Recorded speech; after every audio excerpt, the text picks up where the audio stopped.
Continuing from the last time, the news of Port Gas D.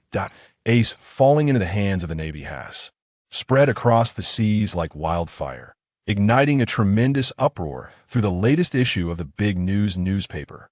As Ace's sworn brother, the rookie pirate Monkey D. Luffy suffered severe injuries on Sabiti Archipelago, scattering his companions across the vast ocean. After being rescued on Amazon Lily, Luffy learned of his brother Ace's plight and, undeterred by the prospect of death, bravely ventured into the notorious Impel Down, a fortress deemed impenetrable, with the intention of saving Ace before his execution. Alas, fate took a cruel turn as Blackbeard, that treacherous and duplicitous fiend, intervened, leading to Ace being escorted to Marine headquarters at Marineford for a public execution. Now, let us return to Marineford, the mightiest force upon the seas, where the execution of the former Pirate King's son, Port Gas D. Ace, is set to unfold. In a bid to thwart the potential emergence of one of the four emperors, the Whitebeard pirates, the Navy has assembled 100,000 elite soldiers, fortified Marineford, and prepared for a decisive battle. This confrontation is a pinnacle clash between the Navy's justice and the bonds of piracy, a scenario Ace desperately wishes to avoid. Ladies and gentlemen, do you believe this monumental battle will indeed transpire? In the desolate commercial street of Konoha, a small tavern stands with a few patrons. The proprietor, Kurohane, sits elevated, animatedly recounting tales. He occasionally raises a gourd of his homemade liquor to his lips, clearing his throat. The modest tavern, now crowded with over 10 patrons, falls into a profound silence, with many grinding their teeth in anticipation. They have come to understand the peculiar style of this blind innkeeper. If he were to pause, without someone spending money, he would surely turn the conversation into a riddle once more. Since the tavern's opening, having heard the story of Monkey D. Luffy, an insatiable itch has taken hold of their hearts, akin to ants crawling beneath their skin. One day, without hearing the tale, leaves them restless, as if they are addicted, especially the children, who, after eavesdropping, return to boast amongst their peers, relishing in the attention. At present, the group closest to Kurohane consists of a gaggle of sniveling youngsters. Upon closer inspection, one can see that Kurohane wields a wooden cane, his eyes concealed beneath a black bandage. This is not a mark of training, but rather a consequence of his rebirth into the Uchiha clan, resulting in his blindness. His parents perished during a mission when he was merely 3 years old. Given the Uchiha's focus on ocular prowess, Kurohane's blindness feels like a cruel jest from the heavens. He was not bestowed with the legendary fortune of being the chosen one, but rather faced a hellish beginning. Fortuitously, Kurohane has managed to survive for 8 years in this life, amassing enough savings to lease this dilapidated establishment and open a storytelling tavern. To his surprise, the knowledge he carried from his previous life has proven to be a means of sustenance. Clang. A Fifterio coin clinks onto the copper gong before Kurohane. Returning to his senses, he feels the coin and cannot help but smile. A true wealthy patron. Typically, a customer might spend 10 to 8 ryo for a drink and some pickles, but this guest has tossed down 50, a substantial sum in the wake of the 2 Shinobi World Wars. That Konoha endured. Bring me another 10 pounds of your homemade liquor, calls a disheveled middle-aged man. From the corner, his face obscured by stubble, his gaze vacantly fixed on the sky outside. Kid, I can already predict the outcome of this story with my toes. What kind of fool would sacrifice the lives of an entire pirate crew for one person? Tell them, the Whitebeard pirates will not show up. Ace is merely overthinking things. This blade worth 100,000. Rio now belongs to you. Clang. A gleaming short blade is thrust into the floor before Kurohane, sending a chill through the air. Though he cannot see, Kurohane has heard that certain unique tools possess distinct characteristics. After years of conflict, they may even carry an invisible aura of menace. As a blind man, Kurohane's senses are heightened, enabling him to discern the extraordinary nature of this weapon. This is a tool of death. Thus, the generous patron before him is no ordinary individual. Isn't this the famed Konoha White Fang, Tsukumo Hitaki? My goodness, is that really the legendary Konoha White Fang? He looks like nothing more than a drunkard. Shoo, keep your voices down, this is unmistakable. I heard he recently abandoned a top-secret mission to save his teammates, leading to catastrophic losses for the village. He is nothing short of sinner. Ugh. So he's the reason our negotiations with the Cloud Village fell apart. What? Konoha White Fang? That's an insult to the name Konoha. Konoha Drunkard would be more fitting. The atmosphere erupts into a frenzy. Hei is taken aback. This notorious drunkard, who has frequented his tavern since its opening, has left a lasting impression on him. However, this drunkard always drinks from opening till closing, having contributed significantly to the tavern's revenue to die. Never imagined he was the Konoha White Fang. If only I could see his face, I would have recognized him immediately. Just for being White Fang, I would grant him a lifetime membership with a 70% discount. Hei muses, feeling a wave of nostalgia. Having lived 2 lives, Hei understands the profound disparity between the revered hero Tsukumo Hitaki and the scorned figure he has become. He suspects a mastermind is orchestrating this heart-wrenching downfall. Unfortunately, as a mere blind man, Hei can only tread carefully through life, surviving by the skin of his teeth. As for vindicating the Konoha White Fang, that is a luxury reserved for those of greater stature. Father, let us depart. A youthful voice, laced with an icy indifference, pierces through the air. Hei raises an eyebrow, recognizing the voice he has heard repeatedly over the past half-month. This identity is now unmistakable. Kakashi Hitaki. In the future, he will be known as a genius ninja, able to hold his own against any adversary, even the legendary gods. Yet, he too bears the burden of a tragic fate. It is said that Kakashi entered the Ninja Academy at the tender age of 5, and after merely half a year, he graduated with perfect scores across all subjects. At 7, he ascended to the rank of Chunin, and by 13, he had become a Jonin. Ultimately, he rose to become the 6th Hokage of Konohagakure, nurturing the legendary Naruto Uzumaki, who is hailed as the strongest of all time. Kakashi stands as a paragon of glory within the Hidden Leaf Village. Yet, the Kakashi of today remains a taciturn genius. Kakashi, why have you arrived so early? Did I not mention that you are unqualified to receive my guidance any longer? The White Fang, with bleary eyes, paid no heed to the murmurs surrounding him. However, upon observing Kakashi's continued silence, he chose not to linger.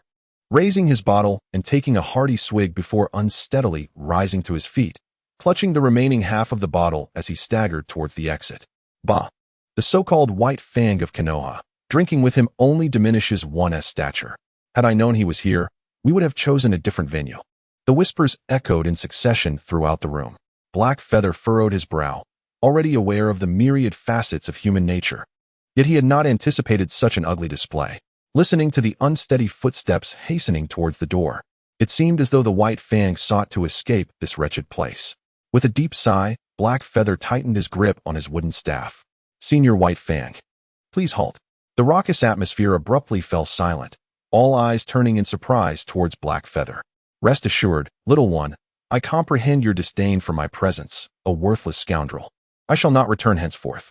The White Fang paused, a self-deprecating smile gracing his lips as he uttered these words and continued his departure. However, it appeared that voicing those sentiments had drained him of all remaining strength, transforming his previously unsteady gait into one reminiscent of an impending collapse. No, Senior White Fang. I cannot accept your kunai, for the choices made by Whitebeard and the answers you have provided are diametrically opposed. Black Feather shook his head resolutely. From the very outset, I stated that Edward Newgate, known as Whitebeard, considers each member of his crew as a son.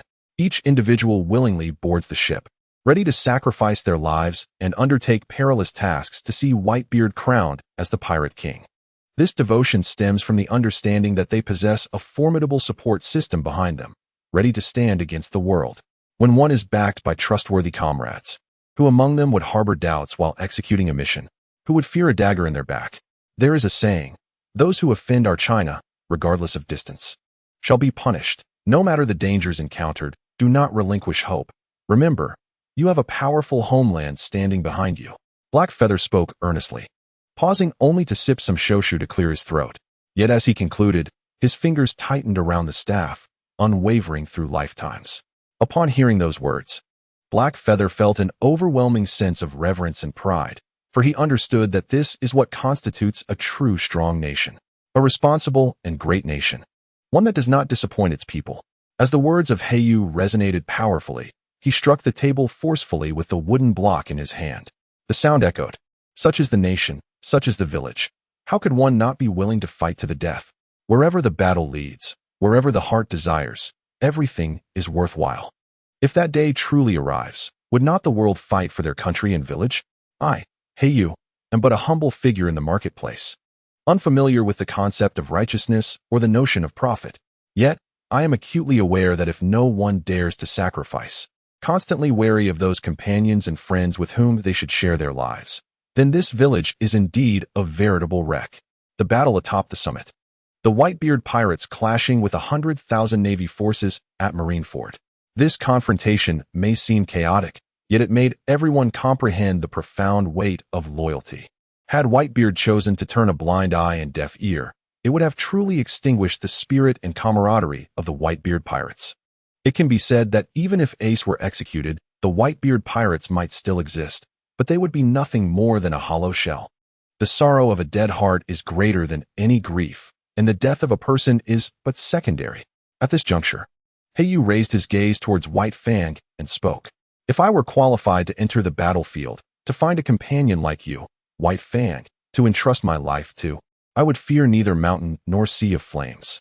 Indeed, you are someone worthy of such sacrifice. Your presence has elevated this humble establishment, and I welcome you to visit often for a drink. You are a super VIP, and I shall offer you a generous discount. The lengthy speech reverberated through the room. The simple tavern fell into a profound silence, unable to recover for a long while. All eyes turned towards the halted figure of White Fang, their expressions momentarily frozen. Before they let out a soft sigh, those who had just spoken with scorn and ridicule now found themselves enveloped in silence, a hint of shame crossing their faces. Many enjoy following the crowd with their idle chatter. When someone unveils the veil of shame, it is akin to receiving a resounding slap, especially when witnessing the helpless, silent sobs of the childlike White Fang. Ding. The system detected a significant emotional shift in White Fang due to the story told by the host, activating the Storyteller System. Ding. Congratulations, host, you have received a beginner's gift package. A series of system notifications echoed. Hei Yu stood stunned in place, nearly unable to refrain from striking himself in disbelief. Initially lamenting the darkness of the world and the unfairness of fate, having unexpectedly transcended into this realm, only to find himself amidst the Uchiha clan at the outset. It had never crossed his mind that after enduring 8 long years of waiting, he would finally encounter the fortune of a royal. With trembling hands, Hei Yu clutched his cane tightly, confirming repeatedly that this was not a dream, and exclaimed, "System, open the beginner's gift package swiftly." Ding. Please hold on, host. Ding. Congratulations, host. The beginner's gift package has been successfully opened, and you have received the ability of the mind's eye. The ethereal voice of the system resonated. Hei Yu's grip on the cane tightened, uncontrollable excitement causing him to tremble, tears nearly welling up in his eyes. Indeed, this was no dream. A warm current flooded his mind. Hei Yu was astonished as the darkness before him gradually transformed into clarity. Before his eyes stood a modest tavern, revealing the expressions of the patrons within, and even the figure outside, whose body trembled slightly, a visage of sorrow marked by tears and white teeth. In that moment, everything came into full view. Am I truly able to see? Hei Yu glanced down at his hands, clearly perceiving the intricate patterns of his skin. A shocking realization flashed through his mind. No, this was not merely the return of sight. Instead, it was a terrifying ability that surpassed the Byakugan's scrutiny. Filled with astonishment, Hei Yu found that with a mere thought, he could perceive every movement behind him, every subtle change in expression. If the esteemed Hyuga clan's Byakugan provided a comprehensive 360-degree surveillance, then Hei Yu's newfound vision extended beyond that, enabling him to detect the intensity of murderous intent emanating from each individual. This perception of malice intensified with emotional fluctuations. At the very least, he could distinctly sense 2 concealed waves of killing intent approaching from behind. Were they members of the Umbu? Or perhaps operatives from Danzo's route? A multitude of speculations raced through Hei Yu's mind, yet he ultimately chose to withdraw his gaze in silence. If not for the unexpected activation of the Storyteller System and the acquisition of this extraordinary vision from the novice gift pack, Hei Yu would scarcely believe that even a blind man like himself was under surveillance by Konoha's upper echelons. Was it the tavern's storytelling that had inadvertently touched upon the interests of the higher-ups? His heart sank at the thought. If matters were to be scrutinized, the tales from the world of the Sea King might indeed clash with the profit-driven policies of Konoha's leadership. Only such a scenario could elucidate why a blind man like him warranted the attention of two Umbu operatives. Reflecting on his previous conversation with White Fang, Hei Yu felt a wave of frustration wash over him. According to his deductions, Kakashi Hitaki, known as White Fang, had chosen the welfare of his comrades over the village's interests, leaving Konoha at a disadvantage in negotiations with the Cloud Village, resulting in significant losses. The root of the issue lay in the third Hokage's negligence in addressing public sentiment, while Danzo and his root members actively manipulated the narrative, exacerbating the situation rather than allowing it to fade with time. Ultimately, this led to Kakashi's unbearable burden of criticism, culminating in his tragic suicide at home. It could be said that had Hei Yu not inadvertently resolved White Fang's internal conflict, the latter would undoubtedly have followed the same tragic path, ending his life in solitude. Hei Yu let out a wry smile. Before the system's activation, his sole ambition was to scrape by. However, now that he had accessed the system and stumbled upon the Umbu's movements, he realized he had sunk deep into a quagmire from which he could not escape. The tales spun by this young man were indeed captivating, making the journey worthwhile beyond measure.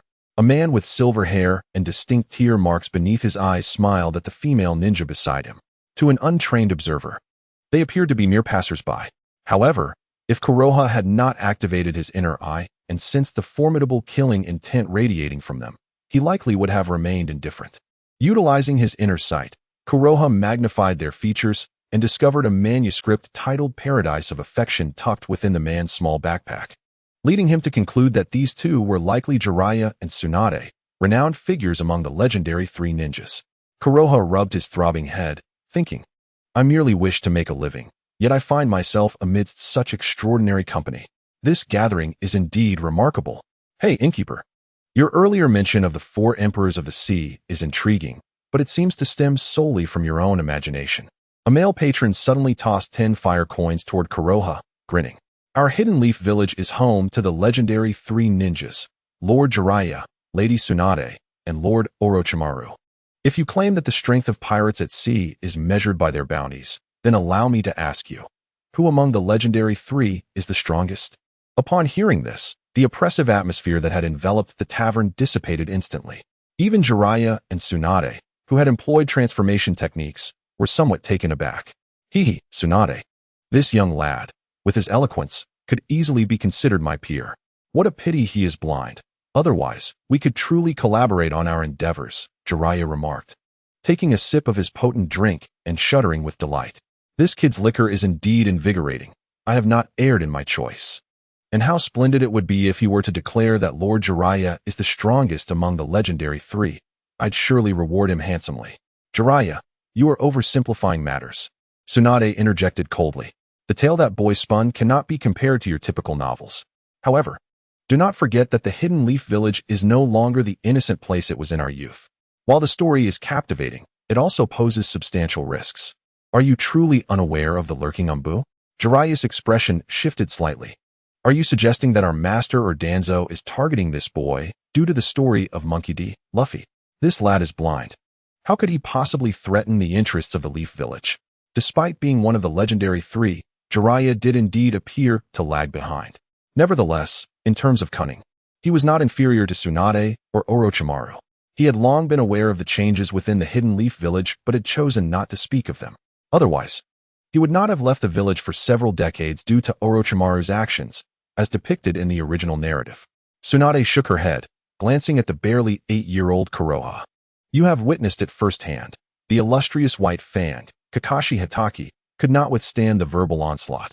Had it not been for this boy's fortuitous intervention, which eased White Fang's inner turmoil, his fate would have been sealed in tragedy.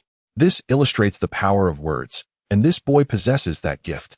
The narrative surrounding Monkey D. Luffy has shifted public opinion in the village, and should today's tale also spread, a significant upheaval appears imminent. Jiraiya found himself momentarily frozen, a chilling sense of foreboding washing over him. Instinctively, he glanced at the tightly gripped cane in the hands of Konoha, who furrowed his brow in contemplation. In my estimation, the strongest among the legendary Sannin is, in fact, Lord Jiraiya. The tavern fell into an abrupt silence, with Tsunade and the onlookers equally stunned. Even Jiraiya was taken aback, never anticipating such a response from Kuroba. "Jiraiya, have you bribed this little rascal to sing your praises?" Tsunade inquired, unable to contain her curiosity. Within the confines of Konoha, who would not know that Jiraiya was often regarded as the underachiever among the Sannin? Tsunade still vividly recalled his reckless use of kunai. Ahem, Tsunade, this is merely the discerning eye for recognizing talent. Jiraiya coughed lightly, disheartened by the derisive murmurs surrounding him. "I assure you, this truly has nothing to do with me. Had you not mentioned it, I would never have conceived such an ingenious method of flattery. It is said that this little rascal has recently garnered fame not only in Konoha through the tales of Monkey D. Luffy, but has also reached the ears of other villages. With his endorsement, perhaps my paradise of affection and the name Jiraiya could resonate throughout the ninja world." Silence. Tsunade shot him a glare. Had it not been for the occasion, she would have already delivered a decisive blow. Their visit was a brief respite amidst their mission, prompted by the tales of Luffy that had piqued their curiosity. However, Tsunade never anticipated that the excitement would be far more astonishing than she had envisioned. "Hey, tavern keeper, what nonsense are you spouting? Among the Sannin, Lord Orochimaru is renowned as a genius in the ninja world, mastering numerous S-rank jutsu and being the most likely candidate for the next Hokage. One patron could no longer contain himself.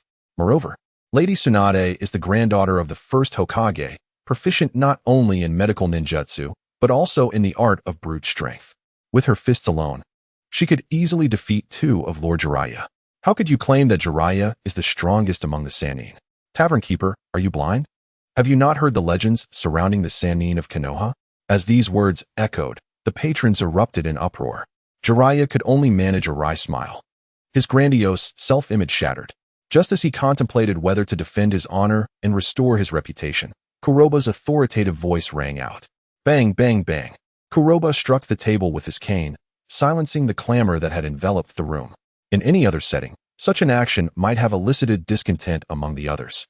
However, over time, they had grown accustomed to Kuroba's role as the storyteller, a figure of higher status, and thus fell into a collective hush.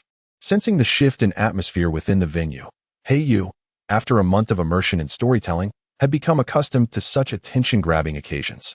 He habitually cleared his throat and, with a deep and resonant voice, began, "It is said that on the seas, there exist 4 emperors. While the world acknowledges their formidable strength, few realize that 3 of them hail from a legendary and fearsome pirate crew known as Rocks." Reflecting on decades past, Rocks was heralded as the mightiest being, regarded by the world government as the greatest threat.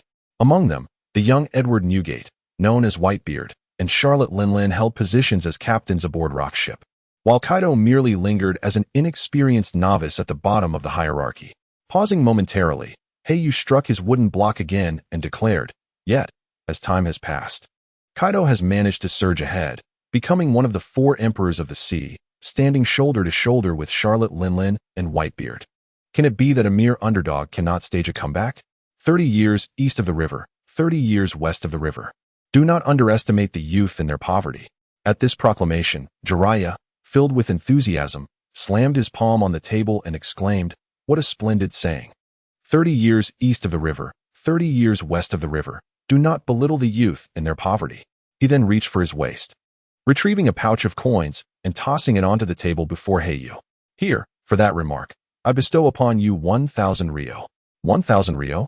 Hei Yu nearly forgot his guise, his eyes widening in astonishment. The current era in Konoha was far from peaceful. The most lucrative profession was that of a ninja, undertaking various missions. A low-ranking ninja would earn perhaps 300 to 500 ryo in a month, while a fortunate high-ranking ninja might exceed 1,000. Such earnings were obtained at the peril of one's life. Yet here, Hei Yu merely uttered a few words, and Jiraiya had generously bestowed 1,000 ryo. The ease of acquiring such wealth seemed unfathomable. After all, even the legendary Konoha White Fang had only rewarded 50 ryo. Jiraiya's gesture was an astonishing 20-fold increase. "Jiraiya, you have gone too far," Tsunade remarked, her brow furrowed as she lowered her voice. "Do you truly believe this young man does not have enough troubles already? A reward of 1,000 ryo right off the bat. it could lead to his ruin. Jiraiya stood momentarily stunned, realizing the implications of his actions, and quickly responded, "Surely, I cannot just retract the money. Fear not, I have a plan. You do not genuinely think you are the strongest among the 3 legendary ninjas, do you?" Tsunade shot him a sidelong glance before proclaiming, "Barkeep, your earlier words, 30 years east of the river, 30 years west of the river," truly resonated with the audience. If Lord Jiraiya were to hear such flattery, he might indeed be swept off his feet. However, if you expect to claim this 1,000 ryo based solely on that phrase, it seems rather difficult to justify. At the very least, you ought to elucidate how Lord Jiraiya could possibly be deemed the strongest among the 3 ninjas. Otherwise, that 1,000 ryo will likely have to be returned. With these words, the small tavern erupted once more into a fervor. Jiraiya was indeed still immersed in the delightful sensation of being addressed as Lord by Tsunade, but he also found himself intrigued by her probing inquiries. However, beneath this curiosity lay a profound anxiety. He wished fervently to reclaim the 1,000 ryo and avoid causing trouble for Konoha. More than that, he hoped that someone might truly recognize his unique talents and thus diminish Orochimaru's arrogance. "Merchant, surely you can articulate these sentiments?" he pressed. "Have you accepted Jiraiya-sama's coin to speak favorably of him? You must assert that Jiraiya-sama is the strongest among the Sannin. If you cannot provide justification, how can you sway the audience?" The onlookers erupted in a cacophony of shouts. Konoha discreetly cast a glance at Tsunade and her companion in the corner, feeling a strong urge to exclaim, "Is not Jiraiya's money right before you? I have indeed received Jiraiya's funds to advocate for him." Yet, Konoha was reluctant to tarnish his own reputation. Having lived 2 lifetimes, Konoha was aware that this era was not the one he was most familiar with. But that did not imply ignorance on his part. The system had indeed taken its time to reveal itself, but Konoha still required time to develop discreetly. With a resounding clap of the wooden block in his hand, he silenced the raucous noise, allowing the air to still. Observing the blackened liquor in his cup, the assembled crowd, accustomed to the antics of the young drinkers, understood that what was to follow would serve as compelling evidence. Even Jiraiya and Tsunade could not help but sit upright in anticipation of Konoha's words, their attention now more focused than it had ever been in their youth during lessons. "Ladies and gentlemen, 30 years of fortune can shift. Do not underestimate the impoverished youth." Konoha cast a glance at the 1,000 ryo on the table and continued, "Previously, I stated that Jiraiya-sama is the strongest among the Sannin, to which many of you scoffed. However, allow me to elaborate, for I possess irrefutable evidence. In the ninja world, many are gifted, yet the bloodline limits and ocular techniques continue to loom as formidable obstacles." Konoha, gripping his cup, declared, "In comparison to the ordinary ninja, those with bloodline limits possess advantages in both technique and status, often rendering others insignificant. Yet what many do not realize is that beyond these bloodline limits and ocular techniques lies an even more elusive and formidable power, sage techniques." The tavern erupted in fervor. For many, it was their first encounter with such a notion. Jiraiya and Tsunade exchanged astonished glances, their expressions revealing their shock. As the esteemed Sannin of Konoha, they held a transcendent status within the village and the ninja world, yet their understanding of sage techniques was scant at best. The revelation of such a mysterious concept from the lips of a seemingly unassuming individual was nothing short of astonishing. "Merchant, what are these sage techniques you speak of? Has Jiraiya-sama truly mastered them?" One eager ninja could no longer contain his curiosity. In the ninja world, who was not aware of the remarkable prowess of bloodline limits and ocular techniques? Otherwise, the Hyuga and Uchiha clans would not be revered as 2 of Konoha's foremost clans. Now, some have informed them that there exists a realm of sage arts beyond this. Who could possibly believe it? In an instant, all gazes fixated intently on Konoha. With a warm smile, Konoha spoke. As the name suggests, sage arts are the handiwork of the immortals. In ancient times, before the birth of the ninja world, 3 sacred lands of sage arts existed: the Mayaboku Mountain, the Ryuchi Cave, and the Shikatsu Forest. Each of these places is inhabited by sages capable of wielding sage arts, a power referred to by sages as the natural energy and by the world as sage chakra. Regarding the potency of these sage arts, you may still be somewhat bewildered, but allow me to present 2 examples to illuminate the prowess of the sages. In ancient times, the Sage of the 6 Paths, lauded as the progenitor of the ninja world, along with the first Hokage of our Leaf Village, Hashirama Senju, who quelled the Warring States period and established the Leaf Village, is revered as a god of the ninja world and also mastered sage arts, achieving the form of a sage. It is said that Jiraiya, in his youth while clandestinely learning the summoning technique, inadvertently stumbled into Miyaboku Mountain and had an audience with the sage of Miyaboku, which served as a crucial stepping stone to unlocking the door to sage arts. At this juncture, Kuroba struck the wooden block in his hand once more and proclaimed loudly, "Let me pose this question. With such fortune, how could Jiraiya, possessing the form of a sage, not become the mightiest among the legendary three? Time flows like the river, and one must not underestimate the youth. Could it be that Jiraiya cannot rise to immortality?" Bang! Tsunade's wine glass was crushed in her grip, spilling its contents as disbelief washed over her face. "Jiraiya, is that truly you?" Jiraiya himself was taken aback, for this was his greatest secret. No, it should be said that he had secretly visited Miyaboku Mountain on numerous occasions, indeed studying the Toad Sage arts. He had planned to return and boast to Orochimaru and Tsunade once he had mastered them. However, he never imagined he would be exposed in such a setting. Yet, would I truly become that formidable? Feeling Tsunade's intense gaze upon him, Jiraiya's heart surged. He was no longer concerned about anything else and nodded with genuine excitement. Indeed, the feeling of being a genius was exhilarating. It was far more gratifying than the attention he received when executing the technique of throwing shurikens. Jiraiya could hardly care whether he had truly mastered it.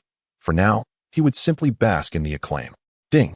Congratulations, host, for reaching a reward amount of 100 Ryo, unlocking the milestone for earnings, and activating the Multiverse Lottery Bazaar. Ding! Congratulations, host, for reaching a reward amount of 1,000 Ryo, refreshing the earnings milestone, and granting one free lottery opportunity. Ding! The host can acquire lottery chances through the rewards obtained from storytelling. The ethereal voice of the system resounded in succession, and Kuroba's eyes sparkled with excitement. Indeed, this gamble had paid off handsomely. After waiting 8 long years, the system had not only arrived, but was now showering him with rewards. Had he known that the system was tied to storytelling, he would have brought out his little stool to boast the moment he learned to speak. There was no need to endure such hardship for so many years. However, Hei Yu swiftly suppressed the excitement within his heart. The emergence of the system was indeed an unforeseen event. Yet, the foremost task remained to develop cautiously, ensuring he possessed the true strength for self-preservation. Esteemed listeners, today's storytelling concludes here. To learn what transpires next, I kindly ask you to return in 3 days for the continuation.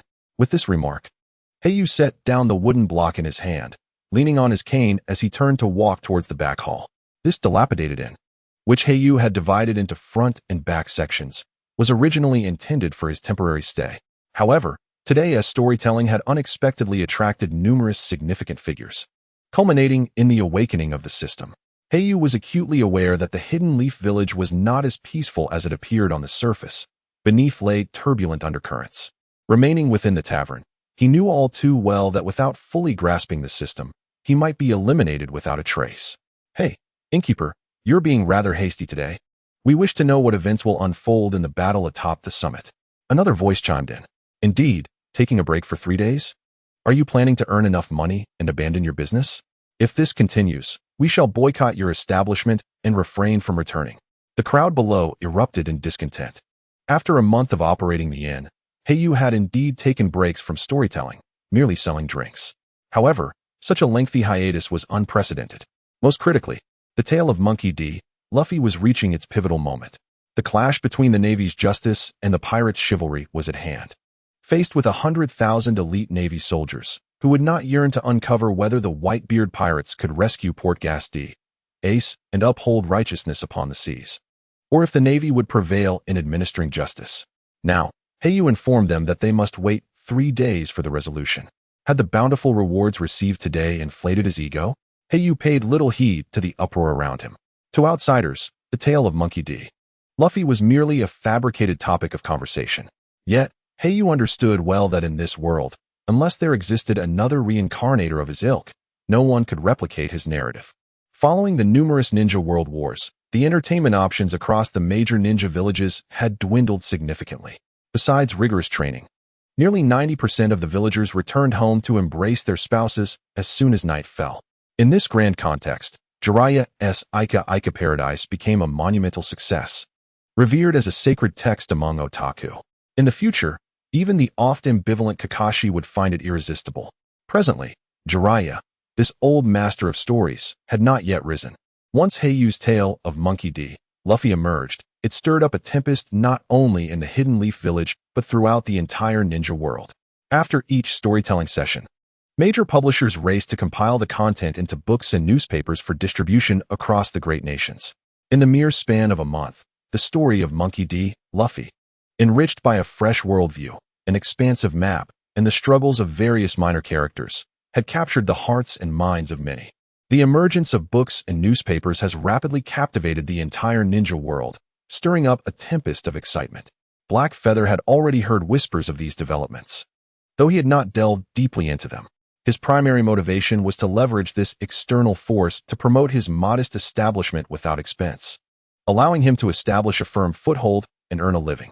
Thus, the arrival of literature not only enriched the lifestyle of the ninja realm, but also enabled Black Feather to secure his place swiftly. However, he was acutely aware that stabilizing oneself and merely surviving are two entirely different matters. Without sufficient strength, one might succumb unexpectedly, which would hardly be a surprise. This young lad departed with such haste, and I wished to inquire how he came to know about sage techniques. Jiraiya pondered, gazing at the suddenly vanished Black Feather. During this time, he had secretly ventured to Mayaboka Mountain to cultivate sage arts. According to the words of the great sage Toad, he might be the savior in these chaotic times. Such a distinguished responsibility was not one he was willing to relinquish. Yet, while attempting to master the sage mode, Jiraiya soon realized that these techniques were not easily acquired. The difficulty was immense, and there were significant side effects. For one who considered himself a handsome man, the risk of inadvertently transforming into a toad was not trivial, and any lack of trepidation in his heart would be disingenuous. Furthermore, the prolonged inability to master sage mode led even the somewhat carefree Jiraiya to doubt whether he was truly suited for such training. To outsiders, Black Feather appeared to be a mere 8-year-old blind boy, lacking any remarkable attributes. However, it was precisely this reason that allowed him to elucidate the history of sage mode with uncanny clarity. Intuition whispered to Jiraiya that perhaps he could find a breakthrough through Black Feather. With this thought, Jiraiya resolved to pursue him. Lord Jiraiya, the third Hokage wishes to see you. We hope you will accompany us at once, a subtle voice interrupted abruptly. The expressions of Jiraiya and Tsunade shifted slightly. As students of the third, they were well aware of his peculiar proclivities, compared to Jiraiya, who often lurked under the pretense of gathering material. The third's methods were far more elusive. His telescope technique traversed the world, leaving even the most astute ninja oblivious to its presence. Jiraiya had long coveted this technique. Yet despite his relentless efforts, he had always been met with dismissive responses from the third. Now, with Black Feather having just departed, the third Hokage summoned Jiraiya with remarkable speed, clearly reverting to old habits and monitoring the tavern's every move. Jiraiya, Tsunade exclaimed, her lips slightly parted. Jiraiya, maintaining a calm demeanor, patted Tsunade's shoulder reassuringly, saying, "Do not worry, I know what to do. I will return swiftly. In the meantime, I hope you can keep an eye on that young lad. I fear someone may wish him harm. Additionally, I am curious about what the old man intends." Tsunade fell silent, casting a glance at the rear hall before speaking. "Do not worry. That little brat would not dare to voice any dissent at such a critical juncture. I have no desire for him to vanish so swiftly." Jiraiya replied with a brief acknowledgement, and in an instant, the surrounding leaves danced, and he disappeared without a trace. Observing this, Tsunade did not linger either, employing the body flicker technique to vanish from the spot. Meanwhile, upon entering the rear hall, Konoha did not pause for even a moment. He swiftly exited the tavern through a prearranged entrance, making his way toward the Uchiha clan's stronghold. Nevertheless, Konoha maintained his guise of blindness, leaning on a cane as he traversed toward the Uchiha residence. Given that this commercial street had been largely abandoned during the Second Shinobi World War, Konoha was already well acquainted with the nearby routes. Thus, throughout his journey, he chose secluded paths devoid of any presence. The current situation was delicate, compelling Konoha to remain alert and vigilant. Any misstep could potentially lead to dire consequences. Sensing the surroundings gradually calming, Konoha exhaled a deep breath, tightening his grip on the cane. aware of the uncertainty at hand. He understood that every ounce of strength equated to an increase in self-preservation capability. The recent activation of the storytelling system not only granted him the Byakugan through the novice gift package, but, thanks to Jiraiya's generous reward, also unlocked a lottery system, affording him a chance for a complimentary draw.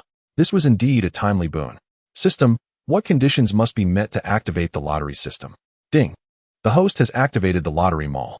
Simply issue a mental command, and the draw can commence immediately. The lottery tiers include beginner, intermediate, advanced, and divine levels, with the beginner draw requiring 1,000 Ryo, the intermediate draw necessitating 10,000 Ryo, the advanced draw demanding 100,000 Ryo, and the divine draw calling for 1,000,000 Ryo. A series of ethereal notifications echoed in his mind. Konoha raised an eyebrow, a flicker of elation crossing his face. He had initially feared that the lottery might entail certain prerequisites. To his astonishment, aside from the complimentary draw, Jiraiya's reward was sufficient for an initial draw. For Konoha, who currently lacked means of self-defense, this was nothing short of a fortuitous blessing. System, initiate the lottery immediately. He found a relatively concealed spot and eagerly issued the command. Ding. Please hold on, host. Ding. Congratulations, host, you have successfully drawn a card. You may also choose to merge 10 cards into one intermediate card. The current beginner card offers a 90% chance of yielding a beginner reward, a 5% chance for an intermediate reward, a 4% chance for an advanced reward, and a 1% chance for a divine reward. Konoha gazed at the description, slightly taken aback. The odds of obtaining something valuable were indeed more challenging than climbing to the heavens. Presently, Konoha only possessed 2 drawing opportunities, one complimentary and one earned through Jiraiya's reward of 1,000 Ryo. He yearned for the intermediate draw. However, it would require gathering 10 drawing opportunities to exchange for one, and who knew when that would come to pass. Once fortune took a turn for the worse, it seemed inevitable that one might meet their untimely end, unable to catch up. Rather than resigning to fate, Hei Yu decided to take a gamble.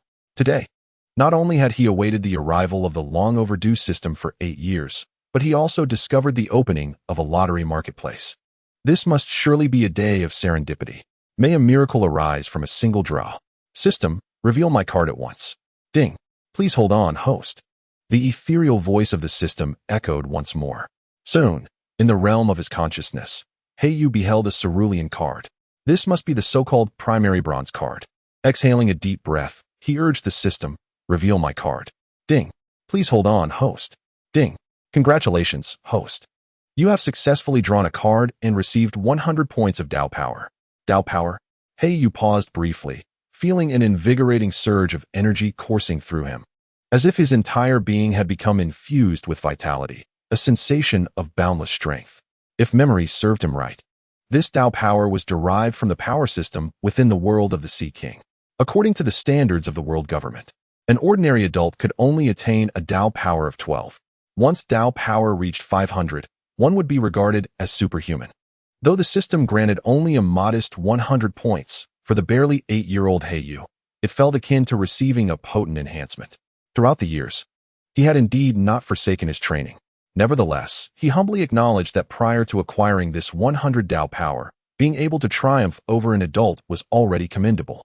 Now, however, he felt confident enough to contend with a genin and even hold his ground against a chunin. This reward, while perhaps not rendering him invincible in an instant, certainly arrived as a timely boon. Truly, the system was remarkable. As the ancients would say, the system's products are undoubtedly exquisite. Hei Yu marveled sincerely, unconsciously glancing at the system interface displaying 1,050 taels. He finally steeled his resolve. System, allow me to continue drawing primary cards. Ding. Please hold on, host. Ding. Congratulations, host, you have successfully drawn a card. A radiant flash illuminated the space before Hei Yu, revealing a card that appeared to be sculpted from diamond. Exuding a sense of crystalline purity, he stood transfixed, gazing at this card, which was entirely different from the previous one, in disbelief. Had he truly drawn a miracle? System, what is the meaning of this? Hei Yu could not help but inquire. Congratulations, host, you have obtained a high-level card. Upon activation, it will yield rewards of even greater rarity. The system's ethereal voice resounded once again. A wave of elation washed over Hei Yu. Indeed, a miracle had materialized from a single draw. For him, This was nothing short of a torrential downpour of fortune. System, reveal my card immediately. Ding. Please hold on, host. Ding. Congratulations, host. You have acquired the body of an immortal. A warm current surged within him. With the influx of this power, everything within Hei Yu underwent a seismic transformation. The meager chakra he had spent 8 years painstakingly cultivating erupted forth like a dam breaking loose, transformed into a colossal hurricane. It swept through the desolate forest path. Thousands of meters away, after a prolonged search, Tsunade swiftly followed the immense chakra, her expression shifting dramatically. The power of this chakra was beyond that of a typical jonin. Could it be that Danzo's root and her mentor Zanbiyu had intervened? Tsunade's face tightened. There was no time for contemplation. She pressed her feet down slightly and propelled herself forcefully off the tree trunk. Bang! The tree splintered under the tremendous force, and Tsunade launched herself like a cannonball towards the source of the chakra's expansion. Someone is approaching? Haku suddenly awoke, as if his sixth sense had autonomously activated during his transformation. Sensing the killing intent emanating from the newcomer, Haku immediately deduced their identity and quickly suppressed his inner joy, restraining the immense chakra generated by his sage body.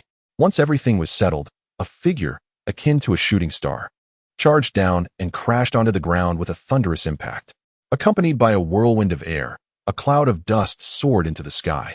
Haku was instantly forced back 6 or 7 meters, and it took all his strength to maintain his footing. Utilizing his sixth sense, Haku observed that Tsunade's earlier strike had created a crater approximately 10 meters in diameter on the ground. Had she not taken evasive measures, Haku would have been utterly obliterated by such a blow. Initially, Haku had been secretly pleased with the recent rewards from the system, but now it seemed that, when compared to true powerhouses, the gap was as simple as a one-hit kill. Haku, are you unharmed? Tsunade emerged from the rubble, astonished, concerned that Haku might be injured. She had indeed held back, yet she had still exerted at least 70% of her strength. The gust she generated could easily topple an adult. Yet, a blind child managed to withstand it. This was unexpected. Seeing the change in Tsunade's expression, Haku quickly realized he had revealed a weakness. But he remained composed and shook his head. I was merely startled by you. If I hadn't trained under heavy loads since childhood, I might not have been able to stand at all. But who are you? As he spoke, Haku tugged at his pant leg, revealing his weighted gear. I am one of the listeners from earlier. I sensed an unusually immense chakra here, so I came over. Have you noticed any suspicious individuals? Tsunade, somewhat astonished, had not anticipated that Haku, at such a young age, would engage in heavy load training. Such a method would be difficult for most adults to endure. However, after surveying the area, Tsunade still found no trace of another person. Looking at the young Haku leaning on his cane, an absurd thought crossed her mind. Could the chakra from earlier have originated from him? The moment this thought took root, Tsunade dismissed it outright. The chakra that had erupted just moments ago was something even an ordinary jonin could not achieve. Moreover, what of an 8-year-old child? Lady Tsunade, what transpired just now? 3 members of the Umbu swiftly descended, assuming a defensive stance to secure the surroundings. Nothing of consequence. Tsunade was not surprised by the Umbu's prompt arrival. After casting a lingering glance at Kurohane, she waved her hand dismissively, explaining that the earlier commotion was a result of her newly developed jutsu going awry. This little one inadvertently intruded and was caught in the aftermath, but there is no significant harm done. You may return now. The Umbu captain hesitated momentarily. Tsunade furrowed her brow, her impatience evident as she queried, what is it? Do my words carry no weight now? Shall I summon my teacher to issue you a direct order? Lady Tsunade, that is not our intent, the captain replied hastily. We in the Umbu are responsible for overseeing all matters within the village. Since you assure us there is no issue, we shall report back. The 3 Umbu exchanged glances, and with a firm resolve, they retreated. Kurohane breathed a sigh of relief, astonished that Tsunade had intervened on his behalf. The earlier eruption of Sage Chakra had caused quite a stir. Had the Umbu truly taken notice, it would have been exceedingly difficult to extricate himself from the situation. As the Umbu departed, Tsunade regained her composure and remarked, I do not know exactly what transpired, but it would be wise for you to exercise caution. If there is nothing further, I shall take my leave.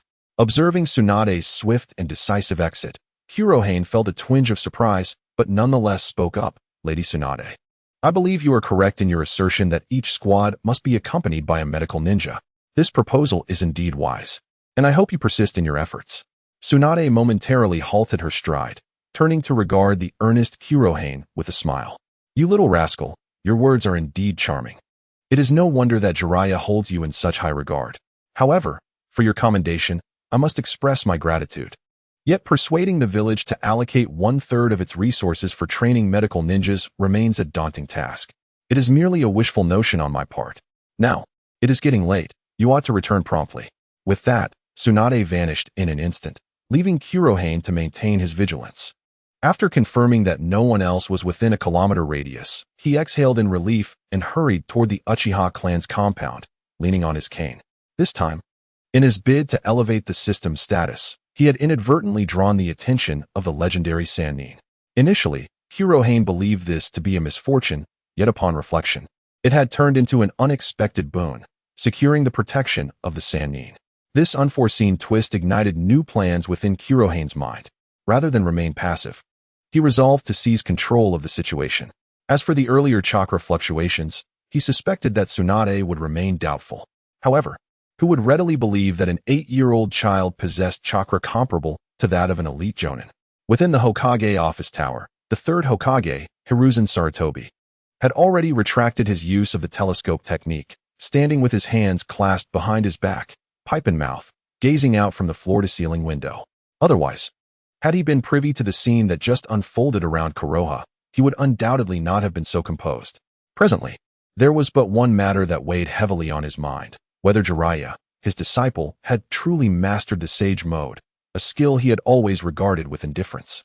"Master, have you summoned me?"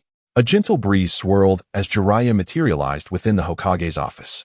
Few possessed the ability to traverse in such a manner. The third Hokage did not respond immediately. After taking several deep puffs of his pipe, he exhaled a series of smoke rings and remarked, "Jiraiya, you have always been astute. I trust you comprehend why I sought your presence."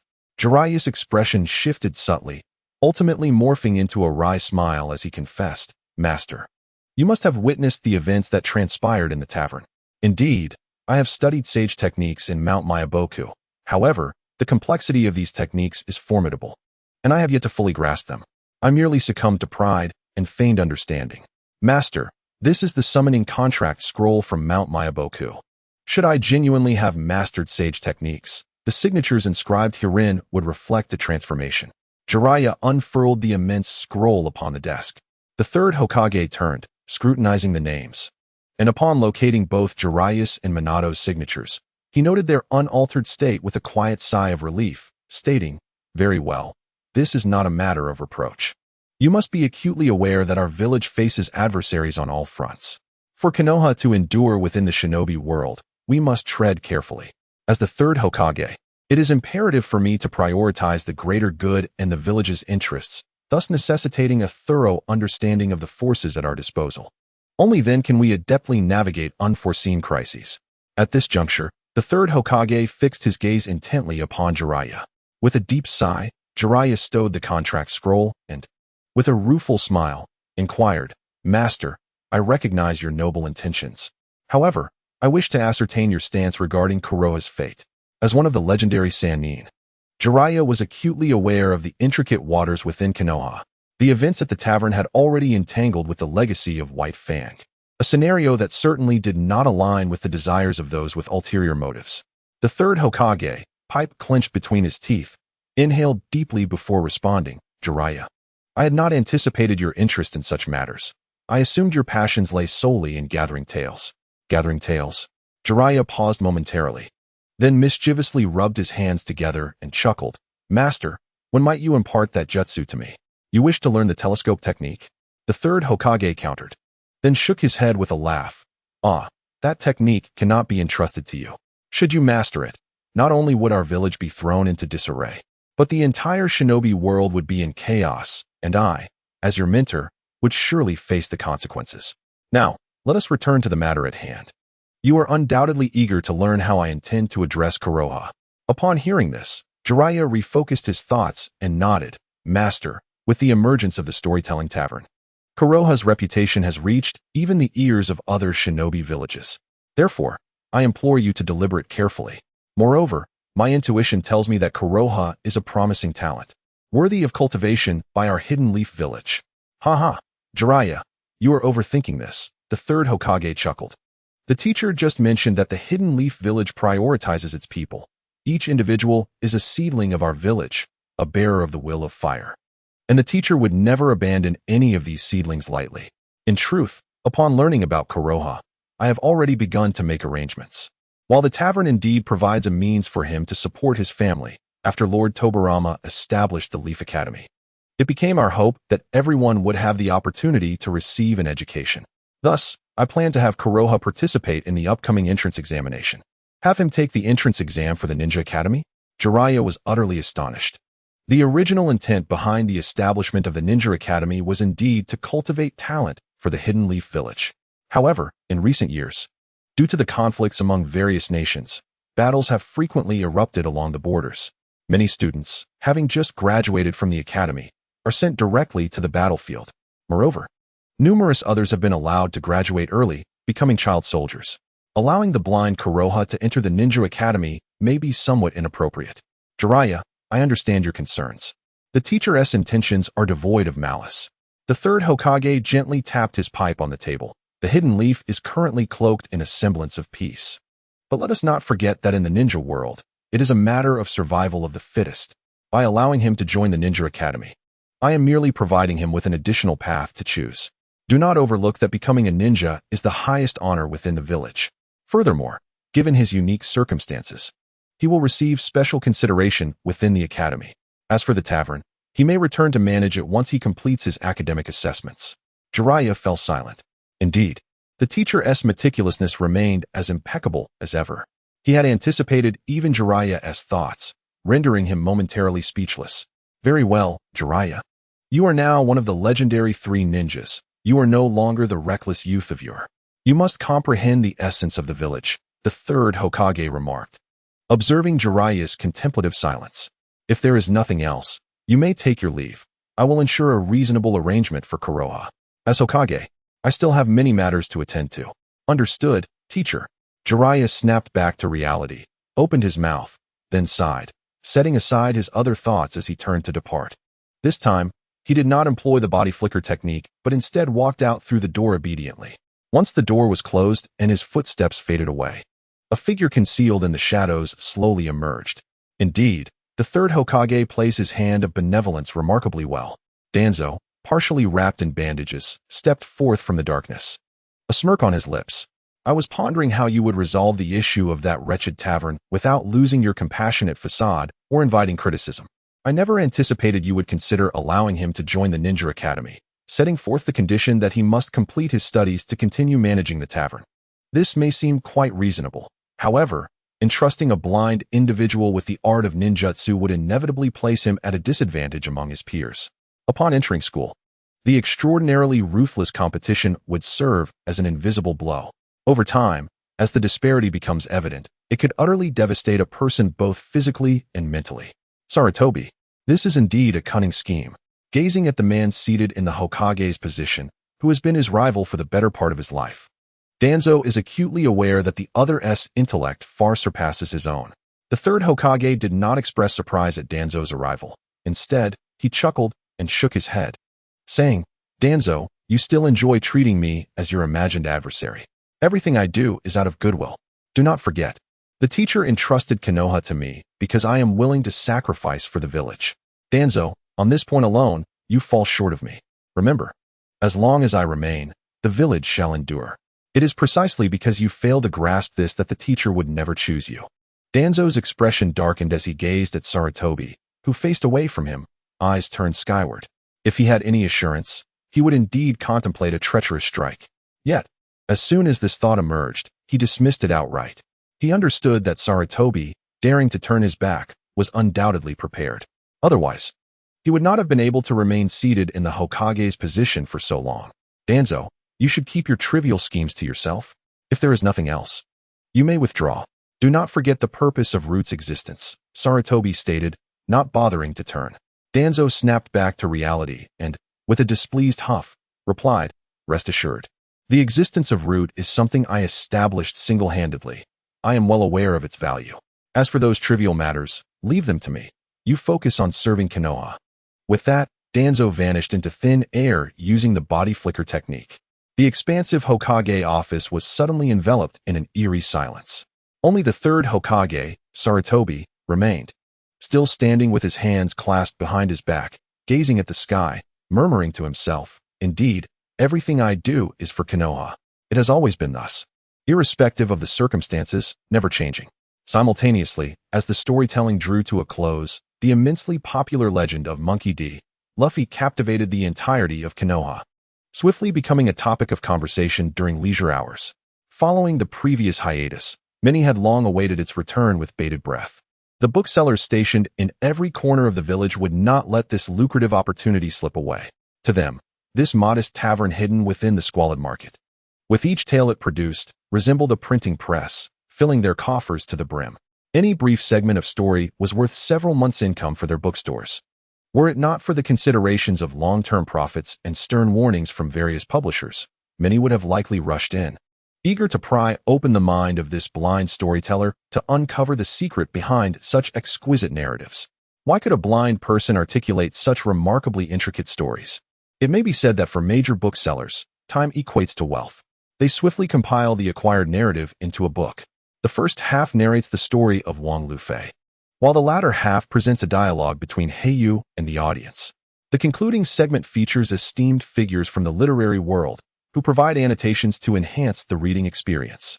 Remarkably, the content of this storytelling session has proven to be exceptionally riveting, attracting even the legendary Konoha White Fang to attend.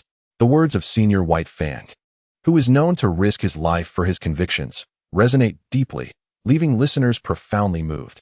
Furthermore, the assertion that the strongest of the three ninjas cannot be Jiraiya, encapsulated in the adage 30 years in the East, 30 years in the West, do not underestimate the youth, reverberates with poignant clarity, echoing the sentiments of the populace. Come, expedite the printing process. I require 100,000 copies. Those literary gluttons waiting for their next meal should hurry and contribute their so-called critiques. The proprietor, fueled by a desire for profit, would not allow these critics to tarnish the legacy of Wang Lufei. The booksellers, upon gazing at the manuscript, were filled with exuberance, instructing their teams to hasten the printing. The manager, taken aback, voiced his concern, "Boss, we typically print 50,000 copies. Is it wise to suddenly increase this to 100,000? The boss shot back, "Why not? The content of this storytelling session is extraordinary." The commentary from Konoha White Fang, coupled with the question of why Jiraiya is not the strongest of the three ninjas, alone guarantees a bestseller across the nations. Enough chatter.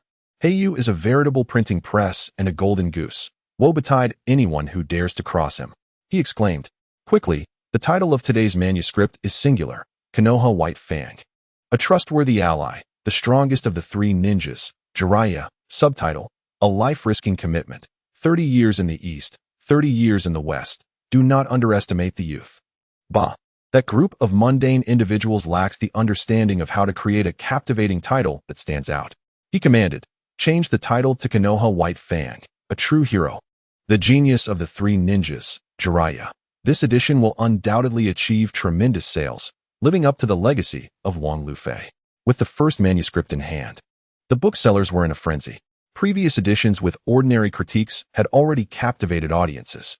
Now, with the addition of two renowned figures from Konoha, all booksellers were convinced that this edition would incite a significant sales surge. In the following days, terms such as Wang Lufei's legend, Konoha White Fang, and Jiraiya were destined to become the buzzwords of conversation. As for the overwhelming promotional efforts, how events would unfold was beyond the imagination of these booksellers.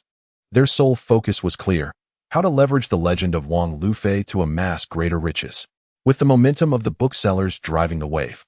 Within just a day or two, the latest installment of Wang Lufei's legend made a seismic entrance. Eager readers from various nations, having long awaited this release, rushed to purchase copies upon encountering the plethora of enticing titles. In every corner of the streets, one could observe throngs of individuals queuing, all eager to obtain a copy of the legend of Wang Lufei at the earliest opportunity. Undoubtedly, bolstered by the efforts of various publishers, this phenomenon has transformed into a sweeping trend. Whoever possesses a copy of the legend of Wang Lufei becomes the most dazzling figure on the entire street. Initially, Many harbored doubts regarding whether the subsequent tales would maintain the same level of brilliance. Faced with the anticipated narrative and the formidable stance of the Navy headquarters, the predominant speculation revolved around the fate of Port Gas D. Ace, presumed to be forsaken. Yet, what they could never have anticipated was the sheer magnificence of the unfolding story. Wang Lufei not only defies the heavens, but also invokes the tale of the legendary Konoha White Fang, embodying loyalty and sacrifice. The phrase 30 years in the East, 30 years in the West, do not underestimate the youth in their poverty resonated deeply, serving as a clarion call for the downtrodden. Witnessing this scene, many were moved to tears, their hearts ablaze with fervor. Those typically overlooked embraced the saying as their personal motto, using it to spur themselves on. Inspired by Jiraiya, one of the legendary Sannin, they sought to rise above and outshine their gifted peers. Furthermore, ninjas from various nations, while executing their missions, expressed a desire to become a trustworthy ninja akin to the Konoha White Fang. If everyone could be relied upon, who wouldn't risk their life for their village? This notion became a significant topic of discussion in the high-level meetings of numerous nations. It can be said that the legend of Wang Lufei swept through the entire ninja world like a tempest. The fervor ignited by the book spilled over into everyday life, with many casually sitting down and immediately asking, "Have you read the legend of Wang Lufei today? What did you think about its contents?" This led to deeper discussions, as debates emerged regarding which among the Sannin was the strongest, or who among the youthful generation of Konoha excelled, and even comparisons of strength among the Hokages of yore and the current leaders of various nations. Such a series of inquiries, as time progressed, set the entire ninja realm ablaze with excitement. The anticipation for the upcoming lecture, merely 3 days away, had everyone itching to hear the next chapter of the saga. Deep within the fire forest of the Hidden Leaf Village, in a concealed cavern, Danzo leaned on his cane, advancing slowly. Beneath the impenetrable darkness of the night, he appeared unfazed. After traversing 100 meters, the surroundings suddenly brightened, the darkness dissipated by an array of colorful lights. Various experimental apparatuses came into view. A somewhat busy figure fixated intently on an infant within one of the vessels, revealing half of a pallid cheek. "Danzo, what brings you here again? You wouldn't be selling me out, would you, guiding my teacher here?" Orochimaru remarked, his tone as eccentric as ever. Danzo chuckled, surveying the surrounding apparatuses. "However, have you not yet perfected the replication of the wood-release bloodline limit? Could it be that even a genius such as yourself lacks certainty?" As the leader of the root organization, Danzo possesses intelligence-gathering methods that, in certain respects, surpass those of the direct ANBU under the third Hokage. After all, the very essence of Root's existence is to employ clandestine means to address matters that remain shrouded in darkness. Danzo, you speak so lightly. If I were not the genius you claim I am, how would I dare to entertain the notion of manipulating the bloodline of the first Hokage? Orochimaru remarked with a playful smile. Do not forget, if I, too, cannot accomplish this task, then no one else could possibly succeed. Bang! The sound of shattering glass resonated through the air. A nearby container, holding an infant in a glass vessel, echoed with spiderweb-like cracks. In the next moment, the infant emitted a piercing scream, its body erupting with branches akin to a sea urchin, shattering the experimental apparatus. As the infant deflated like a balloon, the rapidly growing branches finally ceased their expansion. Bloodline backlash. Danzo's brow furrowed involuntarily. He had been covertly supporting Orochimaru in the replication of the legendary wood-release techniques, believed to be the exclusive domain of the first Hokage, solely to claim the wood release for himself. However, Danzo never anticipated that as the experiment progressed, he would discover the challenge was akin to wading through a quagmire. This is a perfectly reasonable issue. If it were that simple, you would not have sought my collaboration, would you? Orochimaru replied without turning back, as if he were already accustomed to such matters. By the way, according to that tale, this is a fortress nearly impervious to assault. Oh, so you have an interest in that blind storyteller-esque narratives. This truly takes me by surprise, Danzo chuckled slightly. Orochimaru, seemingly unfazed, remarked, I merely find that boy's whimsical ideas somewhat unexpected. Compared to genuine scientific research, such notions are merely theoretical, far removed from the realm of true inquiry. You are correct, Orochimaru. In this world governed by the survival of the fittest, absolute strength remains paramount. Danzo smiled as he produced a pristine volume of tales, tossing it, to Orochimaru. This is the latest edition. Perhaps it will pique your interest. Rarely halting his actions, Orochimaru accepted the book and began to peruse it with keen interest. I did not anticipate that this boy would defy expectations. Monkey D. Luffy's attempt to rescue Portgas D. Ace failed, yet he managed to breach what is claimed to be an impregnable fortress. Indeed, this boy aligns perfectly with my taste. There is no conundrum in this world that cannot be unraveled. Hatake Sakomo, has this fellow taken to listening to stories? Such occurrences are rare. And yet you claim he is a partner worthy of one's life. Danzo, does the root organization not concern itself with this? Are you not worried that the carefully cultivated situation could be jeopardized? Orochimaru mused, flipping through the volume with a knowing smile. As was customary, he turned to the final pages, his serpentine, diamond-shaped pupils narrowing slightly as the act of turning the pages suddenly froze. Danzo had been closely observing Orochimaru's expression. Witnessing this scene brought a faint smile to his lips. This was indeed the expression he yearned for the most. The sight of the haughty, genius Orochimaru brought low. It was a sensation second only to ascending to the position of Hokage.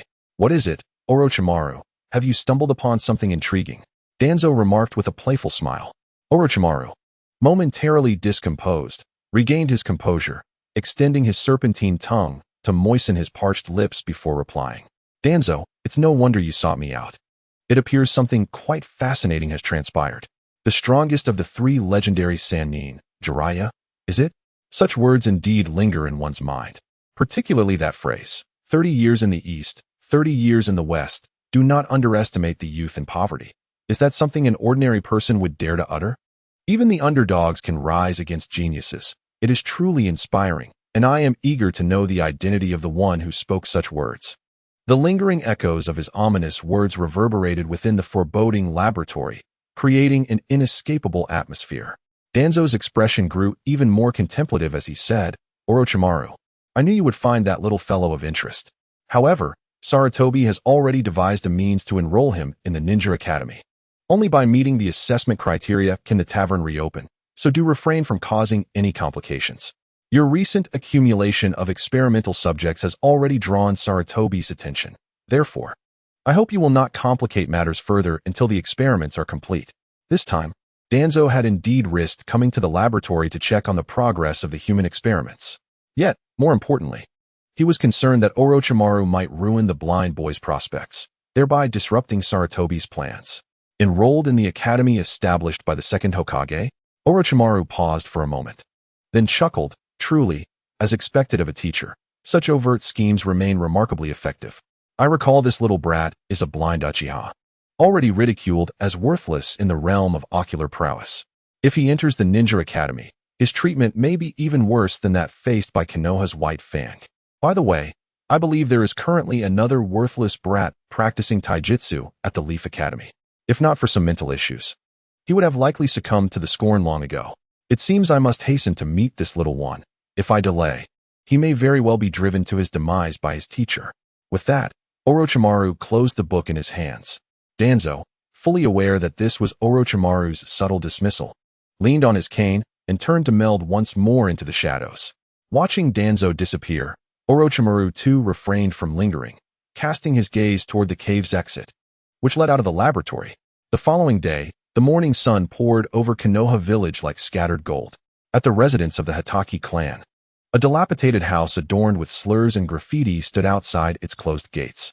The door was suddenly swung open. Kakashi, with his messenger bag slung over his shoulder, glanced back at the crumbling abode, falling into a contemplative silence. Before that incident occurred, Kakashi's greatest anticipation each day had been to attend school with his father. Regrettably, who could have foreseen that in a mere half-year, such hopes would transform into mere wishes? He had thought that following the events at the tavern 2 days prior, things might change. Yet, the outcome remained unchanged. My esteemed father, I have taken my leave, Kakashi announced as he stepped outside. He resumed his usual demeanor of aloofness and closed the door. Yet, as soon as he turned around, he found himself frozen in place. Kakashi, why are you standing there like a statue? Hurry up, or we'll be late for school. His father, White Fang, said with a smile as he tousled Kakashi's hair. Kakashi, suddenly jolted back to reality, gazed at his father's face, now free from the stench of alcohol and the unkempt beard, and couldn't help but exclaim, Father, is everything all right? You're coming with me to school? What if we encounter others who speak ill of us? Fear not, no matter what challenges lie ahead. I shall no longer evade them. I will confront them head-on and atone for my past mistakes. White Fang reassured him, patting Kakashi's shoulder before leading the way. After rubbing his eyes vigorously to dispel any lingering disbelief, Kakashi, overwhelmed with joy, hurriedly followed, calling out, "Father, wait for me. During your absence, I have nearly graduated at the top of my class. Father, I heard that fellow, Guy, is still fretting over whether he will graduate. He has been training relentlessly. He claims to have challenged me 88 times, yet I have never fought back. So how could he have won 48 times? The incessant chatter echoed in White Fang's ears. Observing Kakashi's transformation from indifference to a lively chatterbox, White Fang chuckled, gazing up at the sky as he muttered, "What a wonderful feeling it is to be alive. What traitors or failed missions. To hell with them. Next time I attend a gathering, I shall dress appropriately to remind that lad what it means to be the White Fang of Konoha." Meanwhile, at the roots of the Umbu, Danzo chuckled to himself as he examined a scroll. "So, you're saying White Fang has regained his spirit and is escorting Kakashi to the Konoha Academy? I did not anticipate that his son would inadvertently unravel his emotional turmoil. However, such transformations make for delightful intrigue. Since the White Fang has risen, we shall continue to ensure his downfall. Just because Sarutobi cannot act does not mean I am powerless. That is the very essence of our existence in the roots. I'll make a visit to the Uchiha clan's residence and have Fugaka take care of the matter." "Yes, Lord Danzo." The Umbu ninja replied with a bow before vanishing in an instant. Leaning on his cane, Danzo looked up at the towering tree trunk, a wider smile gracing his face. "White Fang of Konoha, Uchiha Haiha, a grand feast I have arranged for you both shall soon commence. Murder is merely a means, yet the heart that harbors such intent requires skill. Sarutobi, prepare to witness the spectacle. There shall surely come a day when I prove myself more suitable for the position of Hokage than you." At the Uchiha clan's residence, amidst a desolate forest, a slender figure continued to wield a wooden sword, each strike resonating with a sharp, cutting sound. 997, 998, 999, 1000. With the final blow, the wooden sword cleaved down onto the tree trunk. Boom! The trunk, as thick as a grown man's thigh, snapped in half, startling a multitude of birds and beasts from the forest. The colossal tree, severed in two, crashed heavily to the ground. With a deep exhale, Hei Yu released a breath of frustration as he gazed at the wooden sword in his hand, now similarly split into two pieces, revealing a hint of resignation. This marked the 11th wooden sword he had shattered in just 2 days. Initially, Hei Yu harbored uncertainties regarding the 100 points of combat power extracted from the system. However, after a period of contemplation, he came to realize that this 100 points translated to an explosive force of at least 600 to 800 pounds. When exerted to its fullest extent, achieving 1,000 pounds of explosive power was certainly within reach. Yet, the wooden sword could not withstand the full force of his strike. This left Hei Yu with a yearning for the armament haki of the world of the Sea King. Imagine casually picking up a branch, and with the application of armament haki, it could become as resilient as steel. Yet, he was even frugal with the money to purchase weapons. Could there be anything more appealing than that? Nevertheless, such musings were merely flights of fancy for Hei Yu. To draw armament haki from the system, one must not only earn tips from storytelling, but also accumulate enough funds for the lottery. Ultimately, it would likely require a stroke of miraculous luck to succeed. The prospect of achieving this seemed a distant dream for Hei Yu. Thus, he resolved to bolster his strength through self-reliance and resourcefulness. The only solace he felt upon returning to the Uchiha clan's encampment was abruptly interrupted when he tossed aside the broken wooden sword, grasped the cane beside him, and turned to survey his surroundings. What first caught his eye was a sinuous, boneless form that swiftly descended from the tree trunk, wrapping itself around the branches. The flickering crimson tongue added an eerily captivating quality to the scene. Anyone who beheld this sight would undoubtedly be filled with an instinctual dread. What remarkable perception! To have detected my presence is a feat even a jonin would struggle to accomplish. Forgive my lack of introduction. I am Orochimaru, one of the legendary Sannin. Orochimaru licked his parched lips, his expression tinged with intrigue as he scrutinized Hei Yu. Hei Yu's nerves tightened. In the fleeting moment before the last sword fell, he had sensed a faint hint of murderous intent. Regrettably, when he activated his Sharingan to seek the concealed adversary, he discovered that the figure had vanished without a trace. Such profound stealth was beyond his expectations. He resorted to feigning bravado while simultaneously striving to uncover his opponent's vulnerabilities with his keen insight. Little did he anticipate that his ruse would reveal a scientist from the ninja world, a scientist notorious for conducting human experiments, none other than Orochimaru. Hei Yu clenched the cane tightly, steadying his thoughts before facing Orochimaru. "So, you are Orochimaru? Have you come seeking me due to my remarks at the tavern?" Orochimaru chuckled softly. "Ah, clever boy. However, you must be aware that those who are too clever often do not live long, yes?" With a playful smile, Orochimaru appraised Hei Yu from head to toe. "The outside world proclaims you as a blind and useless wretch, yet I find them to be the truly blind ones. Such formidable explosive power in taijutsu is indeed a rarity, even difficult for a mere genin to achieve, combined with an acute sense of perception. This is truly extraordinary, evoking surprise. Or perhaps, have you been feigning weakness from the very beginning, deliberately masquerading as a weakling?" As he felt the piercing gaze akin to that of a venomous serpent, Haku's mind raced. Confronting a being of Orochimaru's caliber, he, in his current state, was no match. It appears that the only viable strategy would be to rely on his tongue. Matters that could be resolved with words need not resort to fists. Moreover, Haku was well aware of Orochimaru's true nature. Contemplating this, Haku exhaled a deep breath, releasing the tension in his nerves as he sank onto a nearby stone. Retrieving a flask of liquor to take a swig. "Orochimaru, I shall no longer pretend. I am indeed a genius, having intentionally feigned mediocrity. Is this not akin to your own penchant for clandestine endeavors? Recently, there have been numerous reports of missing infants in the Land of Fire. This must pertain to you, does it not? Though I have lost my sight, I perceive your distinctiveness." Boom. An overwhelming aura of murderous intent erupted like a tempest. The daunting pressure of death surged towards Haku like a raging tide. In an instant, Haku felt as if he had plunged into an icy abyss, every inch of his skin prickling as though pierced by needles. This was pure malice. In the original narrative, even the likes of Erguzi had been silenced by a mere glance. Haku, feeling the bone-chilling cold, initially sought to gauge the impact of this murderous intent on himself, questioning whether it would be as unbearable as it had been for Erguzi. However, as the thought crossed his mind, he raised his hand. The glare of death proved ineffective. Haku was momentarily taken aback, while Orochimaru's smile from afar froze, leaving him momentarily stunned. This was a method he had relied upon countless times, a tool he favored to discern the strength of his adversaries. Typically, a mere glance would suffice to incapacitate not just genin, but even chunin and those jonin with a slightly weaker mental fortitude. Yet now, he was disregarded by an 8-year-old blind child. Had he not witnessed it with his own eyes, Orochimaru would scarcely believe it. Could it be that this child truly harbored profound depths? A ludicrous thought flitted through Orochimaru's mind, but he quickly dismissed it. He could scarcely believe that an 8-year-old could conceal anything of significance. With this in mind, Orochimaru regained his composure, preparing to speak once more, only to glance behind him.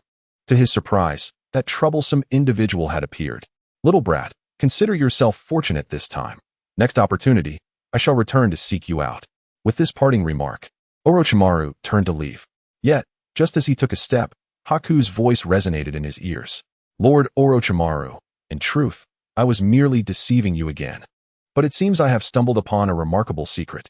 Rest assured, Lord Orochimaru, everyone possesses their own secrets, you and I alike. You claim you were deceiving me just now?" Orochimaru turned his head and flicked his tongue, a mischievous smile adorning his face.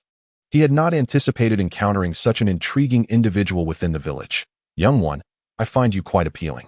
Do not perish too soon, for that would leave me disappointed." With these parting words, Orochimaru vanished entirely from sight.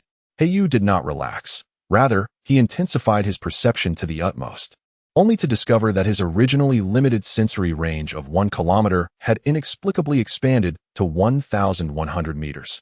This transformative change was unprecedented for Hei Yu. Could it be that the murderous aura of Orochimaru had stimulated this development? Thus, perhaps he had become immune to the intimidation of a glare? "Hei Yu, are you unharmed?" A deep voice resonated from a distance.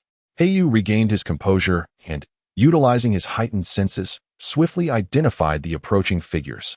Uchiha Fugaku, the clan leader. The prodigious ninja Uchiha Shursui, and the prematurely born Uchiha Itachi. Upon his reincarnation, Hei Yu was astonished to realize that his intrusion into the original storyline had triggered numerous butterfly effects. Not only had it spared Tsunade's brother, Nawaki, from death at the end of the Second Ninja World War, but Uchiha Fugaku and Mikoto had also conceived Itachi 4 years earlier than in the original timeline. Consequently, the storyline Hei Yu was somewhat familiar with had been entirely dismantled and rewritten. Before him stood Uchiha Shursui, now 6 years old and of the same age as Kakashi. Observing the agile Uchiha Itachi, who appeared to have distanced himself by several dozen meters, yet moved with extraordinary swiftness compared to his peers, Hei Yu finally regained his senses and breathed a sigh of relief. Uncle Fugaku, I am quite well. I merely encountered an enthusiastic reader here. An enthusiastic reader? Uchiha Shursui furrowed his brow. Not only was he recognized as a genius of the Uchiha clan, but he was also one of the celebrated Konoha's twin stars, alongside Kakashi. Having been brought to the battlefield early under Fugaku's guidance, he was no stranger to the essence of murderous intent. In that fleeting moment, despite being a kilometer apart, he had felt as though he had plunged into an icy abyss, causing a brief pause in his reflexes. This alone suggested that the individual Hei Yu had encountered was likely no ordinary admirer of literature. Hei Yu, the person you mentioned, was it Orochimaru? Uchiha Fugaku sighed deeply. In Konoha, the only one whose murderous aura can become palpable is none other than one of the legendary three, Orochimaru. Your enthusiastic reader is no simple character. Is it due to your assessment of the legendary three? Hei Yu helplessly touched his nose and nodded in agreement. Perhaps so. Perhaps. Uchiha Fugaku shot him a stern look before sighing once more. I promised your father I would look after you. Regrettably, these past years have been laden with clan affairs, and the elders, driven by their own interests, have impeded many policies, causing you unnecessary hardship. Uncle, you are being too hard on yourself. You have already advised me against opening a tavern.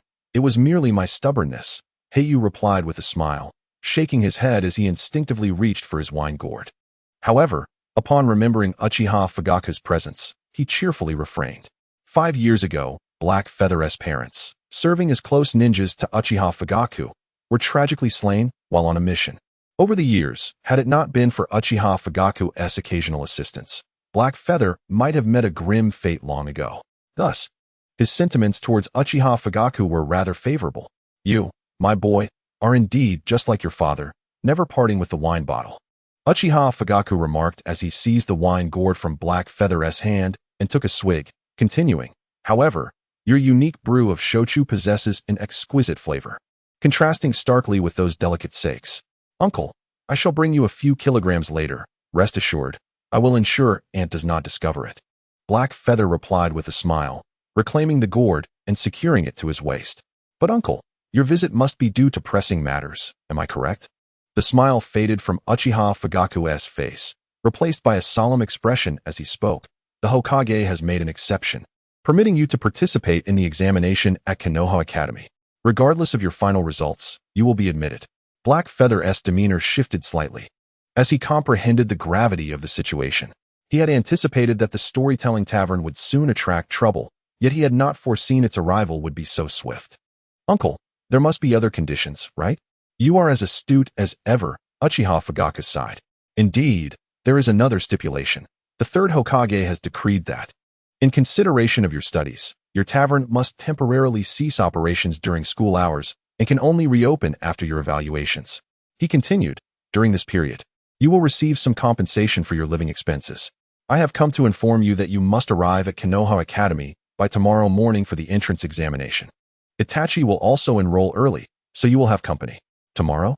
Uchiha Itachi arrived breathlessly, exclaiming, Father, tomorrow is when Brother Black Feather has scheduled the storytelling session. If the tavern is closed, what shall we listen to? I wish to know the outcome of the summit war. Itachi, Uchiha Fugaku shot him a glare. But internally he too felt a twinge of regret. Since the inception of the storytelling tavern, the legend of Wang Lufei had become a common topic of conversation in every household. Particularly, the recent tale, accompanied by assessments from Konoha's White Fang and the legendary Sannin, had catapulted the fame of Wang Lufei to unprecedented heights. Even during meals, Uchiha Fugaku found himself unable to refrain from mentioning it. Having waited for 2 days, they were now so close to hearing the tale. only to be interrupted by the demands of schooling. Should word of this disruption spread, it would not only evoke lamentations throughout Konoha, but would likely resonate across the entire ninja world. It could very well be dubbed the Black Wednesday of the ninja realm. Itachi, calm down. Tomorrow is merely an examination. I will devise a way to make up for the storytelling. Black Feather gently ruffled Itachi's hair. Itachi, clearly accustomed to this gesture, leaned in closer, revealing a blissful expression as he did so, mindful of Black Feather's blindness. Beside him, Uchiha Shursui observed the unfolding scene with an expression of discontent. He had always regarded Itachi as his little protege, generously imparting all he knew in a bid to strengthen their bond. Alas, despite his earnest efforts, he found himself overshadowed by the incessant chatter of Kuroba. With the proclamation of Monkey D. Luffy, aspire to become the Pirate King, Itachi had already taken a seat beside him. Witnessing Kuroba's unfaltering actions, Shursui could no longer contain his impatience. Kuroba, the clan leader, brought us here not only to relay this matter, but also intends for me to personally guide you. I wish to impart some foundational knowledge from the Ninja Academy, ensuring that you possess a solid understanding before you arrive at Konoha Academy. This way, you will fare better. Thank you in advance, Shursui, Kuroba replied with a smile, fully aware that Shursui's final remark stemmed from a fear of embarrassment. However, Kuroba understood that Shursui's nature was not inherently malevolent. He was merely envious of Itachi. Otherwise, he would not have been present with Uchiha Fugaku. In the original narrative, Shursui was depicted as a well-meaning individual striving to mediate the relationship between the shinobi village and his clan. Regrettably, due to his misguided methods, he ultimately lost his own life, rendering his Sharingan a mere adornment for another. Brother Kuroba, I have prepared some books for you. Take them, as they will prove beneficial. Itachi promptly retrieved a tattered volume, its pages uneven and warped, and handed it to Kuroba. Kuroba, running his fingers over the text, was taken aback. He could scarcely believe that Konoha would produce a specialized book for a blind individual such as himself. This was likely Itachi's handiwork. Observing Itachi's blissful grin, Kuroba calculated that it would be wise to withhold the truth about his own abilities for the time being. He intended to reach out and touzle Itachi's hair, but Shursui swiftly interjected, claiming the territory for himself. However, as his hand descended, Itachi deftly evaded, muttering in protest. Shursui, please refrain from touching my head. Kuroba mentioned that excessive petting could lead to baldness, and I prefer not to become unattractive prematurely. One person touching is bearable, but two is simply intolerable. Shursui stood momentarily stunned, grappling with the glaring double standards of Uchiha Itachi, rendered momentarily speechless. Uchiha Fugaku, witnessing the exchange, shook his head and remarked, well, the hour grows late, and I have matters to attend to. As for whether the tavern can resume operations early, I shall attempt to advocate on your behalf. Thank you, Uncle. Kuroba responded, regaining his composure only to find Uchiha Fugaku had vanished from sight. Observing this, Shursui quickly intercepted Itachi, speaking with caution. Kuroba, due to your influence, Itachi must participate in the entrance examination tomorrow. He is a renowned genius within our clan, embodying the hopes of the Uchiha. Thus, I wish to provide him with further training to prepare for the examination. As for you, rest assured, I will first examine the book Itachi crafted for me. After all, there remains but a day. Kuroba retrieved his gourd, eagerly taking a swig of the earthy liquor. Jishui gazed at the scene, unable to suppress a swallow. Soon noticing Hei Yu pushing the wine gourd towards him. Care for a taste? Uchiha Jishui was momentarily taken aback, surprised by the offer. Yet, upon realizing that even Hei Yu could indulge, he could not allow himself to be outdone. He took the gourd, tilted his head back, and drank deeply. Uffed. Uchiha Jishui spat out the fiery liquor, flailing his arms and fanning his tongue. So spicy. Hei Yu, are you deliberately trying to make a fool of me? Itachi, let us hurry and leave this guy behind. However, Itachi hesitated, glancing back at Hei Yu. Hei Yu smiled and shook his head, watching Uchiha Jishui retreat in disarray before refocusing on the book of blind techniques in his hands. This book was evidently a compilation by Uchiha Itachi, meticulously noting everything about the Leaf Academy. Upon reaching the final pages, he found the hand seals for the body flicker technique, as well as various methods of chakra manipulation, all meticulously recorded. Indeed, as the beloved son of Uchiha Fugaku, Itachi was undoubtedly starting ahead of the pack. Other children might still be fretting over entrance exam scores, while Uchiha Itachi had likely already mastered the fundamentals of the body flicker technique. In the original narrative, he was even studying the fire release, great fireball technique. Such a head start could very well be a finish line for many. As Hei Yu reflected on this, he turned to the last pages of the book and was momentarily stunned by the contents. Initially, he had assumed the book would merely cover the body flicker technique, a rather elementary ninjutsu. He had never expected to find the shadow clone technique at the end. If Hei Yu recalled correctly, the shadow clone technique was originally devised by the second Hokage. Additionally, it contained the forbidden art of multiple shadow clones. According to the original story, the primary reason multiple shadow clones were deemed forbidden was due to the immense chakra drain it inflicted on the user, rapidly exhausting their reserves to create copies. Ordinary individuals would not only struggle to endure the sudden surge of energy consumption, but could also risk being completely drained, leading to a backlash of chakra. In the original narrative, only Naruto could wield multiple shadow clones as a signature skill. As for the shadow clone technique, it was not unfamiliar to the ninjas of the Leaf Village, particularly for a clan as prominent as the Uchiha. As Hei Yu gazed at the recorded shadow clone technique, he swiftly took notes. Although he outwardly expressed indifference towards the tavern's temporary closure, internally he was already devising various plans, eager to reopen for business. The storytelling tavern was not merely a means of sustenance. It was integral to Hei Yu's quest for strength. He could not passively allow his ambitions to be stifled in their infancy. Confronted with Itachi's notation of the shadow clone technique, bold ideas began to take shape in Hei Yu's mind.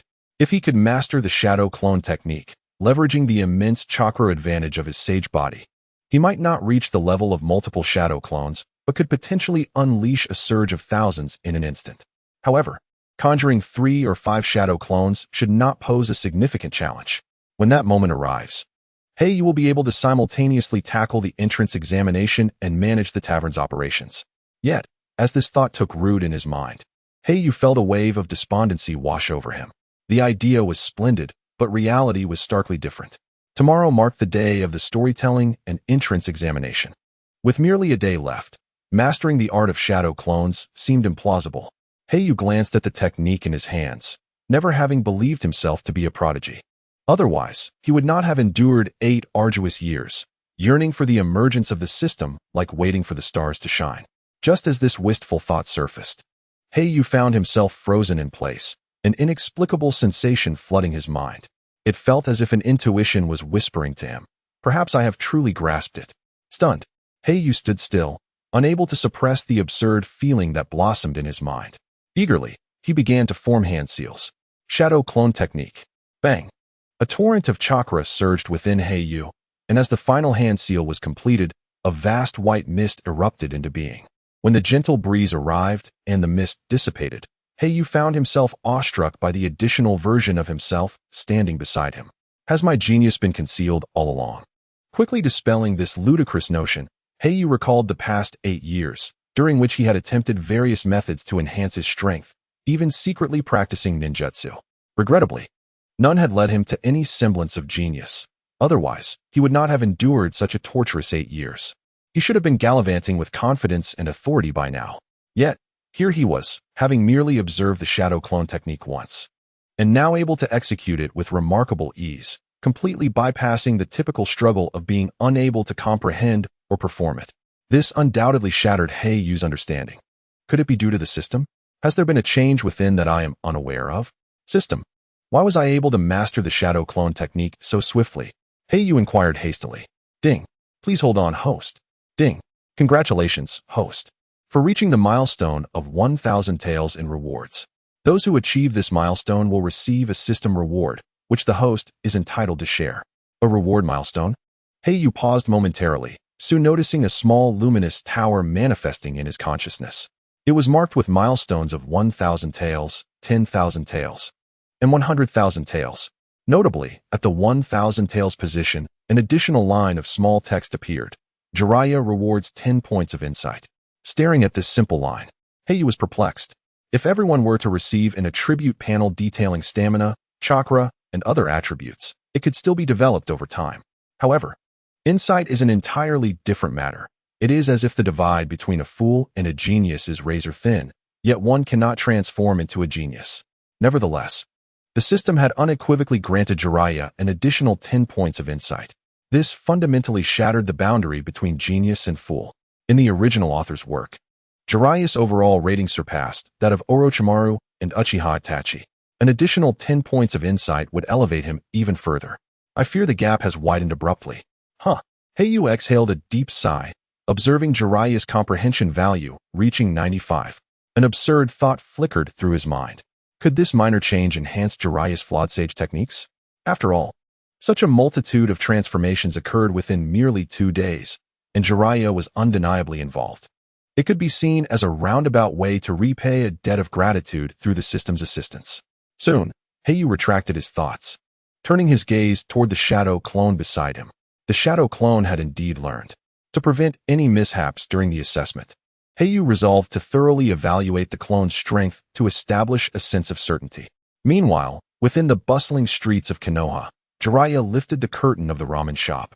Spotting Tsunade, who had been waiting eagerly, he plopped down onto a seat.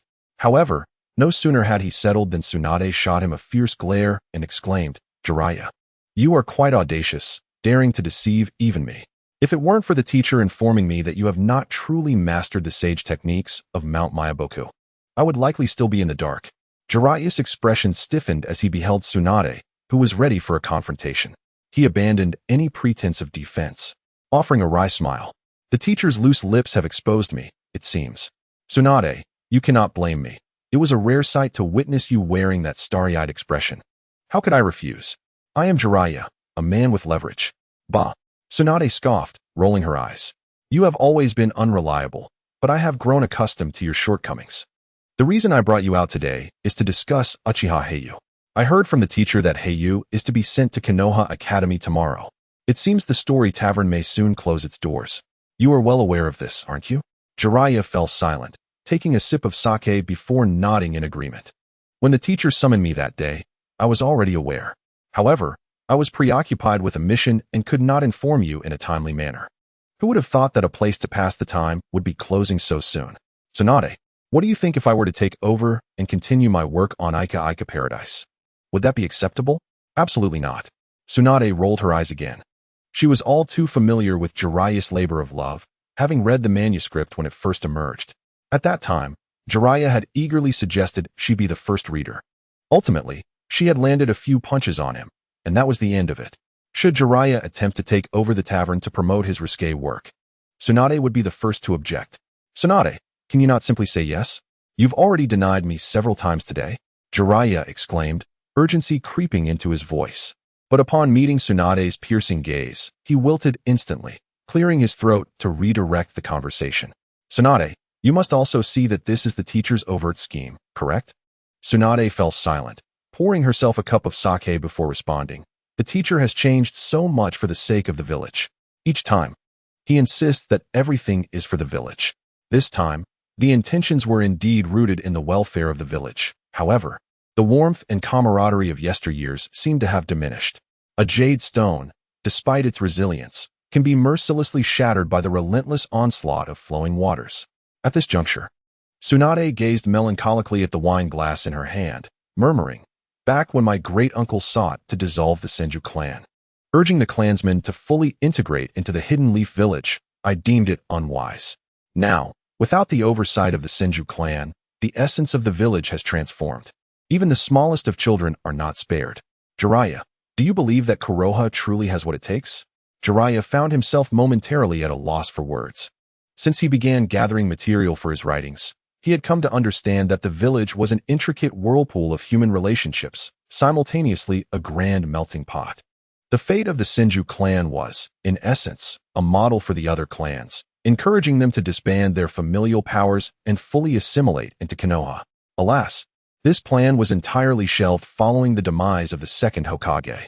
The one who shelved it was Sarutobi Hiruzen. Utilizing this method, Hiruzen swiftly garnered the support of the various clans, ultimately ascending to the position of the third Hokage. At that time, Tsunade indeed voiced her opposition, but alas, she was the sole remnant of the once mighty Senju family. Her voice, though profound, was but a whisper in the grand scheme of things. Ding! Congratulations on acquiring 10 points of insight. The ethereal notification echoed abruptly in Jiraiya's mind. He was momentarily taken aback, failing to grasp what had transpired. Yet he felt an enlightening clarity wash over him. The dilemmas that had long plagued his thoughts suddenly seemed much clearer. This strange sensation rendered Jiraiya momentarily rigid, prompting him to exclaim, "Tsunade, I believe I have finally grasped it." As the sun dipped below the horizon, Konoha, weary and reliant on his cane, meandered through the Uchiha compound. By this day, he had grown accustomed to the shadow clone technique. Given the vast chakra reserves of a sage, sustaining it for a short duration was a trivial matter. Even extending it to 8 hours of overtime posed no significant challenge, barring any unforeseen circumstances. Presently, he only needed to contemplate one thing: how to simultaneously manage 2 tasks the following day. A tumult of thoughts flickered through his mind as Konoha exhaled a deep breath. Standing before a somewhat dilapidated house, taking a moment to observe his surroundings. After 8 years, it was perhaps the first time he truly beheld the place he called home. With the activation of his Byakugan, everything within a radius of several hundred meters was laid bare before Konoha's perception. Perhaps due to the third Hokage's foresight. The shadowy figures that had once followed him had long since been withdrawn, save for a few distant residents. Utilizing his Byakugan, Konoha discerned that there was still a figure moving within the house. He felt no surprise at this sight, fully aware of her presence. With a creak, Konoha pushed open the tightly shut door, and a familiar silhouette came into view. Gazing at this figure, so well known yet seen for the first time, Konoha found himself momentarily frozen. Uchiha Izuna. She was a girl of similar age to Konoha. Uchiha Konoha, having lost his parents, was taken in by the elders of his clan. Similarly unfortunate, Uchiha Izuna also lost his parents 3 years prior. Eventually, Konoha moved out on his own, while Uchiha Izuna, possessing the qualifications of a ninja, chose to live with his grandparents. However, due to their long-standing companionship, Izuna often visited Konoha's residence to assist in tidying up. Upon seeing Konoha, Izuna was momentarily taken aback, but his eyes soon sparkled with joy as he leapt toward Konoha. Instinctively, Konoha thought to turn and evade. But that thought was quickly suppressed. With a resigned smile, he accepted the inevitable embrace. "Konoha, I heard from that obnoxious Itachi that the third Hokage has approved your participation in the entrance exam for the Konoha Academy tomorrow. We can attend school together from now on," Izuna exclaimed, clinging to Konoha with a beaming smile. "You're heavy. Izuna, have you been eating too much meat lately? You've gained some weight," Konoha chuckled, ruffling Izuna's hair. "Come on, let go. If others see us, how will you ever get married?" I don't care. I'm going to marry Konoha." Izuna pouted, reluctantly sliding down from Konoha. "With someone as thoughtful and skilled in storytelling as you, who wouldn't want to marry you? Konoha, you must promise me that you will marry me in the future." Observing Izuna's incessant chatter, Konoha, with a playful sigh, reached out and gently flicked her forehead. "All right, enough of this nonsense. You have school tomorrow, and I need to wash off this sweat." "I knew you would say that," Izuna retorted, covering her forehead and shooting him a glare. Realizing Konoha couldn't see her expression, she quickly grabbed his hand and pulled him inside. "Konoha, I've prepared your meal and boiled the water. Go wash up first, and we can eat together afterward." With that, Izuna hurried off to the kitchen. Watching her rush about, Konoha shook his head with a smile and proceeded to the bathroom. In this relatively peaceful hidden leaf village, moments like this were rare for Konoha, evoking a sense of home. Upon entering the bathroom, he tested the pleasantly warm water with the back of his hand, undressed, and sank into the tub. The warmth enveloped him, easing the fatigue that had accumulated from a day of rigorous training. However, before Konoha could fully relish the soothing sensation, the bathroom door was abruptly flung open. Uchiha Izuna, already undressed, dove into the water with a gleeful laugh. Konoha stood frozen in place. In the past, when his vision was impaired, Izuna would occasionally play pranks, insisting on joining him for a bath.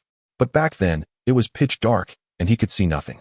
Now, with his enhanced perception, everything was vividly clear, creating an entirely different experience. Konoha certainly did not possess any inappropriate inclinations, yet the sight of Izuna's bare form dancing before him felt rather unsettling. "Little Nai, this is rather inappropriate. Perhaps you should refrain from causing a disturbance." "Hey you. What disturbance? This is not our first time. Come over quickly, I'll assist you with your back." Little Nai winked, revealing a mischievous smile, and promptly began to tickle Hei Yu. Initially, Hei Yu maintained a stern demeanor, intending to impart some wisdom, but he was swiftly disarmed. In an instant, the dilapidated bathroom transformed into a lively battleground of splashing water. It was not until half an hour had passed that Hei Yu, utterly exhausted, lay in the bathtub, gazing at Uchiha Izuna, who was tending to his back. He had contemplated whether to disclose that he could see now, but he promptly dismissed the thought. Hei Yu was not a pedophile. However, having someone to tend to his back was undeniably delightful.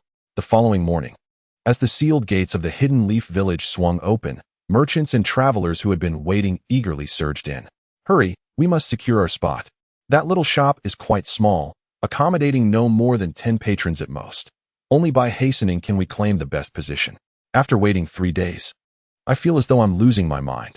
The legendary tales of Wang Lufei and the climactic moments of the battle atop the Hokage monument are not to be missed.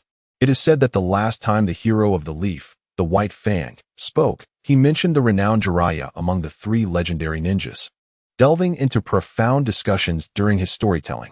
This is an epic-making assessment that has left many listeners entranced for days. Can you believe that an 8 or 9-year-old child could articulate such captivating narratives? This child is undoubtedly the premier novelist of our age. The atmosphere suddenly became electric.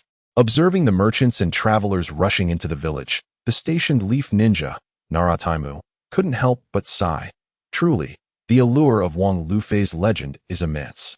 It is said that in recent times, the emergence of Wang Lufei's tale has drawn numerous outsiders eager to visit the village for the stories. The once ailing commercial street, seemingly on the verge of decline, has blossomed with the influx of merchants and travelers, becoming vibrant once again.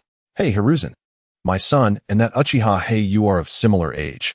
Why is there such a vast difference? Haha. Taimu, before he began storytelling, who would have deemed him anything but a waste, remarked a middle-aged ninja with a chuckle.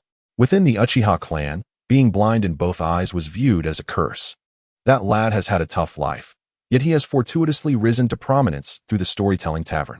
However, I heard that upon learning of this, Lord Hokage, unable to bear the thought of such a young child shouldering the burden of supporting a family, proposed that he participate in today's entrance examination and even offered to subsidize his living expenses. With such assurances, it appears the boy has declared that the storytelling tavern will cease operations. Earlier, when I passed by, I made a point to check. The tavern, which usually opens early, still had its doors closed. I fear they will be disappointed today. Surely not. I was eagerly anticipating the opportunity to check if the latest volume had been released during my shift change. Now, with this turn of events, how can I return to explain it to that rascal? I promised him that I would secure the book as early as possible, allowing him to bask in admiration among his peers. In this moment, Inuzuka Tetsumaru found himself frozen, overwhelmed by a sudden sense of having lost his life's purpose. Were it not for the task at hand, he would undoubtedly have slipped away, eager to pursue the matter. Not far off, atop a towering building, Danzo leaned on his cane, observing the scene before him with a satisfied smile. As a competent politician, the ability to manipulate human emotions is absolutely indispensable.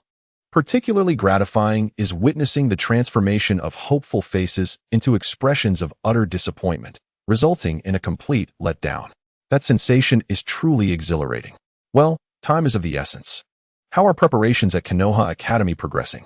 2 slender figures stationed behind Danzo promptly responded, Lord Danzo, Konoha Academy is ready.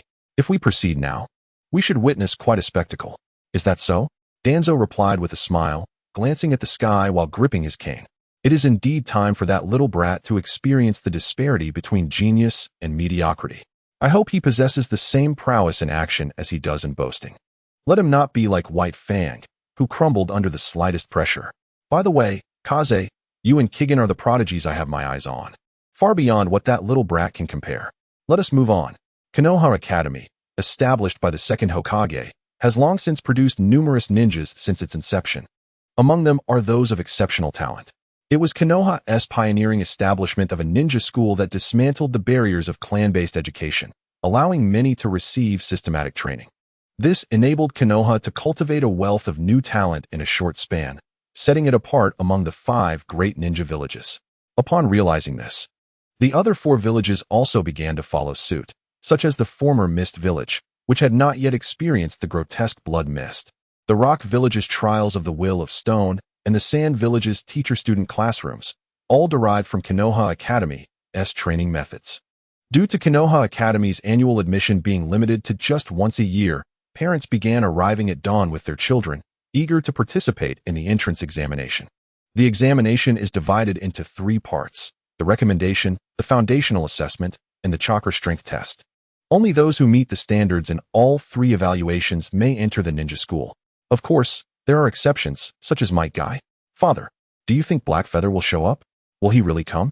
Uchiha Itachi, standing amidst the crowd, could not help but inquire. At merely 4 years old, he felt distinctly out of place among the throng of 6, 7, and even 8 or 9-year-olds.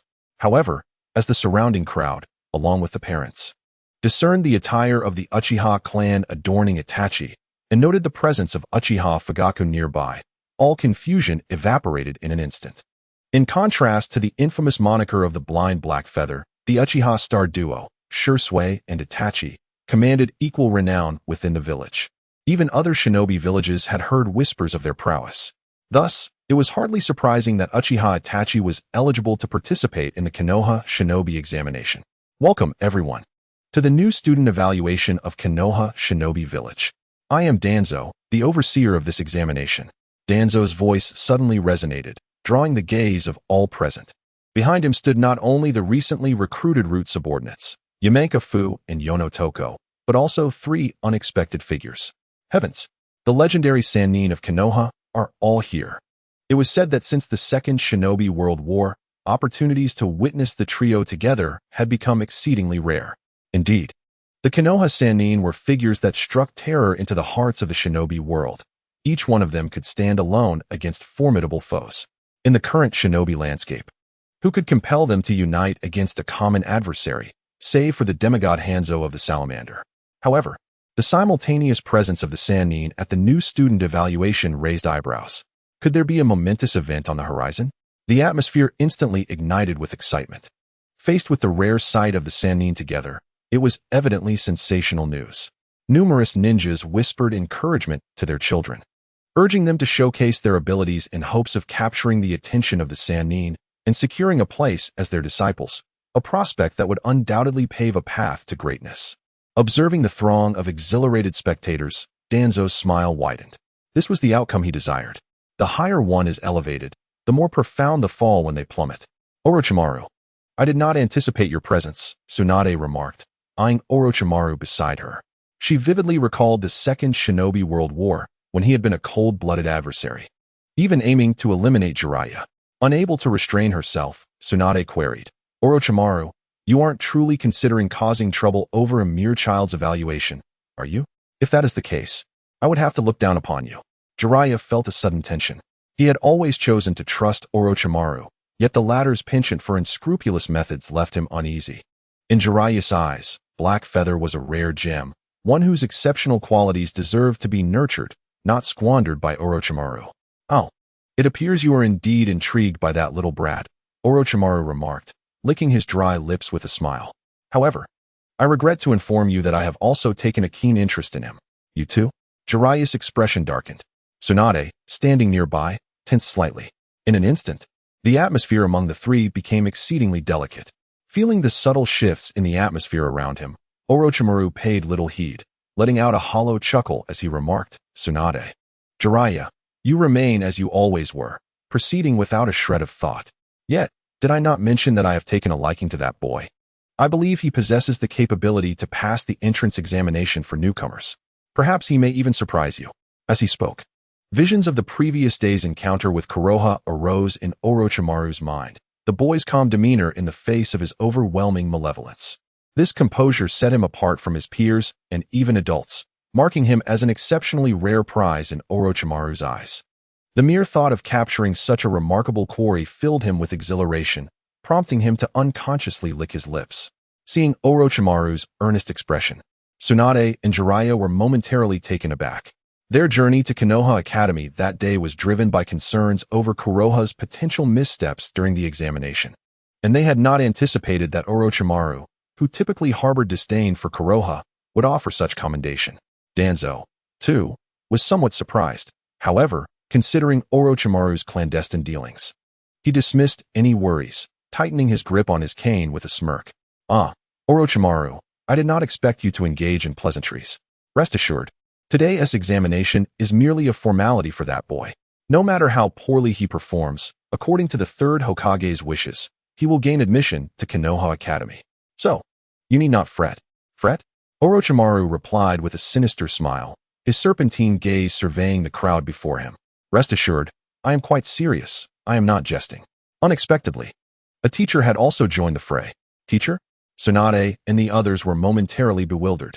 Soon, a flurry of leaves swirled around the platform, and Sarutobi Hiruzen, adorned with the Hokage's hat, materialized before the crowd. "Is that the third Hokage? What brings him here?" They gasped. It had been 5 years since he had attended a newcomer examination in person. Why was he here now? Your vision is rather limited.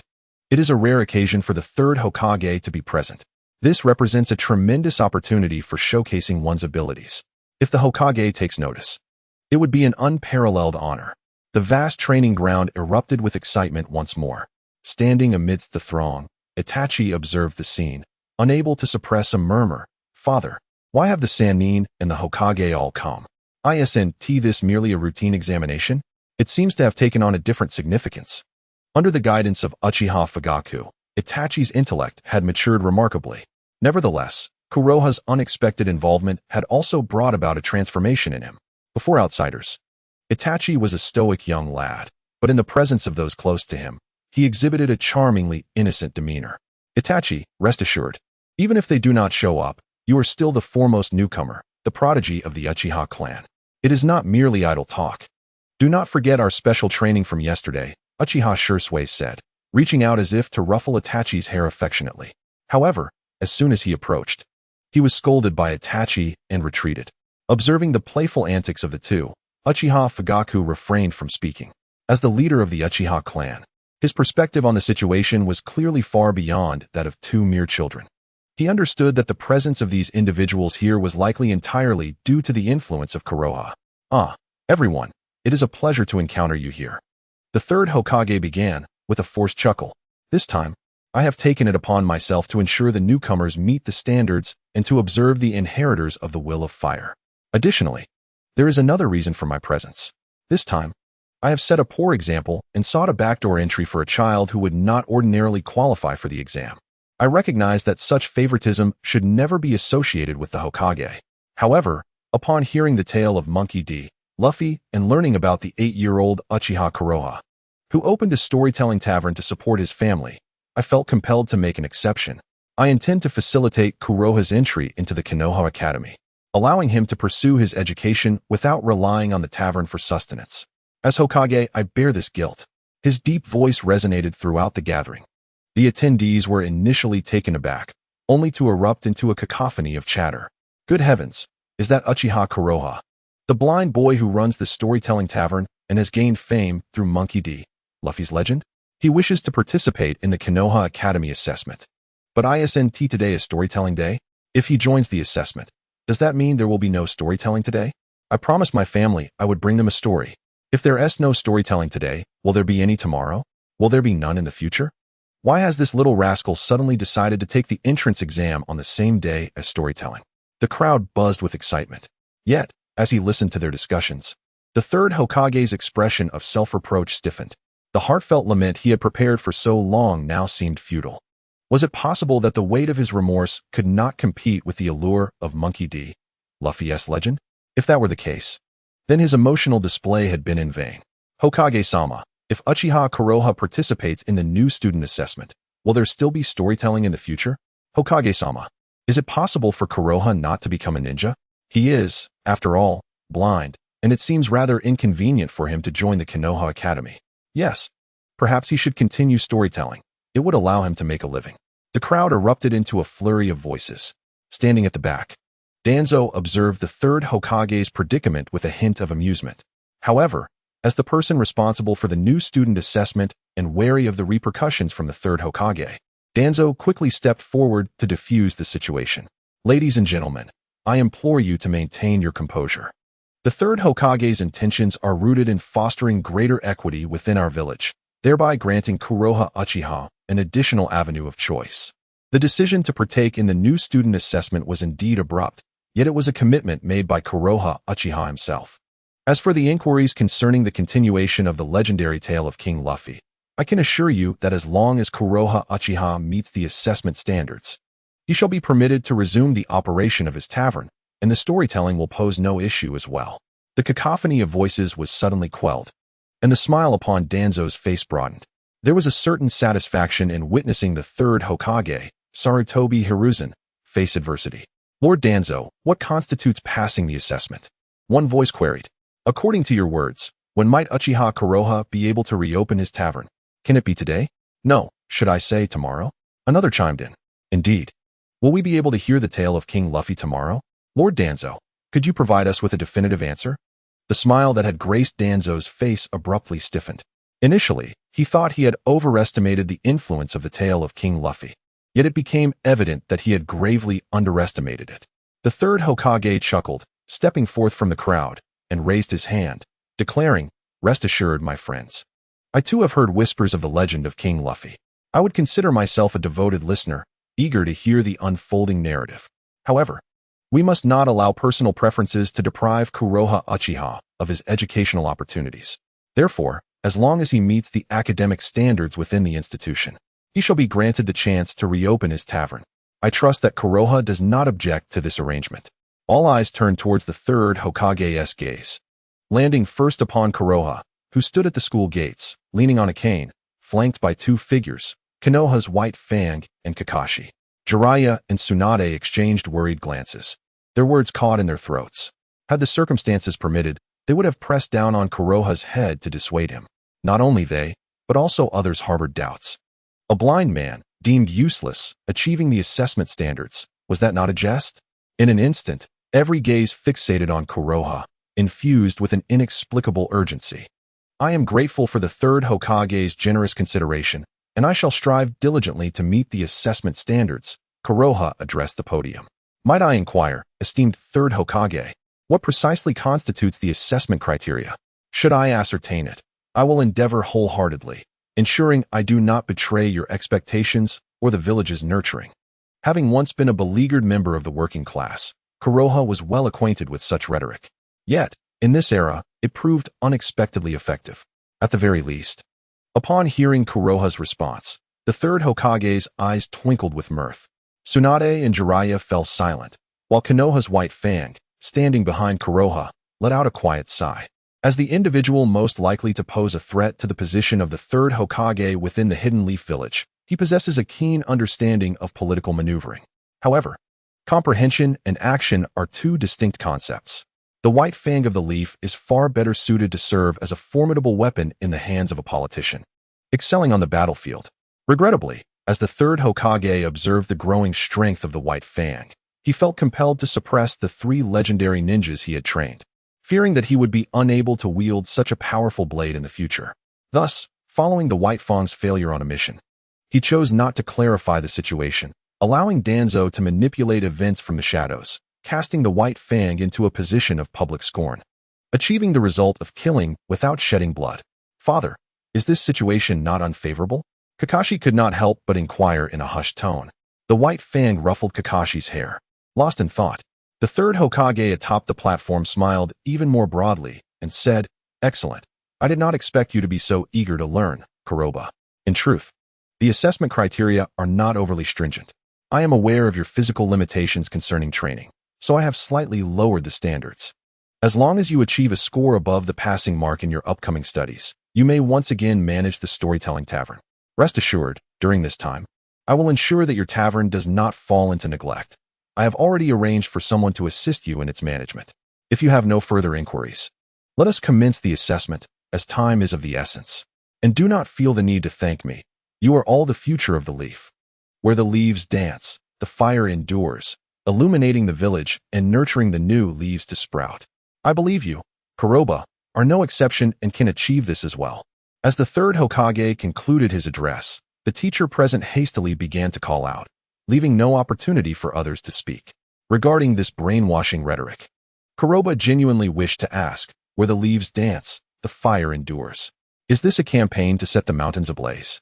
However, according to the handbook Itachi had privately provided. As long as one could surpass the 60-point threshold across 3 assessments, they would be deemed qualified. The first assessment was divided into recommendations for Jinin, Chunin, and Jonin. Achieving a Chunin recommendation would signify passing, making this phase the easiest to navigate. Kuroba, being specifically recommended by the 3rd Hokage, was not merely expected to pass.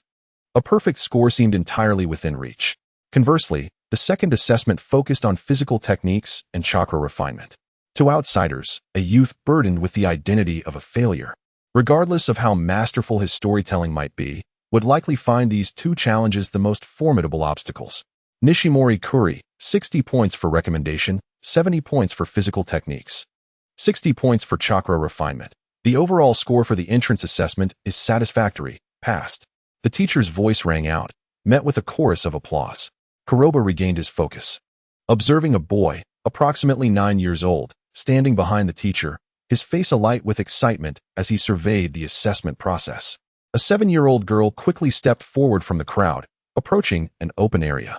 In the center of the square stands a kunai launcher, towering at the height of an adult and resembling a wooden post. These kunai launchers have undergone special treatment, ensuring that even when struck, they will not sustain any damage, merely leaving behind marks of the attack. Participants in the assessment are deemed competent if they can evade 60% of the kunai. As for the third evaluation, after navigating through the kunai posts, one must channel chakra into a special pool, causing the chakra-infused bamboo sticks within to rise. The more bamboo sticks that stand upright, the higher the score achieved.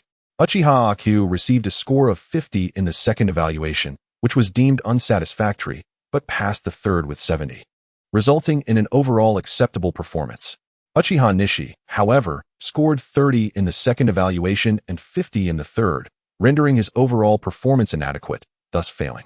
Uchiha Suki, on the other hand, achieved 70 in the second evaluation and 50 in the third, resulting in an overall acceptable score and passing the assessment. A series of names and scores were rapidly announced. As the number of candidates dwindled, all gazes, whether intentional or not, gravitated towards Konoha and Itachi, both of the Uchiha clan's younger generation.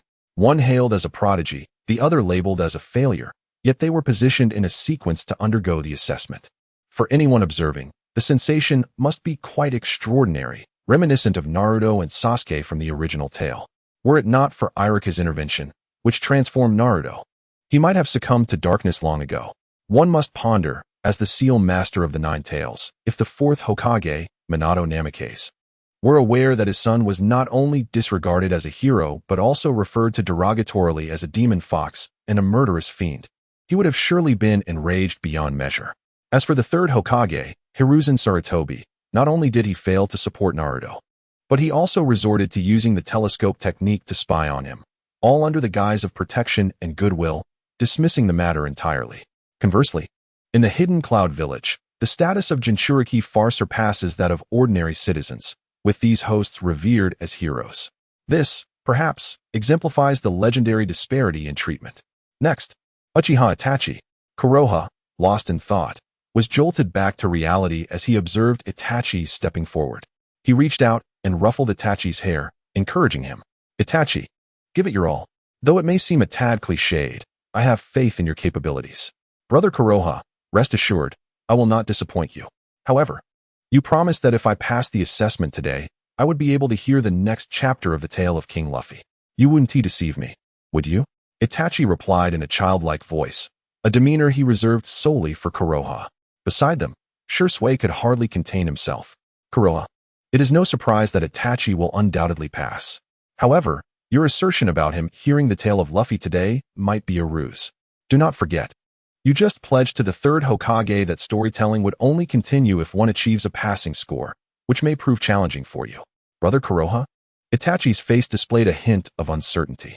Hei Yu did not spare a glance at Shursui. He understood all too well that this fellow, who could even become jealous of men, was undoubtedly a victim of love turned to resentment, harboring no significant malice. In the presence of outsiders, he remained the composed and calm Shursui, who would later instill fear across the shinobi world. Rest assured, if merely meeting expectations, I still possess a degree of confidence. Hei Yu chuckled as he patted Uchiha Itachi on the shoulder, signaling him to proceed. Itachi nodded earnestly and leaped onto the high platform.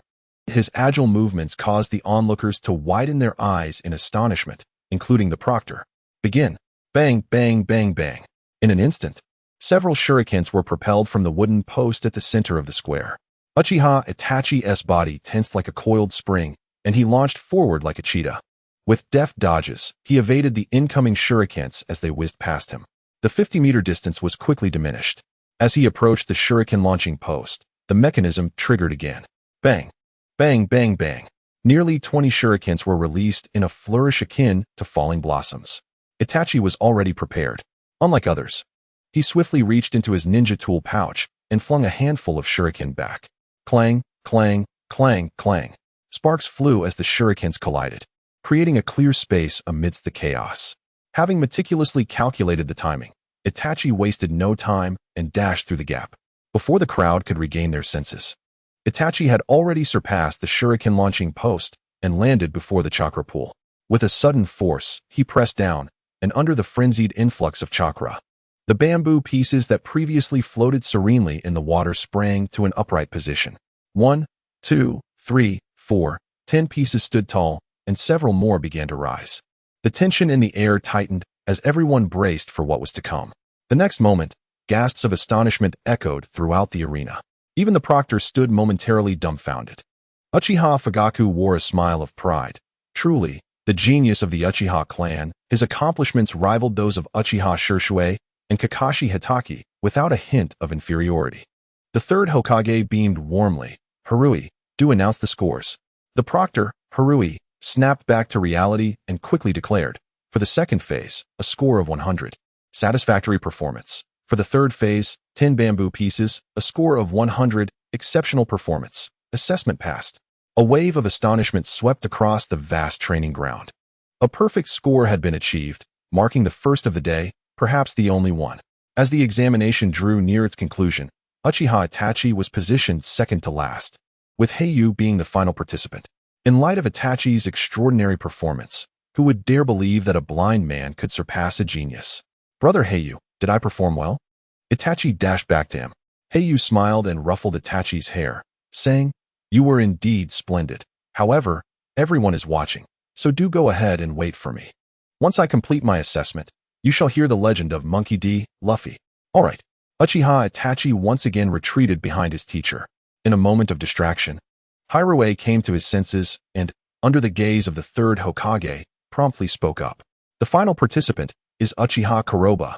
Instantly, all eyes turned to Kuroba, who emerged leaning on a cane, blind and frail. Many spectators felt a pang of sympathy. The difficulty of this assessment was not particularly arduous. However, for one who was visually impaired, it seemed rather cruel. Fear not, everyone. In light of Kuroba's unique circumstances, the speed required for the kunai target practice will be adjusted. Thereby lowering the difficulty slightly, Danzo interjected, stepping forward with a smile. I hope this is acceptable to all. The crowd collectively exhaled, relieved. And even Uchiha Itachi shared in their sentiments. Jiraiya and Tsunade were uncertain of Danzo's true intentions, yet this adjustment offered a glimmer of hope. Apologies, and my gratitude for your kind consideration, Lord Danzo. However, I wish to increase the difficulty of the kunai target practice tenfold, Kuroba declared suddenly, his voice resonating with an enchanting authority that echoed through the air, lingering long after.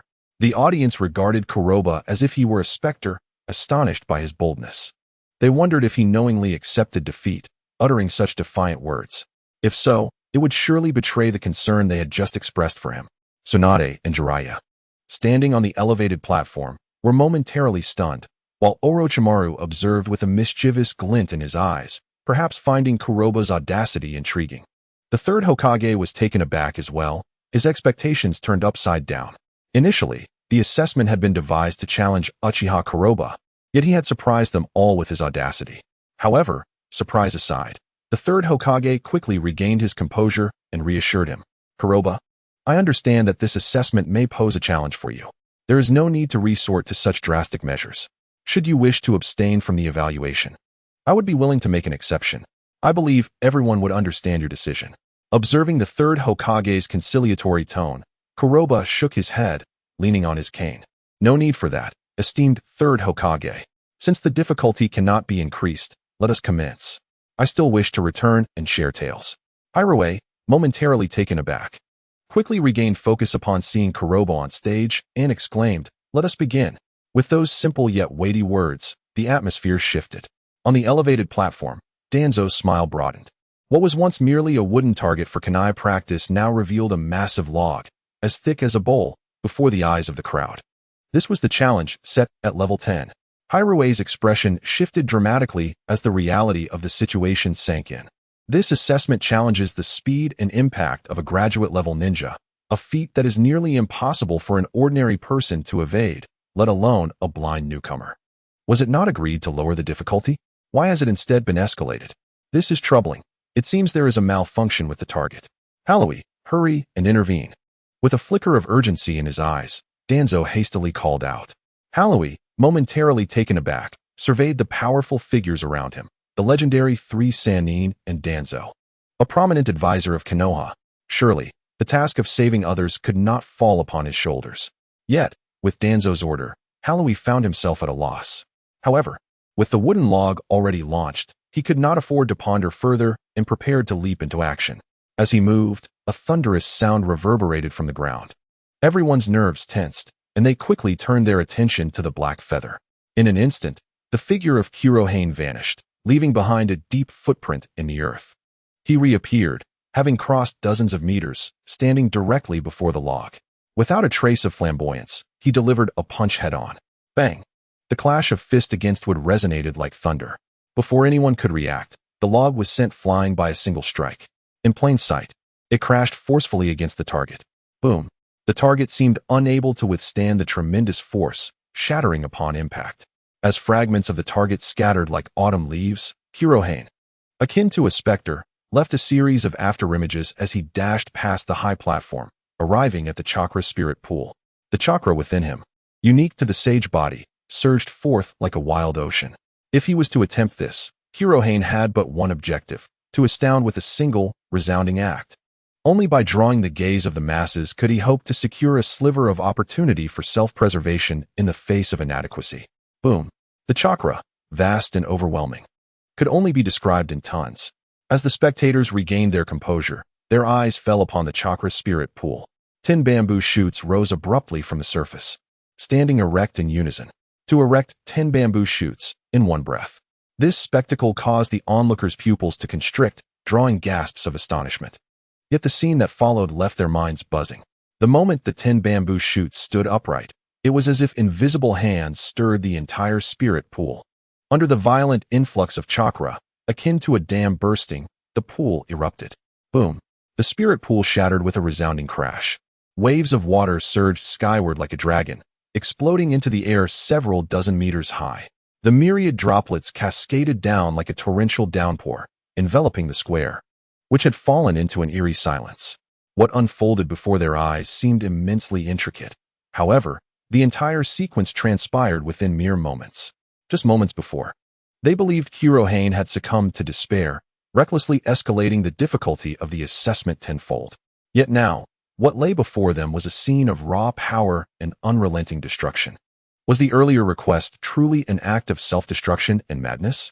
At this very moment, they felt as if ensnared in a dream, wishing fervently for a sharp slap to awaken them from this surreal state. Was such a formidable blind man truly the so-called waste of rumors? Upon the high platform, Danzo and the third Hokage wore expressions of disbelief. The decision to admit Konoha into the Leaf Academy was initially intended as a psychological blow.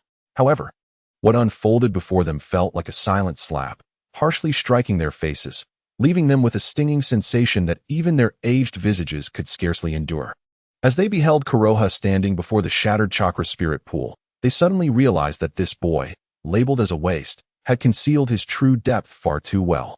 Jiraiya and Tsunade, though devoid of the malice exhibited by Danzo and the third Hokage, were equally astounded. Jiraiya, seizing the moment, turned to Orochimaru, his voice tinged with urgency. Orochimaru, did you already know that Kuroha's abilities were extraordinary? Huh, Jiraiya, did you truly believe I was as foolish as you? Orochimaru replied, his lips curling into a sly smile. I have long warned you not to underestimate this boy. If he lacked talent, he would have perished in some forgotten corner long ago. This child is a master of deception, and it appears I have underestimated him.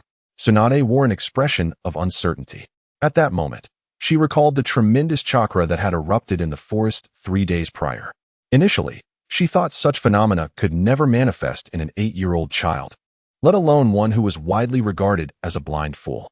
She had never imagined that her perceptions had been so simplistic. Yet, she was equally astonished by Konoha's remarkable agility and the vast reserves of chakra, surpassing even that of a jonin. Why, she pondered, had this 8-year-old concealed such strength for 8 long years? A cascade of thoughts raced through Tsunade's mind. Meanwhile, Jiraiya was the first to break the silence, exclaiming with exuberance, "Bravo! Truly, Konoha, you embody the spirit of perseverance. 30 years of fortune and misfortune. Do not underestimate the youth." Who would have thought that with the burden of 8 years' worth of disgrace, Konoha would today surpass the prodigies? You are a model for the underdogs, a bombshell among the so-called wastes. As one of the legendary Sannin, I, Jiraiya, shall learn from you and strive to overthrow the genius, pushing Orochimaru down from his pedestal. His hearty applause resonated throughout the high platform. Observing Jiraiya's seemingly foolish exuberance, Tsunade remained lost in thought. Only Orochimaru clapped knowingly, a meaningful smile gracing his lips. With Orochimaru's lead, the previously stunned crowd began to awaken from their daze. In an instant, the sound of applause erupted like thunder, reverberating throughout the heavens. The once silent square had burst into a cacophony of sound. Well, indeed, Uchiha Konoha is truly remarkable, akin to the legendary and inspiring Monkey D. Luffy. My goodness. An 8-year-old blind child is capable of rising from obscurity. He surpasses even my own son. How could he cultivate such formidable strength? His explosive power and chakra fluctuations seem to exceed those of a mere genin. One might wonder if the loss of sight has compelled him to immerse himself entirely in darkness, thus enabling him to become so extraordinarily powerful. The third Hokage and Danzo were rendered utterly speechless, their expressions frozen in disbelief as they beheld Konoha, who had transformed into the center of attention. A situation that starkly contradicted their expectations. It was almost enough to make them grind their teeth in frustration. Yet, witnessing the overwhelming tide of admiration, the only recourse available to them was to force a strained smile. The third Hokage was the first to break the silence, exclaiming, "Ah! Congratulations to Konoha for passing the entrance examination. I never anticipated that you had concealed your true abilities so profoundly. Your prowess is nothing short of astonishing, eclipsing that of mere geniuses. Had I known earlier, I would have ensured your talents were recognized long ago." The thunderous applause gradually subsided, and all eyes turned towards Konoha, including Uchiha Fugaku and Shursui, who were no exceptions. Over the years, they had interacted with Konoha more than anyone else in the Uchiha clan. Yet they too had not foreseen him attaining such heights. In the same entrance examination, neither Itachi nor Shursui could compare to Konoha's raw and unrefined display of strength. The disparity was striking. Feeling the weight of the gazes upon him, Konoha retrieved the cane he had been carrying and leaned on it, deliberately expressing gratitude. "Thank you, esteemed third Hokage, for your kindness. I have practiced physical techniques since childhood, which has endowed me with superior physical capabilities compared to the average individual. As for the refinement of chakra, I have never neglected my training. Yet I acknowledge that there remains a significant gap compared to the results I have achieved with physical techniques. However, 3 days ago, upon hearing that you had exceptionally allowed me to join the Ninja Academy, I was so exhilarated that I could not sleep day or night. Upon awakening the next day, my chakra had grown so wild that I still have yet to comprehend the cause." The audience was momentarily dumbfounded. Had he truly grown stronger simply by sleeping? What kind of logic was this? It was unlikely that even the legendary tales of Monkey D. Luffy, known across the 5 great ninja villages, could be this outrageous. Had he awakened the Sharingan? Uchiha Fugaku displayed a hint of surprise, yet as he contemplated further, a more absurd thought emerged. He was, after all, the last remaining member of the Uchiha clan possessing the Mangekyo Sharingan. He understood that the Sharingan indeed granted the Uchiha clan an edge over ordinary ninjas. However, to achieve a qualitative transformation in an individual's strength, the only plausible explanation would be the awakening of the Mangekyo Sharingan. Yet, for an 8-year-old like Konoha to not only awaken the Sharingan, but also the cursed Mangekyo, was something Fugaku could scarcely believe. Nonetheless, if not for this reason. How could one explain the changes in Konoha? Standing beside him, Shirsue's expression had turned rigid. Not long ago, he too awakened the single Tomo Sharingan. However, this revelation was known solely to Fugaku Uchiha, with Itachi remaining oblivious. Shirsue's actions were entirely motivated by the desire to reserve his most formidable techniques and powers for confronting Kakashi, who was equally celebrated as one of Konoha's illustrious duo. Initially, Shirsue held a sense of pride in his modest abilities, yet upon comparing himself to Kurohane, he felt a sense of inadequacy. Reflecting on the astonishing entrance examination earlier, could this truly be the so-called blind waste of talent that people spoke of? In truth, Shirsue harbored no resentment towards Kurohane. His competitive spirit in Kurohane's presence was merely a facade to impress Itachi, particularly with the emergence of the legendary Monkey D, Luffy, which captivated the entire ninja world. Itachi too was swept away by the fervor, compelling Shirsue to strive for recognition. On the high platform, the third Hokage and Danzo were momentarily taken aback. Kurohane's statements were clearly unforeseen. Nevertheless, in such a critical moment, it was not the time for deep contemplation. The only option was to stabilize the situation temporarily. May I inquire, dear third Hokage, you previously mentioned that as long as Uchiha Kurohane passes the entrance examination, he could continue to run the tavern and share tales of Monkey D, Luffy's legend. Is that still the case? One ninja could no longer contain his eagerness. The eyes of everyone gathered in the square gleamed with anticipation. The third Hokage's expression became noticeably strained. He had orchestrated numerous endeavors to prevent Kurohane from narrating stories in the tavern, believing that the entrance examination would serve as the final straw to overshadow Kurohane. He never envisioned the situation would escalate to this extent.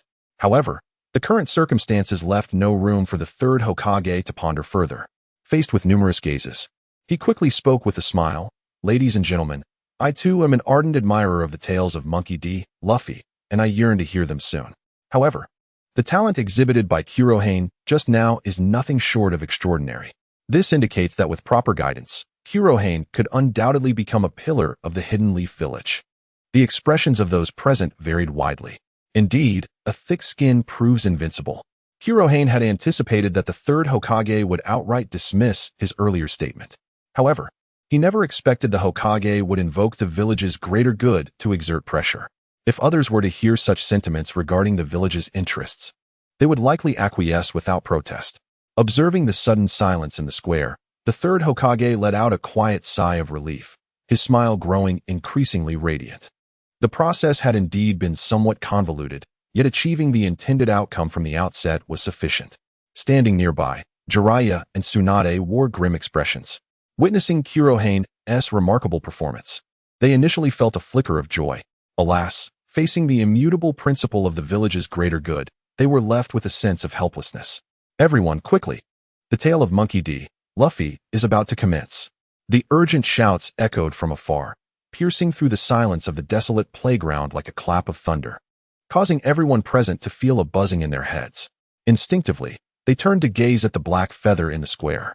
Indeed, the storyteller remained here. The master of tales was still present. Moreover, the grand discourse delivered earlier by the third Hokage lingered in their minds. Who would believe the announcement of the legendary Monkey D, Luffy? Badal, what nonsense are you spouting? Black Feather is right here participating in the new student assessment. How could he possibly be narrating tales in a tavern? You are spreading baseless rumors. One ninja could no longer contain himself and shouted anxiously. Could you be mistaken? Or is someone impersonating Uchiha Black Feather, deceiving you all? The crowd nodded in silent agreement. Even those on the high platform were no exception. They had witnessed an excellent performance just moments ago. To now claim that Black Feather was storytelling in a tavern would surely be seen as absurd. Badal hesitated, feeling the skeptical gazes of those around him, and could not help but rub the back of his head. I indeed saw Uchiha Black Feather in the tavern. Many others witnessed it as well. There is absolutely no mistake. Furthermore, the preparation for the tale of Monkey D, Luffy cannot be wrong. If you do not believe me, you may rush over and see for yourselves. With that, Badal hastily turned and departed, clearly disregarding the third Hokage and Danzo on the platform. After all, his mind was solely occupied with the legend of Monkey D, Luffy. Lord Third Hokage, there are numerous merchants and travelers gathered on the commercial street, eagerly awaiting the tale of Monkey D, Luffy. The personnel responsible for maintaining order there are insufficient. We hope you can reach a conclusion swiftly. An Umbu ninja landed beside the third Hokage. The third Hokage's heart sank. If just one person claimed this, it could be dismissed as a fabrication. Yet, even the Umbu, directly under the Hokage's command, echoed the claim. Could there truly be any doubt remaining? Did you all genuinely see Uchiha Blackfeather? Is he not here participating in the new student assessment? Danzo inquired in a grave tone. The Umbu ninja, instinctively following Danzo's gaze, suddenly changed countenance and hurriedly apologized. Lord Danzo, I assure you, my words bear no falsehood. A Uchiha Blackfeather indeed appeared at the tavern. The reasons remain unclear to me. Danzo's expression darkened as well. Faced with the simultaneous appearance of two Uchiha Blackfeathers, he was about to pose further questions when Itachi interjected, his eyes suddenly brightening. Brother Blackfeather, did you learn the shadow clone technique yesterday? The innocence of his words rang out, striking a jarring note in that moment. Every heart skipped a beat, and many faces displayed shock, including those of the third Hokage and Danzo. They had indeed contemplated whether the simultaneous appearance of two black feathers was related to the art of shadow duplication. However, this notion was swiftly dismissed as it took root in their minds. The remarkable display of the black feather during the entrance examination had already astounded everyone. If one could master even the art of shadow duplication, what need would there be to attend a ninja academy? Most importantly, the ninjutsu taught at the Konoha Academy consisted merely of the most fundamental techniques: the body replacement technique, transformation technique, and the shadow clone technique. Among these, the shadow clone technique had no practical combat application. It was a rudimentary ninjutsu that would dissipate if one ventured too far, rendering its utility nearly non-existent. Yet now, from the mouth of Uchiha Itachi emerged the art of shadow clones, a veritable B-rank technique reserved solely for Chunin. Not only had the black feather mastered it, but he was also employing it remotely. Who would believe it if they had not witnessed it with their own eyes? Itachi, my apologies. It seems I may have overexerted myself and nearly depleted the chakra of the clone. The black feather chuckled as he affectionately ruffled Itachi's hair, saying my apologies. Lord Third Hokage, we shall meet again. With a resounding bang, the black feather's clone was dispelled. As the smoke cleared, the black feather vanished without a trace. Everyone's pupils constricted in shock, revealing expressions of disbelief. Speculation was one thing, but confirmation was an entirely different matter. The entrance examination results had been obliterated by a single punch, coupled with a B-rank ninjutsu that only Chunin could master. Such formidable prowess rendered even the genin pale in comparison. One could argue that possessing such capabilities and still attending the Konoha Academy was a rather lonely endeavor. Quickly, let us hasten to witness the conclusion of the new student assessment. We have little use for lingering here. We must hear firsthand the legend of Monkey D. Luffy. Who knows what captivating stories and engaging discussions may arise today. I have heard that some eager individuals plan to debate with the black feather. Father, remember to jot down the details for me. I must hear every word without omission when school ends tonight. Also, I want a copy of the story. Please ensure you acquire one for me, and if possible, have it signed. The atmosphere erupted with excitement. Just a moment ago, they were fathers wishing for their sons to succeed, but now, in the face of the long-awaited legend of Monkey D. Luffy, they found themselves yearning for something more. Observing the chaotic scene as a throng of people hastily departed the playground, the mood of the third Hokage had darkened to its utmost depths, his fists clenched in frustration. Danzo, is this your meticulously arranged and foolproof scheme for certain failure?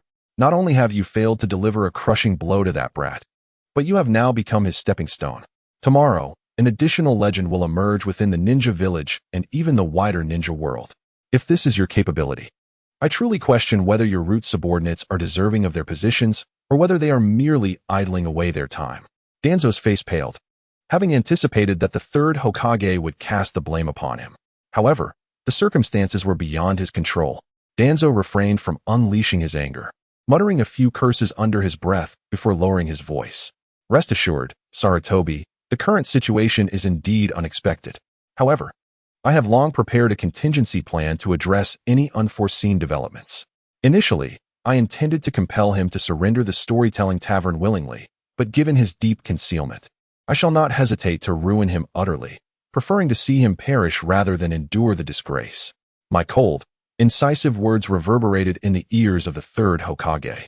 Danzo instinctively glanced at the departing figures of Jiraiya and Tsunade, his sinister smile growing ever more pronounced.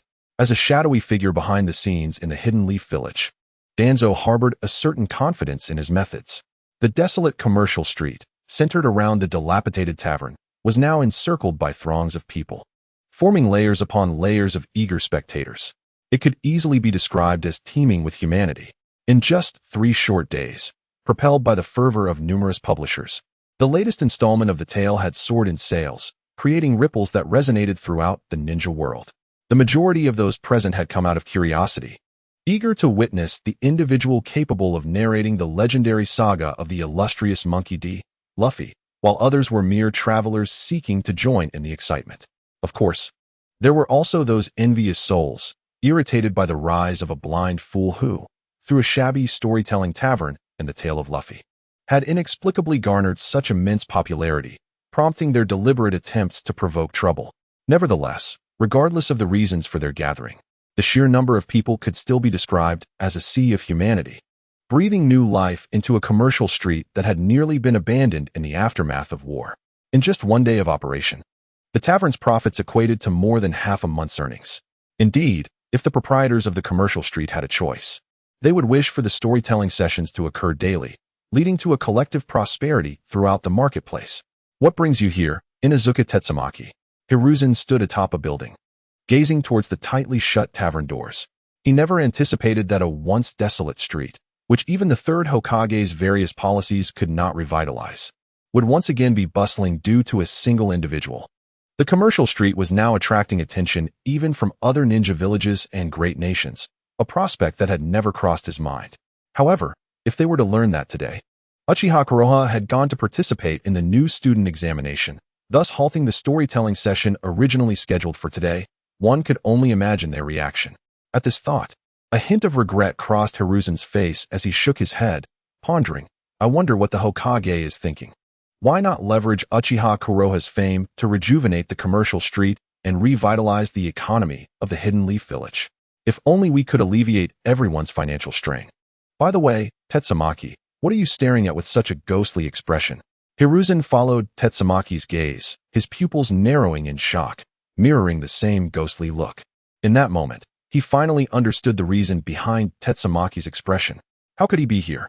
Wasn't he supposed to be at the Leaf School for the new student examination? I am uncertain, but does his appearance signify the commencement of the legend of Wang Lufei? The anxious Inazuka Taimu quickly regained his composure. Regardless, this matter is beyond our jurisdiction. We should first listen to the tale of Wang Lufei. Heiruxi, for the first time, feigned ignorance with remarkable finesse. Desperate to hear the long-awaited tale of Wang Lufei after enduring 3 days of anticipation, he was willing to go to great lengths. Is this truly terrifying?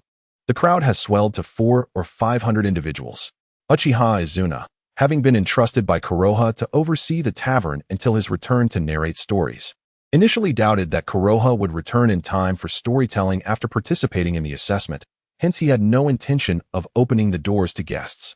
However, upon witnessing the ever-increasing throng, he found it impossible to maintain his pretense and had no choice but to open the doors.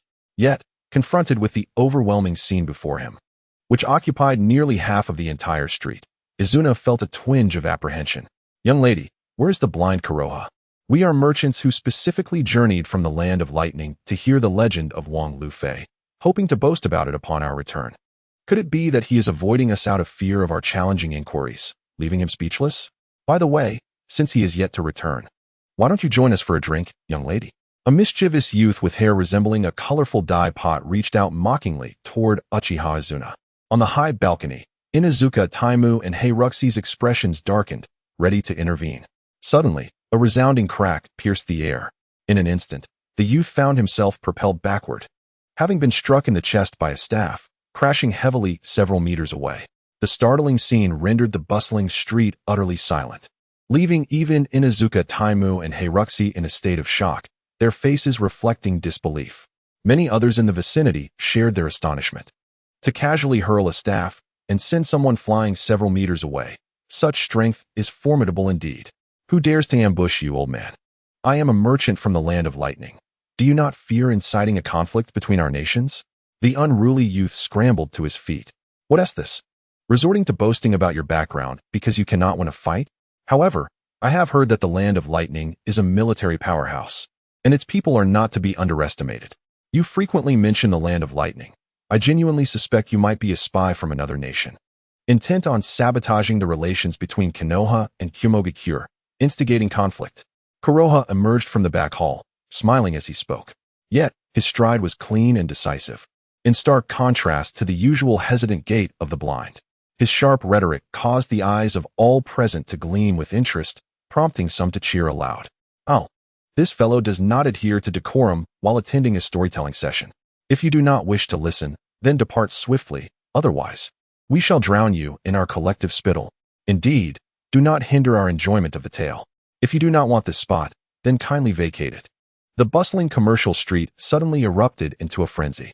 Observing the tumultuous atmosphere, a frail merchant seated nearby hastily interjected, "I apologize.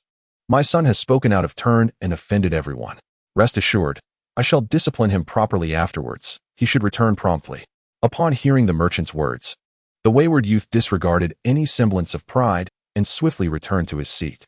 The crowd, initially poised to voice their grievances, found themselves at an impasse, eagerly gazing towards Haku. They had endured 3 long days, yearning to uncover the preparations the Navy headquarters had undertaken in anticipation of Whitebeard's arrival. Would Whitebeard truly engage in battle? As the atmosphere in the room fell into an immediate hush, Haku couldn't help but smile. He was already privy to the events that had transpired, having learned of them through the shadow clones of Konoha. The forthcoming strategies of the third Hokage held little concern for him. His primary objective was to ensure the success of today's storytelling session, hoping to seize this opportunity to further arm himself with formidable means. "All right, everyone, let us continue from where we last left off," he proclaimed. Previously, we recounted the tale of Port Gas D, Ace being escorted to the Navy headquarters at Marineford, while Monkey D, Luffy ventured forth to rescue his comrades from the undersea prison. In preparation for the impending clash with the Whitebeard pirates, the Navy headquarters has mobilized 100,000 elite troops to stand ready for battle. However, to ensure absolute certainty in their success, they have summoned a formidable force to take command at the Navy headquarters. Today, we shall discuss the participation of the 7 Warlords of the Sea. The 7 Warlords of the Sea? I recall they are the 7 powerful pirates recognized by the world government. Gasped an onlooker. Goodness, we have only seen 1 or 2 before. And now all 7 are appearing together. Is Whitebeard truly that fearsome that it necessitates the combined might of 7 great pirates? Silence. Do not interrupt the storyteller. We wish to know exactly who the 7 Warlords of the Sea are. The atmosphere surged with excitement. From their elevated position, the figures of Inazuma and Hilux were equally taken aback. They had not anticipated that Haku would unveil such a monumental revelation, instantly igniting the room with his mention of the 7 Warlords. Clink.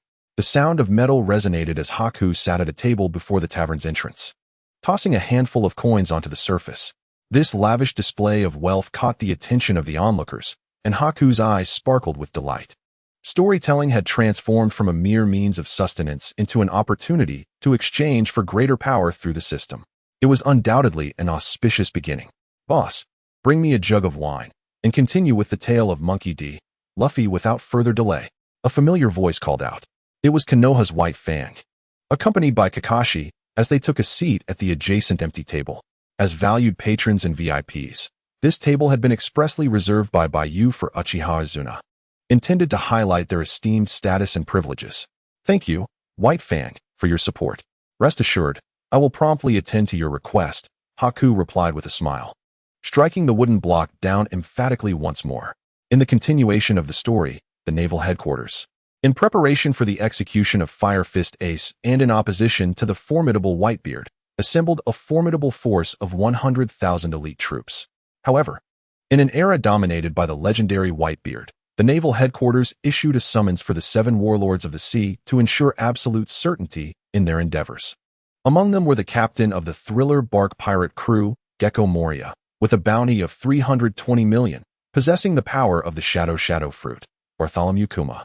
Formerly the king of the Sorbet Kingdom, with a bounty of 296 million, wielding the ability of the Pawpaw Fruit, known as the Tyrant, Don Quixote da Flamingo. A former celestial dragon and the current king of Dressrosa, with a bounty of 340 million, a ruler of the underground market, possessing the power of the string fruit, and referred to as the heavenly Uchiha, Dracul Mihawk, hailed as the world's greatest swordsman, with a staggering bounty of 930 million, wielding the supreme sword, Uru, and finally, Boa Hancock, the empress of the Amazon Lily and captain of the Kuja pirates, renowned for her unparalleled beauty, with a bounty of 80 million, known as the Pirate Empress. The remaining two warlords, unable to make an appearance, were the traitor Blackbeard and the honorable Jinbe, who refused to strike against Whitebeard out of loyalty. The presence of these 5 warlords sent shockwaves through the naval headquarters, serving as a powerful morale booster, second only to the 4 emperors. Among them, the most captivating was undoubtedly the Empress Hancock, whose beauty was said to eclipse all others. The lengthy narration echoed through the bustling commercial street, each word resonating with a force that struck directly at the heart. The audience felt as though the 7 warlords were standing before them, their overwhelming presence palpable. However, what truly astonished and inspired the listeners was the final phrase uttered by the narrator. "Low head, no sight of toes." Upon hearing this, the audience's eyes sparkled with intrigue. They had never anticipated that such a colorful descriptor could be delivered with such wit and humor, vividly conjuring the image of the world's most beautiful woman, Hancock. In their minds, many instinctively glanced down at their own toes, captivated by the cleverness of the phrase. "This line is simply exquisite. I must include it in my writings," Jiraiya thought, his previously dull eyes now gleaming with excitement as he instinctively looked toward Tsunade. Meanwhile, as Konoha's White Fang and Kakashi arrived, they too felt the anticipation building as the storytelling was about to commence. They had no desire to continue waiting idly. Tsunade shot a disapproving glance at the fervent Jiraiya, while the young Shizune, merely 12 or 13, furrowed her brow and glanced down at her own toes. "Lord Tsunade." The phrase "unable to see one's toes" when looking down signifies a profound realization. Jiraiya, nearly bursting with laughter, felt Tsunade's murderous gaze upon him and hastily cleared his throat, advising Shizune to stand tall, and perhaps she might uncover the truth. Confused, Shizune straightened her posture, continuously glancing down at her toes. Initially, everyone was engrossed in the storytelling, but the atmosphere shifted dramatically, eliciting knowing smiles from many. This only intensified her curiosity. "Stop staring, foolish girl." Tsunade could no longer contain herself and urged. Shizune snapped back to reality, turning to Tsunade, and froze as if jolted by electricity. She finally grasped the meaning behind the phrase. A glance at Tsunade, followed by a look at herself, revealed that not only her toes, but even the ground was obscured from her view. The disparity was rather stark. Nearby, Jiraiya nearly erupted with laughter. Had it not been for Tsunade's lethal glare, he would have laughed uproariously. Concurrently, on the commercial street, many began to mimic the scene, laughter echoing in the corners. However, this mirth quickly transformed into cries of pain, as the flesh around their waists could not escape unscathed. High above, Noera Tetsumoku, belatedly regaining his senses, turned to the female ninja beside him, who was also tasked with maintaining order, and remarked, "Mizuki, I finally understand why this lad has gained such popularity. His eloquence is exemplary. With a mere phrase, he can elevate one's image. Were it not for our current mission, I would undoubtedly applaud him aloud." "Vulgar," blushed Yagura Mizuki, unable to resist glaring and muttering. Unable to see one's toes when looking down is simply a joke. How many in this world could truly achieve that? "Haha, Mizuki, there's no harm. Being petite isn't so bad," chimed in Harushi, ever eager to stir chaos. "Enough, enough," Mizuki retorted with a glare. Yet before the trio could continue their dispute, a commotion arose from the crowd. A group of delinquent youths, previously schooled by Kurohane, abruptly stood. The tall figure at the center drew everyone's attention. "It seems trouble has come knocking before I even need to intervene." Danzo appeared behind them, accompanied by the third Hokage. Noera Tetsumoku and his companions turned pale, swiftly kneeling on one knee. "Lord Hokage, Lord Danzo, we were unaware of your arrival. It was our oversight, and we hope you will not hold it against us." All three were indeed elite jonin, entrusted with guarding the gates of the Leaf Village, not mere fools. However, facing the presence of Sarutobi Hiruzen, a high-ranking advisor and Hokage, their surprise was palpable, as this was entirely beyond their expectations. Certainly, they are acutely aware that if these two individuals wish to conceal their whereabouts, it is beyond their capacity to detect. However, reflecting upon the recent playful antics, the only recourse left for them is to resign themselves to their misfortune. Hihi, Shiranui Tetsuki, your words are indeed exaggerated. After casting a penetrating glance at Konoha, the third Hokage extracted a pipe, inhaling deeply before revealing his characteristic warm smile, and remarked, "It has come to my attention that the once desolate commercial street has become remarkably lively due to the emergence of the storytelling tavern. As the leaders of the Hidden Leaf Village, both Danzo and I felt compelled to pay a visit. Nonetheless, I am quite eager to hear your true sentiments. Is the storytelling truly captivating? Indeed, it is most enthralling, Lord Third Hokage. Perhaps you did not catch it earlier, but in the legendary tales recounted by Wang Lufei, the world's most beautiful empress, Hancock, can command applause with merely a phrase, the imagery vividly lingering in one's mind. Hei Yu responded with unrestrained enthusiasm, exhibiting no trace of hesitation. Beside him, Shiranui Tetsuki hastily prodded Hei Yu with his elbow, interjecting, Lord Third Hokage, Hei Yu's exaggeration is unwarranted. The storytelling is enjoyable and quite engaging for children, igniting their curiosity, but for us, it merely serves as a means to pass the time.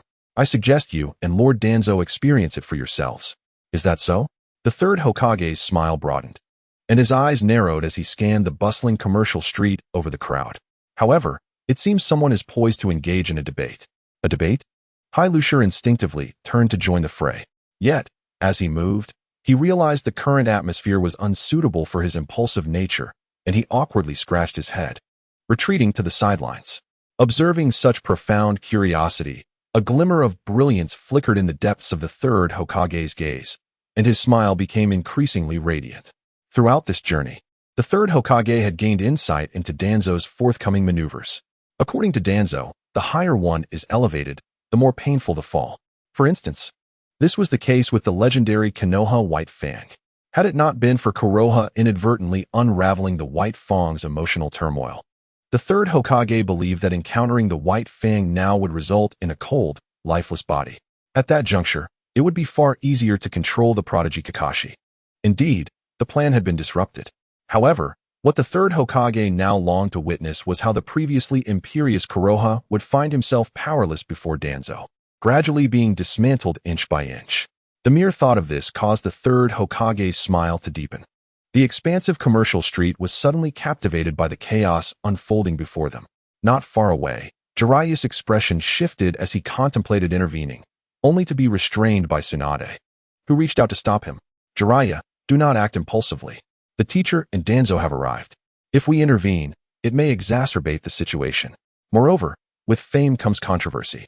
Konoha has become a sensation in the ninja world due to the legends surrounding Wang Lufei, especially following the last tale, which has prompted numerous publishers to expedite their prints, leaving the stories still sold out.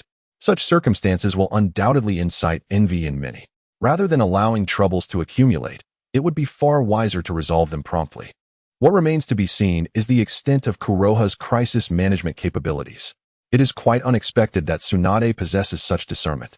Orochimaru, appearing like a specter behind the three, licked his lips with his tongue and remarked, Jiraiya, you remain as foolish as ever. I truly cannot fathom how that boy could deem you the strongest among the Sannin. Why you? Jiraiya stammered, momentarily speechless. Orochimaru, one of the Sannin and his lifelong rival, had always been the benchmark of his aspirations for surpassing greatness. Initially, Jiraiya had intended to master Sage Mode to showcase his prowess, but the thought of his half-baked understanding of it deflated his enthusiasm. Enough of your idle chatter. Let us see what those individuals truly intend, he urged. With that, even Orochimaru momentarily relinquished his inclination for argument and turned his gaze toward the crowd. The tall, slender merchant finally stepped forth from the throng, grinning with amusement. Apologies, blind Konoha, for interrupting your storytelling. However, our purpose in coming here extends beyond merely hearing the legend of Monkey D. Luffy.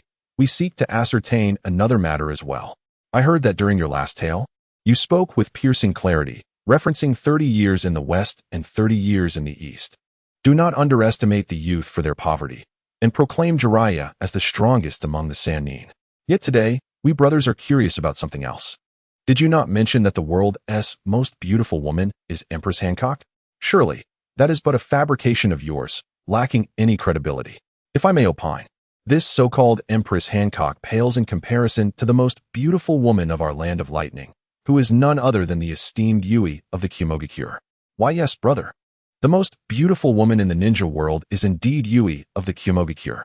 A mischievous youth chimed in eagerly. Witnessing their fervor, the sycophants surrounding them erupted into laughter. This dissonant scene caused the onlookers in the commercial district to freeze momentarily. Even Jiraiya and his companions, standing nearby, were no exception. They had heard of the two Yui, renowned figures among the new generation of Jinchuriki from the Kumogakure. Their status as Jinchuriki shrouded them in an aura of mystery and strength, making them objects of admiration for many in the land of lightning. The sudden emergence of this question from the merchants caused a stir, particularly the title of the most beautiful woman in the ninja world, which left many eagerly anticipating Kuroha's response. In an instant, the gaze of nearly 1,000 people in the commercial street converged upon Kuroha. Standing beside him, Uchiha Izuna clenched her fists tightly, biting her crimson lip. To her, Kuroha, a member of the Uchiha clan yet blind, had already endured much ridicule. It was a rare occasion for him to establish a storytelling tavern, which had just begun to flourish, only to encounter such troublemakers. How utterly unfair. Unfortunately, at this critical juncture, Izuna could only watch helplessly, her only hope resting on Kuroha's ability to navigate this predicament. Rest assured, Shao-nai, there is no need for anxiety. Hei Yu sat comfortably on his chair, gently ruffling Uchiha Izuna's hair.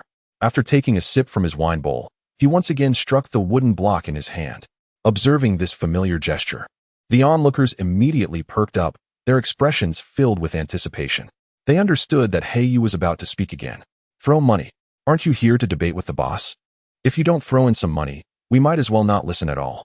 But what good does glaring in silence do for troublemakers? Indeed, I concur. Those who seek trouble must pay the price. The atmosphere quickly became one-sided. Seeing the fervor of the crowd, the merchant from the land of thunder turned pale. Nevertheless, he gritted his teeth and threw in 2 fire coins. As the bills were pocketed, Hei Yu smiled with satisfaction and brought the wooden block down once more. It is said that in the tales of King Luffy, beauties abound, yet the Empress stands alone in her splendor. However, if you wish to compare the ninja world with the legends of King Luffy, such comparisons are not without merit. Yet, as for the renowned Hancock, acknowledged as the most beautiful in the world, I doubt the Tuyumi you speak of can measure up. If a list of beauties were to be established in the ninja realm, it seems unlikely that they would even make the top 3. As his words echoed, the crowd erupted in an uproar. The Tuyumi, known for their status as Jinchuriki, were rumored to possess the ability to control these beings perfectly. They held a notable reputation in the ninja world. Yet, to be deemed insufficient to rank among the top 3 by Hei Yu was astonishingly audacious, especially considering the list he proposed, which was refreshingly innovative.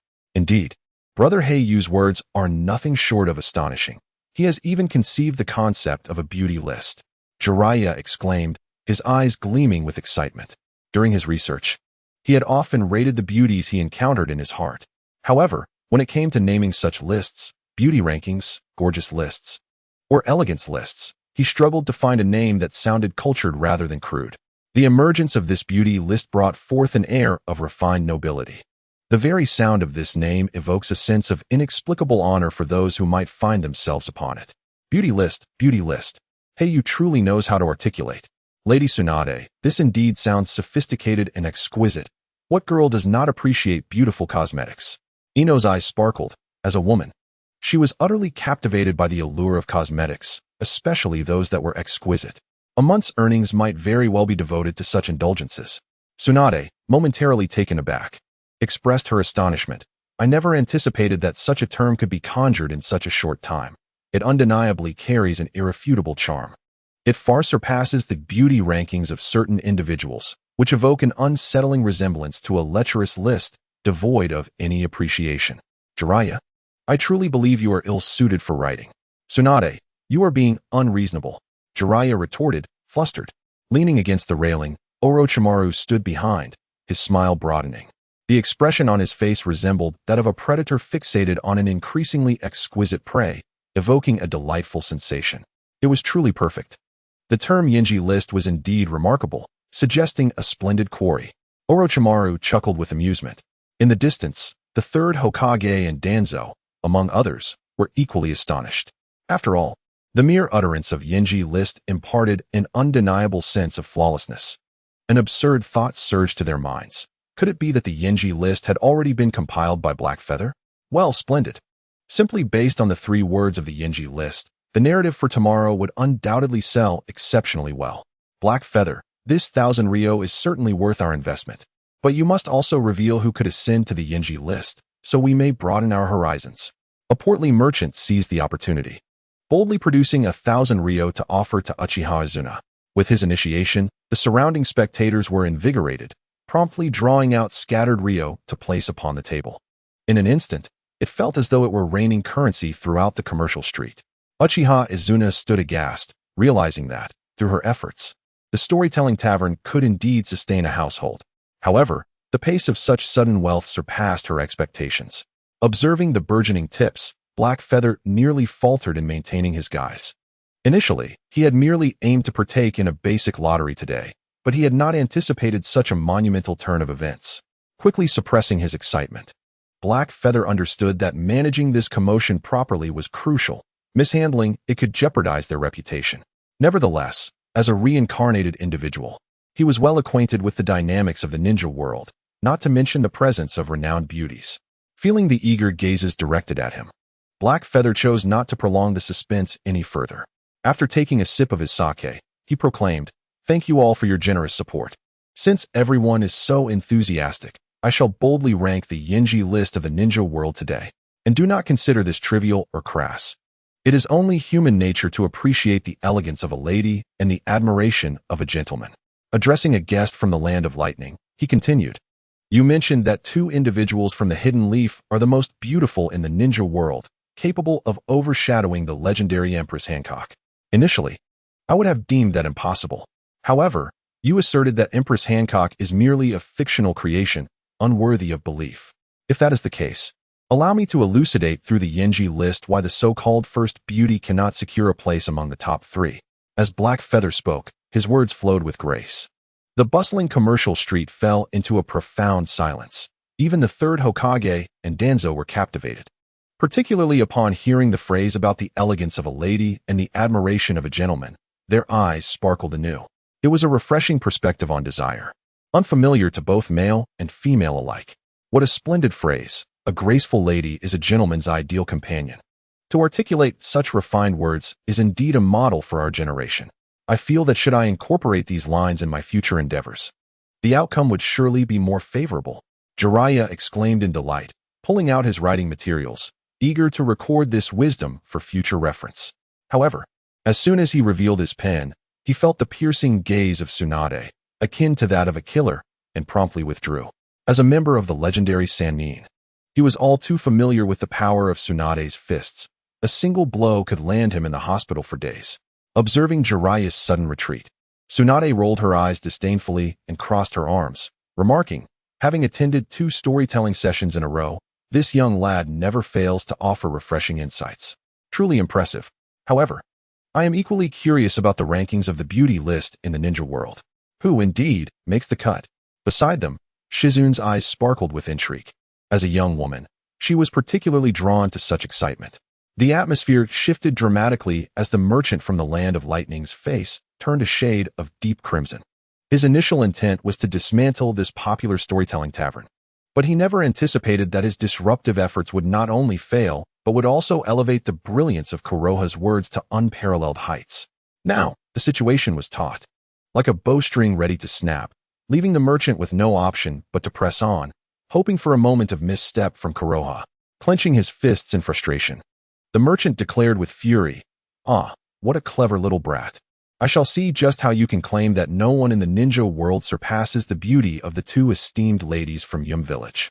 If you cannot provide the land of lightning with a satisfactory response today, do not blame us for being ungracious. Your tavern's future may be in jeopardy." His harsh words incited a few bystanders to roll up their sleeves, ready for a confrontation. The tales of Wang Lufei had garnered immense popularity throughout the ninja realm. Should they dare to disrupt the proceedings, many would likely voice their dissent. Yet, upon witnessing Konoha's calm demeanor as he savored a sip of his drink, they understood that the beauty rankings were likely about to be revealed. What they yearned to know most was who would ascend to this coveted list. Unperturbed, Konoha set down his bowl of liquor, tightened his grip on his cane, and responded with a smile. Fear not, I shall ensure you cannot disrupt a thing. As I previously stated, in the legend of Wang Lu Fei, the Empress Hancock, hailed as the world's most beautiful woman, cast her gaze downward, obscuring her feet. If such an individual truly exists, how could she not be captivating and elicit sympathy? If she is indeed alluring. I wish to know whether the two esteemed ladies from Yum village meet this standard. If they cannot even reach such criteria, how could they possibly overshadow Empress Hancock? Of course, you might argue that this is mere fiction and should not be taken seriously. The prowess of the two ladies from Yum village is indeed formidable, worthy of being recognized as the finest. In order to persuade you wholeheartedly, allow me to offer a couple of examples today. Let us not delve too far back, but rather focus on our nearby fire country, the Hidden Leaf Village. Among the legendary Sannin, we have the illustrious Tsunade Senju, granddaughter of the god of shinobi. The first Hokage, Hashirama Senju. Not only does she possess an unparalleled physique, her stature so grand that she cannot see her own toes when she bows, but she also embodies both strength and beauty, captivating all who lay eyes upon her. Even Jiraiya, another of the Sannin, has succumbed to her allure. Furthermore, she is a pioneer in medical ninjutsu, a veritable angelic healer. Is this not sufficient to grace the ranks of the beauty list? Overshadowing the two individuals you mentioned from the Stone Village, I have heard tales that the second Reikage son, Hei, once encountered Lady Tsunade on the battlefield and remains enamored by her to this day. As these words fell, Konoha slightly lifted his gaze towards the towering building not far away. At that moment, Tsunade appeared utterly stunned. As one of the Sannin, she has traversed countless battlefields and encountered a myriad of faces. She had contemplated who might ascend to the beauty list that Konoha spoke of, but she never anticipated that he would so boldly name her first. Most astonishingly, how could a blind man like Konoha discern her presence amidst the throngs of people? And what of Jiraiya's secret infatuation with her? Could it truly be so? It seems even the son of the second Reikage, Hei, has developed an instant and profound affection for her. Such matters remain a mystery to her. Tsunade, don't listen to Konoha's nonsense. Jiraiya's cheeks flushed crimson. His once thick skin now as thin as paper, easily pierced by a mere word. Silence. Tsunade shot him a glare, momentarily flustered in the presence of Jiraiya. A rare occurrence indeed. There was no need to question further. Just as she was preparing to retort against Konoha's assertions, the entire commercial street erupted in astonished murmurs, with many applauding in admiration. At this moment, Tsunade was not the middle-aged beauty depicted in the original tale, but rather a striking figure approaching her 30s, still radiating the vitality of an 18 or 19-year-old, thanks to her medical ninjutsu.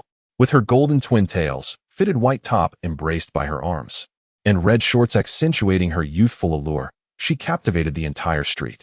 If Konoha's earlier mention of the Empress Hancock was merely a figment of his imagination, then his subsequent praise of Tsunade, one of the Sannin, was undeniably genuine. The remarkable description and compelling evidence rendered any rebuttal futile. Indeed, it was true when she bowed. She could not see her toes. Is this truly the legendary Tsunade Senju? She appears extraordinarily beautiful. I seem to recall him mentioning her name. The wayward youth beside the merchant from the land of lightning couldn't help but murmur. However, this quickly drew the merchant's murderous gaze.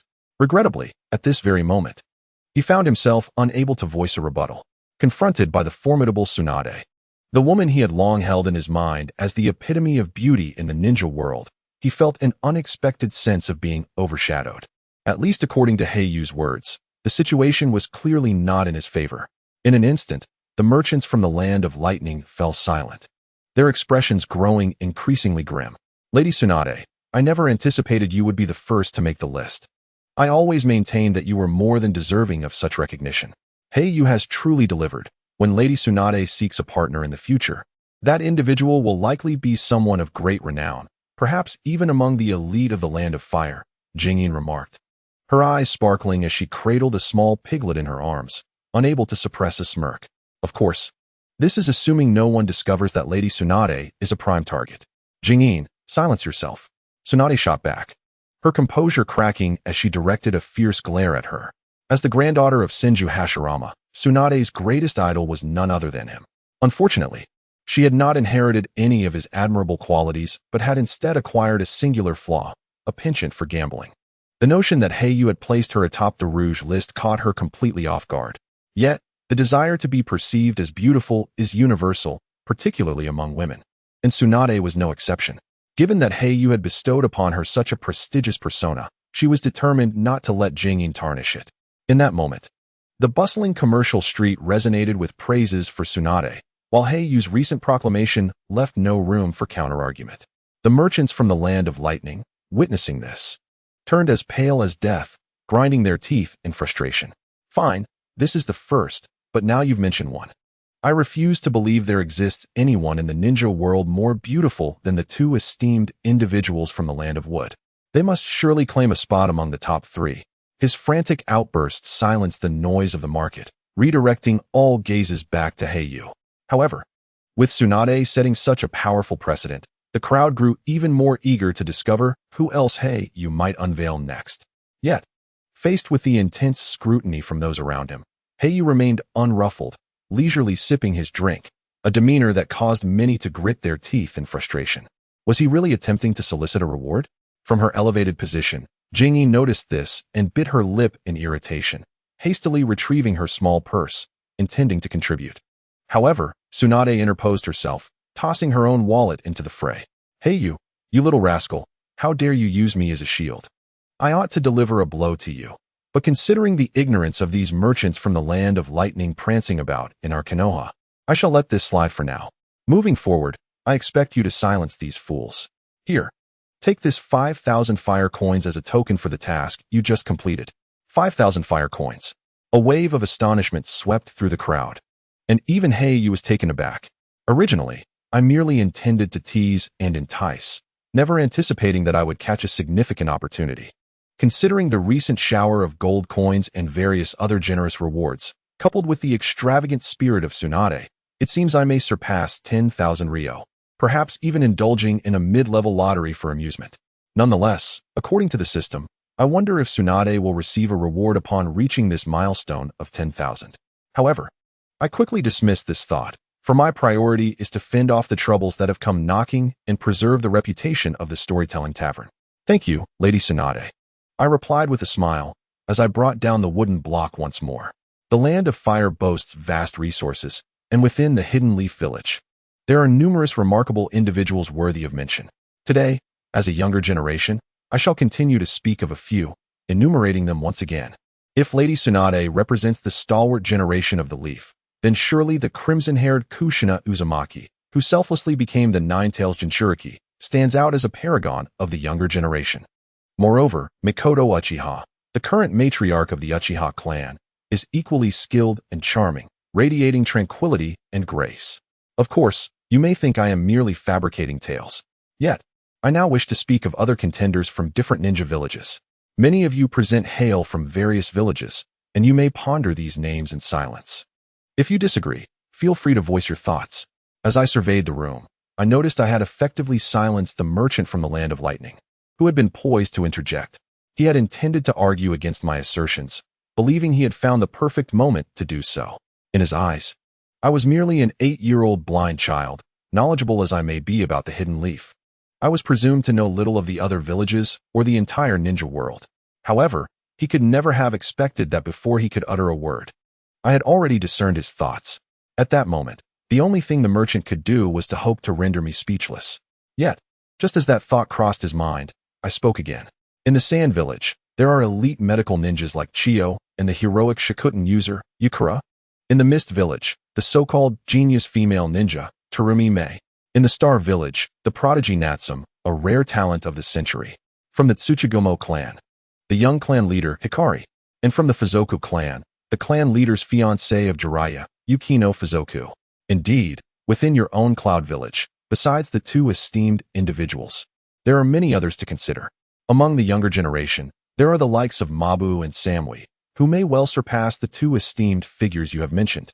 Furthermore, Conan from the Akatsuki organization in the Rain Village is also deserving of a place on the list. A cascade of names flowed from my lips. Faced with this wealth of knowledge, those present were momentarily taken aback, captivated by my words, as if entranced, straining to envision the visage of each individual I mentioned. Indeed, many of these names may have been unfamiliar to them.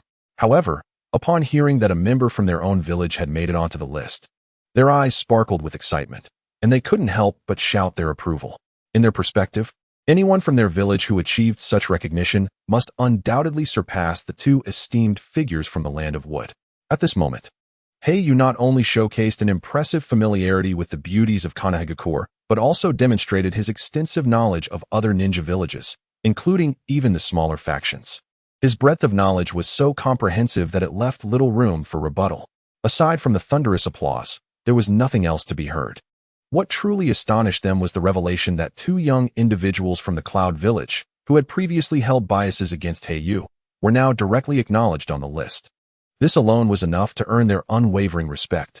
At the very least, observing the hesitant and tongue-tied merchants from the Land of Lightning, it was evident that they had indeed crossed paths with the likes of Mabu-e and Samu-e. The grand commercial street resonated with applause that seemed to reach the heavens. Everyone was filled with enthusiasm and excitement, especially at the thought that someone from their village could ascend to the coveted Rouge list. This was a matter of pride, igniting a sense of satisfaction within their hearts. The merchants from the Land of Lightning, who had initially sought to provoke, suddenly found their expressions frozen. After a moment of staring blankly at Hei Yu, they deflated like a balloon, sinking into their chairs. Nearby, a rebellious youth, filled with indignation, muttered to himself, "Boss, haven't you always claimed that the two esteemed figures from the Land of Wood are your goddesses? We said Mabu-e and Samu-e are also beautiful, but you refused to believe it. Now look, you've been publicly embarrassed." With a resigned acceptance, he added, "I concede. After all, my favorite is Samu-e." Observing the youth's sudden loss of stance, the merchant from the Land of Lightning felt a surge of irritation and kicked him lightly, finally sighing, "All right, Boss Hei Yu. I retract my earlier accusations. It was my short-sightedness that brought shame upon the two esteemed figures from the Land of Wood.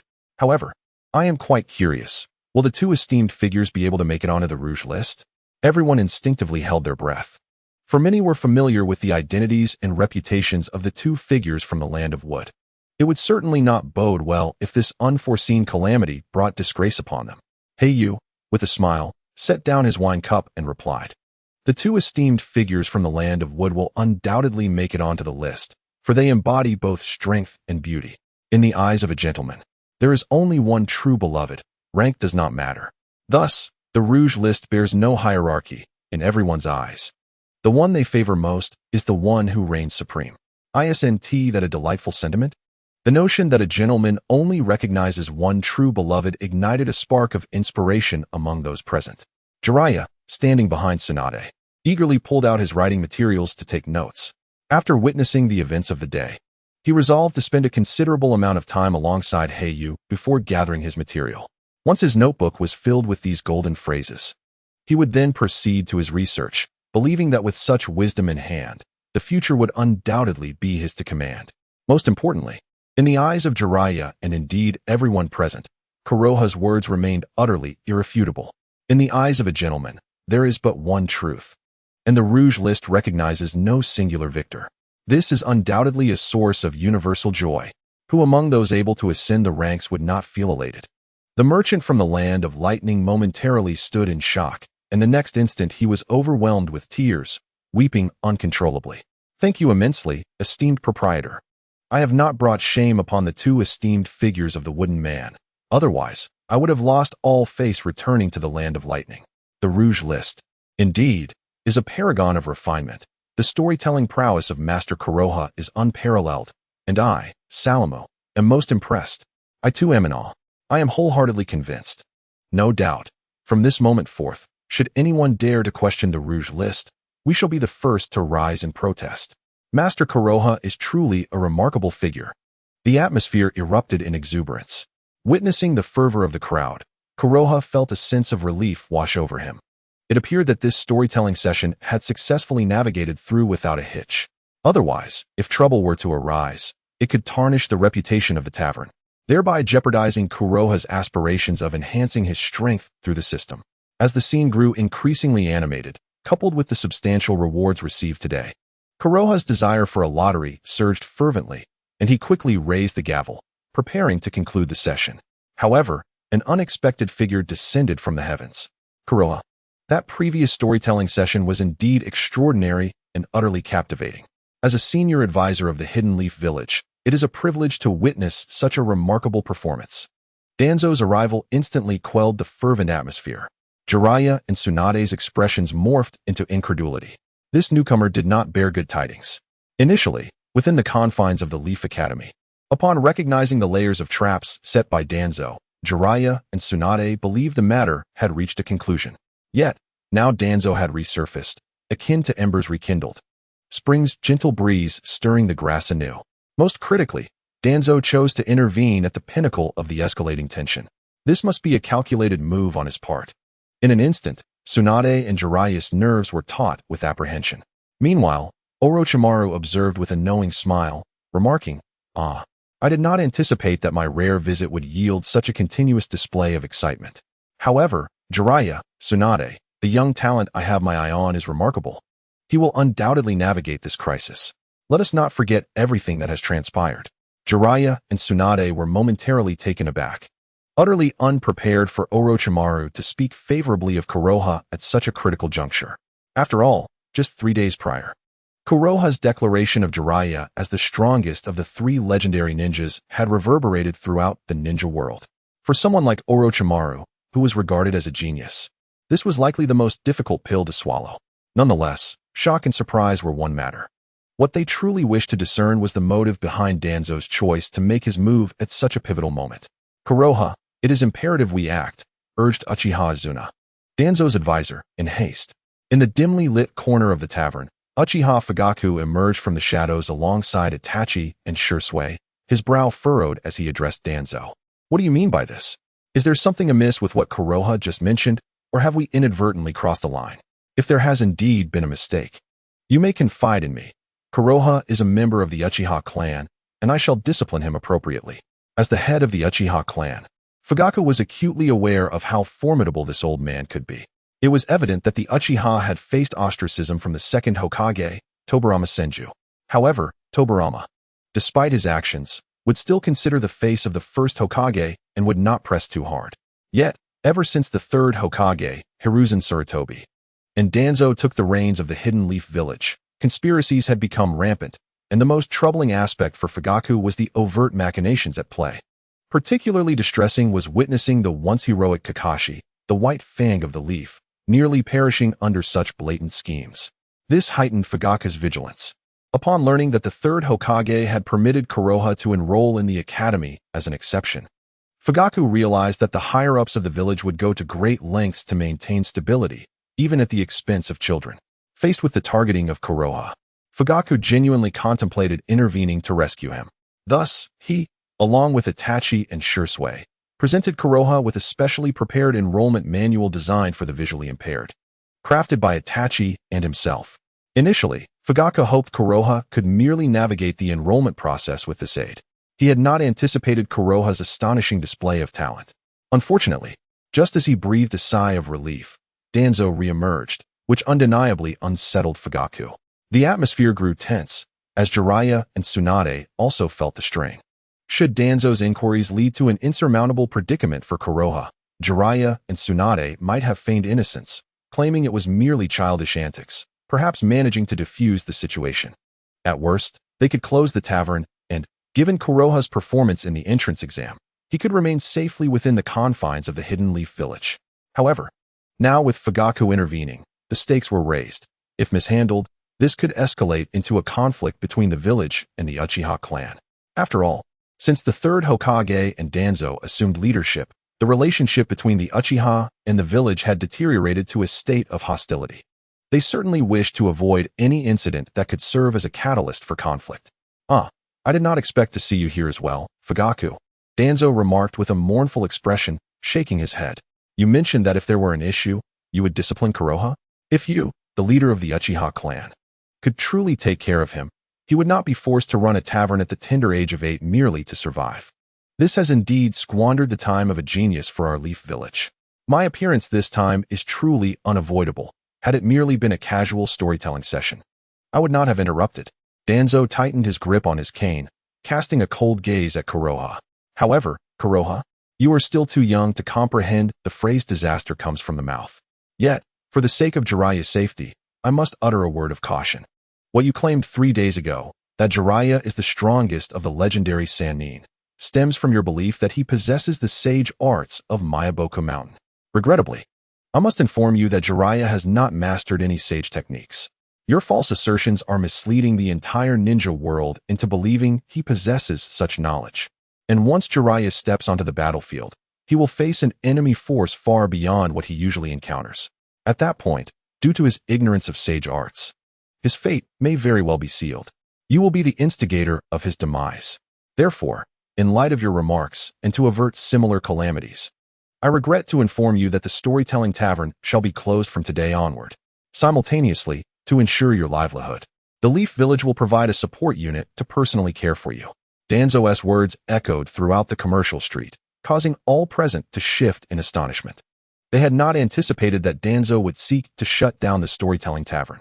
Over the past month, the tavern had brought forth the legendary tales of Wang Lufei, which had captivated the entire ninja world.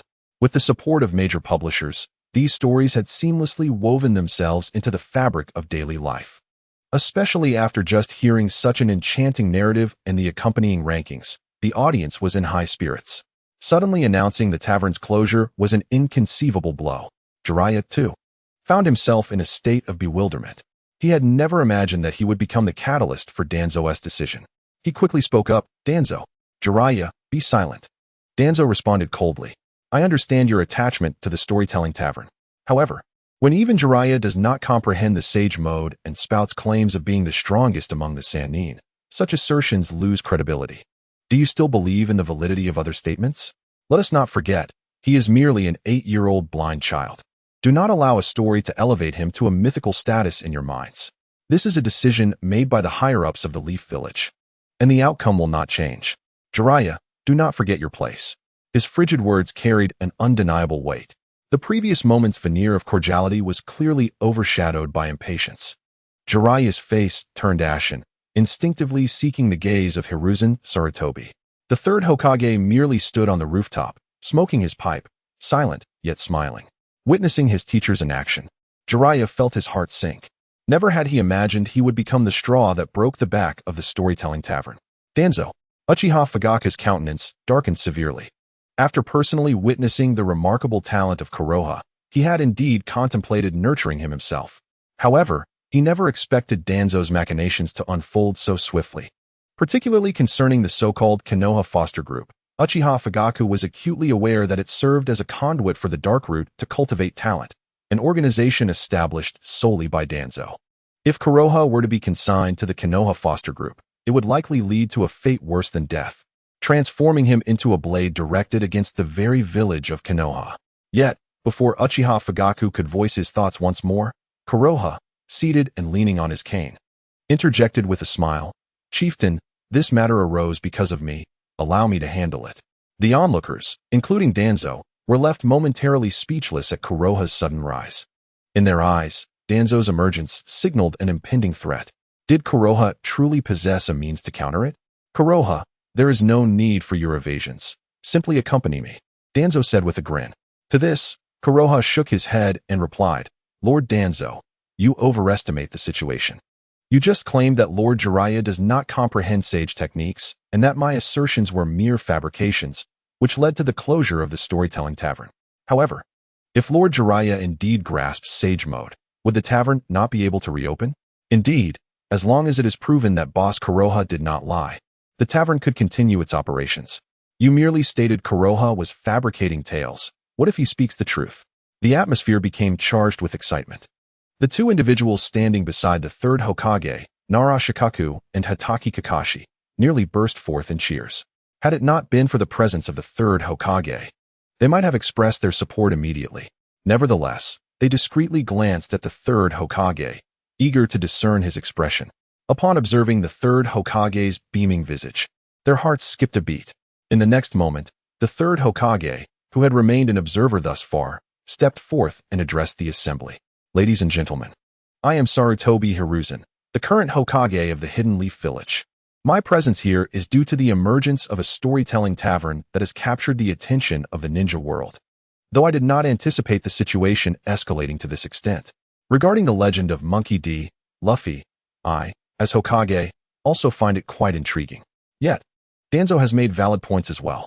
Being the third Hokage, it pains me to witness such discord, and thus I seek a compromise. At this juncture, the third Hokage gazed towards Jiraiya, his smile broadening. Since Jiraiya happens to be present, resolving this matter should prove straightforward. We need only ascertain whether Jiraiya has mastered Sage Mode. He continued, I have learned from ancient texts and from the words of the illustrious Hashirama that once Sage Mode is attained, the names inscribed on the contract scroll will indeed undergo a transformation. All that is required is for Jiraiya to retrieve the scroll and verify its contents. As soon as these words fell, the gaze of everyone present suddenly fixated on Jiraiya. To outsiders, this indeed seemed a reasonable compromise. However, for Jiraiya and Tsunade, who were already aware of the outcome, it felt like a direct sentence of death. Jiraiya, Tsunade exclaimed, clearly taken aback by the grimness of the result. Jiraiya wore a similarly pained expression, feeling the urgent stares from those around him. With a deep sigh, he retrieved the contract scroll from his waist and leaped beside Konoha. Kid, I apologize. I had intended to celebrate with you after your flattering words, but I never anticipated things would turn out this way. It is my incompetence that has brought you down. Lord Jiraiya, you are too modest, Konoha replied with a smile, straightening his cane. You haven't even opened it yet. How can you be certain it won't work? If you truly succeed, I shall owe you my gratitude. Jiraiya was momentarily taken aback, never expecting Konoha to speak with such unwavering confidence even at such a critical juncture. Was this a mysterious faith or merely ignorance of the challenges inherent in mastering sage techniques? Meanwhile, Danzo's smile widened as he interjected, Jiraiya, since Konoha has such faith in you, let us clear the air. To ensure that no false accusations are made, why not demonstrate whether you have indeed mastered the legendary sage arts of Mount Myaboku? Or are you feeling uncertain? Jiraiya's expression stiffened. Under normal circumstances, he would have dismissed Danzo's attitude outright. However, due to the predicament he had inadvertently caused for Konoha, he felt compelled to comply, steeling himself to unfurl the scroll in his hands. Buzz! A faint sound resonated. The moment the scroll unfurled, a dazzling array of chakra erupted forth, swirling rapidly above Jiraiya's name. The brilliant light was so intense that it left everyone momentarily blinded. Yet, this phenomenon lasted only a few fleeting seconds. And when the spectators regained their senses, the multicolored glow had vanished. Next to Jiraiya's name on the scroll, a vibrant toad emblem had appeared, depicting a toad leaning on a cane, exuding an air of ethereal grace. Jiraiya was momentarily bewildered, his pupils contracting sharply. Memories of everything he had learned about Sage Mode rushed back to him. The bottlenecks he had faced and the mysteries he had struggled to comprehend over the years suddenly seemed to dissolve as if pierced by a mere poke. Everything flowed as smoothly as silk, filling his mind with a resounding clarity, akin to a divine revelation. At that moment, Jiraiya recalled the sudden epiphany he had experienced while drinking with Tsunade at the ramen shop the previous night. If he had not been jesting then, perhaps he had truly grasped Sage Mode. Yet, even now, he could not fathom why he had suddenly mastered it, while his intellect sharpened further.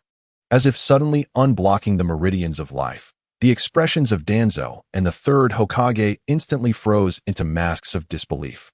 3 days prior, when Konoha proclaimed Jiraiya as the strongest of the legendary 3 ninjas, they had convened in the Hokage's office, compelling Jiraiya to prove himself, dismissing any claims of his mastery over the sage arts of Myaboku Mountain.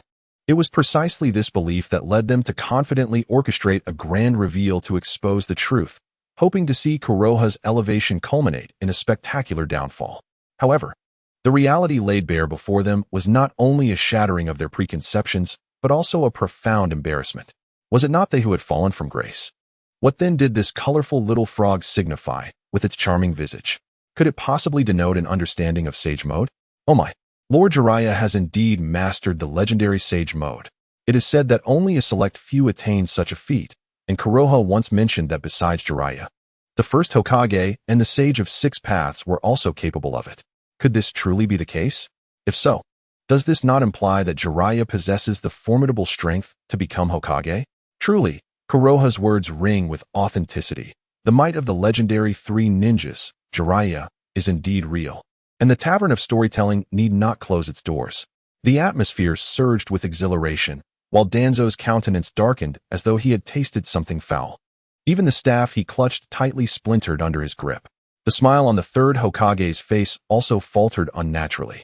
Had he not fashioned himself as the peacemaker from the outset, he might have found it impossible to maintain a facade of composure in this moment.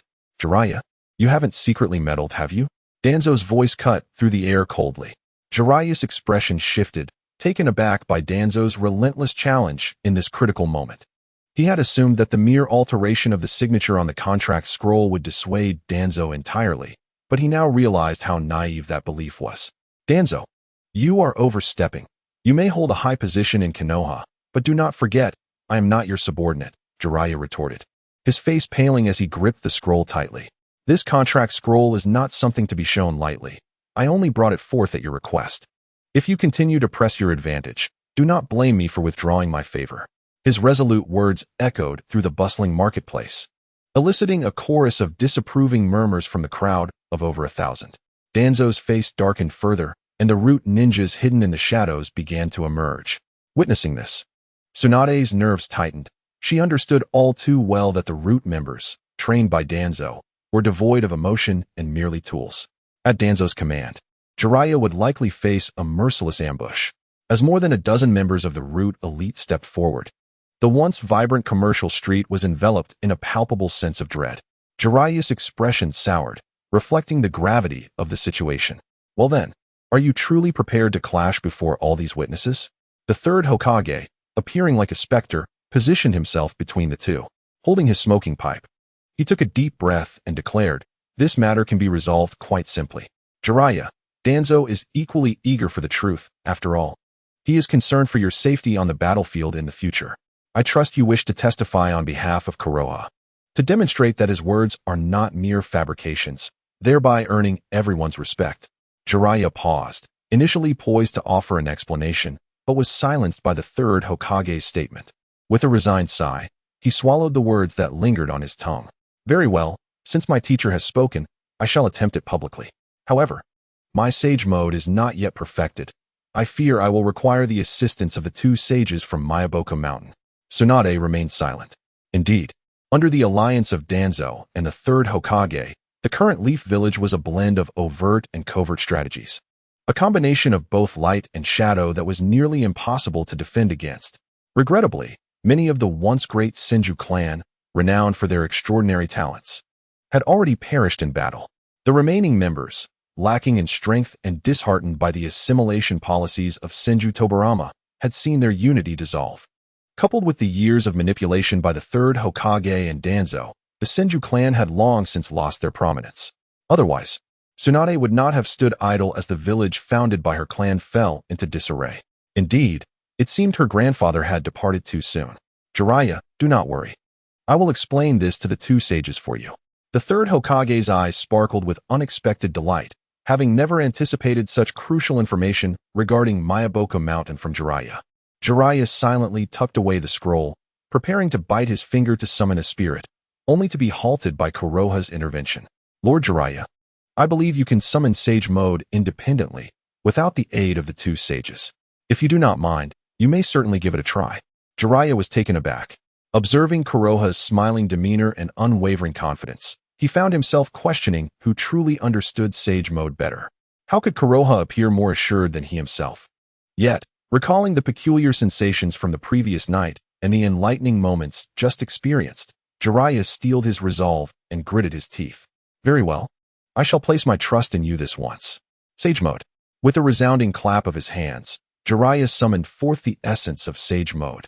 His mind whirled with knowledge of this formidable technique, as concepts that had once eluded him now shattered like fragile paper. An indescribable energy surged within him, rapidly being drawn forth. All the flora and fauna around, any entity imbued with the power of nature, was stirred by an unseen force. In the next instant, Jiraiya's form transformed into a colossal black hole, pulling in all that energy with a tremendous force. Boom! A formidable aura rapidly surged around Jiraiya, creating a tempest that stirred the surroundings, evoking a sensation akin to flying sand and shifting stones. Those who ventured too close, possessing slightly inferior strength, were instantly swept away. Even the expressions of the third Hokage and Danzo shifted dramatically. However, this grand display was short-lived, lasting only a mere 2 or 3 breaths. Jiraiya swiftly grasped the nuances of control, repressing the overwhelming natural energy that had surged within him. It can be said that his inability to master Sage Mode during his years in Mount Mayaboku stemmed entirely from his struggle to harness this sudden influx of power. Should this force spiral out of control, the practitioner of Sage Mode would risk transforming into a frog-like entity if they failed to sever the connection in time. This was precisely why, in the original narrative, Jiraiya required the assistance of 2 powerful sages during his Sage Mode transformation, one to facilitate the absorption of natural chakra and the other to help maintain control. However, after receiving a boon from the system that endowed him with 10 points of comprehension, Jiraiya's understanding had approached a state of near perfection. In this context, he clearly achieved what had once been impossible, managing to focus on multiple tasks simultaneously. As the tempest that enveloped the arena subsided, the Jiraiya that re-emerged before the spectators had undergone a remarkable transformation. Not only did vibrant rings of color appear around his eyes, but his pupils had also morphed into golden slits. The aura he radiated imparted an ethereal quality, as if he were merging with his surroundings. Most significantly, even sensory techniques, such as chakra detection, seemed to falter at this moment. If one had not witnessed it with their own eyes, they would surely have failed to perceive Jiraiya's presence. Is this the essence of Sage Mode? It feels as though I possess an inexhaustible reservoir of chakra, with the very forces around me at my disposal. Jiraiya stood in astonishment, disbelief coursing through him. Had he not experienced it firsthand, he would never have believed in his own success. Tsunade, equally astonished, watched as the once mediocre Jiraiya suddenly advanced to stand before her, exuding an air of grandeur. Yet, when her gaze fell upon the book Ica Paradise at his waist, this sense of elevation quickly crumbled. With a swift roll of her eyes, she kicked him on the backside, exclaiming, "Hurry and disperse that Sage Mode. What are you flaunting for now?" Jiraiya, jolted back to reality, recognized that his heightened perception in Sage Mode far surpassed his usual capabilities. In this state, evading Tsunade's strike was not entirely out of the question. Nevertheless, considering the current, almost intimate atmosphere, seizing this opportunity to break the stalemate seemed prudent. Just as this thought began to take root, an overwhelming sense of danger surged from behind the 3rd Hokage. "Jiraiya, I wish to test the authenticity of your Sage Mode," Danzo declared, having swiftly maneuvered past the 3rd Hokage to position himself 8 meters away from Jiraiya. In an instant, the intricate hand seals of the wind release technique were executed, channeling a colossal amount of chakra that surged within. The next moment, this energy was violently expelled. In an ephemeral flash, a tempest of fierce winds, akin to countless razor-sharp blades, surged forth with a chilling sound, enveloping Jiraiya. Witnessing the imminent storm, Jiraiya's expression shifted subtly. Had this been before he entered Sage Mode, regaining his composure and responding in time would have been akin to an insurmountable task. However, the circumstances were now markedly different. "Sage Art, Super Spiraling Sphere," Jiraiya bellowed. As the spiraling sphere coalesced in his right hand, the Sage chakra within him and the environment was drawn forth to its zenith. In the next heartbeat, it swelled to an astonishing 7 to 8 meters in size, leaving even Jiraiya astounded. Yet, with no option but to act, he hurled the colossal sphere towards Danzo. Danzo's pupils constricted sharply. Boom! The massive super spiraling sphere, measuring 7 to 8 meters in diameter, collided violently with the advancing wind release technique. The force unleashed by the chakra-infused sphere was cataclysmic, erupting like a volcano. The swirling tempest was instantly obliterated. The resulting shockwave swept through the commercial street like a hurricane. The residual power of the super spiraling sphere surged unrelentingly toward Danzo. After being toppled by the explosive winds, Danzo barely managed to regain his footing. As he assessed the chaotic scene before him, regret washed over him for not allowing himself to be swept away by the force of the impact, which might have granted him a fleeting chance to breathe. However, at that moment, regret was futile. All he could do was watch as the super spiraling sphere expanded rapidly within his line of sight. Earth release, Earth Dragon Bomb. Boom. The ground fissured, and a colossal Earth Dragon, formed of solid rock, collided with Danzo. The tremendous force sent him hurtling backward like a cannonball. In the next instant, the super spiraling sphere detonated where Danzo had once stood. Crash! The rock-formed Earth Dragon was shattered upon impact, as the ground erupted in chaos. A monumental shockwave swept through the commercial street once more. Seizing this brief respite, Jiraiya hastily retracted the power of the super-spiraling sphere. As the dust settled and the earth's roar faded, the onlookers, who had previously scattered in fear, slowly returned their focus to the epicenter of the clash. Their eyes were immediately drawn to a massive crater, measuring over 10 meters in diameter.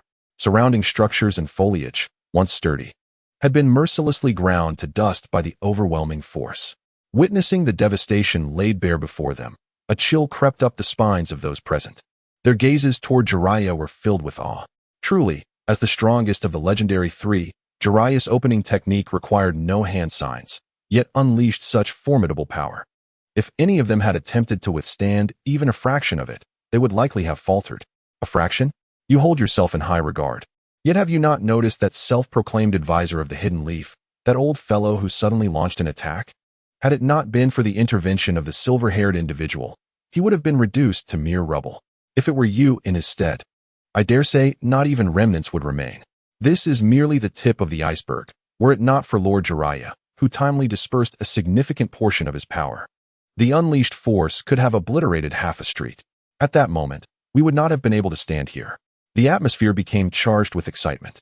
If, just a moment ago, there lingered even a hint of doubt regarding the prowess of Konoha, it vanished entirely upon witnessing such a formidable strike. The legendary Jiraiya, the strongest of the three Sannin, firmly established his reputation in the hearts of the people. Particularly, the sight of the fabled sage mode elevated Jiraiya's stature to unprecedented heights. Jiraiya, I merely intended to test whether your sage mode was genuine. But are you truly attempting to kill me? Danzo emerged from the ruins, his countenance dark and his demeanor disheveled, followed closely by several members of the Umbu root. Initially, Danzo had planned to retaliate, hoping to humiliate Jiraiya. He never anticipated that the outcome would unfold in such a manner, shattering the facade he had meticulously built over the years. Now, before an audience of thousands from the ninja world, he felt as if he could vanish into the ground. As Jiraiya regained his composure amidst his joy, he regarded the menacing Danzo, preparing to speak. Ah, Lord Danzo, this was merely an accident. After all, Lord Jiraiya did not foresee your sudden ambush. Konoha remarked with a smile, leaning on his cane. Moreover, the might of Sage Mode is something Lord Jiraiya has only recently mastered. Achieving proficiency is no simple feat. That he did not inadvertently injure or kill you during this trial is already commendable. Besides, I am confident that Lord Danzo's decision to engage was made with ample assurance. With your abilities, how could you have been mistakenly harmed by Lord Jiraiya? Danzo felt a surge of indignation. Was this suggesting that his lack of strength warranted his demise? Having already embarrassed himself publicly, he could not afford to admit his inadequacy now, lest he become the subject of ridicule throughout the ninja world. Enough, Danzo, there is no need for further pretense. Your testing has sufficed. The third Hokage stepped forward at an opportune moment, casting a meaningful glance at Konoha before speaking with a smile while puffing on his pipe. However, I take great solace in the fact that Jiraiya has mastered the legendary techniques of Mount Myaboku. Witnessing the strongest of the three Sannin rise from the shadows to reclaim his rightful place fills me with hope for the future of Konoha. With stalwart individuals like you among us, our Hidden Leaf Village shall undoubtedly flourish and grow stronger in the days to come. I firmly believe that as long as you are here, the leaves shall dance in the wind, the fire shall burn eternally, illuminating our village and nurturing the budding leaves of the next generation. Observing the sudden shift in atmosphere, the third Hokage appeared to be immersed in a brainwashing mode reminiscent of a cult. Black Feather, feeling exasperated, retrieved a flask of sake from his waist and took a sip to steady himself. The villagers and ninjas surrounding him, captivated by the unfolding events, erupted into enthusiastic applause. The only solace for Black Feather was that the initially tense ambience had somewhat alleviated due to the commotion. In the distance, Danzo's face turned an ominous shade of pale, his grip on his cane tightening and then loosening repeatedly. A struggle that persisted for several moments as he wrestled with his simmering resentment and fury. Yet, before he could utter another word, a wave of agitation swept through the bustling marketplace. Step aside. Let me perish. I am merely a sinner, the greatest sinner of the Hidden Leaf Village. If it were not for me, the village would not have faltered in negotiations with the Cloud Village. Do not hinder me. Allow me to die. A figure surged through the crowd, startling everyone amidst the chaos of the marketplace. At first taken aback by the disarray, he quickly regained his composure and scanned the throng. It was Sato Furedo. What brought him here? Just yesterday, he had been indulging in a feast at the barbecue restaurant, and now he seemed to be seeking death. Oh, do you not know who Sato Furedo is? He is the one rescued by White Fang. With the sudden emergence of the figure, the onlookers snapped back to reality. The third Hokage's brow furrowed as he instinctively glanced at Danzo. Upon their arrival, Danzo had already briefed him on the overarching scheme. Aside from utilizing this storytelling opportunity to discredit Black Feather, he had also set a backup plan to undermine the recently revived White Fang of the Leaf. Regrettably, the first step of Danzo's plan faltered, as Jiraiya's Sage Mode caught them entirely off guard. By the time they regained their bearings, the next phase was already in motion. The prearranged Sato Furedo had burst forth. However, as the third Hokage witnessed the plan that Danzo had confidently espoused, unease gripped his heart upon seeing Sato Furedo's sudden appearance, causing him to instinctively glance toward Black Feather. Danzo shared this unsettling sensation, especially after the recent debacle, feeling as though he was being led by the nose. For someone who had shadowed the Hidden Leaf Village for decades, this was a first. Yet, with an arrow knocked, it had to be released.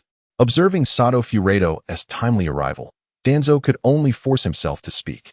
Sato Furedo, do not act impulsively. The village's interests have been compromised, but this does not concern you. You were merely rescued, a circumstance beyond your control. This has nothing to do with me. Sato Furedo momentarily dazed, then suddenly collapsed to the ground, weeping uncontrollably. Shikumo, why did you save me? Could you not let me die? If it were not for your intervention, the village's interests would not have suffered. You should have killed me instead. No, I am a sinner to the village by simply living. I refuse to endure a lifetime of guilt. Allow me to atone with my demise. As he spoke, Zhuofonglai hastily retrieved a pre-prepared bottle of liquor and swiftly doused himself with its contents. Almost immediately, he produced a fire starter, gesturing dramatically before the assembled crowd. Baiya's expression darkened slightly, for he had anticipated that circumstances might shift. However, he never imagined that it would transpire so swiftly. Observing his former teammate, who was now recklessly seeking demise, Baiya was no longer mired in confusion or despair as he had been before. Yet, faced with Zhuofonglai's fervent cries for life and death, he found himself momentarily at a loss for a solution. The third Hokage and Danzo exchanged glances, a glimmer of insight flashing in their eyes upon witnessing Baiya's hesitation. Just moments prior, they had feared that their carefully laid plans would be rendered futile. Might there be some unexpected efficacy in this turn of events? You wish to sacrifice yourself as a form of atonement? Such spirit is indeed commendable. As your junior, allow me to assist this hero on his journey. Black Feather suddenly spoke with a smile, causing the tension in the air to escalate sharply. Before they could fully comprehend the situation, a shuriken had already been launched from Black Feather's hand, its surface adorned with an explosive tag that ignited with a crackle. The distance between the two parties was merely a few meters. The abruptness of the scene took everyone by surprise, as Black Feather had acted without warning, leaving no opportunity for a response. By the time they regained their senses, the shuriken had struck Zhuofonglai. No, please, Lord Danzo, I do not wish to die. Save me quickly. You promised I would not perish. Zhuofonglai shrieked in despair, disregarding all semblance of dignity as he rolled frantically on the ground, attempting to extinguish the explosive tags affixed to him. Yet, as time passed, the anticipated explosion did not occur. Zhuofonglai began to sense a shift in the atmosphere, and a sudden jolt of disbelief struck him. He had been deceived by a mere child. He quickly glanced down at the shuriken embedded in his chest. To his astonishment, it was not even sharp enough to inflict any harm. The explosive tag was merely a ruse. Recalling his earlier words, uttered in what he believed to be a moment of impending death, Zhuofonglai hastily raised his gaze. You insolent wretch! How dare you spread such deceit and tarnish my name? I suspect you have been bribed by foreign powers. Danzo, appearing like a specter, swiftly advanced upon Zhuofonglai. In an instant, as Zhuofonglai looked up, Danzo's hand struck with a precise and lethal force against his neck. With a resounding thud, Zhuofonglai's eyes rolled back, and he collapsed to the ground, unconscious. Gasps of shock filled the air, and the crowd erupted in astonishment at Danzo's ruthless display. Black Feather had not anticipated such cruelty from Danzo. However, reflecting on the day's events, he surmised that this cunning old fox had likely been harboring a great deal of frustration prompting a wry smile. The sole regret for Black Feather was that throughout it all, the third Hokage had maintained the facade of the benevolent figure. It is evident that shattering his hypocritical facade is no simple task. Once today passes, Hei Yu firmly believes that the schemes originating from the third Hokage will become increasingly intricate. It appears that the enhancement of one's abilities through the system is an urgent necessity. The third Hokage cast a glance at Hei Yu, observing the tumultuous scene that had once again erupted, clearly unwilling to let it spiral out of control. Today, Danzo indeed exhibited a plethora of disgraceful behaviors. However, they remain long-standing partners in collaboration. The third Hokage is reluctant to lose this character, who traverses the shadows on his behalf at such a critical juncture, and thus feigned a sigh of regret. "Ladies and gentlemen, I apologize for subjecting you to yet another farce," he began. "We have been closely monitoring the situation surrounding Kazekage Rito and his psychological changes. Yet, we never anticipated that he would stage such an event today, catching us entirely off guard. Had it not been for Uchiha Hei Yu discerning Kazekage Rito's feigned suicide, we might not have realized that he had been masquerading as a victim while covertly manipulating public opinion to lead Shuan Mao into a web of malicious narratives. It has indeed been a trying time for Shuan Mao, and if an unforeseen incident were to occur, I, as the third Hokage, would bear a heavy burden of responsibility. However, rest assured, once it is confirmed that Kazekage Rito has truly been compromised by the enemy and is deliberately slandering our esteemed reputation, I shall swiftly rectify the situation. As the leader of Konoha, it is my duty to protect each of you. Just as Uchiha Hei Yu proclaimed 3 days ago, I aspire to transform Konoha into a village worthy of your sacrifices, one that fights for our village in the land of fire." His deep voice resonated with powerful rhetoric, transforming his words into an exhilarating oration. Observing Sarutobi Hiruzen, who resembled a charismatic cult leader, perpetually invigorating the crowd, Hei Yu felt a sense of helplessness wash over him. Yet, there was a silver lining. Kazekage Rito's emergence, coupled with Danzo's failed machinations, compelled the third Hokage, who had initially intended to remain an observer while watching the collapse of the White Fang, to step forth from the shadows and publicly defend him. As the resonant phrases of persuasion dissipated, the commercial district, which had briefly succumbed to silence, erupted once more with fervor. "This is magnificent." 3 days ago, after hearing the tale of Wang Lufei and reading the dialogues within the scripts, I suspected a premeditated scheme aimed at tarnishing the reputation of the White Fang. It now appears my suspicions were valid. "Father, I have long asserted that the heroes admired by Boss Hei Yu are indeed true heroes, individuals willing to risk everything for their comrades. How could they malign the White Fang? Such disparagement arises solely from jealousy harbored by other ninja villages regarding his prowess. Alas, the cunning employed in this psychological warfare is utterly terrifying. I, too, was once deceived, uttering many hurtful words against the White Fang. I am fortunate to have Boss Hei Yu, who discerned this ruse. Truly, he is akin to a divine being. Without him, we risk losing a pivotal figure in our Konoha. Lord White Fang is truly the hero of our Hidden Leaf Village. In the upcoming Hokage election, we shall undoubtedly cast our votes in his favor. Indeed, with such noble virtues, Lord White Fang stands shoulder to shoulder with the Hokage." The bustling chatter echoed through the commercial street.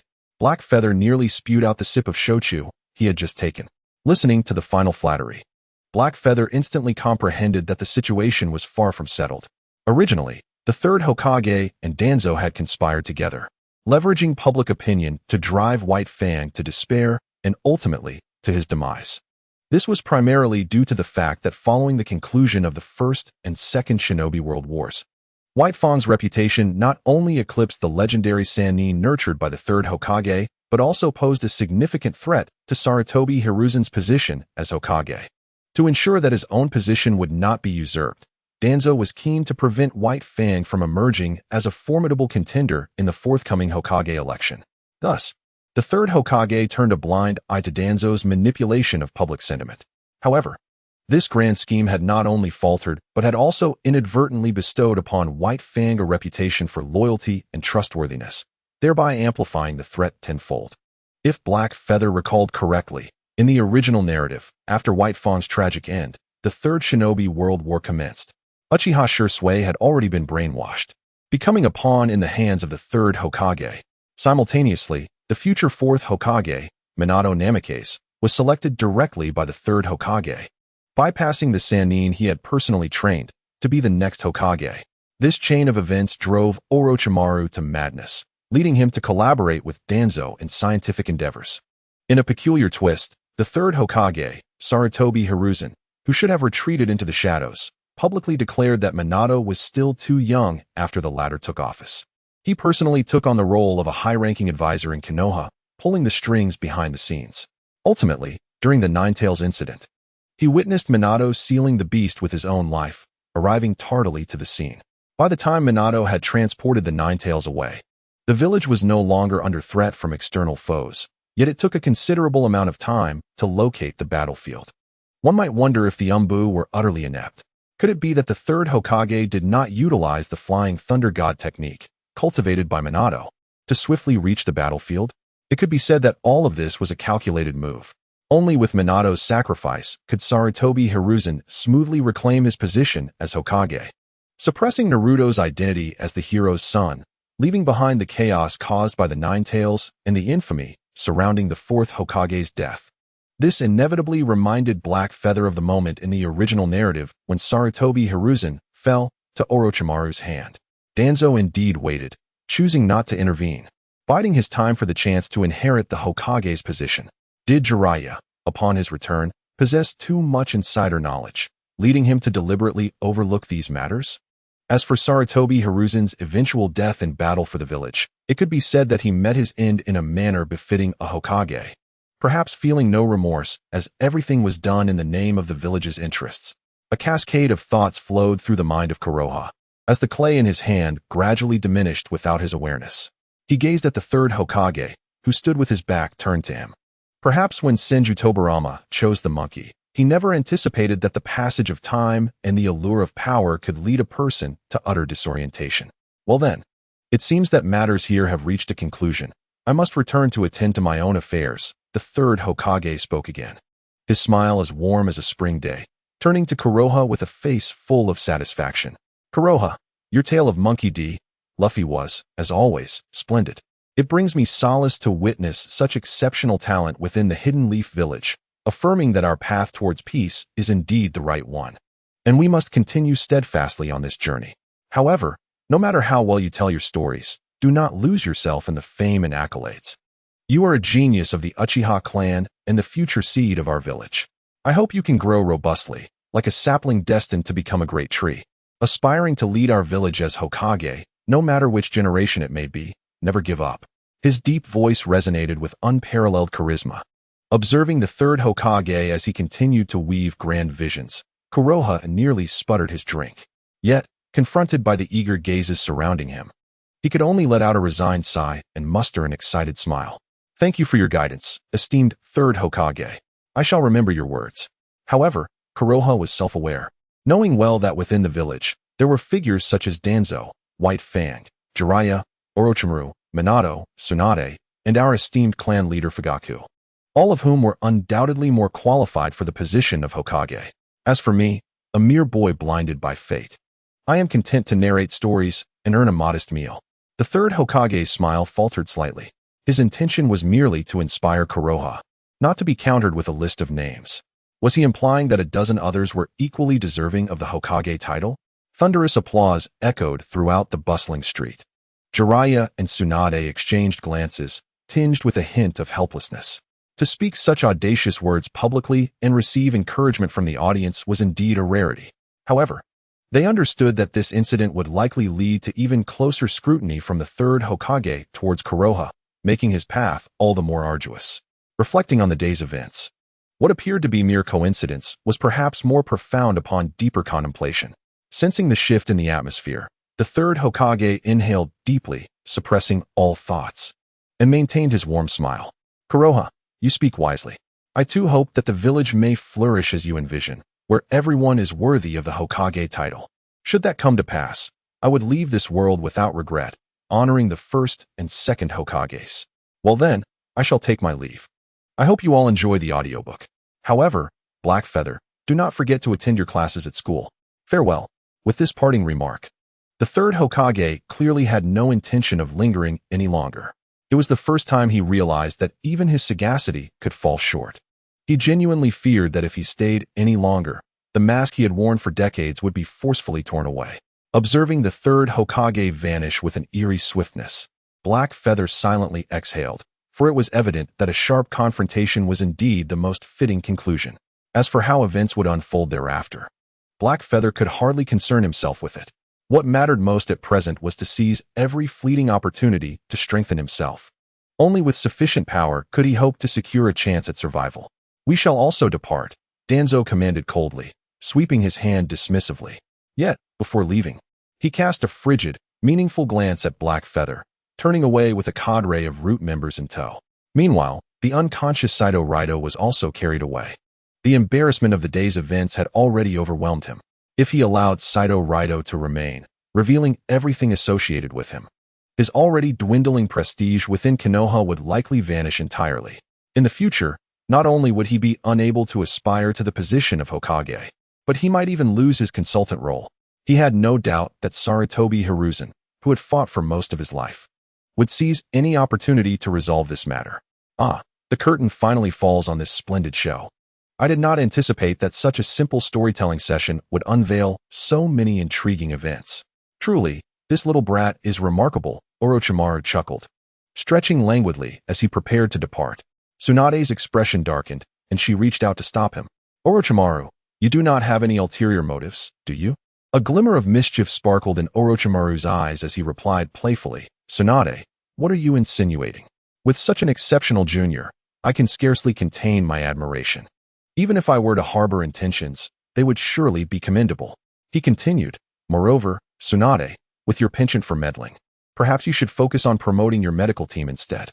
Do not forget that the current situation in the ninja world is quite precarious. The third great ninja war is on the brink of eruption. I am sure you would not wish for too many lives to be lost due to delayed treatment." Tsunade's face turned ashen, leaving her with a sense of helplessness as she watched Orochimaru depart. Jiraiya placed a reassuring hand on Tsunade's shoulder, saying, "Do not worry, Tsunade. When the next meeting occurs, I will support your proposal. I believe we will soon gain the agreement of the others." "Thank you, Jiraiya," Tsunade responded, recalling her thoughts and then smirking playfully. By the way, earlier when Black Feather was commenting on the beauty list, he mentioned a woman named Yuki Fuko, renowned as one of the most beautiful on the list. How is it that you are bound by a marriage contract with her? Surely, you did not offer Black Feather any benefits to assist you in this matter? Jiraiya suddenly came to a realization, having been absorbed in the shock of the beauty list's emergence. In his eagerness to counter Danzo's provocative maneuvers, he had completely overlooked this particular issue. Now, with Tsunade's revelation, I have suddenly come to recognize the terrifying implications of this matter.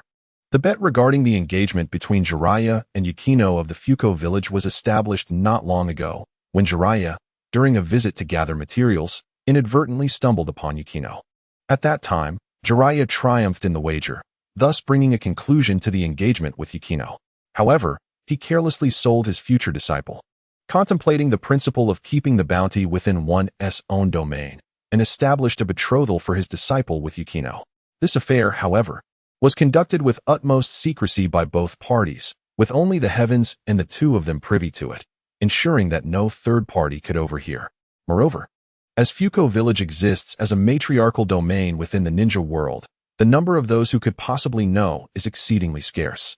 Had Jiraiya not inadvertently discovered it by trailing a merchant caravan to Fuko, he would have never unmasked the truth.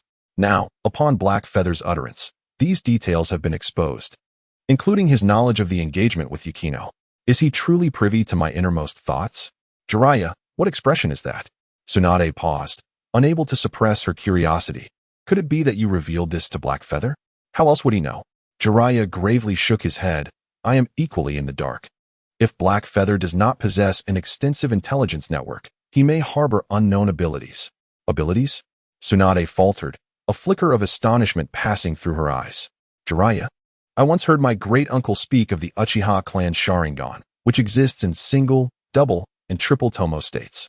A typical Uchiha member can attain a maximum of the 3 Tomo Sharingan. Only a select few exceptional individuals can reach the legendary and cursed level of the Mangekyo Sharingan. My great-uncle once mentioned that a wielder of the Mangekyo Sharingan could easily match dozens of ordinary Sharingan users. The primary reason being, those who awaken the Mangekyo Sharingan will gain one or multiple unknown special ocular techniques. According to my great-uncle, Uchiha Madara was a notable wielder of the Mangekyo Sharingan. The Mangekyo Sharingan? Jiraiya's expression shifted dramatically. Tsunade, are you suggesting that Black Feather awakened the legendary Mangekyo Sharingan at the tender age of 8? Are you jesting? His knowledge of my engagement with Yukino should bear no relation to whether he possesses the Mangekyo Sharingan, right? Are you overthinking this? Jiraiya stared intently at Tsunade. However, ultimately, he deflated like a balloon. Tsunade remained silent, equally incredulous about this conjecture. Nonetheless, if this interpretation were not valid, it would be difficult to explain the occurrences that transpired earlier. Yet, the notion of an 8-year-old awakening the legendary Mangekyo Sharingan is indeed a frightening thought. Tsunade, speculating here is of little merit. We should inquire directly with Black Feather. Perhaps he can provide answers. Jiraiya, regaining his composure, suggested. If he truly possesses the Mangekyo Sharingan, then his situation will undoubtedly become even more perilous. Katsuyu wore a grave expression, turning to gaze down the commercial street, only to suddenly realize that Black Feather was no longer among the throngs of people. Shizun, where has Black Feather gone? Lady Tsunade, the owner Black Feather has already departed. Shizun replied, hastily approaching with Taunton in her arms, a look of regret etched on her face. He mentioned that the next storytelling session will be in 5 days. Due to the damage inflicted upon the commercial street, which has affected the stores, it was a rare delight to witness such an enthralling performance. And now one had to wait another 5 days to experience it again.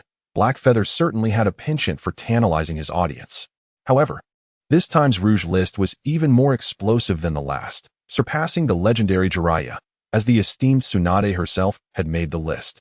Who would dare to call Tsunade a brute who could never find a suitor? Left? Tsunade paused momentarily, quickly regaining her composure as she pinched Shizun's ear, her voice laced with urgency and irritation. Shizun, what nonsense are you spouting? Who is a brute? Are you so worried about remaining unmarried that you have been unable to master this strength technique? From now on, you must double your training. Or else do not blame me for being unkind. Ouch, Lady Tsunade, I didn't mean it. I truly can't. Observing the sudden playful tussle between the two, Jiraiya sighed in resignation and averted his gaze. He was not unfamiliar with the concept of the kaleidoscope Sharingan. Upon entering Myobo-Kuzan and meeting the great sage Toad, he had once heard tales of it from the sage himself. Regrettably, he had never paid it much heed until now, when he began to regard it with the seriousness it deserved. If what Tsunade suggested was true, then everything that had transpired could indeed be linked to Black Feather's kaleidoscope Sharingan. That Sharingan was undeniably formidable. Furthermore, recalling the series of names that graced the Rouge list, Jiraiya was taken aback by one name in particular, Conan of the Rain Village. Was this the same Conan he knew, or was there another with the same name? Is Yukino beautiful while bathing? Absolutely. She is breathtakingly lovely and could certainly grace the Rouge list. Jiraiya instinctively responded with a smile. However, he quickly sensed something amiss, turning just in time to see a massive fist barreling toward him with a whoosh. You never change, do you? Your sage mode was quite impressive just now. Bang! Tsunade's punch sent Jiraiya flying, watching as the travelers, seemingly reluctant to depart after the storytelling, left with lingering sentiments. Tsunade did not linger either, turning to leave as well. As for Jiraiya, who had been sent flying, Tsunade was well aware of her strength. He would survive, as he always did. Accompanying Tsunade and Shizun's departure, a barely perceptible little snake emerged from the earth, swiftly slithering into the distant shadows. Orochimaru, who had initially retreated, gradually became clearer in the darkness, a wicked grin spreading across his pale cheeks as he licked his dry lips.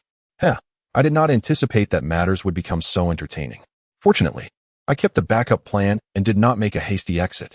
However, I had assumed that the Uchiha clan had dwindled into a mere shell of its former self, with no one capable of awakening the Mangekyo Sharingan since Uchiha Madara. It appears that my thoughts were not merely excessive, but rather insufficiently profound. To awaken the Mangekyo Sharingan at the tender age of 8. If this is indeed true, once it spreads, the Uchiha clan will undoubtedly be regarded as formidable monsters. This could also elucidate why my murderous intent was ineffective during our last encounter. Could it be that the identity of a so-called useless individual belittled for 8 long years, was merely a facade to conceal such extraordinary abilities? If this holds true, such remarkable endurance and temperament evoke a nightmarish sensation. This is a truly terrifying being. And it seems that matters are becoming increasingly intriguing. Orochimaru gazed in the direction where Konoha had departed, his eyes gleaming with a mix of intensity and mockery. Yet, he did not pursue immediately. Instead, he turned and chose a different path to depart. At such a critical juncture, Orochimaru believed that many eyes might be watching Konoha. Rather than exposing himself to the scrutiny of the masses and jeopardizing his human experimentation, he preferred to remain a hidden hunter lurking in the shadows. Meanwhile, within the Hokage's office, a loud crash resounded. A teacup was crushed in the grip of the third Hokage, his gaze fixed on the village beyond the glass. A shadow of gloom passing over his face. What an audacious little rascal. I never anticipated that Sarutobi Hiruzen would stumble so dramatically. And how did Jiraiya suddenly master Sage Mode? Could it be that he and that little brat conspired to deceive me? Sarutobi Hiruzen exclaimed in anger, observing the third Hokage, who appeared entirely transformed from his usual self. One would be utterly astonished, questioning if they had encountered an impostor. However, at this moment in the Hokage's office, aside from Sarutobi Hiruzen, even the directly subordinate Umbu had been ordered to retreat. The surroundings had been enveloped in a soundproof barrier. Otherwise, the third Hokage would never have completely removed his mask, revealing his most authentic self. Furthermore, besides Sarutobi Hiruzen, another individual privy to his greatest secret was present, the revered summoning beast of the Sarutobi clan, the Monkey King, hailing from the Flower and Fruit Mountain. He is renowned as the most powerful entity among the Monkey clan and indeed among summoning beasts. Observing the twisted visage of Sarutobi Hiruzen, now a stark contrast to his usual demeanor, the Monkey King fell into contemplative silence, ultimately letting out a soft sigh. Hiruzen, when you summoned Jiraiya for validation that day, I was also present. For Jiraiya to retrieve the summoning contract scroll is a testament to the respect he holds for you as his teacher. Moreover, this scroll signifies the bond between our summoning beasts and humanity. Not even we could fabricate such a document. Therefore, Jiraiya did not deceive you that day. The sage arts of Mount Myaboku he possesses may very well be skills he has only recently acquired. The summoned Monkey King approached the third Hokage's side. Observing the figure of his old companion, now nearly unrecognizable, his heart filled with a sense of nostalgia and melancholy. It can be said that, throughout the entire ninja world, perhaps only he was aware of the secret behind Sarutobi Hiruzen's transformation into darkness. Yuanimo, are you suggesting that he only mastered the Sage Mode within these 3 days? Sarutobi Hiruzen suddenly turned around, the shadow of gloom still lingering on his face. When I invoked the Sage Mode earlier, I too noticed the genuine shock on his countenance. It was not a mere facade. It can be said that the transformation inscribed in the scroll has likely exceeded his expectations. Could it be that his Sage Mode was a breakthrough achieved inadvertently over time? Yuanimo, do you think there exists a way for me to similarly master that technique? That technique? Yuanimo paused momentarily. He was acutely aware of the technique Sarutobi Hiruzen referenced, which, without a doubt, served as a significant catalyst for Hiruzen's descent into darkness. On that fateful day, Sarutobi Hiruzen, along with Shimura Danzo and others, accompanied the second Hokage to the negotiations outside the neutral village following the Second Shinobi World War. The upheaval instigated by the Gold and Silver Brothers resulted in the immediate demise of the Reikage present at the meeting. The leaders of other shinobi villages were systematically eliminated. Only the second Hokage, leveraging his extraordinary prowess, managed to lead the remaining forces to safety. Regrettably, the Gold and Silver Brothers had arrived well prepared, surrounding the negotiation venue with an army of nearly 1,000. The second Hokage perished after designating Sarutobi Hiruzen as the third Hokage. Ultimately, in the 6-man team, Akimichi Choza and Uchiha Kagami fell in battle, further complicating Hiruzen's return to the Hidden Leaf Village. Upon his return, he found that mere words from Shimura Danzo and Tsunade could not secure his ascension to the Hokage position. In order to fulfill the second Hokage's wishes and to stabilize the village amidst the chaos reigning in the other ninja villages, Sarutobi Hiruzen dared to pursue the forbidden jutsu he inadvertently acquired within his clan. The Demon Mode, revered as the most formidable summoning technique beneath the legendary Flower and Fruit Mountain of the Yuanemo clan, served as his greatest reliance. If sage techniques harness the potent natural chakra, then the demon mode is a manifestation born from the consumption of the 7 emotions and 6 desires, refined through the natural chakra. Upon successful cultivation of the demon mode, one would not only gain the formidable augmentation of natural chakra akin to sage mode, but also attain an invulnerable state, impervious to blades and flames. Yuanemo, having passed the trials of the demon mode while retaining his essence, achieved a level of invulnerability. In this world, only the sword Kusanagi, wielded by Orochimaru, could inflict even the slightest harm upon him. It is precisely due to the terrifying might of the demon mode that the trials for its cultivation are more stringent than those of the 3 great sacred lands. Among the challenges, the mere absorption of natural chakra, if unsuccessful, could transform one into a stone statue of a monkey. Moreover, the negative emotions inherent in the natural chakra pose a great risk. Should one fail to maintain their true self, they would lose their sanity entirely, becoming a mindless demon consumed by bloodlust. In that time, to swiftly gain the recognition of the higher echelons of the Hidden Leaf and the daimyo of the Land of Fire, Sarutobi Hiruzen disregarded Yuanmo's counsel and chose to train in the demon mode. Ultimately, due to his impatience, he could not suppress the negative emotions within the natural chakra and nearly succumbed to demonic transformation. Had it not been for the timely intervention of the ape demon, it is likely that the 3rd Hokage would not have been Sarutobi Hiruzen, but rather Shimura Danzo. However, from that moment forth, Hiruzen's humanity was evidently tainted, plunging him into a state of semi-darkness, where the interests of the village took precedence above all. While he maintained a facade of amiability and approachability in public, he transformed into a different person behind closed doors. Little did the ape demon anticipate that Hiruzen would wholly unleash the repressed dark persona he had long kept at bay. Such an occurrence had never transpired before. According to Hiruzen's own words, he had always vowed that even in death, he would choose to embrace the light, unwilling to tarnish the image and reputation he had meticulously built over decades. Ape demon, I beseech you, do I still have a chance to master that technique? Hiruzen inquired, his voice low and earnest. The ape demon, momentarily jolted back to reality, gazed at Hiruzen's eager visage and shook his head with a sigh. Hiruzen, you must understand that the demon mode is far more arduous than the sage mode. This is precisely why Senju Hashirama, despite knowing the superiority of the demon mode, refrained from training in it. Failure could lead to the loss of one's very essence. I must take the blame for not having dissuaded you more effectively back then. Silence. Hiruzen's countenance darkened as he snapped back. Indeed, I have failed. Yet the demon mode has also augmented my chakra reserves and honed my mastery over the 5 elemental chakra natures. By these measures alone, I have not been defeated. However, I never anticipated that I would stumble against an 8-year-old brat. Truly, Danzo has proven to be more of a hindrance than a help. Observing the familiar yet disgruntled face of his old comrade, the ape demon fell into silence, refraining from further discourse. A knock at the door brought a sense of relief to the ape demon. Hiruzen, it is Danzo. Hiruzen's fierce demeanor instantly reverted to its usual congeniality, a warm smile gracing his face as his dark persona was swiftly suppressed.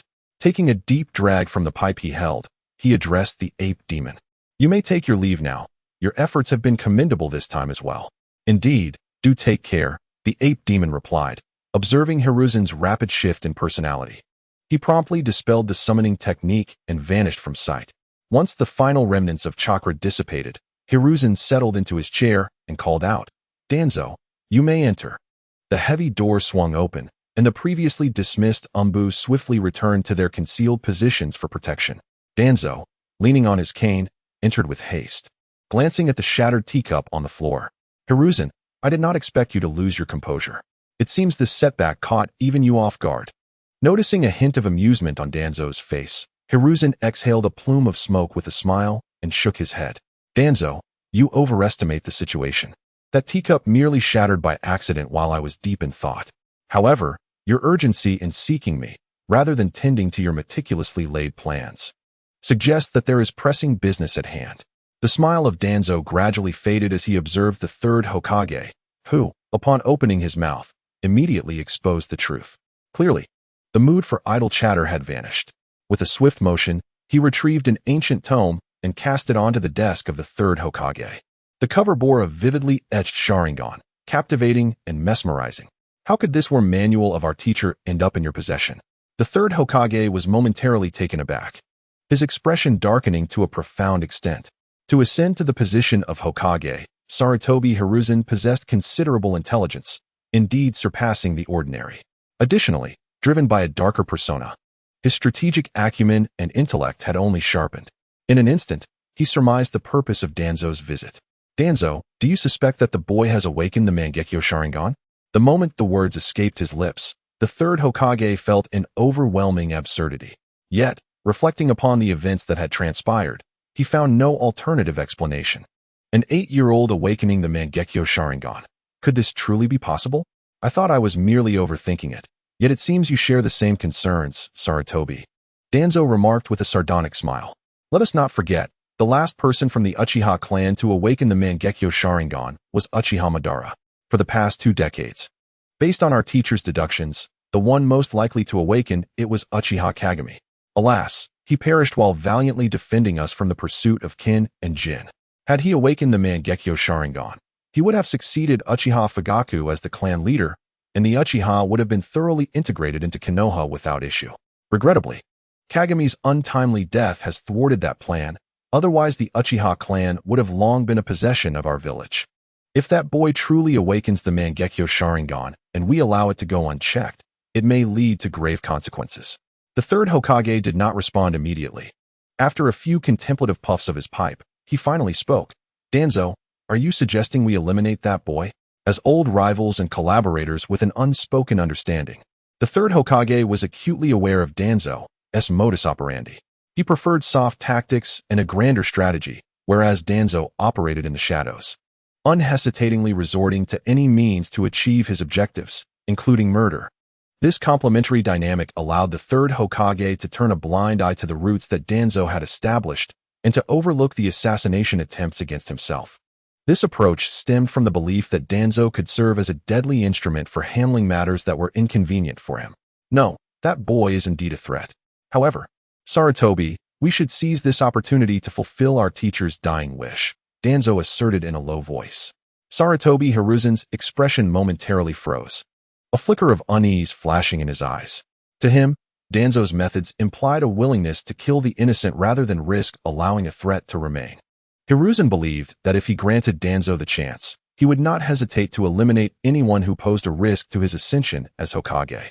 Suddenly, a surge of benevolence emerged, catching Sarutobi Hiruzen by surprise. Danzo, I did not anticipate such a notion from you. Truly, you have astonished me. I had presumed your blade was solely for the purpose of taking lives, remarked the third Hokage, lightly tapping his pipe and smiling with intrigue. In truth, I harbored this intention from the very beginning. The individual I initially selected was none other than Uchiha Shursui, who has recently been acclaimed as one of the stars of Konoha. However, I did not foresee the emergence of Uchiha Kuroha during this interval. The third Hokage spoke without deceit, faced with the formidable power of the Uchiha clan. Even the Nara clan found themselves overshadowed. The third Hokage would never passively witness the Uchiha clan slipping from control. He had long contemplated the assimilation plan proposed by the second Hokage, Senju Tobirama. Yet, finding someone capable of bearing such a heavy responsibility and earning the Uchiha's trust proved to be a task far more arduous than obliterating the clan. After an extensive period of waiting, the third Hokage finally identified a suitable candidate, Uchiha Shursui, revered as one of Konoha's twin stars. In the original narrative, after graduating from the Konoha Academy, Shursui was summoned by the third Hokage to assume the role of captain within the direct Anbu division. It was for this reason that Danzo's eyes glimmered with a flash of insight as he tightened his grip on his cane, saying, Hiruzen, I did not expect you to be more meticulous than I imagined. However, is this truly without complications? Uchiha Fugaku holds Uchiha Shursui in high regard. Rest assured, the third Hokage explained, I have learned from Shursui that Fugaku also wishes to leverage him to alleviate the tensions between the Uchiha clan and Konoha. Since we must take action regarding Uchiha Shursui, why not also influence Uchiha Kuroha in the process? It would serve as a twofold advantage. Do not forget, this young man has garnered significant renown in the shinobi world through the tales of the storytelling tavern and the legend of Monkey D. Luffy. If we can secure his allegiance and utilize the popularity of Luffy's legend, it would be a tremendous boon for our Konoha. Danzo's words reverberated within the confines of the office. His eyes sparkled with determination, and after a pause of several seconds, he continued, "Since you, Hiruzen, are already prepared to consider Shursui as yours, why not entrust Uchiha Kuroha to me?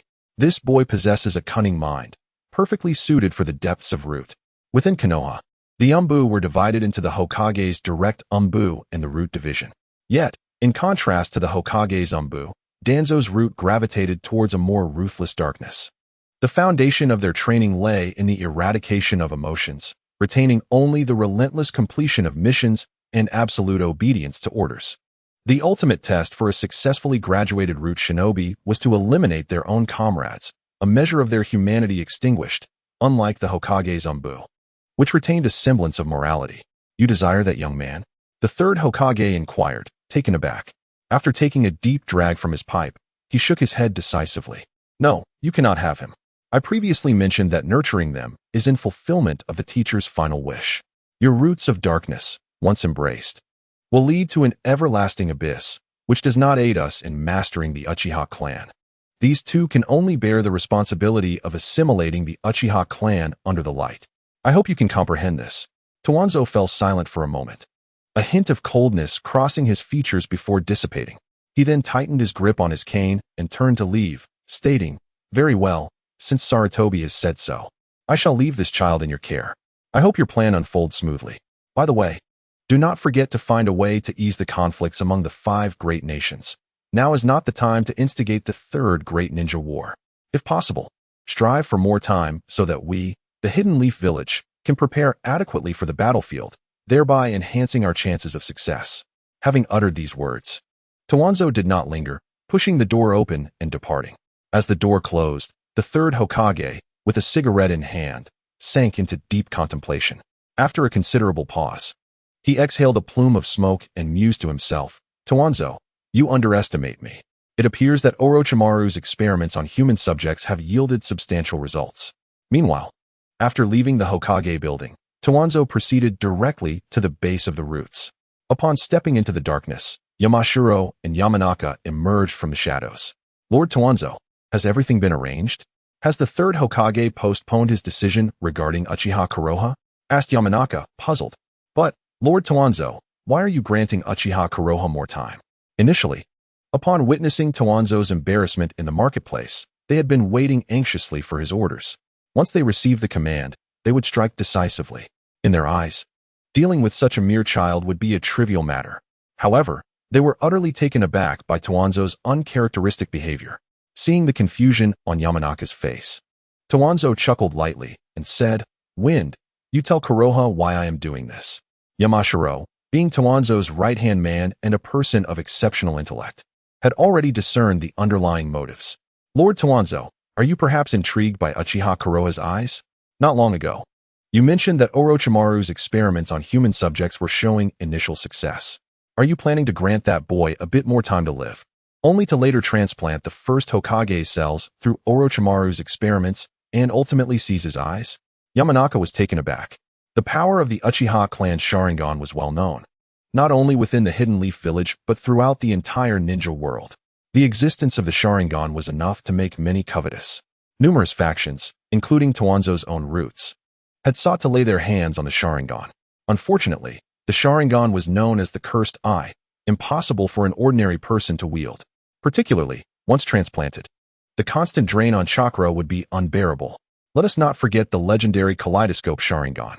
In order to address this matter, Danzo found himself in agreement with Orochimaru's human experimentation, intending to enhance his control over the Kaleidoscope Sharingan through the transplantation of wood-release cells.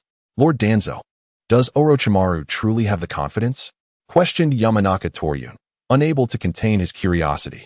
He was acutely aware that should this endeavor prove successful, the overall strength of their root organization would undoubtedly rise, enabling them to contend with the direct subordinates of the Hokage in the future. However, as soon as he uttered these words, a chilling aura surged from behind. Toryun's expression changed, and without a moment's hesitation, he swiftly performed the body replacement technique. Bang! Several venomous serpents erupted from the ground, lunging towards Toryun with astonishing speed, leaving one breathless. Sensing the urgency, Yamashiro Aoi quickly clasped his hands together and initiated the heart-turning technique. Bang! The movements of the dozen or so serpents momentarily halted. When clarity returned, the serpents bit into Toryun, who had transformed into a wooden stump. As the smoke dispersed, Toryun reappeared several meters away, hastily removing his gloves in preparation for combat. Toryun, always stand down. Danzo interjected at the opportune moment. Orochimaru, come forth. I have no time for your secretive antics. Toryun and Aoi immediately ceased their movements, soon catching sight of a figure slithering out of the darkness, resembling a snake. The sight of Orochimaru sent a shiver down their spines.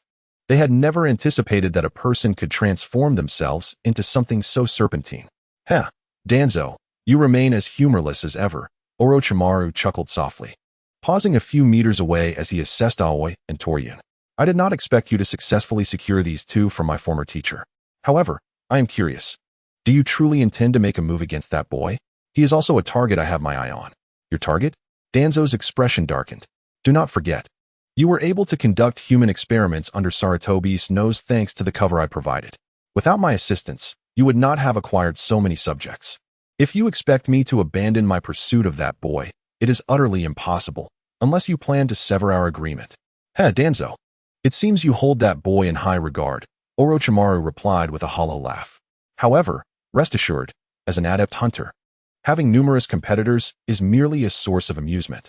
It is only when a prey attracts the attention of many that the satisfaction of acquisition is truly felt. As for that boy, let us each employ our own methods to seize him. I require 30 subjects, the bare minimum, so do not attempt to haggle with me. With that, Orochimaru's figure, akin to a serpent, slithered underground and vanished. Toryun and Aoi were left staring at each other, bewildered. As the figure of Orochimaru vanished completely from sight, Danzo regained his composure, tightening his grip on the cane and resolutely continuing deeper into the roots. Truly, he was a coveted prize, attracting many eager competitors. One wonders, if that young boy were to comprehend his predicament, would he not, in fear, willingly surrender those precious eyes, weeping that he no longer desired them? It is indeed intriguing to ponder whether, when that moment arrives, the boy will still be able to smile as he does today. Meanwhile, within the residence of the Uchiha clan, Konoha hastened home after leaving the bustling commercial street. Given the strained relations between the Uchiha clan and Konoha village, this place had ironically become the safest haven. Reflecting on the recent events, Konoha still felt a shiver of trepidation. The only consolation was that the third Hokage and Danzo had not succumbed to rage and hatred, choosing not to act violently. Otherwise, escaping unscathed today would have been an insurmountable challenge for Konoha. Should the third Hokage and Danzo have insisted on taking action, Konoha could not be certain how many would rise to his defense, for in the ninja world, Konoha stood as a formidable giant. It appeared that taking one's fate firmly into one's own hands was the true path forward. With this thought, Konoha suppressed all distractions, closed the door behind him, and ventured into the basement. In light of the third Hokage's voyeuristic tendencies, Konoha resolved to exercise caution. If he were to uncover the secret of the system, it would not be long before he came knocking at Konoha's door. After utilizing his heightened perception to ensure all was clear, Konoha eagerly inquired, "System, how much reward do I currently possess?" Ding. "Please hold on a moment," echoed the ethereal voice of the system in his mind. Ding. "Congratulations, host. Your current reward amount stands at 10,060 Ryo. The system's celestial announcement reverberated in his consciousness. Observing the figures manifesting within his mind's eye, Konoha's gaze brightened.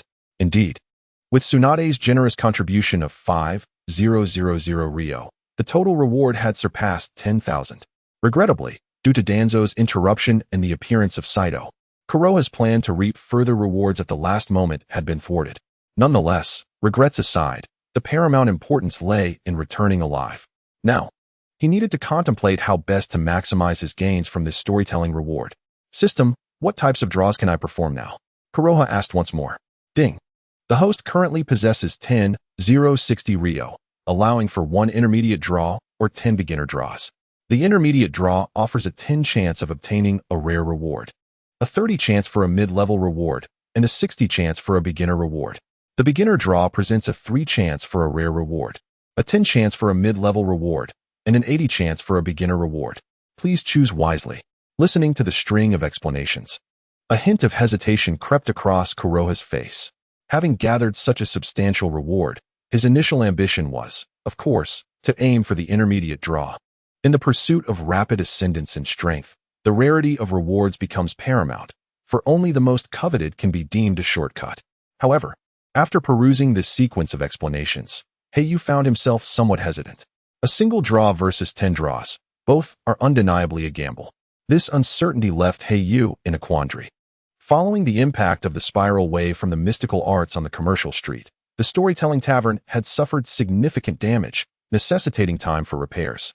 Most crucially, the legendary Wang Lufei had indeed sparked a great fire of interest. Yet, with the insights gleaned from the likes of Gang Ben in his previous life, Hei Yu understood the principle that rarity enhances value. It was essential to keep everyone's appetite peaked to maximize benefits. At the next storytelling session, he could harvest a bountiful yield. This meant that should he fail in the intermediate draw, there would be no second chance. The only recourse would be to anxiously await 5 days until the next storytelling to gather sufficient tips for another opportunity to draw. The mere thought of such an outcome filled Hei Yu with reluctance. In this world governed by the law of the jungle, 5 days could lead to countless deaths for anyone. Rather than cling to a single straw, Hei Yu resolved to grasp at 10, willing to take a leap of faith. One miraculous single draw. 10 draws with a safety net. This was undoubtedly a quintessential strategy of the Penguin Factory. System, I request 10 primary draws. Ding. Please hold on. Host. Ding. A sum of 10,000 taels has been deducted. The host has secured 10 opportunities to draw bronze cards. An ethereal voice resonated. And within Hei Yu's consciousness, 10 bronze cards swiftly materialized. Observing the cards suspended in midair, Hei Yu took a deep breath, retrieved a clay jar from his waist, and took a sip to steady his nerves before speaking resolutely. System, let us flip the cards together. Ding. Please hold on, host. Ding. Congratulations, host, you have successfully drawn. A dazzling azure light immediately engulfed the entire realm of consciousness. The magnitude of this spectacle nearly overwhelmed Hei Yu. Yet, amidst the brilliance, he felt no panic, but rather an urgency. As the myriad lights gradually faded, a series of system notifications appeared within his awareness. Ding. Congratulations, host. You have successfully drawn and received a bottle of Erwo Tiao. Ding. Congratulations, host. You have successfully drawn and obtained the recipe for flying Maodai. Ding. Congratulations, host. You have successfully drawn and acquired a chef's cookbook. The relentless stream of announcements left Hei Yu utterly astonished. Gazing at the rewards that materialized, he pondered whether he had morphed from a lucky sovereign into a veritable jinx. This was beyond ridiculous. What of the Penguin Factory's law? Was the promise of a guaranteed reward from 10 draws merely a grand jest? As he beheld the 8th reward, a battery-operated toothbrush, Hei Yu nearly succumbed to despair. Ding. Congratulations, host. You have successfully drawn and obtained the Navy's 6 forms of shave. Shave. Hei Yu was initially taken aback, only to be swiftly overtaken by a surge of excitement. Although this 6 forms of shave diverged significantly from the rewards he had anticipated, it was undoubtedly superior to an electric toothbrush. At the very least, in the realm of the Sea King, the Navy's 6 forms represented a hallmark of strength among the elite of the Navy headquarters. For the currently inexperienced Hei Yu, this moment serves as a timely boon, far superior to a mere 10 consecutive draws from the Air Force. A flurry of chaotic thoughts flashed through his mind, but he quickly regained his focus, recalling that this was merely the 9th card draw reward, and there seemed to be one more that he had yet to check. With this thought in mind, Hei Yu glanced once more at the system screen. Ding. Congratulations, host.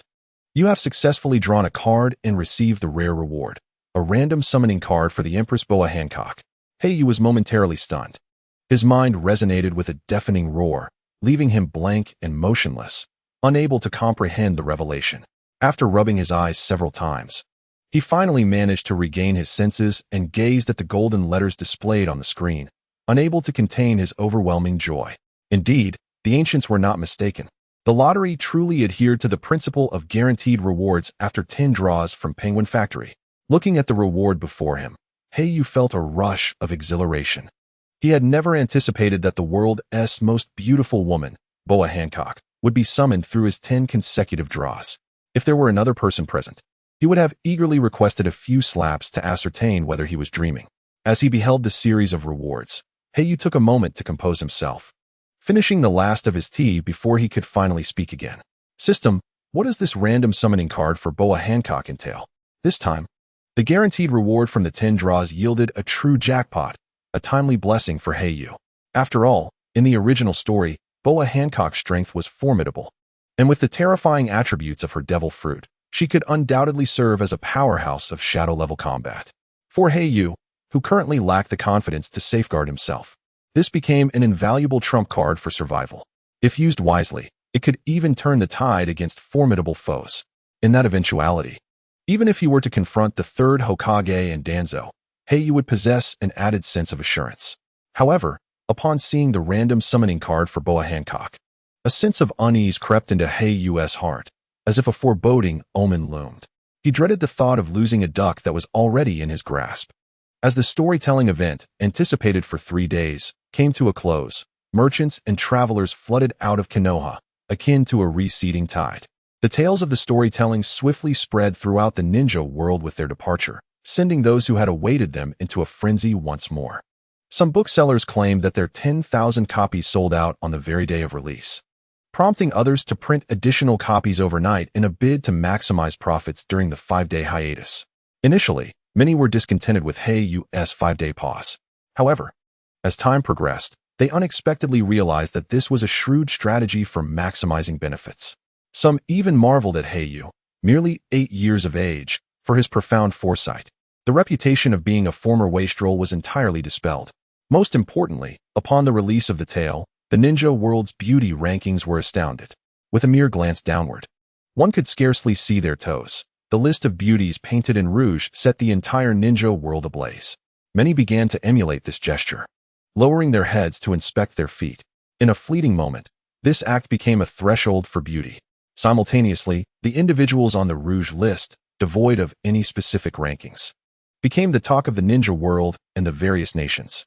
Those fortunate enough to have crossed paths with any of the listed individuals regarded such encounters as a source of pride in casual conversations. For those who had never laid eyes on the honorees, a deep sigh of longing emerged, as they secretly aspired to meet every beauty on the list, deeming it a paramount endeavor. As the tale spread, the entire ninja realm was left in a state of astonishment. Even the upper echelons of the ninja villages were not exempt from this stir. At the entrance to the sealed gate of Konoha village, a woman with flowing crimson hair arrived swiftly with 3 lower-ranked ninjas, halting just outside the gate. The guards, Nara Shikaku and Hate, instantly brightened at the sight of her, overwhelmed with excitement. According to the rules of Konoha, it was their duty to verify the identity of anyone approaching the sealed gate. This was a responsibility set in stone. Yet, faced with a task they had long grown accustomed to, Nara Shikaku and Hate found themselves momentarily dazed with exhilaration. Uzumaki, Nara Shikaku stammered, unable to restrain himself from pulling out a storybook from behind him. Observing the flustered demeanor of the guards, Uzumaki Kushina furrowed her brow in mild annoyance, waving her hand dismissively. I get it. You're not fond of me as the Jinchuriki. Are you looking for an excuse to prevent my entry today? I'm merely leading a team to the villages of the Land of Fire to carry out a mission to disperse wild beasts. Please don't concoct reasons to report me or withhold my rewards. As the Jinchuriki of Konoha, apart from the first-generation Uzumaki Mido, who was respected and cherished due to her status as the wife of the first Hokage Senju Hashirama and her numerous contributions during the Warring States period. Both the second-generation Jinchuriki, Uzumaki Kushina, and the third-generation Jinchuriki, Uzumaki Naruto, have often faced disdain and been regarded as monstrous beings. It is fair to say that had Kushina not encountered Namikaze Minato in her youth, and had Naruto not met Iruka, becoming a guiding light in his life, they might have succumbed to darkness. As the third Hokage, he has consistently overlooked these matters, focusing solely on promoting his own incendiary rhetoric, which over time has led the Jinchuriki in Konoha to be viewed as harbingers of misfortune, further ostracized by many. Hey, our teacher is merely taking us on a mission. Must we wait for an accurate response from those inside before being allowed to pass? Why is it that such occurrences do not happen to others? Exclaimed a young lower-ranked ninja with yellow hair, urgently interjecting. As a member of the Namikaze clan, he indeed ranked among the lower tier of his peers, often subjected to disdain and regarded as the least likely to pass the Chunin exams. However, the arrival of Kushina Uzumaki, who tirelessly led the trio on mundane, low-level missions. Invigorated Namikaze Hei. The remaining two, a boy and a girl named Inoue So and Hata Mamahiro, were similarly underperforming students. Under Kushina's guidance, they gradually began to find their footing. Despite their teacher enduring the scorn of others, a sense of discontent brewed within them. Just as their anger began to rise, an unexpected scene unfolded before them, leaving everyone momentarily stunned. "Lady Kushina, may I please have your autograph?" exclaimed Nara Tetsumoku, pulling out a book with palpable excitement. Not to be outdone, Hirushi swiftly pushed past Tetsumoku, eager to interject. "Kushina-sama, sign mine first. It must be the first autograph." "Hey, Hirushi, that's too much. I was first. You're merely second." Tetsumoku shot back. "How dare you kick me? I challenge you to a duel. The winner gets the first signature." The atmosphere erupted. The four members of Kushina's team, witnessing the two draw kunai at each other, were momentarily taken aback. Yet, upon noticing the fallen book on the ground, a spark ignited in Cus' eyes, his excitement palpable. "This is the latest volume of the legend of Monkey D. Luffy. I had planned to finish my tasks and rush to buy it, but to find it here is unexpected. See you, stop dawdling and open it already," urged Hata Mamahiro impatiently. Seeing the eagerness on the faces of the three, Kushina could only muster her patience and join them in flipping through the pages. She had heard of this legend of Monkey D. Luffy, yet her enthusiasm was notably less than that of the others. However, as she turned the pages and read on, the introduction of the seven warlords and the palpable sense of intimidation emanating from the text made her nerves tense. In any world, the presence of a formidable force commanded respect. Particularly striking was the fact that the final entrant among the seven warlords was a woman. As a woman herself, Kushina felt a surge of superiority. Who wouldn't want to stand out amidst a crowd of men, achieving parity and recognition? The descriptions of the Empress Hancock and her haughty demeanor filled Kushina with a sense of pride. As she absorbed the portrayal of the Empress, Kushina found herself increasingly enamored by the legend of Monkey D. Luffy. Her interest in the blind Uchiha storyteller grew as well, and she found herself eagerly wanting to snatch the rest of the book to finish reading. The Empress Hancock, looking down and not seeing her toes. "What does that mean, teacher?" Inoue So furrowed her brow, unable to resist mimicking the gesture. Empress Hancock, unable to see her toes? Uzumaki Kushina too was momentarily taken aback, glancing down at her feet, and soon raised an eyebrow, exclaiming, "Is it really that one cannot see their toes? Is that so peculiar?" She then turned to Inoue Soyu, and quickly realized something, her cheeks flushing crimson. As Bati and Baifeng turned the page of the book, the three youngsters finally discerned the annotations that lay behind. "Rascal." Feeling the weight of Bati and Baifeng's and his companions' gazes, Inoue Soyu hastily delivered 2 swift slaps, catching them off guard and sending them flying. The book they held tumbled to the ground, and as Uzumaki Kushina bent down to retrieve it, her mind was suddenly overwhelmed by the content, rendering her momentarily blank. "Teacher, why is your name in this book?" "Oh my, the Ninja World Rouge list. It states that you are among the most outstanding women ninjas, comparable to Empress Hancock." Inoue Soyu's eyes widened in disbelief as she exclaimed, although she did not recognize most of the names listed. Seeing her teacher, who had long been overlooked in the Hidden Leaf Village, ascend to such recognition was nothing short of a bragging right. "Kushina, you have finally returned. The village is rather lively now. Let us hide for a moment." A figure, almost ghostly in nature, appeared before the ceiling gate. Upon witnessing the arrival of Minato Namikaze, Nara Shikaku and Kurama Shirhai felt a jolt of foreboding. They were just about to set aside their grievances to obtain his autograph before settling their rivalry. However, in the blink of an eye, both Minato and Kushina had vanished. Instantly, Nara Shikaku and Kurama Shirhai emitted cries akin to that of slaughtered swine. They had stood vigil here today with the intent of being the first to secure an autograph from Kushina on the Rouge list, aiming to flaunt it upon returning home. Now, they found themselves watching helplessly as their opportunity slipped away. To pursue Minato, who wielded the flying Raijin technique, would be utterly futile. What has happened to Minato? I have yet to report my entry into the village. If Danzo and the third Hokage discover this, I shall surely face their wrath. Moreover, should others in the village learn of this, it might ignite a torrent of accusations against me, Kushina remarked, her nose crinkling in frustration. Such occurrences were no surprise to her. Minato, hearing her words, paused atop the tallest building, offering a resigned smile as he replied, Kushina, you are overthinking it this time. I urged you to come with me out of concern that you might find it difficult to leave later. Your popularity now rivals that of the renowned songstresses in the capital. This is not easily conveyed in mere words. You ought to see for yourself. Confused, Kushina followed Minato's gaze. The first scene that met her eyes caused her pupils to constrict sharply, her expression one of sheer astonishment. The dormitory building that belongs to her has been surrounded by 3 layers of people, their voices echoing through several streets. Lady Kushina, are you there? If so, please grant us an autograph. Lady Kushina, could you come out and meet us? Lady Kushina, I know you are out on a mission. We will wait for your return. The atmosphere surged with fervor. Observing the frenzied crowd, Kushina could not help but glance back at Minato. Minato, am I dreaming? Could you please slap me awake? Meanwhile, in a forbidden area of the land of Lightning's Cloud Ninja Village, a deep, rumbling roar reverberated like thunder through the skies. A colossal cat demon, engulfed in pale blue flames and adorned with ominous black patterns, barreled towards a cliff like a cannonball. With a resounding crash, debris erupted into the air, and the immense force seemed to shake the surrounding mountains. 2 figures, having evaded the impact, gazed upon the 2-tailed cat demon with expressions of delight. Esteemed Lord Mu, you have finally mastered the power of the 2 tails, achieving complete tailed beast transformation, exclaimed one of the evasive ninjas. Lord Tsuchikage, the esteemed Lord's Mu will undoubtedly become the strongest Jinchuriki after Lord Killer Bee. The 2 figures descended amidst the ruins. Tsuchikage, the highest advisor of Cloud Ninja Village, looked upon the successfully transformed and initially controlled Lord's Mu with a satisfied expression.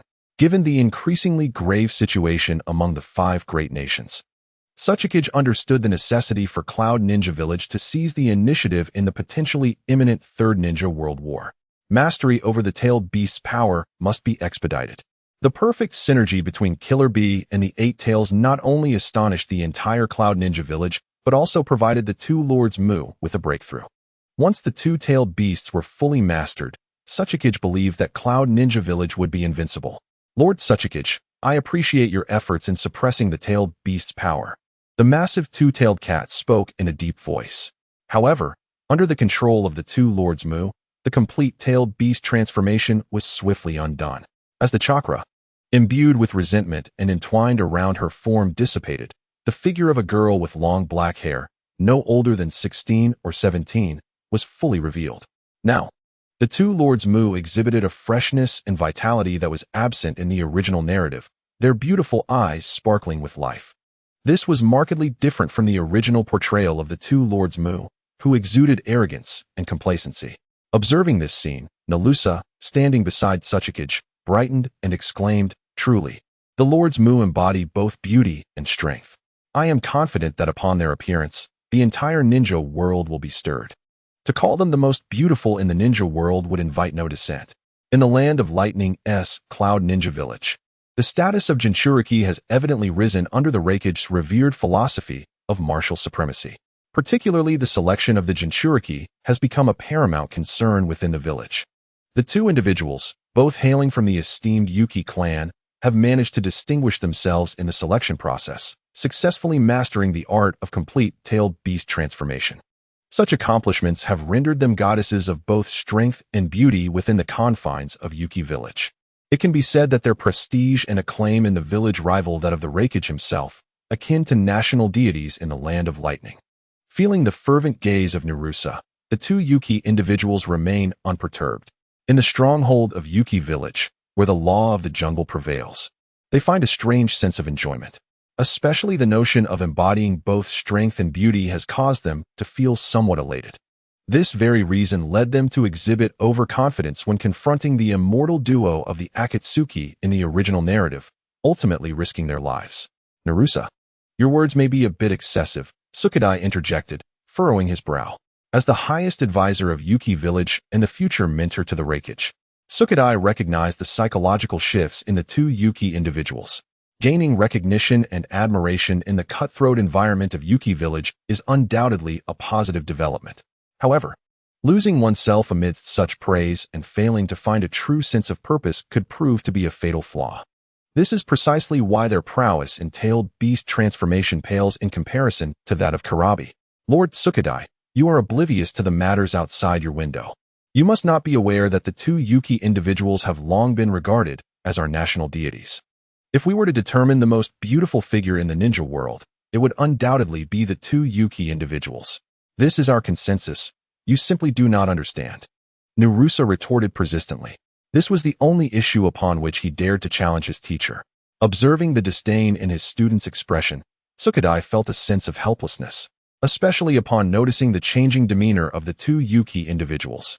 He knew that no amount of discourse could alter this sentiment. The smiles on their faces only grew more pronounced. Indeed, they held a status second only to the refuge among the Jinchuriki of Yuki village.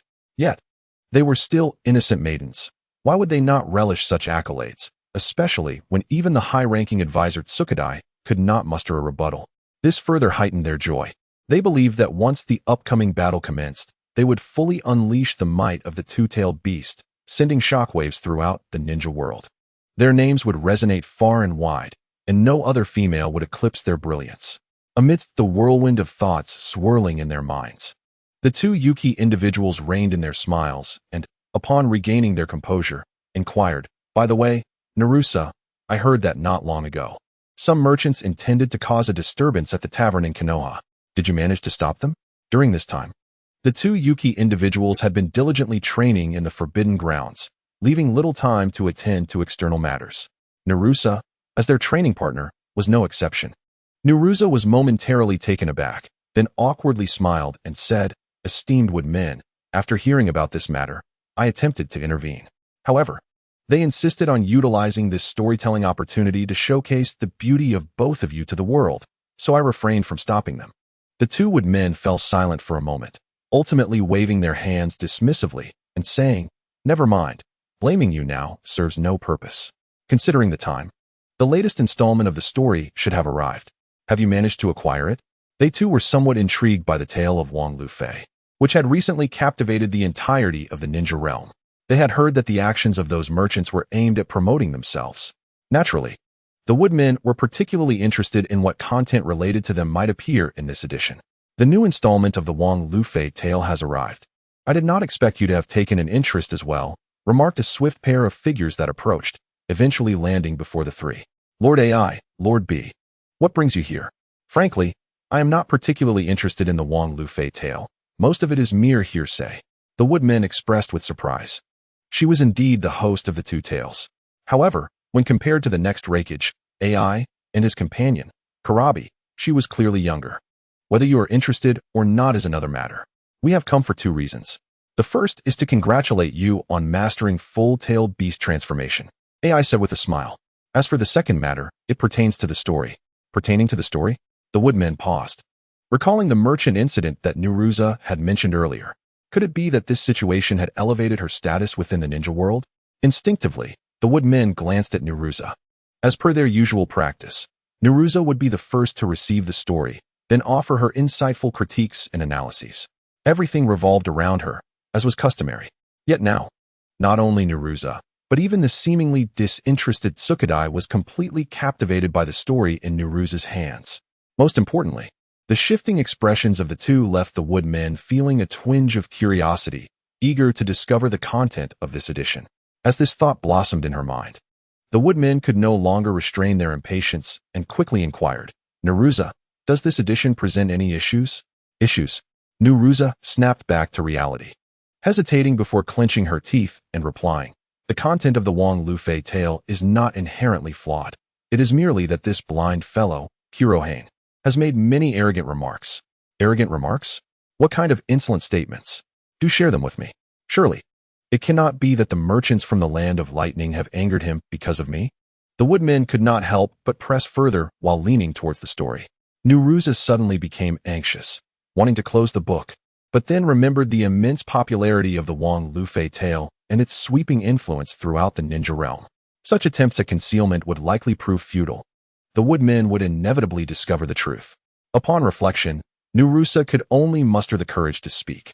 "Esteemed lords of the wooden clan, that blind fool, Kurohane, is merely seeking to attract attention with his grandiose claims.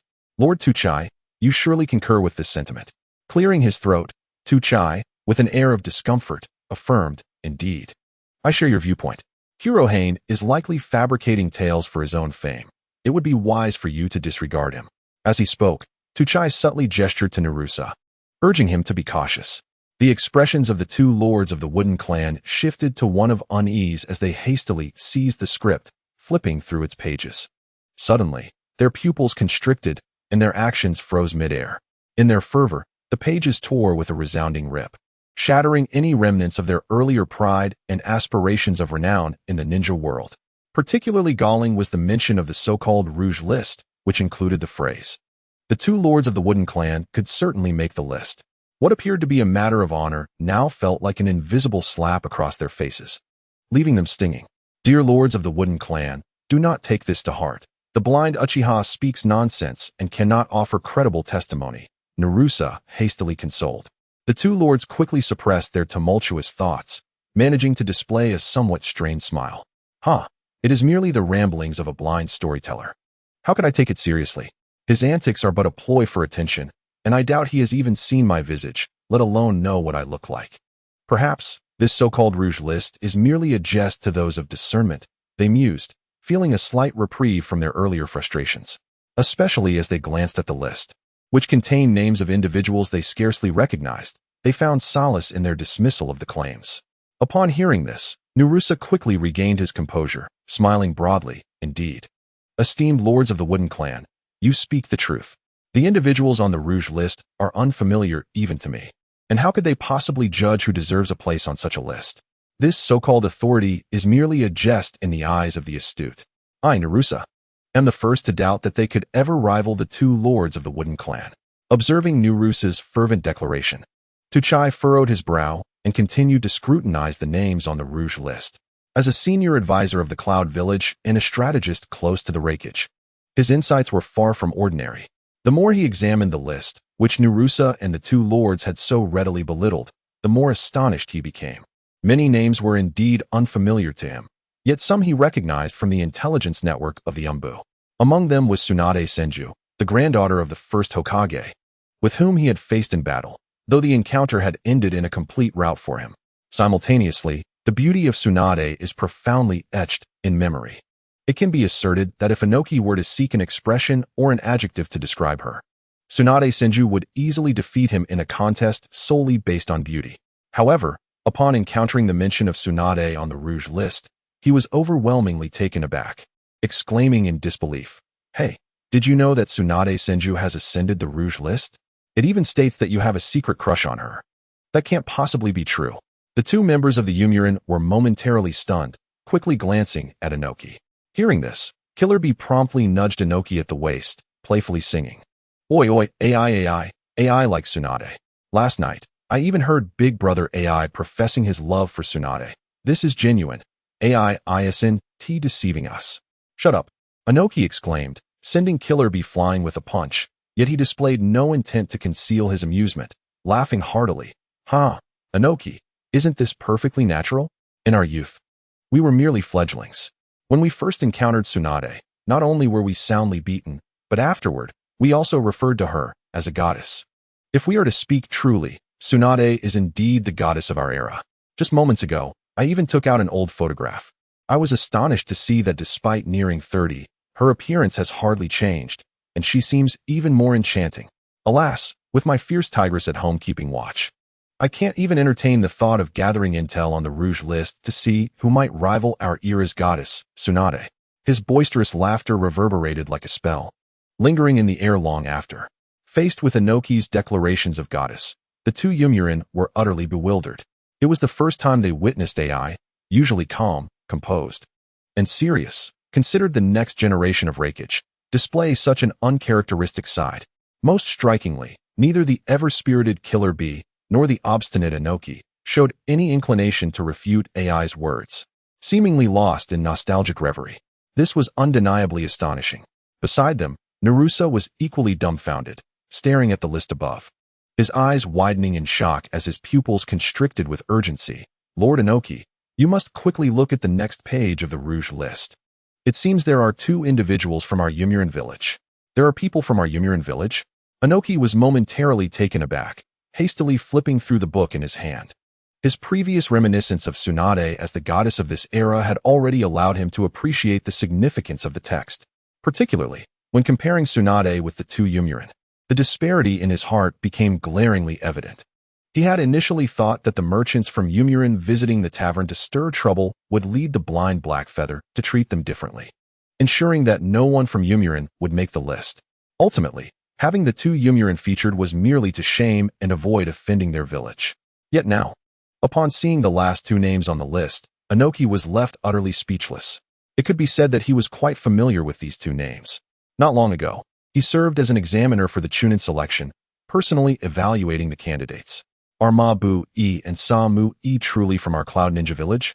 I have never heard of them, Nirusa exclaimed in confusion. Could it be that the blind Konoha has fabricated these individuals? The two Yumu elders exchanged anxious glances at this inquiry. Moments prior, Tsunade Senju had been hailed as the goddess of the era by Ai and Tsuchikage, which left the Yumu elders feeling somewhat overshadowed. Naturally, they attempted to console themselves with the notion that the tastes of the era differ. However, the sudden emergence of two suspected Cloud Ninja was of a different significance altogether. Indeed, these two are our newly appointed Chunin, and I was responsible for their assessment not long ago, Tsuchikage interjected. Nirusa was momentarily taken aback, then urgently pressed, Tsuchikage, is this true? Our Cloud Ninja village has 3 individuals on the Yenji list? Could it be that Ma-Bu-E and Sa-Mu-E can truly rival the esteemed Yumu elders? The two Yumu elders felt a tinge of discomfort at Nirusa's blunt comparison. Nevertheless, in their eagerness to elicit a prompt response from Tsuchikage, they feigned smiles and held their breaths in anticipation of her answer. They were reluctant to believe that anyone from the Cloud Ninja village could stand alongside her. A palpable silence enveloped the vast forbidden grounds, as all eyes turned expectantly towards Tsuchikage, their gazes filled with an inexplicable urgency. The expansive area fell into an eerie stillness. Sensing the weight of their attention, Tsuchikage offered a resigned smile and sighed.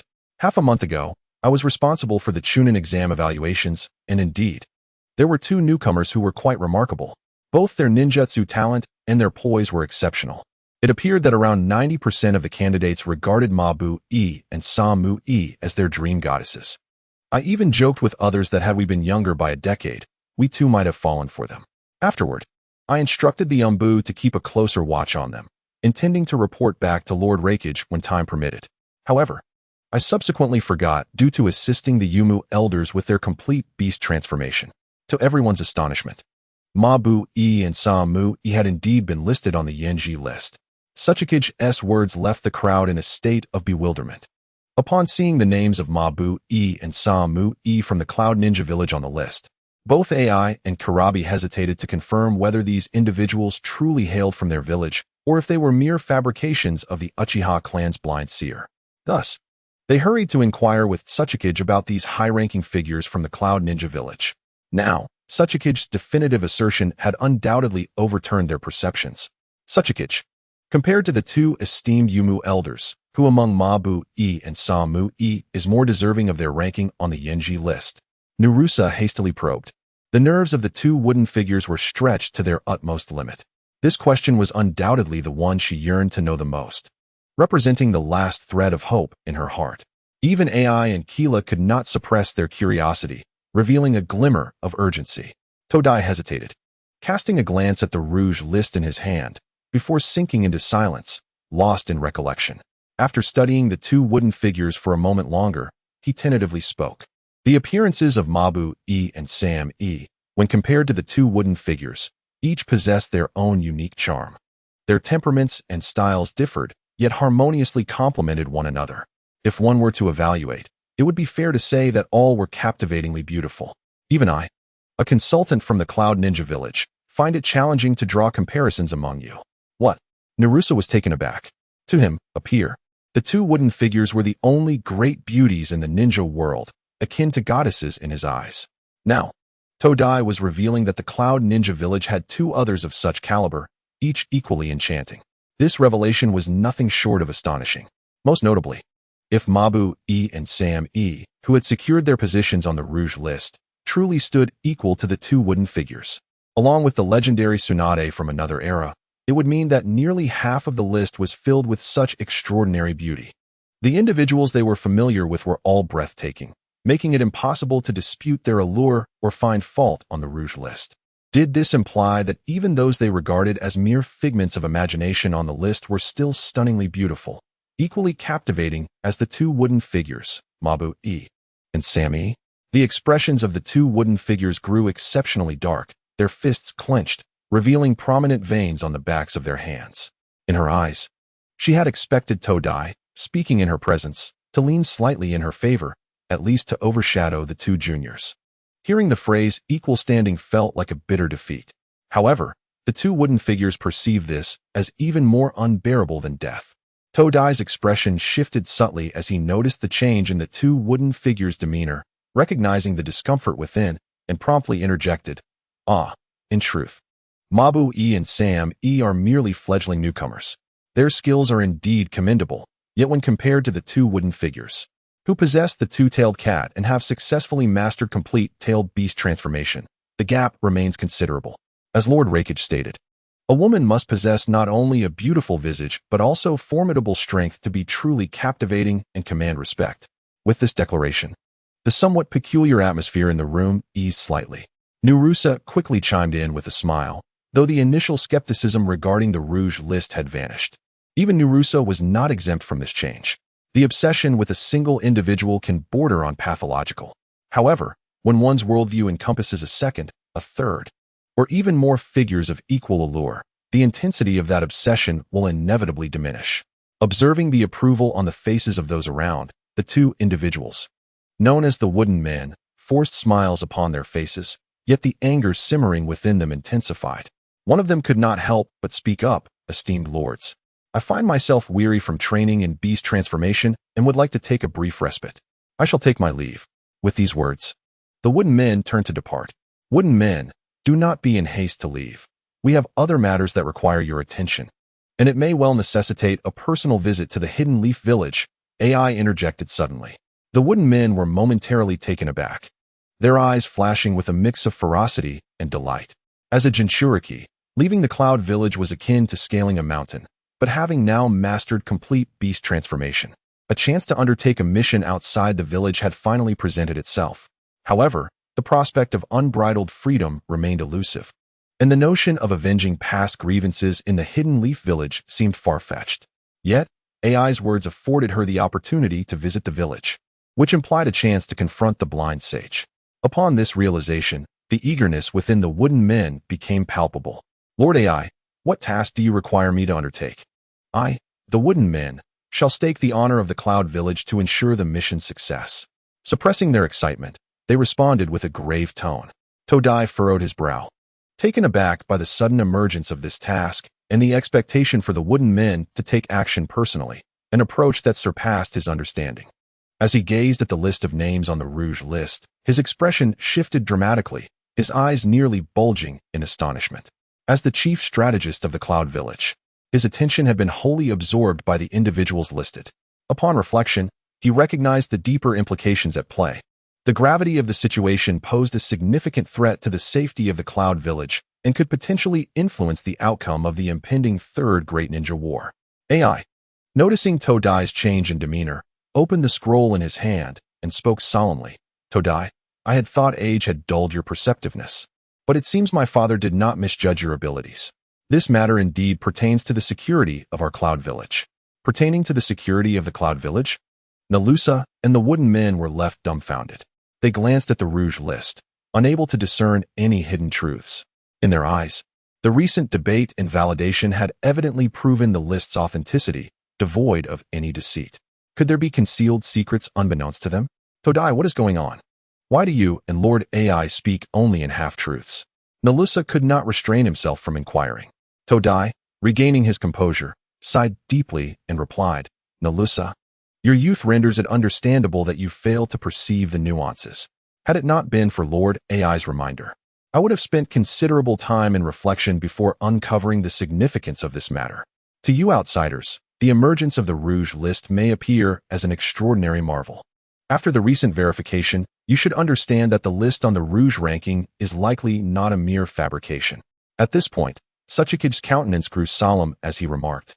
However, Have you considered that the names Samui and Mabui, who have made the list, are unknown even to you from the hidden cloud village, let alone outsiders?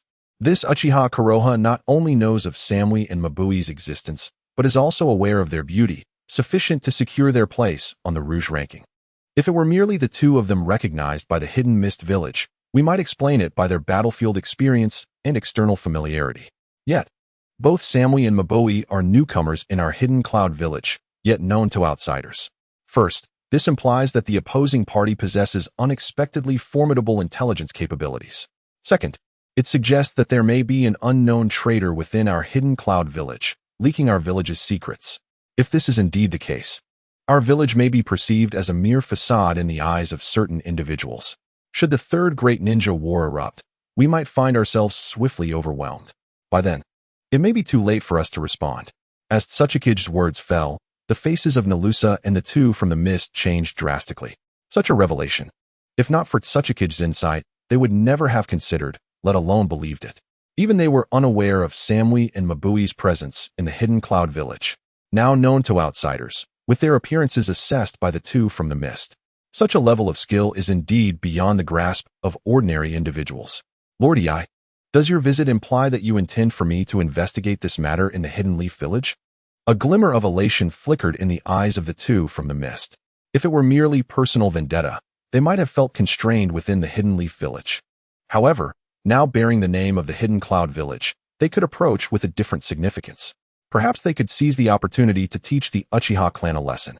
Yes, I have come because I heard you have mastered complete tail beast transformation. Thus I require you to personally visit the Hidden Leaf village and conduct a discreet investigation. Ei affirmed solemnly.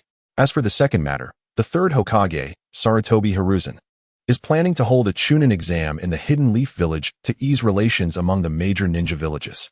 Initially, I had no intention of participating in such trivial matters, but with the emergence of the Rouge ranking, it presents a legitimate excuse to visit the Hidden Leaf village.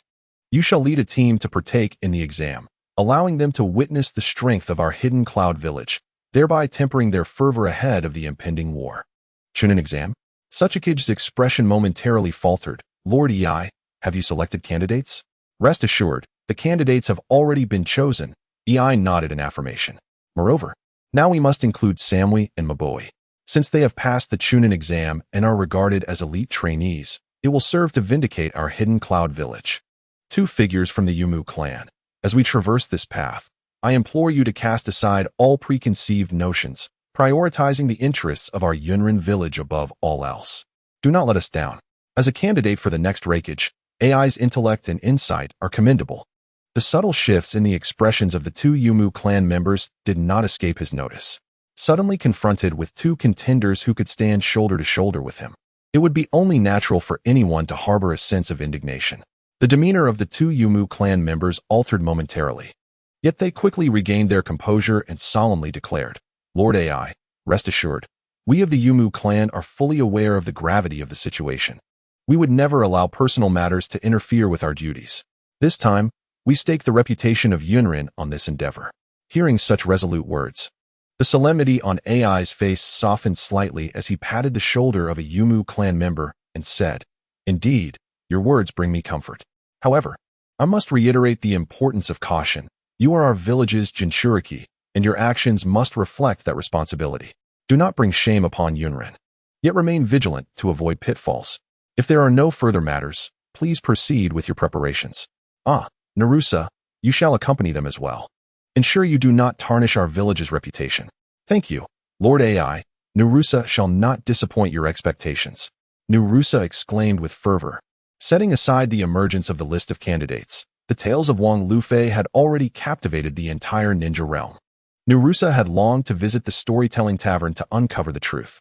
With such an opportunity presenting itself, how could one resist? As soon as the words left his lips, Narusa hurriedly followed the two Yumu clan members.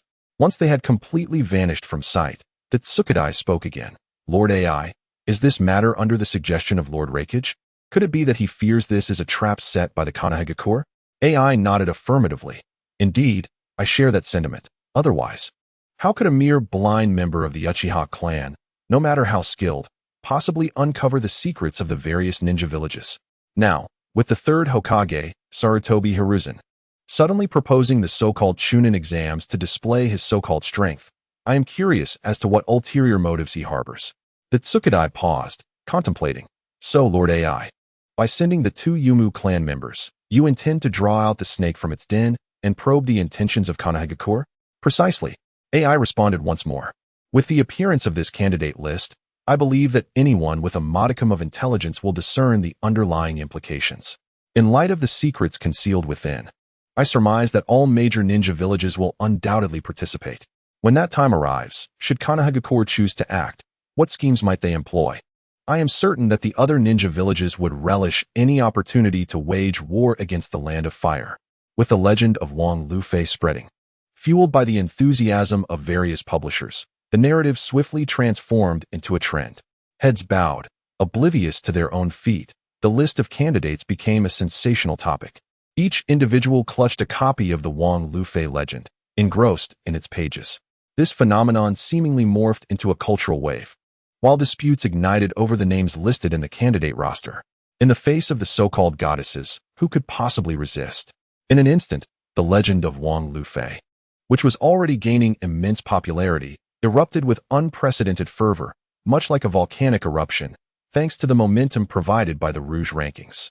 Within the Wind Country, in the office of the Sand Shadow, Rasha found himself immersed in contemplation as he perused the pages of a book. After a prolonged moment of lightly tapping the surface of the desk with his fingers, he finally lifted his gaze and addressed Maki. You both must have finished reading the contents of this book, haven't you? The legend of Wang Lufei is not only fascinating and intriguing, but the commentary within is also remarkably incisive. Initially, I believed that the heroes like Konoha's White Fang and the legendary Jiraiya, one of the three Sannin, would remain confined within the walls of the Leaf Village. However, this edition features a Rouge ranking that includes not only ninjas from Konoha, but also those from other great nations and villages. Among them, 3 individuals from the Cloud Village have made the list, namely the 2 Jinchuriki, Mabu-e, and Samu-e. The former 2 have appeared on the battlefield, and information regarding them has surfaced within the Umbu's intelligence reports. However, the latter 2, Mabu-e and Samu-e, remain elusive, with no traces discernible even to the Umbu.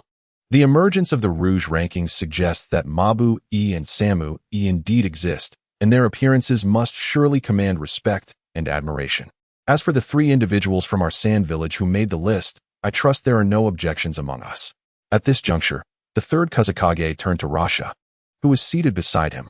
The 3 listed, Yi Tsong, had already earned the status of hero in the Sand Village, while Jiaoyoro and Xue now may not enjoy the same renown as Yi Tsong. One is Rasha's fiancé, and the other is a promising medical ninja personally trained by Chiyo. Yet, few in the Sand Village are aware of these 2, let alone individuals from outside. Regarding the other figures who made the list from different villages, Rasha had also sought to investigate through various means, but ultimately, the findings were equally vague. Even if he could uncover something, it would amount to mere fragments of information. As for their qualifications to be on the Rouge rankings, that remains an enigma. Both Rasha and Maki fell into silence. They were well acquainted with the 3 individuals on the list. Faced with the 3rd Kazakage's inquiry, Rasha and Maki initially contemplated a rebuttal, questioning the authenticity of the Rouge rankings. Yet, upon reflection, they found themselves rendered speechless, unable to contest the list's validity. Lord Kazakage, Yi Tsong has arrived, announced an Umbu as he emerged from the shadows. Please, come in, the 3rd Kazakage instructed, retracting his gaze towards the closed office door. The door swung open, revealing Yi Tsong, a figure of striking stature and solemn demeanor, hailed as the hero of the Sand Village. Following closely behind were 2 women, the timid Joyuro and the inquisitive Xue Nao, whose wide-eyed curiosity was evident. Upon noticing the 3rd Kazakage, Xue Nao swiftly composed herself, adopting a serious expression. With a somewhat youthful visage and an overly impressive physique, Yukino's seriousness appeared somewhat out of place. The 3rd Kazakage remained silent, as did both Rasha and Maki. Moments ago, they had clung to a sliver of hope, contemplating the possibility of overturning the Rouge list. Alas, that hope was now utterly shattered. Lord Kazakage, did you summon us due to the Rouge list? Yi Tsong inquired, furrowing his brow. As the hero of Sunagakure, Yi Tsong was well accustomed to being the center of attention. However, standing alongside 2 juniors felt somewhat disconcerting. especially in light of the comparisons stemming from the Rouge list. The third Kazekage, realizing his lapse in composure, cleared his throat and remarked, "Yi Song, you have finally arrived. The reason for your summoning is primarily twofold. First, do you three know of Uchiha Kuroha?" "Uchiha Kuroha?" Yukino paused, blinking in surprise. "Of course I know him. Isn't he the creator of the legendary Wang Lu Fei?" "It's quite remarkable." However, no sooner had she uttered these words than she sensed a shift in the atmosphere of the office. Galuro hastily pulled her aside, shaking his head and saying, "Lord Kazekage is asking if we have ever met him. Have you encountered him?" "Certainly not." Yukino shook her head vigorously, her demeanor appearing somewhat naive. The third Kazekage felt a twitch at the corner of his eye, a wave of discouragement washing over him as he began to doubt the wisdom of his earlier decision. Yi Song, regaining his focus, addressed the matter directly. "Lord Kazekage, none of us have met Uchiha Kuroha. I've heard he is blind. Even if we did cross paths, he surely wouldn't be able to discern our identities. As for why he has placed us on the Rouge list, we are equally perplexed." Initially, Yi Song had expected a chorus of objections, but the outcome seemed quite the opposite. Upon the emergence of the Rouge list, Yi Song was among the first to receive the news. Despite harboring some reservations regarding his fellow list members, Galuro and Yukino, those feelings dissipated upon seeing them. At the very least, judging by their appearance, Yi Song found no grounds for criticism. One could only blame Kuroha for meddling and creating the so-called Rouge list. "You are correct, Yi Song. I initially believed the Rouge list was merely a fabrication of Uchiha Kuroha," Rasha interjected. "Unfortunately, the intelligence relayed from the Umbu revealed that the listed individuals indeed exist across the major nations, leaving us with no grounds for dispute." In an instant, what was once a matter of skepticism regarding the Rouge list transformed into something credible, possessing genuine value. However, we remain in the dark as to how Uchiha Kuroha selected individuals of little renown from various nations for the Rouge list. Thus, Lord Kazekage's second objective is for you to lead a team to Konoha to participate in the Chunin exams while investigating this matter further. Chunin exams?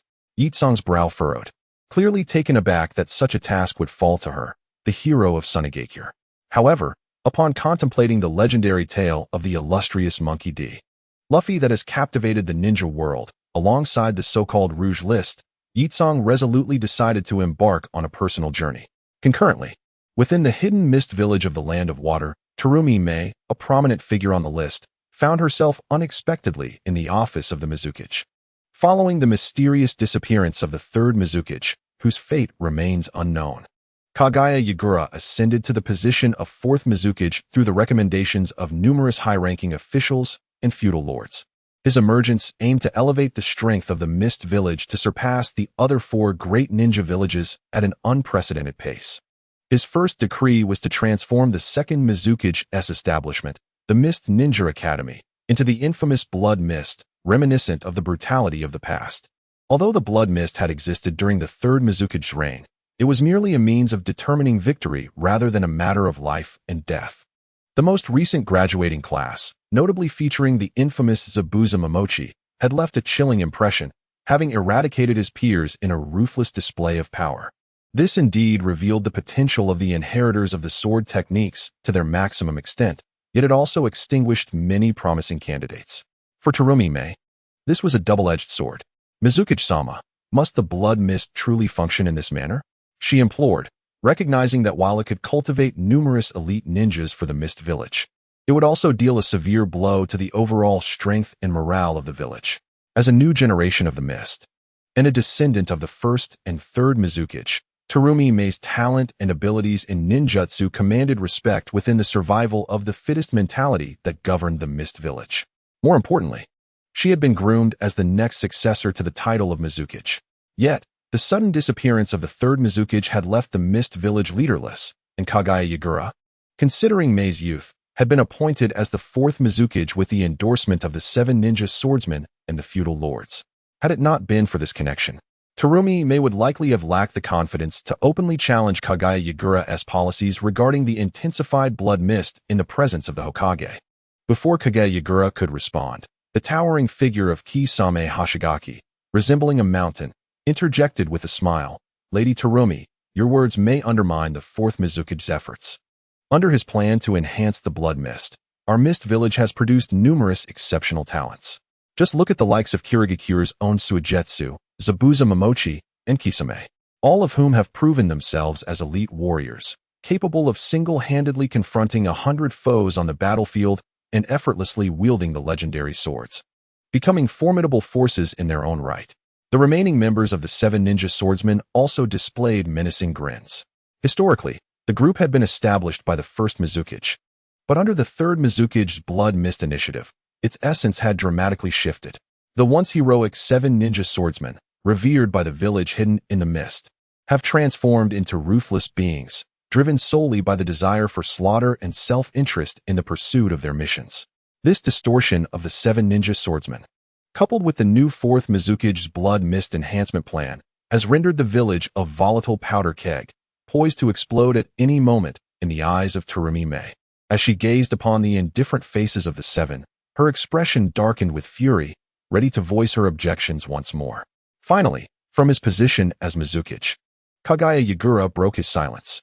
Terumi Mei, I acknowledge that our philosophies diverge, but do not forget that I am the current Mizukage. Any notions you have for governing the village can wait until you take my place. Should you still harbor doubts, let me reiterate, everything I do is for the sake of the village. The conflicts among the nations are intensifying, and the Third Great Ninja War may erupt at any moment.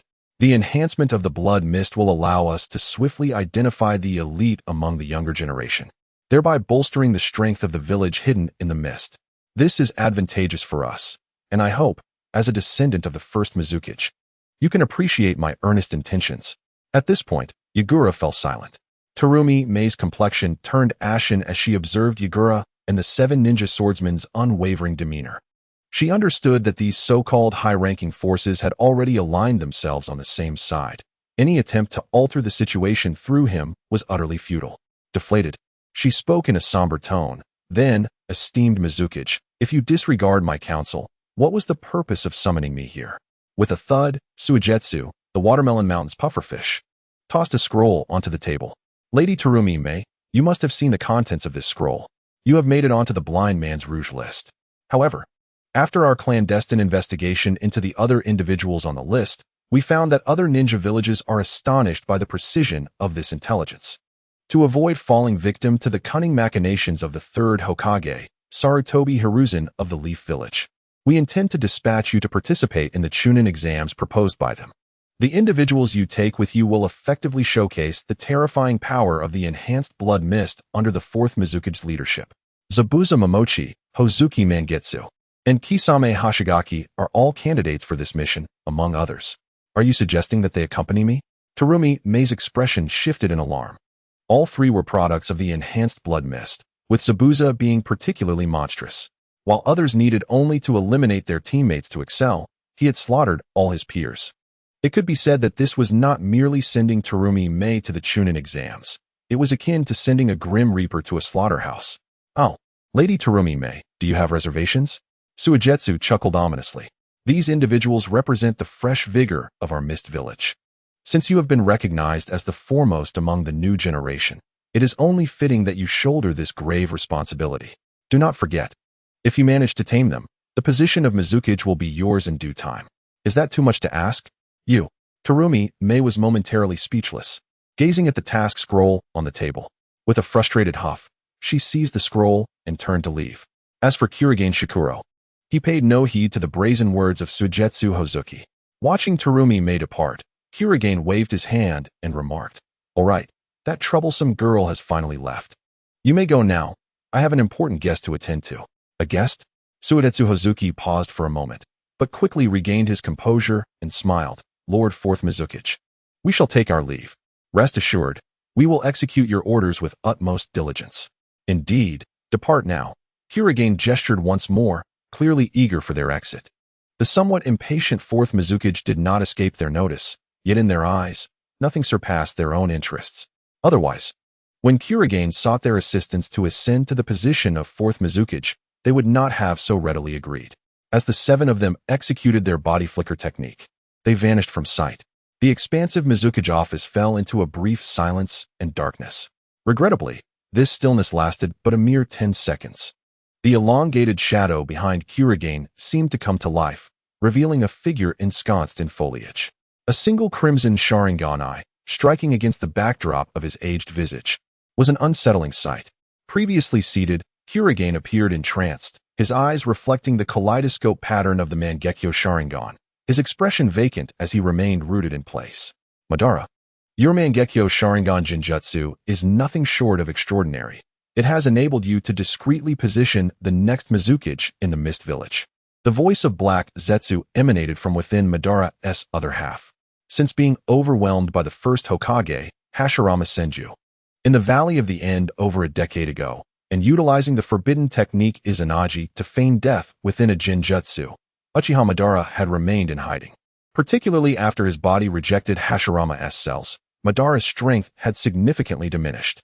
In light of his defeat at the hands of the first Hokage, it was only after the death of Tobarama Senju at the hands of the Gold and Silver Brothers that Madara glimpsed a sliver of hope, an opportunity to obliterate the Hidden Leaf Village. Over the years, Madara had indeed lurked in the shadows. However, the series of battles that unfolded were instigated by him in collaboration with his will manifested as Black Zetsu. The Mist Village, which typically shunned interaction with the outside world, had become a crucial pawn in Madara's grand design, with the third Mizukage serving as his collaborator. The emergence of the Blood Mist was also a concept proposed by Madara himself. Everything transpired due to Uchiha Madara's aspiration to forge a cradle of excellence that would surpass the esteemed Konoha Academy. He sought to illustrate to Senju Tobarama who was truly fit to lead the Hidden Leaf Village. Unfortunately, not long ago, the third Mizukage grew dissatisfied with Madara's overreach, leading to a profound rift between them. Yet, while Madara may have aged, it does not imply that any mere shadow-level ninja could dare to challenge him. Ultimately, the third Mizukage vanished without a trace. Madara had always regarded Uchiha Obito as a contingency plan, subtly employing his Mangekyo Sharingan to leave profound hypnotic impressions, thus bringing the enigmatic Koki Yagura to the forefront. The enhanced version of the Bloody Mist, in alliance with the seven ninja swordsmen, emerged at this juncture. In the original narrative, Zabuza and Kakashi were of similar age, with Zabuza being slightly older, and their graduation times were closely aligned. This serves as testimony that the Bloody Mist had formed prior to Obito's emergence. As the architect of these events, Madara remained concealed in the shadows. Upon his demise, Obito, who had just begun to master the powers of the Mangekyo, was far from capable of fully controlling Koki Yagura. It can be said that Obito merely activated the hypnotic mental imprint left by Madara on Yagura under the guidance of Black Zetsu, thereby achieving the manipulation of the Bloody Mist. Madara's rare appearance this time was entirely due to the sighting of an intriguing tale. My Lord Madara, the legend of Monkey D. Luffy has unexpectedly gained immense popularity. However, this information regarding the Rouge List is astonishingly detailed, even beyond our reach. Black Zetsu remarked as he perused the tome on the table. Over the years, Black Zetsu and Madara had employed White Zetsu's presence to implant numerous spies within the major ninja villages. Yet, upon encountering the Rouge List, their initial reaction was one of bafflement. After relentless inquiries, they realized the individual capable of creating the Rouge List possessed intelligence-gathering abilities far beyond their expectations. My Lord Madara, do you intend to investigate this Uchiha Kuroha? Black Zetsu inquired, unable to suppress his curiosity after flipping through the tome multiple times. As the years progressed, Madara's physical condition deteriorated. The toll of prolonged warfare had left him in a state of frailty. To perpetuate his schemes and objectives, he had been vigilant for any potential candidates within the Uchiha clan. Indeed, after decades of waiting, Madara discovered the existence of Uchiha Fugaku and had even left contingencies inscribed in the Uchiha clan's tablet. Regrettably, Fugaku's apathy over the years led Madara to abandon any thoughts of collaboration, forcing him to remain in the shadows, awaiting the emergence of the next candidate. The arrival of Uchiha Kuroha undoubtedly illuminated a glimmer of hope for Madara. Black Zetsu, you truly are my mental manifestation, capable of discerning my thoughts. Madara's aged voice resonated. This young boy, rumored to be a failure of the Uchiha clan due to his blindness at birth, had endured the scorn of the Byakugan. This time, the emergence of Wang Lufei's legend into the spotlight of the five great nations was indeed an unexpected occurrence. However, I must ascertain whether his heart is entirely shrouded in darkness, and whether the formidable means of gathering the Rouge List are indeed the handiwork of that monkey. If it truly is he who is orchestrating this, I am eager to understand his intentions. Does he harbor the audacity to believe he can confront the 4 great shinobi villages head-on? Initially, I had presumed that the final years of the shinobi world would be rather uneventful, at best provoking one last great shinobi war. I never anticipated such a delightful surprise. It is fitting for a member of the Uchiha clan. Madara, it is said that apart from Uchiha Konoha, there are 2 other promising talents within the Uchiha clan. Let us go and take a look. Kuro's eyes sparkled with mischief as a sly smile crept upon his face. Uchiha Madara, noticing the change in Kuro's expression, could not help but smile knowingly. The sensation of having a grasp on the larger picture was truly exhilarating. Indeed, the absence of Senju Hashirama rendered this shinobi world rather tedious. It also bestowed upon him an unassailable dominance, accompanied by an inexplicable sense of control. It was akin to Kuro, whom he regarded as the embodiment of his spiritual legacy. All of this was meticulously orchestrated for the purpose of his rebirth. The thought of his revival and the subsequent expressions of the younger generation only deepened Uchiha Madara's smile. In the land of Earth, within the office of a Wagakure, the 3rd Tsuchikage, Inoki, frantically flipped through the pages of a rare manuscript as if it were a wheel. Once, twice, thrice, 4 times, 5 times, and even up to 10 times. Several pages of this exceptionally rare book were forcibly torn, yet he still failed to uncover what he desperately sought. Nonsense, utter nonsense. What ridiculous rouge list. This must be the foul monkey from Konoha deliberately attempting to vex me. What a farce that beauty lies within the rouge list. It's simply preposterous. Inoki bellowed in a fit of rage. The powerful surge of chakra erupted like a hurricane, spreading outward in a tempestuous wave. Those present in the office were suddenly engulfed by an inexplicable sense of suffocation, their gazes toward Inoki tinged with a hint of reverence.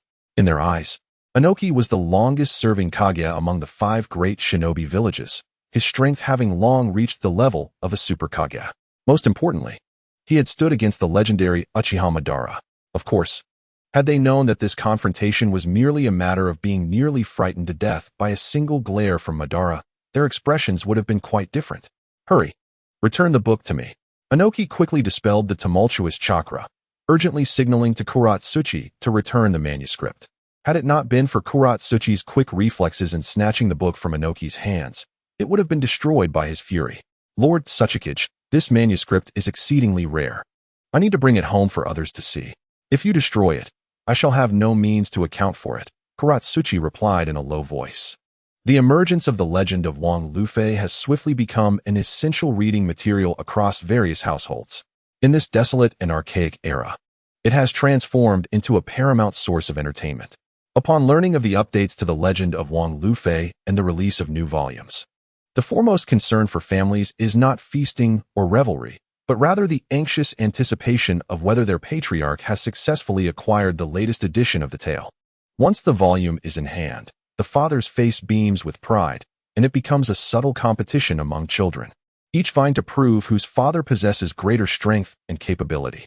Thus, although the formidable Daitian Ping Daimyo is indeed the father of the household, Hei Yu cannot allow himself to lose face at home. You little rascal, you are deliberately trying to vex me. Daitian Ping Daimyo exploded in frustration, only to quickly deflate like a punctured balloon, slumping into his chair and indignantly commenting, that blind member of the Uchiha clan is truly blind. With so many names on the rouge list, other ninja villages boast 1 or even several entries, and even some obscure small villages have made the list. Why then, does our IWA ninja village have none? If this is not a deliberate attempt to mock our village, then what is it? When the volumes first appeared, Daitian Ping Daimyo had marveled at the might of the 7 warlords of the sea, believing that with their support, IWA Ninja Village could undoubtedly conquer the other 4 great ninja villages, paving the way for unification of the ninja world. Especially upon hearing that among the 7 warlords was the Empress Hancock, renowned as the most beautiful woman in the world, Daitian Ping Daimyo's old eyes widened in surprise. Particularly striking was the final debate section of the legend of Wang Lufei, where a comparison was made between the 2 figures of the Woodman and the Empress Hancock. Uchiha Hei Yu furiously proposed the rouge list of the ninja world, enumerating a multitude of alluring figures. In that moment, even Daitian Ping Daimyo could not help but applaud in admiration, his blood surging with excitement. As he flipped through the pages, He noted that a significant portion of the content was marked with ominous signs. Nonetheless, Daitian Ping Daimyo remained fervently eager to discover which individuals from IWA Ninja Village had made the list. Unfortunately, as he turned to the last page, he found himself frozen in disbelief. Initially suspecting the book to be missing pages, he flipped through it a dozen times, only to arrive at the disheartening conclusion: not a single person from IWA Ninja Village was listed. Observing the exasperated Daitian Ping Daimyo, the assembled ninjas present could only wear expressions of bitter disappointment. Only Huang Tu, the son of Daitian Ping Daimyo, dared to speak up, saying in a resonant voice, "Lord Tsuchikage, we cannot entirely blame Uchiha Hei Yu. According to intelligence, even those who are not well known from other villages have been identified after the fact." Initially, many had harbored doubts regarding the credibility of the Rouge list proposed by Uchiha Hei Yu, but upon seeing those who made the list, their skepticism vanished into thin air. "Esteemed elder, you must have encountered the likes of Yakura from the Sand Village, Mei Terumi from the Mist Village, Tsunade from the Leaf Village, and even the two remarkable figures from the Cloud Village. Each one of them is truly exceptional. Now, cast your gaze upon our own ranks. Who do we find among us?" The temperament of Huang Tu is as solid as the earth itself. His words, uttered without a second thought, clearly disregarded any potential offense. Yet, they are undeniably irrefutable. At the very least, among the high-ranking IWNine present, not a single one stands out as remarkable. In truth, there are none worthy of even being counted among the elite. In a mere moment, the esteemed Inoki was nearly driven to exasperation. "Lord Tsuchikage, please do not despair. Our Kamikaze clan possesses an individual capable of dominating the Yinji rankings," spoke a bespectacled jonin, breaking the tension. "Are you referring to the Diho?" Inoki paused, his spirits lifting swiftly. "Did you just claim that someone from the Kamikaze clan can surpass the Yinji rankings? Is this true?" Those present shared in his renewed hope. As fellow members of the IWNine, they had watched helplessly as other ninja villages ascended the Yinji rankings, while their own had been left in the shadows. To suggest that they were unperturbed would be a gross misrepresentation of their sentiments. The Kamikaze clan's declaration of their ability to compete, even to dominate the rankings, stirred excitement amongst the assembled leaders. Feeling the fervent gazes of his peers upon him, Diho's eyes glimmered with a hint of elation. The series of fierce battles had dealt a devastating blow to the Kamikaze clan, once reputed as equals to the Oil Woman clan of the Leaf Village. They now felt as though they were fading into obscurity within the IWNine. Diho had previously been strategizing on how to reverse their fortunes, but the emergence of the Yinji rankings illuminated a glimmer of hope. The attention and anticipation surrounding their claim intensified Diho's smile. He understood that should they seize this opportunity, allowing their young leader, Juefeng, to ascend the Yinji rankings and become a figure of prominence within the IWNine and the 5 great ninja villages, the Kamikaze clan could potentially secure substantial resources for their development. The prospect of their resurgence would no longer seem insurmountable. With this thought in mind, Diho could scarcely contain his excitement as he stepped forward. "Lord Tsuchikage, you may not be aware, but our young clan leader, Juefeng, has been diligently honing her ninjutsu skills and mastering our clan's most powerful secret techniques, which is why she has not yet appeared before outsiders. She is now 16, a vision of grace, and regarded as a goddess by many among our younger clan members. I am confident that once she reveals herself, she will undoubtedly ascend the Yinji rankings, eclipsing all others." His resolute declaration resonated within the office, lingering in the air with an undeniable weight. Observing Diho's unwavering conviction, the eyes of all present brightened, filled with fervent anticipation. The absence of IWNine from the Yinji rankings was, to them, a profound disgrace. If it were not for Huang Tu's words, they, a group of oddities, would lack the qualification to refute. They had long since rushed to the hidden Leaf Village to seek justice. At present, the Shinha clan had come to flaunt their prowess. Should they truly ascend the Rouge list, it would bring honor to their IWA ninja village. The aged eyes of the 2-day-old Inoki sparkled with vigor as he abruptly rose, exclaiming, "Dihome, where is the sparrow bee you mentioned? Quickly, take us to see it. If any member of your Shinha clan can indeed ascend the list, the cultivation resources for the next 3 years will triple." Triple? Dihome was momentarily taken aback, only to be overtaken by sheer elation.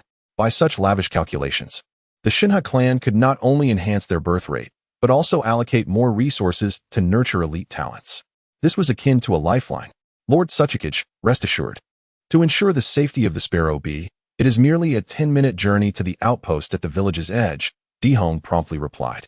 Upon hearing this, Anoki did not hesitate for a moment. His body floated like a balloon, swiftly darting out the window. Naturally, none of the ninjas present wished to miss out on such a momentous occasion. They hastily followed, eager to discern who among them could ascend the list in IWA Ninja Village. Observing the frenzy akin to a stirred hive, Dihong could hardly contain his ecstatic grin, his mouth stretching wide as he hurriedly joined the throng. 3 or 4 miles from IWA Ninja Village lay the outpost of the Shinha clan. Nestled within dense forests and trees, with numerous wooden houses built near a waterfall. As a former prominent clan of IWA Ninja Village, the Shinha clan had established their residence there. Regrettably, years of warfare, particularly against the Hidden Leaf Village, had nearly led to their annihilation at the hands of the Yono clan. This ultimately resulted in severe casualties for the Shinha clan. To ensure their revival, the clan elders sold off much of their residence to gather funds for recuperation. Moreover, due to their affinity for venomous bees, they required proximity to nature, rendering this place a sanctuary for the Shinha clan. Juefeng, I just received a message from Dihong. Lord Suchikage and other high-ranking officials are hurrying here to see you in person. An elderly man, leaning on a cane, expressed his joy upon receiving a buzzing venomous bee. Lord Suchikage just promised that if you truly ascend the Rouge list, our Shinha clan will receive preferential resources from the village for the next 3 years. This is a monumental achievement. As these words resonated, the gathered members of the Shinha clan immediately displayed expressions of unrestrained joy. The girl at the center of their attention was revealed to all. She wore a blue-patterned short dress, her shoulder-length hair framing a fair countenance. Her pair of elegantly arched phoenix eyes exuded an air of deep-seated pride and disdain. Faced with the fervent gazes surrounding her, Keifeng abruptly unfurled the fan in her hand, partially concealing her face as she scoffed. Grandma Feng, isn't this entirely predictable? There's no need for such exaggerated astonishment. I am uncertain of the appearances of those on the Rouge list, but before me, they are likely to be utterly unremarkable. As she spoke, her smile grew ever more pronounced. The ability to discern the authenticity of the Rouge list and the true appearances of its subjects can only be possessed by the upper echelons of various villages, who hold the power of information. As for others, aside from those familiar faces from her own village or those who had participated in battles across the major villages and were thus remembered, the rest of the listed individuals remain a mystery. The only impression one gathers from comparing the known individuals is that they must also be quite formidable.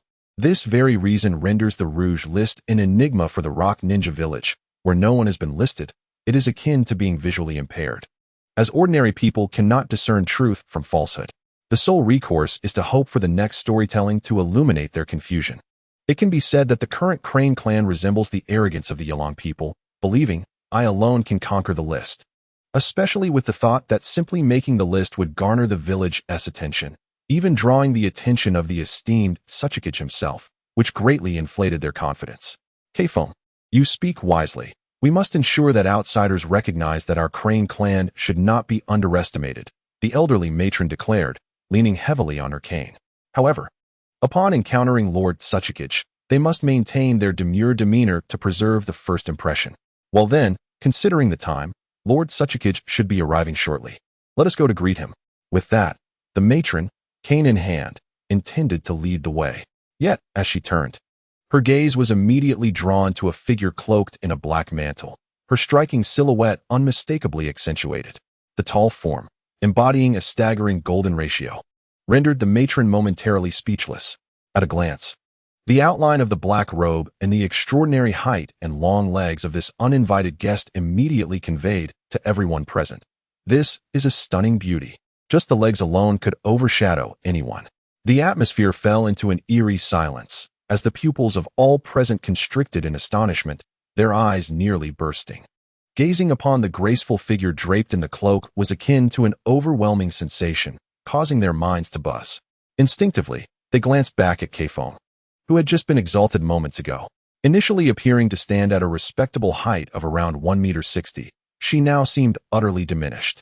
The impression was as if a pair of legs had effortlessly eclipsed Keifeng. Is this truly a person? or merely an illusion conjured by the rouge list. Many instinctively rubbed their eyes, their eye sockets turning a fiery red. Yet, no matter how fervently they rubbed, the enchanting figure remained indelibly etched in their minds. The figure, undulating like the hills and sculpted as if from gold, ignites an exhilarating fervor merely by being observed. An utterly absurd thought germinates within their minds. Is this truly a human? If so, it is doubtful that even the most celebrated among the Crimson List could surpass her allure. This is not the Hidden Leaf Village, is it? Where are we? The voice, cool and aloof like a lark, carried an icy detachment that seemed to repel all proximity. Yet, upon reaching their ears, it invoked an overwhelming sensation, as if their souls were on the verge of revelation, slipping beyond their grasp. Such an astonishing scene left even the elder trembling, her hands tightening around her cane as she exclaimed, "Who are you?" "This is the residence of the Shinkaku clan of the Rock Ninja Village. If you are lost, we of the Shinkaku clan would be pleased to host you. But may I audaciously inquire, Miss, could we have the privilege of a glimpse at you?" Upon uttering these words, the elder's heart nearly leaped from her chest. She was unaware of why, in the presence of this enigmatic woman, her first instinct was not one of wariness, but rather a compulsion to offer such a request. An instinct whispered that failing to behold the girl beneath the cloak would leave her with an irreparable sense of regret. As this sentiment settled, the others displayed expressions of fervent eagerness. However, standing behind them, the expression of the woman named Suzume darkened to a grim hue. Just moments ago, she had basked in the spotlight, akin to the moon surrounded by stars. But now, due to this cloaked, mysterious figure, the radiance that was hers was swiftly snatched away. Such a scenario was utterly intolerable for Suzume. Moreover, the imminent arrival of the Tsuchikage, Oyuki, added a layer of urgency. If he were to witness this spectacle, everything that rightfully belonged to her would likely dissipate into nothingness. The proverbial duck that was nearly in her grasp would fly away. With this thought, a glint of malice flashed in Suzume's eyes, and in an instant, she acted. "Everyone, do not be deceived by her illusions. Remember, our purpose is to elevate the Shinkaku clan. If we allow her to remain here for the Tsuchikage to see, our hopes will be utterly dashed. We must act swiftly and eliminate her." In a flurry, Suzume launched an array of shuriken, releasing them like a torrential downpour. Their speed was astonishing, closing the distance of over 10 meters in the blink of an eye. The onlookers' expressions shifted dramatically in response. Yet, before they could react, gasps erupted. "What long legs!" The tall woman beneath the cloak disdainfully snorted, her elongated limbs suddenly revealed from beneath the dark robe. With a swift motion that sliced through the air, she effortlessly deflected the incoming kunai. In that moment, the veiled visage was partially unveiled, revealing a glimpse of her icy beauty. Initially, the members of the Divine Crane clan, having just regained their senses, contemplated whether to act like the Sparrow Bee. However, in the next instant, they were left utterly dumbfounded. The visage, merely a glimpse of the iceberg, resonated within their minds like a thunderclap, leaving them in a state of blankness. The sole lingering thought was, does such beauty truly exist in this world? The Sparrow Bee, too, was mesmerized, momentarily lost in reverie. All along, she had prided herself as the foremost in the Rock Ninja Village, dismissing the so-called Rouge rankings without a second thought. Otherwise, today's events would not have unfolded as they did.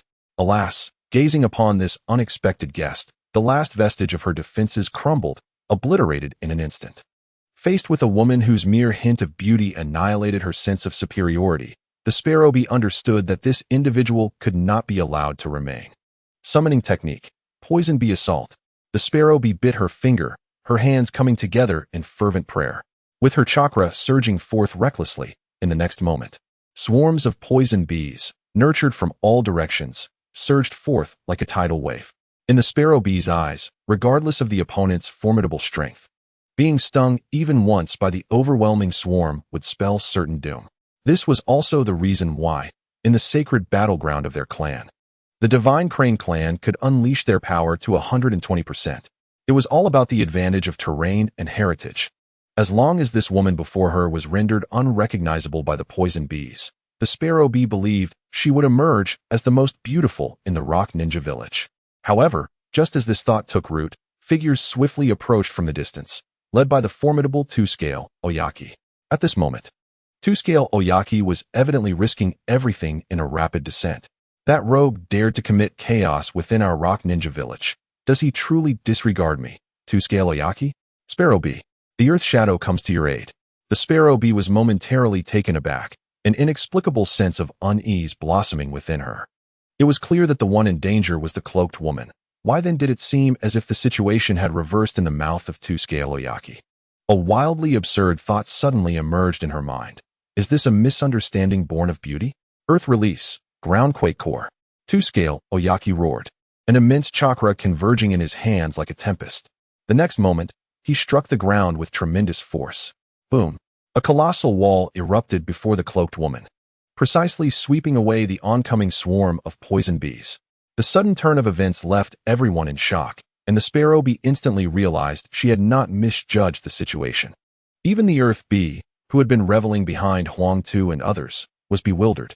Witnessing the utterly uncontrollable situation before him, he yearned to exclaim, "Lord Earth Shadow, you have mistaken the most beautiful in Rock Ninja Village."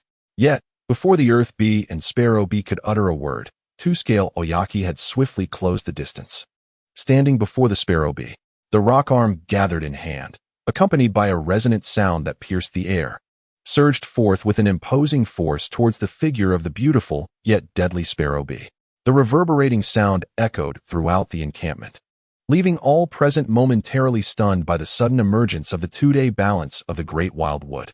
In the next instant, the members of the Divine Crane clan snapped back to reality. Even the Earth Bee, who had been quietly reveling along the way, was no exception. If the Great Wild Wood and others were unable to recognize the identity of Sparrow Bee, the Earth Bee, as the recommender, was acutely aware of her significance. She was the one who could single-handedly decimate the rankings of beauty with her allure. How could it be that, without a word of explanation, she was struck by the Great Wild Wood, as the massive rock arm, towering at 7 or 8 meters, continued its onslaught towards Sparrow Bee? The Earth Bee, caught off guard, longed to interject. However, just as the words teetered on the tip of his tongue, his gaze fell upon the enchanting figure cloaked beneath the mantle, rendering him utterly spellbound and rooted to the spot. "No, I am Sparrow." The cry of Sparrow Bee was abruptly cut short as the colossal rock fist made contact, sending her hurtling backward. She crashed into a wooden cabin, shattering it to pieces, and lay amidst the ruins, her body trembling and smeared with blood. A testament to the sheer power of that blow. What was that ugly woman about to say? The Great Wild Wood, suspended in midair, furrowed his brow and muttered, "But never mind. This ugly woman dares to strike at Sparrow Bee. She is simply courting death. Sparrow Bee is a crucial asset for our Rock Ninja Village. And with the figure concealed beneath that dark robe, she possesses the capability to obliterate the rankings of beauty. I shall relish the moment when that little brat has nothing left to say, turning the beauty rankings into a laughingstock." The members of the Earth faction, including Huang Tu, hurriedly arrived. Upon hearing this, especially when their eyes fell upon the figure cloaked in black, they too were momentarily paralyzed. Faced with this enigmatic Sparrow Bee, who had yet to reveal her true visage, their instincts screamed that the Great Wild Wood's audacious declarations of conquest might very well come to fruition. The allure of the figure concealed beneath the cloak heightened their urgency to witness the true form of Sparrow Bee. Even the Great Wild Wood began to lose his composure and hastily spoke up, "Earth Bee, we hesitate to voice our desires. But as a senior member of the Divine Crane clan, would you allow us a glimpse of Sparrow Bee? We wish to behold her beauty and the prowess she possesses to conquer the rankings. Rest assured, we are not men of base intentions and harbor no improper thoughts." Huang Tu and the others fixed their gaze upon the somewhat late-arriving Earth Bee. Feeling the weight of their stares, Earth Bee suddenly snapped back to reality, his face flushing a deep crimson as he steeled himself to speak. "This woman is not Sparrow Bee. Sparrow Bee was just sent flying by Lord Tsuchikage's fist." The crowd was left in utter bewilderment. For 2 days, the enigmatic Oyaki stood transfixed, as if bewitched, lingering on the shadow concealed beneath the cloak. With a fleeting glance, he turned back to the collapsed wooden structure, a remnant of the fierce battle, and instinctively remarked, "Diho, you just mentioned that the hideous woman is Keifeng. Then who? Pray tell, is this individual capable of decimating the Rouge List?" At the utterance of these words, the faces of all present involuntarily twitched. Keifeng, who had barely recovered from spitting blood, nearly succumbed to the urge to unleash another torrent of crimson, infuriated enough to turn away. Were it not for her determination to outshine the uninvited guest shrouded in black robes, she would have wished for blissful unconsciousness. Diho's parched lips parted slightly. Facing the formidable Oyaki, the response he received felt like a resounding slap to his face. Just moments ago, in the Hokage's office, Diho had confidently declared that Keifeng possessed the prowess to annihilate the list. Now, however, he was confronted with the stark reality, coupled with Oyaki's relentless taunts of hideous woman. Was this not a vigorous slap in his face? Yet, he recalled that this entire scheme had been of his own design, a pathway for the Shinkan clan to rise once more. To let this opportunity slip away, leaving Keifeng with the epithet of ugly woman, would undoubtedly lead to dire consequences for Diho in the future. Having weighed the pros and cons, Diho clenched his fists anew and swiftly opened his mouth. Humph, a bunch of lecherous fools. I am Hanboya. How could I possibly be compared to some hideous woman? Are you attempting to insult me? Hancock suddenly tilted her head back, showcasing a classic, disdainful angle. Her previously concealed, graceful form under the cloak now appeared even more striking, raising concerns that it might burst forth. Most importantly, the black cloak draped over her head was dramatically unveiled. Boom!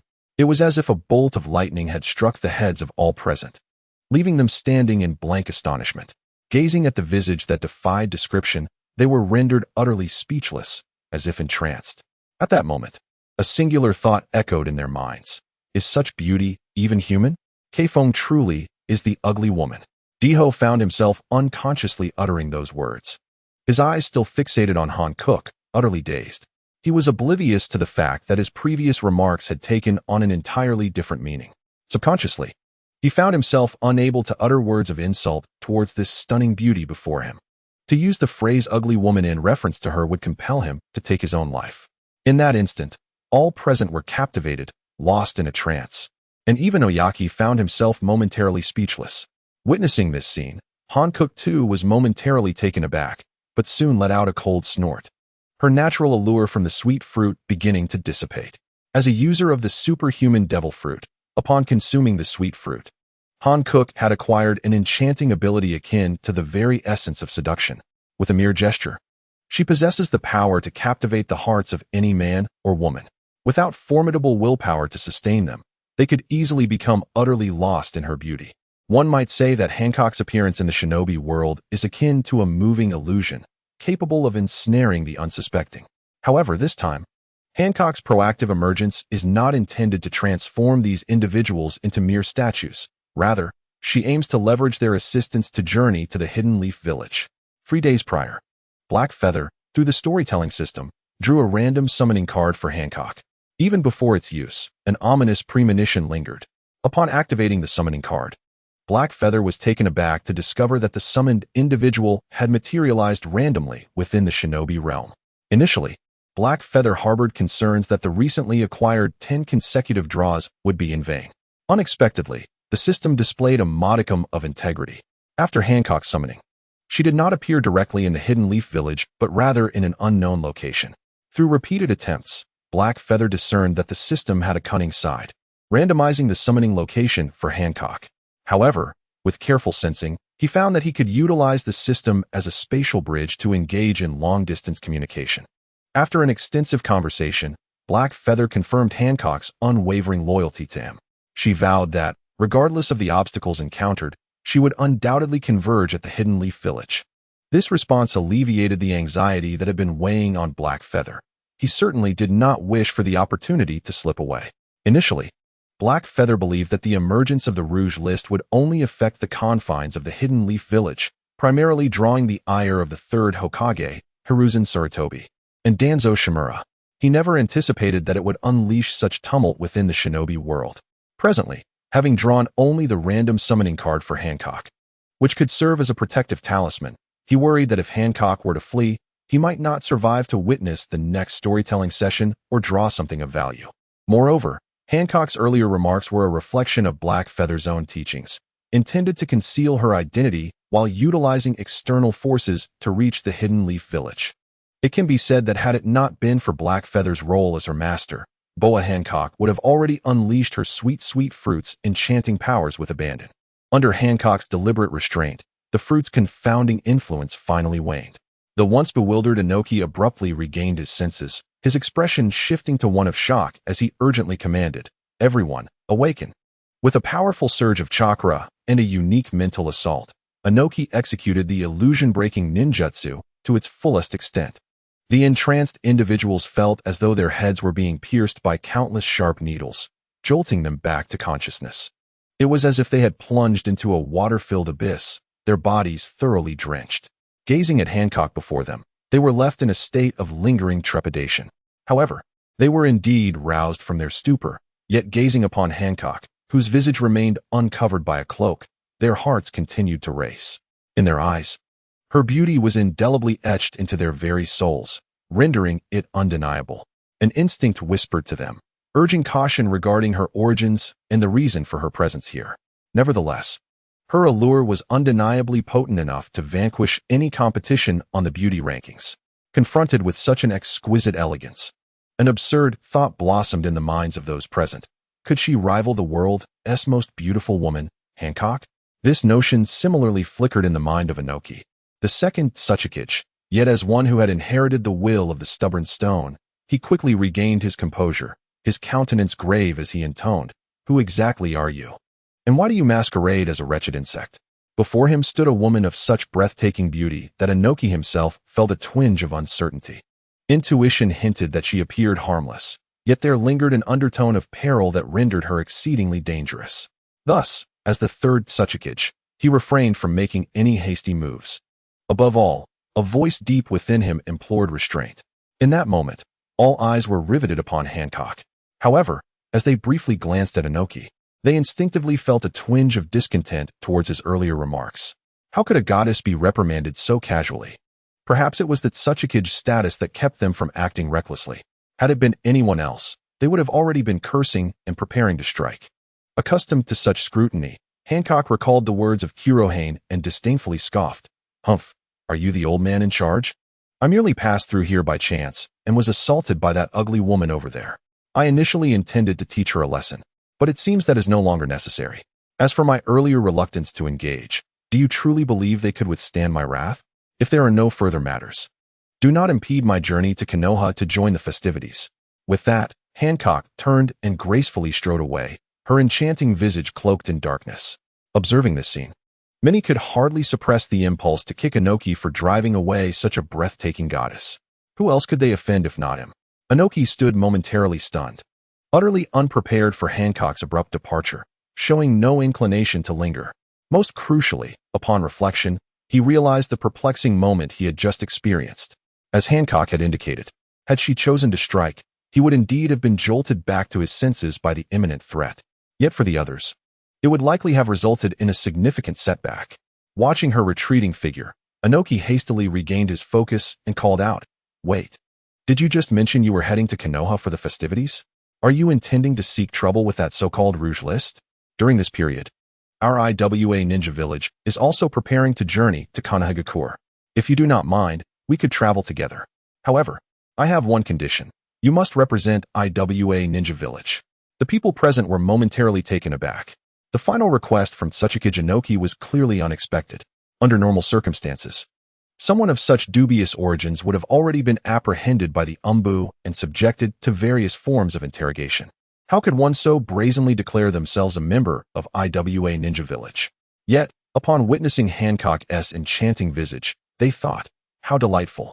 A goddess could never be a villain.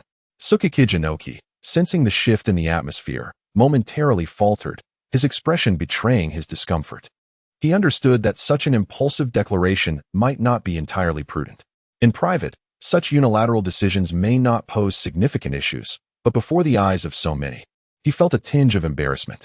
Should anyone suspect him of being swayed by beauty, it would be quite unbecoming. Ahem, everyone. The decision I just made was indeed for the welfare of IWA Ninja Village. As you are aware, among the 5 great ninja villages, ours is the only one without representation on the Rouge List, which is a tremendous disgrace for us. Regaining his composure, Inoki cleared his throat and quickly explained his rationale. It is precisely to avoid mockery from the other ninja villages when we encounter them in Konohagakure that I made this decision to temporarily welcome this young lady into our IWA Ninja Village. Just imagine, If she were to appear in Konoha, what would happen to the so-called taverns and the rouge list? That is certainly something to look forward to. Isn't it? His deep voice resonated with a commanding tone. Now that the reckless decision had been made, the only course of action for Inoki was to persuade those present to recognize his good intentions. Indeed, as expected of the elder, this was remarkably astute. A chance to redeem our IWA ninja village. As juniors, we certainly understand the elder's intentions. Huang Tu was the first to speak. The usual demeanor of solidity had vanished, replaced by a pair of gleaming eyes, as he eagerly added his support. Furthermore, how could such a beautiful goddess possibly be a villain? We have complete faith that this goddess poses no threat and is worthy of remaining in our IWA ninja village. Indeed, if Lord Tsuchikage believes there is still risk, we can guarantee with our lives that the goddess is absolutely without issue. If even the goddess is deemed suspicious, then the individual mentioned by Diho must truly be the one of utmost suspicion. The atmosphere suddenly erupted with fervor. Tsuchikage Inoki surveyed the impassioned members of the IWA ninja village upper echelon, and even his aged countenance began to show signs of strain, nearly prompting him to exclaim in exasperation, "This is indeed a manifestation of overthinking." However, the thought of allowing Hancock to remain in a rightful position, while simultaneously regaining face in the matter of the Rouge ranking within the Hidden Leaf Village, made Inoki feel that this decision was, without a doubt, a delightful one. As for the notion of possessing this goddess for himself, Inoki's mind only grasped a vague concept, one that could only be admired from a distance, lest he be warned by his instincts of impending danger. Others, too, harbored similar thoughts. A goddess is to be revered, not fancied whimsically. Enough of this nonsense. Hurry and clean up the mess. Inoki snapped back to reality. By the way, do not forget that we must make haste to participate in the Chunin exams hosted by the Hidden Leaf Village. Initially, he had no intention of confronting Sarutobi Hiruzen, but now he felt compelled to witness their expressions firsthand. Moreover, until the Rouge ranking was thoroughly dealt with, the identity of this esteemed guest must remain a closely guarded secret, or else he would not hesitate to imprison anyone for treason. This declaration instantly silenced the crowd, as they understood the extent to which Inoki was willing to go to dismantle the Rouge ranking. Principles and face held little weight at times. Rest assured, old man, we would rather bury this matter than foolishly expose it, Huang Tu quickly reassured. And this esteemed guest must be weary. Let me take her to arrange for her accommodation and rest. No, allow me, Huang Tu insisted. You are a family man. Let me handle this. The atmosphere erupted once more, with everyone eager to volunteer, as if a light had suddenly dawned upon the usually earnest Huang Tu. Inoki was momentarily taken aback. He knew his son to be as unyielding as wood, barely stirred by a kick. Now, however, he exhibited an unexpected enthusiasm, reminiscent of someone who had been enlightened in an instant, catching Inoki off guard. He contemplated whether to inform his daughter-in-law to properly address this newly awakened son.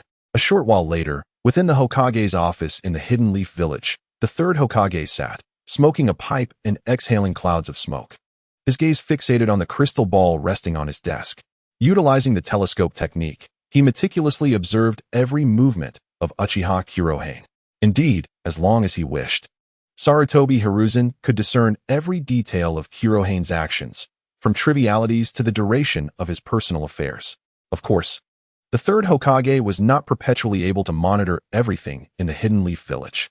For instance, once Kurohane entered the Uchiha clan's compound and appeared at the residence of the clan leader, Uchiha Fugaku, Hiruzen's telescope technique could no longer penetrate. Not only would Fugaku detect his presence, but powerful barrier techniques would also thwart his voyeuristic endeavors. Furthermore, while the telescope technique appeared formidable, it was not without its temporal limitations. Each viewing is limited to a mere hour, after which one enters a so-called cooling period. While this approach creates numerous gaps in the surveillance of Konoha, Sarutobi Hiruzen believes that as long as the Umbu remains steadfast, these deficiencies can be compensated for. Sarutobi, you have indeed undertaken a significant task this time. Danzo's voice suddenly resonated. The third Hokage, Sarutobi Hiruzen, furrowed his brow, a hint of displeasure etching his aged countenance as he raised his gaze to the figure that had materialized in his office. Danzo, you are well aware that I do not appreciate interference while monitoring individuals. This encroaches upon my boundaries. If you cannot provide a reasonable explanation, it may prove challenging for you to exit this room. Observing the sudden ferocity emanating from Sarutobi Hiruzen, Danzo's expression darkened, tinged with a pallor of concern. As an old comrade, Danzo understood that the telescope technique originated from the second Hokage and was an exquisite means of surveillance. Many had coveted the knowledge, including Danzo himself. Regrettably, once Sarutobi Hiruzen ascended to the position of third Hokage, he promptly designated the technique as a forbidden art. According to Sarutobi Hiruzen, this forbidden technique posed excessive danger. If misused, it could wreak havoc upon the ninja world. While this reasoning appeared quite sound, Danzo was acutely aware that it merely served as Sarutobi Hiruzen's pretext for monopolizing the jutsu. The notion of danger was but a farce. However, confronted by the murderous intent radiating from Sarutobi Hiruzen, Danzo quickly regained his composure and casually tossed the recently acquired confidential message onto the desk. Sarutobi, I am well aware of your little schemes. Do not attempt to intimidate me here. This contains intelligence from various ninja villages. They have indeed agreed to participate in the Chunin exams. All of them have come? Sarutobi Hiruzen's expression momentarily faltered, completely taken aback. The invitation to the major ninja villages to attend the Chunin exams was originally a strategy to buy time, intended to provide Konoha with ample opportunity to prepare for the impending threat of the Third Great Ninja War. Simultaneously, he hoped to leverage the strength of the new generation to instill fear in the other villages. In Sarutobi Hiruzen's estimation, at such a critical juncture, having even one or two smaller villages agree would have sufficed. The prowess of the Konoha duo alone would be enough to dominate them. Ultimately, through the whispers of the smaller villages, it could create a reverberating effect akin to a warning to the others. Yet now, the unanimous agreement from the four great ninja villages exceeded Sarutobi Hiruzen's expectations. Danzo, what on earth is happening? Sarutobi Hiruzen inquired urgently, his brow furrowing. If it were merely a large nation, Sarutobi Hiruzen had confidence in manipulating the situation. However, once the four great ninja villages became involved, even the cunning Sarutobi Hiruzen found himself uncertain. Should all four villages unite against Konoha, the Chunin exams could devolve from a mere intimidation tactic into a self-defeating endeavor, leading to profound embarrassment. The information indicates it is due to the Rouge list, Danzo replied solemnly. The young prodigy indeed merits our attention. However, we have overlooked a matter of paramount importance. Who informed him about the individuals on the Rouge list, and how was he able to effortlessly gather them, especially considering he is blind? Sarutobi Hiruzen's countenance darkened instantly. Upon noticing the script laid out on the table, he realized that despite his lifetime of wisdom, he had egregiously neglected this critical issue. Other ninja villages had already begun to discern the concealed secrets of the Rouge list, and as the Hokage, he found himself the last to recognize this. This revelation undoubtedly caused a tinge of embarrassment for Sarutobi Hiruzen. Nonetheless, could he acknowledge this before Danzo? Hiruzen swiftly composed himself and, holding the crystal ball, assured Danzo, rest assured, everything is under my control. I have already perceived this situation. Danzo paused, taken aback. He had not anticipated this old comrade would still possess such audacity. Upon his arrival, he had hoped to witness Hiruzen's humiliation. If Hiruzen could so easily deflect the matter with a mere statement, Danzo would not be appeased. Hiruzen, if you have indeed foreseen this, you must have a strategy in place. Danzo probed again, his dark gaze fixated on Hiruzen. Hiruzen's expression soured as he retorted, Danzo, are you doubting me? Doubting? Danzo's demeanor remained unchanged, relentless. Hiruzen, I harbor no such intentions. However, given the gravity of this situation, if you lack a countermeasure, we can certainly deliberate together. To prevent any detriment to the interests of the Leaf Village, Koharu and Hamura have also arrived. You summoned them as well? Hiruzen's voice turned icy. The previously closed office door creaked open. Shortly thereafter, the other two members of Konoha's esteemed council entered briskly. It is noteworthy that all four present were former students of the second Hokage, apart from Uchiha Kagami and Akimichi Torafu, who were instrumental in thwarting the downfall of the Gold and Silver Brothers. These four emerged as the ultimate victors, wielding significant power over the Leaf Village. Hiruzen, do not be anxious. Danzo is also considering the welfare of the Leaf Village, Koharu said solemnly. According to intelligence from Root, the four major ninja villages suspect that the emergence of the Rouge list is somehow related to our Leaf Village, a tactic to showcase our formidable intelligence capabilities. If this matter is mishandled, It could lead to the Leaf Village facing hostility from the 4 major ninja villages. Should conflict arise, do you truly believe that a village without the first Hokage and Tobirama-sensei can engage in multiple battles simultaneously? Furthermore, if this Rouge list does not originate from your ingenuity, I am equally curious as to how that young prodigy obtained such intelligence. At this juncture, I have exhausted all avenues available to me. Yet I remain unable to ascertain the authenticity of certain individuals listed. However, those who could be verified have already been confirmed by various villages as possessing the qualifications to appear on the list, thus solidifying the authenticity of the Rouge list. This implies that behind the Rouge list lies an intelligence network potentially more extensive than that of our Leaf Village, or even other ninja villages. Should this be the masterpiece of the Uchiha clan, it would indeed be a daunting prospect. Perhaps only during the era when Uchiha Madara led the Uchiha clan could such a feat have been accomplished. Aaron's words resonated within the office, the palpable tension rendering Sarutobi Hiruzen's expression increasingly grim. Nevertheless, faced with the astute analysis from Nara Shikamaru, Sarutobi was equally astonished. The Rouge list was certainly not of his making. Hence, the individual responsible for creating this list must possess unparalleled intelligence capabilities. In that moment, Sarutobi Hiruzen suddenly realized that he had severely underestimated this blind boy. During this time, he had merely been contemplating how to brainwash this suspected wielder of the Mangekyo Sharingan, intending to manipulate the Uchiha clan. He had not considered this intricate web of connections. Should there indeed be a puppet master behind this affair, it might lead to unforeseen consequences. Sarutobi quickly regained his composure. Having served as Hokage for many years, he was accustomed to remaining unflustered in the face of adversity. The various plans he had temporarily shelved swiftly resurfaced in his mind as he stated, "Shikamaru, rest assured, I have everything under control. However, your arrival is not without its complexities. Please, enlighten me regarding this matter." Observing Sarutobi Hiruzen's unwavering demeanor, Danzo could not help but let out a cold snort, responding, "Hiruzen, since you claim to have a strategy in place, let us dispense with the pleasantries. Initially, you intended to brainwash Uchiha Kuroha and Uchiha Shisui, viewing them as bridges to control the Uchiha clan. However, the danger posed by this boy has exceeded our control. Regardless of how he orchestrated the Rouge list, or if there is someone pulling the strings behind the scenes. To safeguard the interests of our Leaf Village in the impending Third Ninja World War, this boy must perish. He must be eliminated." The pipe in the hands of the third Hokage tightened slightly. He had anticipated this outcome long ago. As an old rival, Danzo would never allow him to easily assimilate the Uchiha clan. If it were to reach that point, Danzo would likely find himself unable to maintain his position, even as the head of the root. "Shikamaru, Monzen, do you share this sentiment?" Sarutobi Hiruzen inquired, directing his gaze towards the other two.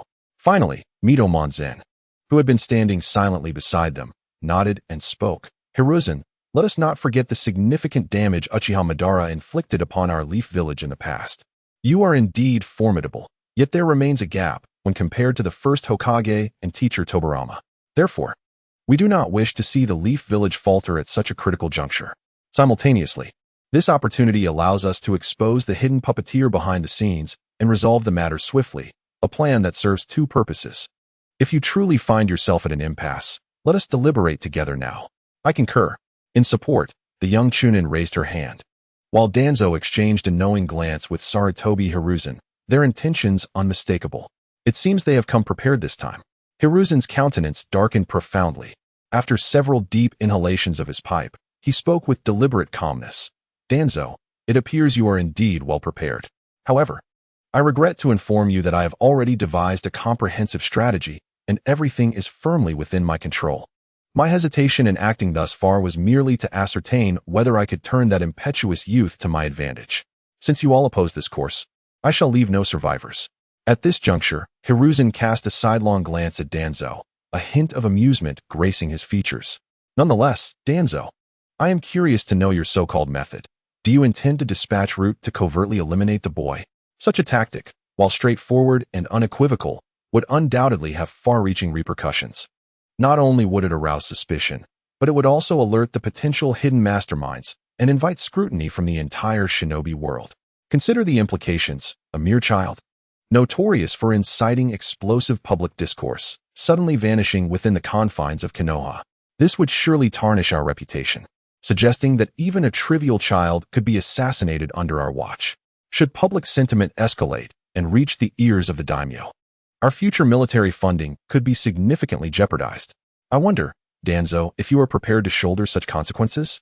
His deep voice resonated, accompanied by the swirling smoke within the office.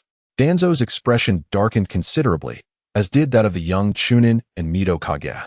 They indeed bore the hallmarks of coercion, yet they had not anticipated that Hiruzen would so readily unveil their intentions. If Hiruzen's words held true, did that imply that Uchiha Kuroha was untouchable? Nevertheless, observing Hiruzen's self-assured demeanor, Danzo found himself unable to contain his impatience and spoke once more. Hiruzen, are you suggesting that the boy is currently beyond reach? Or do you simply lack an alternative plan? If that is the case, then our thoughts are not so dissimilar.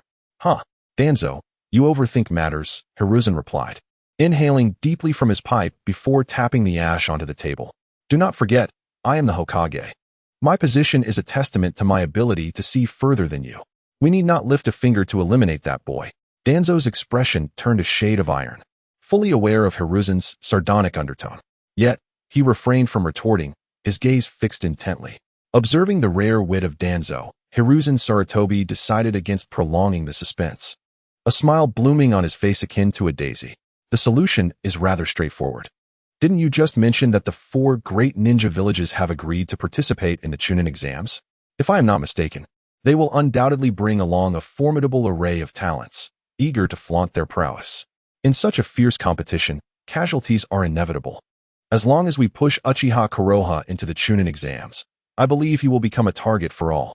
In that case, his fate will be of no concern to our Konoha. Danzo and his companions were momentarily taken aback, gazing at Hiruzen with disbelief. They never anticipated that Hiruzen, having just secured the agreement of the 4 great ninja villages to participate in the Chunin exams, would devise such a cunning scheme. Moreover, the weapon he intended to wield was one forged from the hands of the 4 great villages themselves. If events unfolded as Hiruzen suggested, the demise of Uchiha Kuroha would likely not lead back to them. Hiruzen, what excuse do you plan to use to make him participate? Despite his reluctance, Danzo was compelled to understand the entirety of the situation. It could be said that the primary reason Danzo could endure Hiruzen's schemes was his willingness to concede and perform his duties dutifully. Beside them, Tsurugi, Koharu, and Mido Kamen also turned their gazes toward Hiruzen, their expressions tinged with eagerness. In their eyes, Uchiha Kuroha had only just entered the academy. Surely, he should at least graduate from the academy before participating in the Chunin exams. Rest assured, do not forget that the boy has already mastered the shadow clone technique, a B-rank ninjutsu. With this alone, he is more than qualified to graduate, Hiruzen replied confidently, a smile gracing his lips.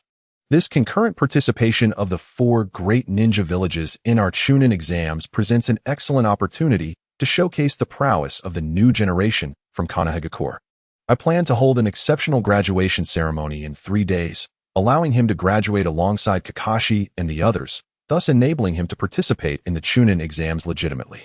In the meantime, I will find an excuse to inform Uchiha Kuroha about his early graduation, urging him to focus on honing his skills, thereby preventing any disruption to our plans before the exams commence. His words echoed throughout the office. Koharu and Kamen's eyes sparkled with realization. The earlier remarks they had exchanged were indeed somewhat harsh, yet they could not deny the brilliance of Hiruzen's scheme. The idea of using the 4 great ninja villages as instruments of assassination and blocking the taverns from spreading tales was something they could scarcely fathom. The vast office fell into a profound silence. Danzo found himself at a loss for words. Initially, he had intended to use this opportunity not only to thwart Hiruzen's ambitions of bringing Uchiha Kuroha under his wing, but also to diminish Hiruzen's momentum. Little did he expect to find himself outmaneuvered. However, the greatest advantage that Danzo possesses, allowing him to survive to this day, is his ability to recognize when to withdraw gracefully. Immediately, his expression returned to normal as he spoke in a deep voice. Since you, Sarutobi, have already devised a countermeasure, let us proceed with its execution. Is it necessary for me to personally engage with that boy? Not at all, replied Sarutobi Hiruzen. His pipe clenched between his teeth as he gazed at the crystal ball upon the table. As for Uchiha Kuroha, I shall pay him a personal visit. I believe my persuasive abilities as a good man will far surpass your influence as a villain. Danzo's countenance darkened once more. Yet this time, he clearly had no intention of lingering to further his own humiliation.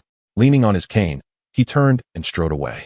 The expressions of Kurama Sho and Mito Menka shifted slightly, yet they had long grown accustomed to the veiled confrontations between Danzo and Sarutobi. Faced with Danzo's petulant departure, they too chose not to remain, nodding a silent acknowledgement towards Sarutobi before turning to leave.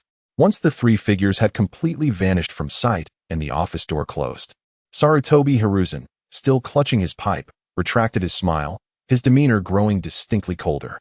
Humph, a troop of buffoons dares to cavort before me. I initially intended to recruit that boy and leverage his potential, yet Danzo has turned the tables on me. Nevertheless, it is perhaps for the best. One must attribute this misfortune to the boy's ill fate. It is time for a private meeting with him. With that, Sarutobi cast one last glance at the crystal ball on the table before vanishing like a tempest. Meanwhile, at the Uchiha clan's encampment, within a desolate forest, Kuroha's swing of his blade faltered, and he exhaled a sigh of relief. Upon awakening his Sharingan, he discovered an acute sixth sense had been bestowed upon him. Initially, Kuroha hesitated to confirm whether he was being covertly observed. However, throughout the day, there were always a few hours when he felt as though he were sitting on pins and needles. In an instant, Kuroha understood that. Beyond the group of Umbu lurking in the shadows, it was likely the third Hokage, Sarutobi Hiruzen, had also seized the opportunity to spy on him. The one silver lining for Kuroha was that this sensation would last no more than an hour. Once that time elapsed, a cooldown period of 3 hours would ensue. Furthermore, should Kuroha approach the Uchiha clan's sacred barrier, the telescope technique would become ineffective.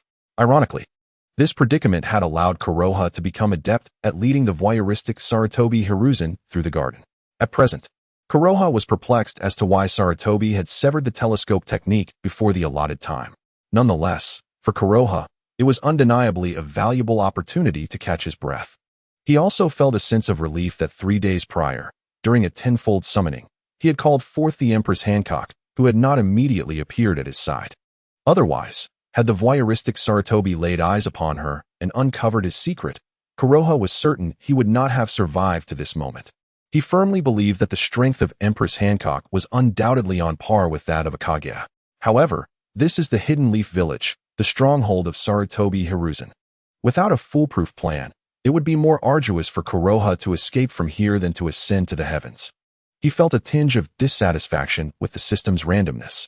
Nonetheless, there were both advantages and disadvantages to his situation, as it afforded him a precious opportunity to grow stronger.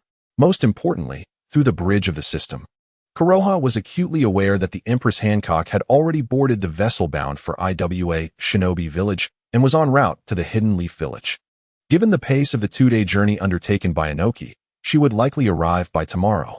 At that time, with a few clever maneuvers, he could ensure Hancock remained concealed. Kuroha was confident that he now possessed a formidable trump card against the treacherous Sarutobi, Hiruzen, and Danzo, thereby bolstering his own sense of security. A surge of killing intent. Kuroha's expression shifted abruptly, and his entire being became taut with tension.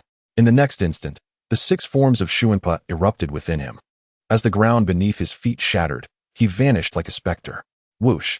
From where he had stood, 7 or 8 white figures erupted from the earth, lunging toward Kuroha's form. Yet, as their jaws snapped shut, they passed directly through Kuroha's apparition, revealing only an afterimage. The sound of rushing air enveloped him, colliding forcefully with the 7 white serpents. Boom! Blood splattered as the serpents, emerging from the ground, were instantly pinned to the great tree by shurikens. Kuroha materialized atop a tree trunk, still gripping his staff. Huh! You little rascal, you are indeed more entertaining than I anticipated, able to so deftly perceive my killing intent. That instant body technique truly astonished me. Is it a technique of physical movement? However, you are still too careless. Allow me, your senior, to impart a lesson today. Never expose your back to your foes. Orochimaru licked his tongue, emerging from the tree, and reached out toward Kuroha with his right hand.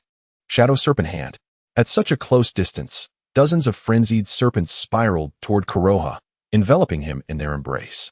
Orochimaru's face revealed a sly smile as he raised his other hand toward the sky. Once again employing the Shadow Serpent Hand, he ensnared the descending Kuroha. Little one, I have not forgotten that you understand the shadow clone technique.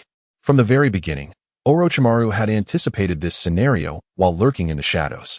In his view, to truly subdue a genius, one must allow them to showcase their greatest abilities before delivering a decisive defeat, thus ensuring their complete submission, both physically and mentally. Therefore, he refrained from striking until he calculated that Konoha would employ his clones.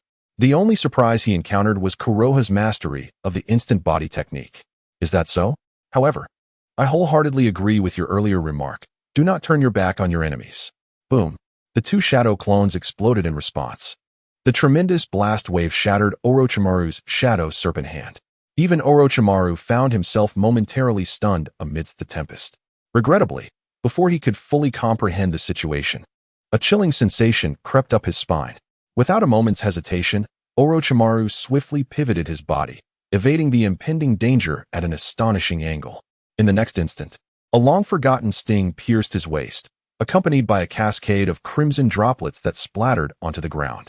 Seizing this opportunity, Orochimaru caught a glimpse of the figure of Kurohane out of the corner of his eye. Blood gushed forth onto the earth. Orochimaru's entire form twisted unnaturally, landing several meters away. He glanced at the gash on his waist, blood oozing forth in a vibrant red stream. After a brief touch, he licked the blood from his hand, revealing a hint of exhilaration in his smile. Truly, the individual I, Orochimaru, have set my sights on is remarkably elusive. Initially, I believed that given your age, being capable of performing B-rank ninjutsu was already commendable. I never anticipated you could summon a third clone. Allow me to ponder. How many can you conjure? 4, 5, or perhaps 6?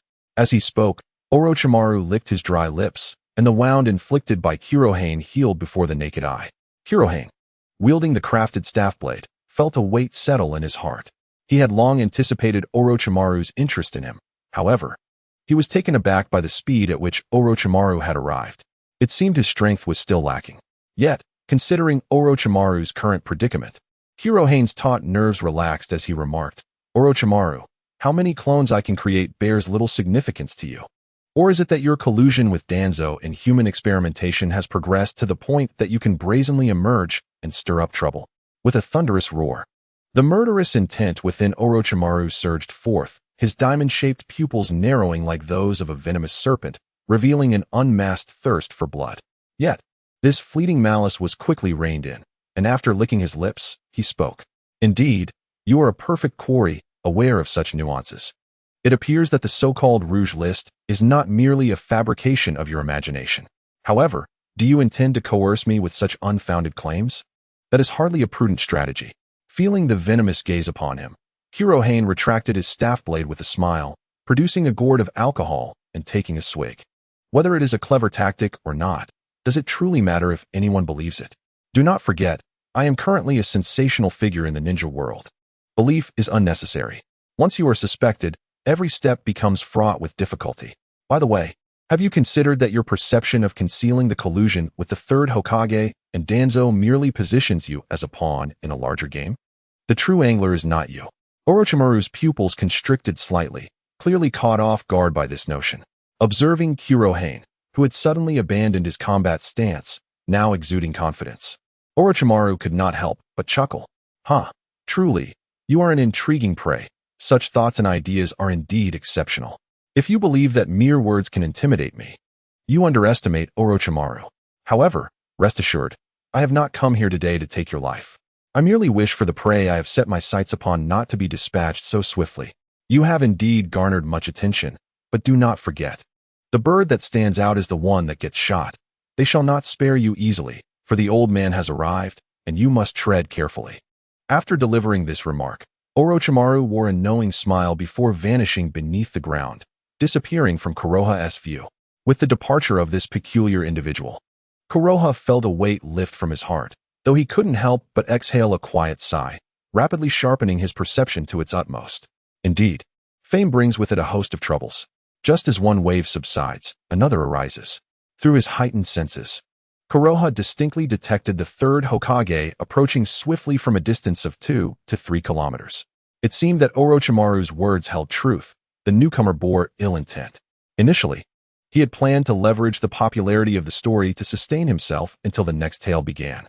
But now it appeared that each storytelling session was akin to traversing the gates of death. With each encounter, he drew ever closer to the abyss. Konoha, so you are here. Is it Orochimaru again? Uchiha Fugaku suddenly materialized behind Konoha, his brow furrowed as he too gazed toward the advancing third Hokage. Unlike Konoha, he lacked the perceptive abilities to sense the third Hokage's presence from afar.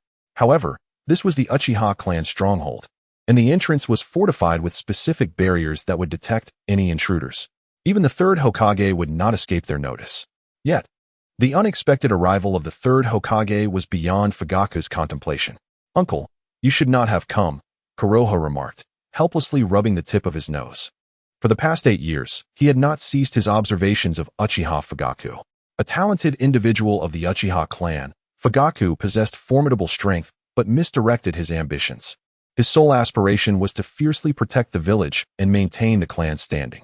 He had once warned Itachi of the horrors of war, which had instilled a flicker of doubt about warfare in Itachi's mind, providing an opportunity for the third Hokage to manipulate him. Ultimately, during the chaos of the Ninetales incident, after the Uchiha clan faced ostracism and oppression, Fugaku found himself compelled to instigate a coup. Unfortunately, by that time, the clan's 2 prodigies, Shisui, had perished, and Itachi had been brainwashed. What remained of the once mighty Uchiha clan was now solely Fugaku bearing the weight of its banner. In the end, Fugaku's attempts to persuade Itachi failed, and his plans of betrayal were completely exposed by Itachi, leading to the third Hokage and Danzo's directives for the clan's annihilation. It can be said that Uchiha Fugaku was a competent leader but a lamentable father. Sensing the subtle shift in Konoha's gaze, Uchiha Fugaku paused momentarily before swiftly regaining his composure. Konoha, you remain as uniquely exceptional as ever. It seems I have underestimated you. No wonder you were able to create the blush list. Such a thing is remarkable. If you had not grown under my watchful eye since childhood, I would genuinely suspect that you were a boy masquerading as a monster. However, this was not the time for idle chatter. The third Hokage was approaching. With that, Uchiha Fugaku fell silent, directing his attention towards the distant figure advancing with haste. The first to catch his eye was the esteemed Sarutobi Hiruzen, adorned in the Hokage's cloak, gracefully descending among the trees. Ah, Fugaku, I did not anticipate that your Uchiha clan's sensory barrier would rival that of the village itself, enabling you to detect my presence so swiftly. This truly brings me great comfort. If you, as the clan leader, were to consent, I would genuinely wish to assign these remarkable sensory ninjas to the barrier team, contributing to the strength of Konoha. The third Hokage retrieved his pipe, igniting it once more and inhaling deeply, exhaling a plume of smoke. At this suggestion, Konoha could not suppress a smile within. Indeed, as Hokage, Sarutobi Hiruzen was ever so adept at navigating complexities. Had he possessed true decisiveness, he would not have merely focused on maintaining stability, yielding to the opinions of higher-ups like Danzo, which led to the Uchiha clan being marginalized to the village's outskirts, effectively stripping them of the last vestiges of power they held within the Konoha Guard. It could be argued that the Uchiha clan's rebellion was intricately linked to Sarutobi Hiruzen's tenure as Hokage. Uchiha Fugaku found himself momentarily taken aback, not having expected Sarutobi Hiruzen to pose such a question. After years of rivalry, he had certainly come to understand the Hokage's temperament. However, understanding was one thing. Knowing how to respond was a skill in itself. A misstep could easily provide a weapon against him, potentially serving as a fatal excuse to undermine the Uchiha clan. Thus, Uchiha Fugaku fell into a contemplative silence. The third Hokage, Sarutobi Hiruzen, refrained from pressing further, instead taking pleasure in his pipe, a smile gracing his lips. Konoha let out a resigned sigh. Indeed, where power exists, so too does conflict. Observing Uchiha Fugaku's predicament, Konoha wiped the remnants of liquor from his lips and remarked with a smile, "Truly, you are the third Hokage, sir. This plan is remarkably astute. Recently, the Uchiha clan's responsibilities within the Konoha Guard have strained their relations with the villagers.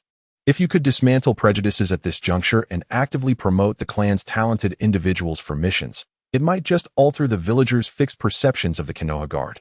This would bolster unity and a sense of belonging among the villagers, fostering harmonious relations between the Konoha Guard and the community." His words, tinged with a hint of youthful naivety, echoed through the forest, lingering in the air. The smile on the third Hokage's face suddenly stiffened. His earlier remarks had not been intended to elicit a response from Uchiha Fugaku. I had never anticipated that Uchiha Kuroha would so boldly elevate the discourse, directly associating it with the harmony among the villagers. Most notably, he repeatedly referred to the Leaf Village's guard, rather than the Uchiha clan itself. The implications of these two distinctions are profoundly different. If the latter bears the weight of familial interests, the former encompasses the welfare of the village. According to Kuroha's assertions, the discord between the Uchiha clan and the shinobi village stems entirely from the responsibilities of the Leaf Guard. Should he, as the third Hokage, be willing to take action to rectify the situation, resolution would be effortlessly attainable. However, setting aside the potential offense to numerous factions, even Sarutobi Hiruzen's own position would be jeopardized, at least in Hiruzen's eyes. The two most significant clan powers at the inception of the Leaf Village were the Uchiha and Senju clans. Yet, in stark contrast to the Uchiha, the Senju have been thoroughly assimilated into the village, with many of their remarkable members having perished valiantly on the battlefield. Presently, the Uchiha clan remains the sole formidable threat within the Leaf Village.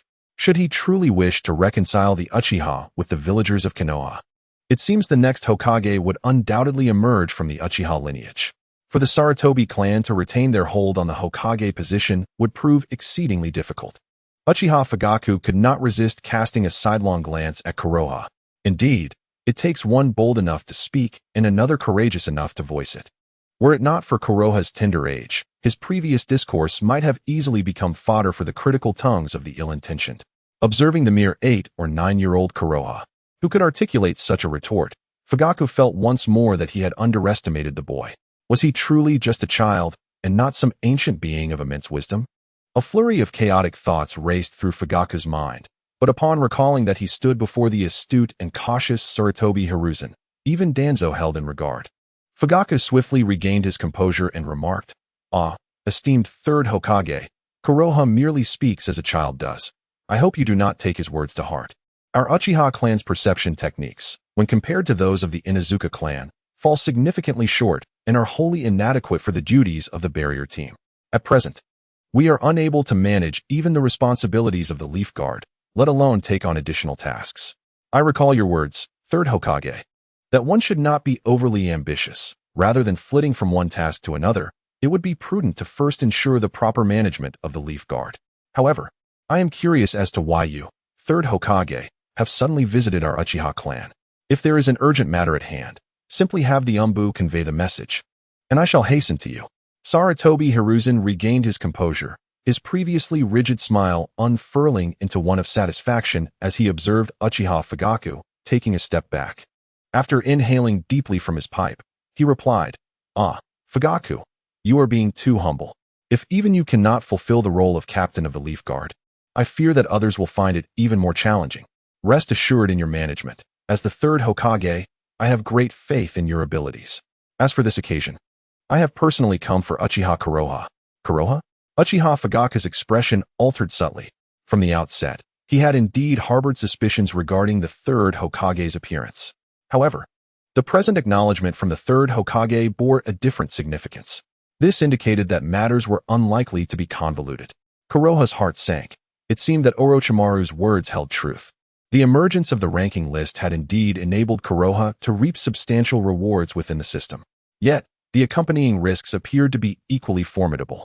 Initially, he had believed he could prolong the situation, but it now seemed he had been overly naive.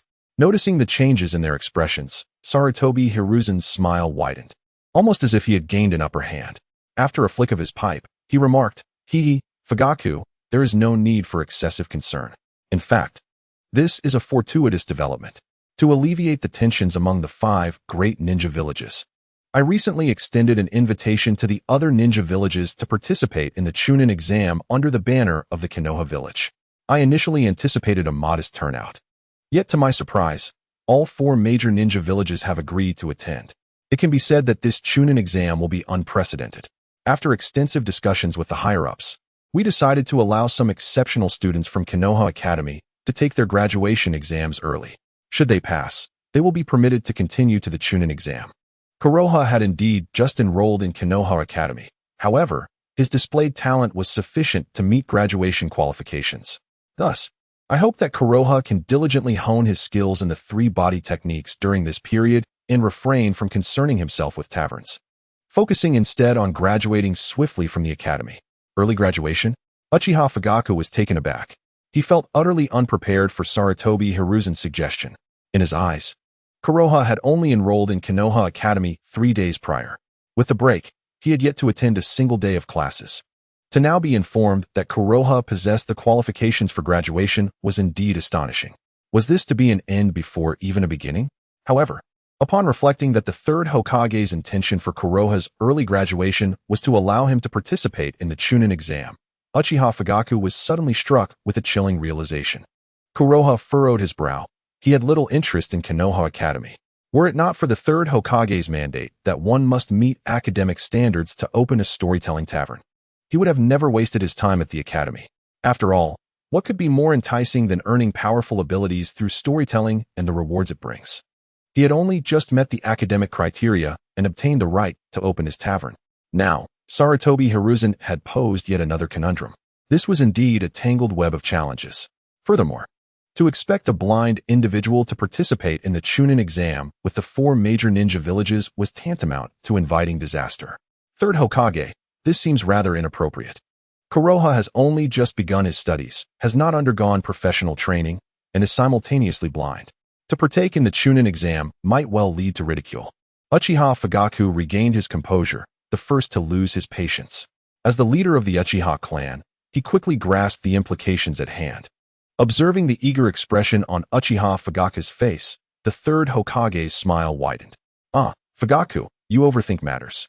The existence of the Leaf Academy serves to infuse our hidden leaf village with fresh blood, akin to the heart, with Konoha being one of its members. Although he is indeed blind, his remarkable performance during the entrance examination and his effortless mastery of the B-rank shadow clone technique are enough to qualify him as an elite capable of navigating the battlefield in our era. Did not Konoha just mention finding a way to ease the relationship between the village and the Uchiha clan? This is a chance to bring glory to the village. Should he excel in the Chunin exam, he will emerge as a hero. Furthermore, besides Konoha, both Shisui and Kakashi are key players in this Chunin exam. I am confident they will safeguard Konoha and ensure no mishaps occur. Or do you believe, Fugaku, that this decision might yield adverse repercussions? At this juncture, the third Hokage displayed a broad smile. Uchiha Fugaku momentarily faltered, rendered speechless. Lord Hokage, did you just say that if I graduate successfully, I can continue to run the shop? Konoha suddenly interjected. If that is the case, I am willing to participate in the Chunin exam. Konoha, Uchiha Fugaku exclaimed anxiously. But before he could fully express his concerns, Konoha shook his head, interrupting him. Uncle Fugaku, do not worry. Lord Hokage has already stated that this is a splendid opportunity to improve the relationship between the Leaf's Guard and the village. Moreover, with Kakashi and Shisui present, I am confident that all will be well. I will merely be a bystander. As for the graduation exam, I have a bit of confidence, so you need not fret, Uncle Fugaku. But Uchiha Fugaku was distressed, completely taken aback by Konoha's audacity to climb the ranks before the third Hokage. Ah, Fugaku, do not dwell on the buts. The third Hokage interjected, wearing a look of satisfaction. If the younger generation like Konoha possess such confidence, what is there for you, as clan leader, to be concerned about? However, Konoha, as Hokage, I must remind you that the Chunin exam is of great significance. It is an opportunity to showcase the strength of our hidden leaf village to the other 4 great ninja villages. This bears great responsibility for the peace of the ninja world. Therefore, I hope you prioritize the Chunin exam above all else. Your planned storytelling session scheduled for 2 days hence should be temporarily postponed. Focus on mastering the body flicker technique, pass the graduation assessment, and complete the Chunin exam before selecting another date. During this period, all your living expenses will be covered by me. Gazing at the third Hokage, who pounded his chest with grandiosity, Konoha couldn't help but smile. Yet, this was not a smile of appreciation for the Hokage's generosity. Rather, it was a chuckle at his relentless efforts to prevent the tavern from opening. Given such rhetoric, it seemed the tavern's reopening would likely be delayed for over half a month. With the current state of affairs and resources at hand, Hei Yu resolved to partake in the so-called Chunin exam. He firmly believed that he would stride in with confidence and be carried out in a state of repose. This, perhaps, was the true machination of Sarutobi Hiruzen. If one were to rely solely on fervent passion, it would likely lead to utter ruin. However, having chosen to comply, Hei Yu had already devised a strategy. The tavern doors must be opened for the storytelling 2 days hence. Whatever transpired then, he would confront it as it came, whether it be with steel or with earth. Fear not, esteemed third Hokage. I shall exert myself to ensure you are not disappointed, Hei Yu declared, sincerity etching his features. Observing this, Sarutobi Hiruzen's smile broadened, and after a gentle pat on Hei Yu's shoulder, he remarked, indeed, you are worthy of the legendary storyteller of Wang Fei. I have not erred in my judgment. During this time, Fugaku, I entrust you to guide Hei Yu diligently, aiding him in surpassing the graduation examination with success. Truth be told, I too am an admirer of the Wang Fei legend and eagerly await the continuation of the tale. Alas, for the greater good of our village. We must exercise patience. Let us indulge in the narratives only after the Chunin exam concludes. With that, the third Hokage hastily departed, employing the body flicker technique to vanish into thin air. As the figure of Sarutobi Hiruzen disappeared, Uchiha Fugaku's expression darkened, his fists clenched in quiet frustration. Truly, the third Hokage was relentless, even imposing upon children of such tender years. Hei Yu, you ought not to have acquiesced. Had you refused, I could have interceded on your behalf, perhaps shielding you from this predicament. Lately, your brilliance has been too ostentatious, and I know you are aware of these matters. Fugaku regarded Hei Yu, leaning on his cane, with a visage marked by concern. Hei Yu's excessive maturity and understanding had led Fugaku to believe he had overestimated him. Yet, recent events had repeatedly shattered his perceptions. To dare to compete on the same stage as the cunning Sarutobi Hiruzen was a matter that demanded the utmost seriousness. With a leisurely demeanor, Uchiha Hei Yu retrieved a gourd of sake and took a sip before responding with a smile. Uncle Fugaku, I understand your worries. At present, I am akin to the former Uchiha clan, teetering on the precipice of chaos. A single misstep could lead to calamity. However, Uncle Fugaku, remember this. He who hesitates is lost. If we do not swiftly unravel the complexities of our situation, we shall find ourselves mired in deeper troubles. Uchiha Fugaku was taken aback. He had been admonished by a mere child. Gazing at the 8 or 9-year-old Hei Yu, he felt an inexplicable sense of defeat, particularly in response to the phrase, "He who hesitates is lost." Was this not a direct hit to his vulnerabilities?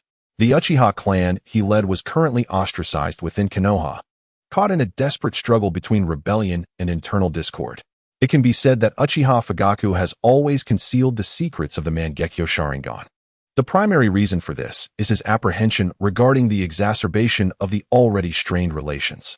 Should the existence of his Mangekyo Sharingan be disclosed, the higher-ups in Konoha would undoubtedly perceive him as the most formidable threat.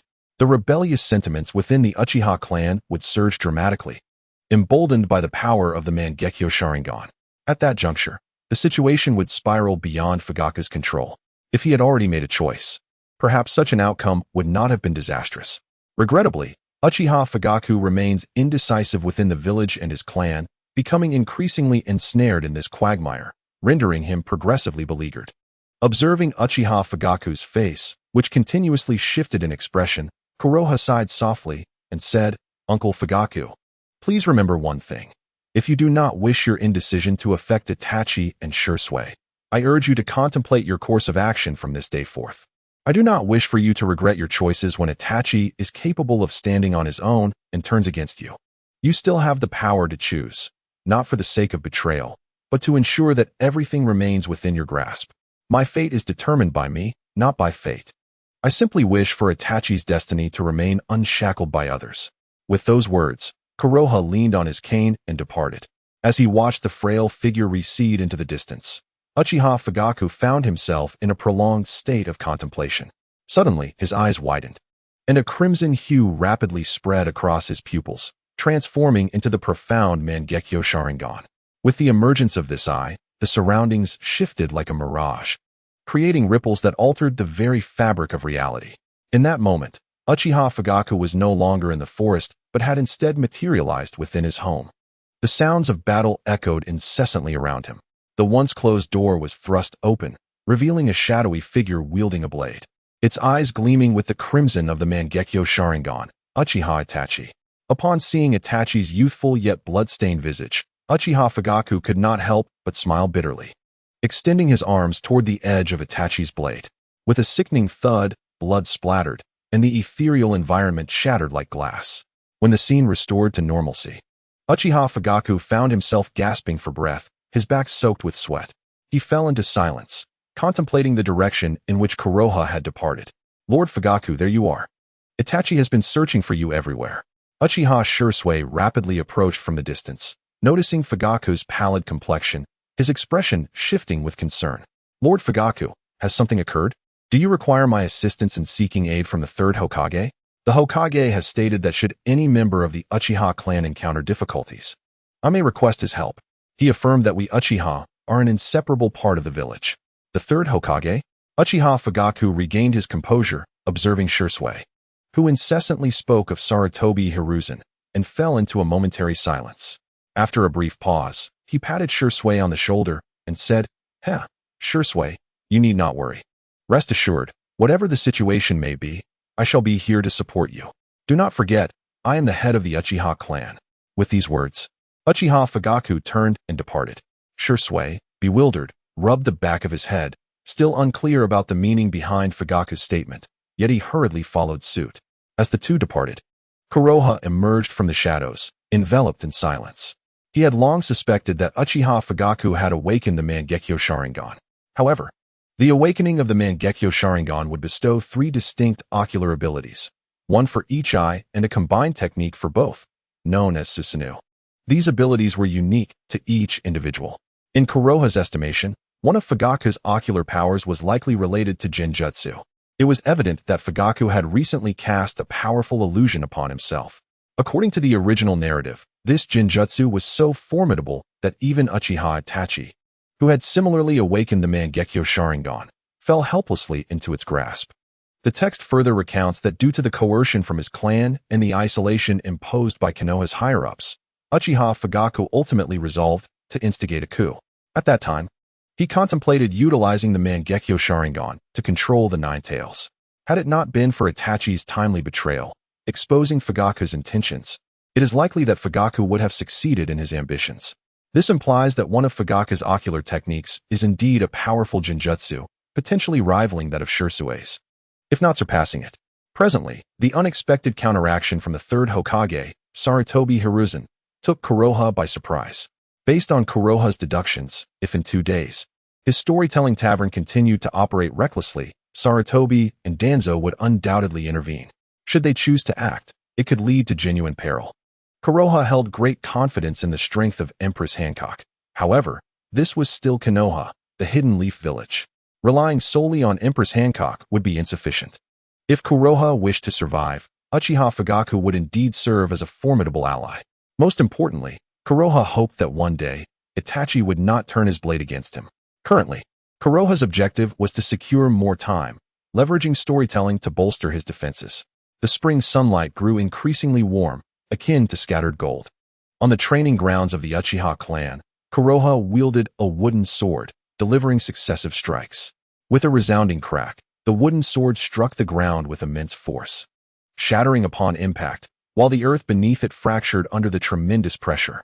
Gazing at the half-broken blade in his hand, Hei Yu exhaled a deep breath, finally completing his morning practice. It would be hard for outsiders to believe that a mere child of 8 or 9 could wield a sword 10,000 times as part of his routine.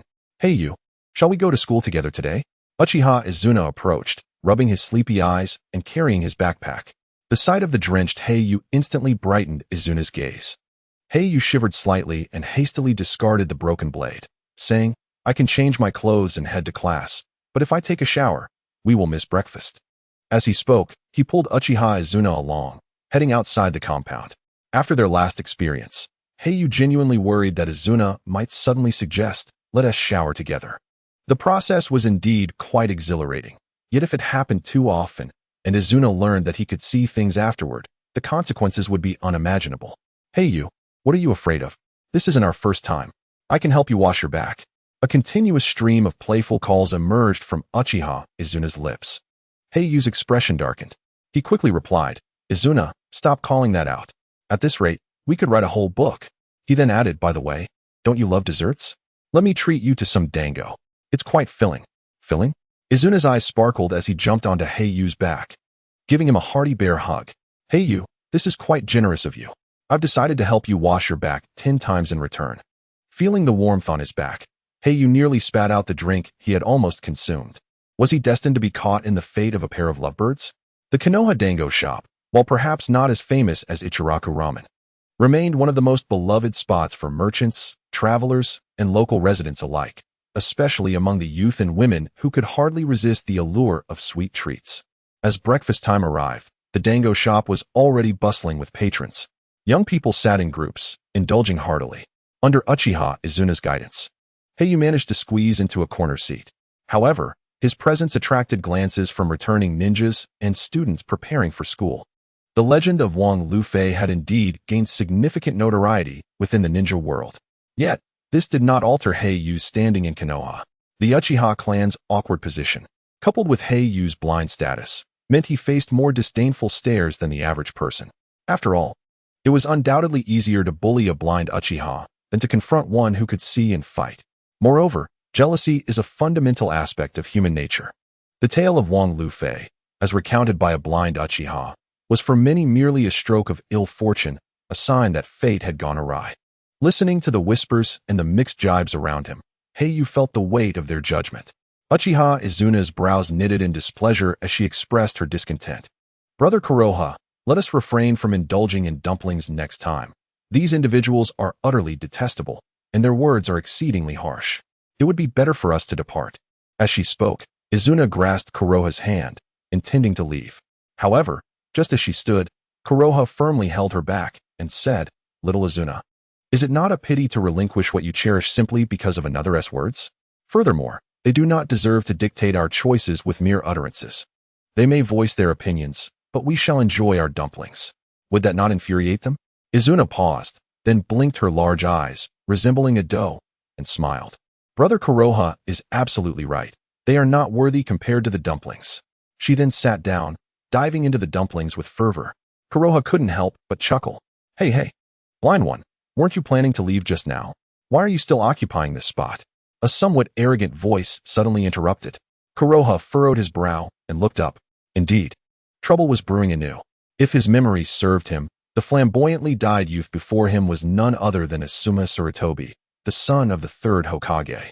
As the progeny of the third Hokage, Sarutobi Hiruzen had 2 sons. Asuma was one of them. Yet, unlike his elder brother, who was deemed a prodigy and whose reputation rivaled that of the legendary Sannin, Asuma was clearly a spoiled scion. Under the illustrious legacy of the strongest Hokage's offspring, Asuma was burdened with his father's expectations, being groomed as the next Hokage. However, overwhelmed by the immense pressure from his genius brother, he chose to rebel, opting for a different path to assert his identity. In his youth, he exhibited a rebellious spirit, often clashing with Hiruzen, and ultimately left the Hidden Leaf village. Unable to grasp the essence of the so-called jade his father spoke of, after a tumultuous period, he returned to the village. Having spent most of his life ascending to the rank of elite jonin, yet still falling short of the strength of a half-shadow. Ultimately, after having had his fill of reckless adventures, he became involved with Kurenai Yuhi, only to recklessly confront members of the Akatsuki, resulting in his untimely demise and leaving behind a legacy of orphaned kin. While his death seemed noble, it was tragic that he had not even gleaned half of the sagacity possessed by Hiruzen, rendering his fate somewhat pitiable. Indeed, he was still too young, and scathed by the harsh realities of life. "Kurenai, you have come as well. Let us sit together," Izuna exclaimed, her brows furrowing once more as she spotted Kurenai behind Asuma, her face lighting up with joy. In the Hidden Leaf village, while many held disdain for the Uchiha clan, there were also those who embraced them. Kurenai being one of Izuna's close friends, united by their shared affection for sweet delicacies. "Is it a bother to you, Izumi?" Asahi hesitated, glancing at Konoha. "Not at all. I've heard that you are revered as a goddess at school. To sit together is truly an honor." Konoha smiled, pushing the dumplings on the table toward her. Asahi paused for a moment, then chuckled. "No wonder you're the legendary storyteller that Luffy speaks of. Your words are most enchanting. No wonder Izumi speaks of you incessantly. By the way, I'll cover the cost of these dumplings." Konoha grinned, pulling out a flask to take a sip. Beside them, Uchiha Izumi seized the opportunity to shoot a glare at Asahi, handing over 2 skewers of dumplings. Asahi, if you remain silent, no one will mistake you for a mute. Will they? It's rare to encounter Konoha. I wouldn't mind chatting a bit more while enjoying some food and drink. You're asking for trouble. Observing the 2 women bickering playfully, Konoha could only helplessly touch his nose, burying himself in the food to alleviate the awkward atmosphere brought on by their commentary on his character. However, compared to the harmonious camaraderie shared among the trio, Asuma stood awkwardly to the side, feeling utterly invisible, his expression stiffening. Particularly disheartened was he at hearing Asahi, whom he had always admired, speak so favorably of a blind man. Unable to contain himself, Asuma plopped down. Asahi, we agreed today was to celebrate my exceptional graduation, which is why we came here to eat dumplings. According to my father, anyone who graduates exceptionally can participate in the Chunin exams. I've heard that the first thing our teacher will announce today is the list of those who graduated exceptionally. I've already found out that you're on the list too. As long as we graduate smoothly and collaborate well, we might even breeze through the Chunin exams. As Asuma mentioned his father, Asahi couldn't help but frown. This morning, at the crack of dawn, Asuma had come to her doorstep, bringing up the same topic no less than 30 times along the way, until she reluctantly agreed to accompany him to the dumpling shop. She had hoped that once they arrived, Asuma would tone it down, but it turned out he continued to mention his father incessantly. Seeing the proud, shameless look on Asuma's face, Asahi couldn't help but say, graduating exceptionally is indeed a good thing, but if given a choice, I would prefer to apply for the exams early and graduate through merit like Kakashi and Uchiha Shursui. That would truly be commendable. Alright, let us finish our dumplings quickly and head back to class. We wouldn't want to be late and face the teacher's reprimand. With that, Asahi immersed herself in her meal as well. Asuma's expression soured, feeling increasingly like a mere shadow. He instinctively pulled out a cigarette and lit it. Asahi, my father said that graduating exceptionally is indeed tied to the Chunin exams, but those who graduate exceptionally are also distinguished individuals. At least both you and I have been selected. Those so-called Uchiha geniuses who made such a fuss during the entrance exam ended up with nothing in the end, didn't they? Thus, one must acknowledge that graduating with distinction is not an achievement accessible to all. It bears significant merit. Asuma, while speaking, took great pride in exhaling plumes of smoke, entirely disregarding the no smoking sign nearby.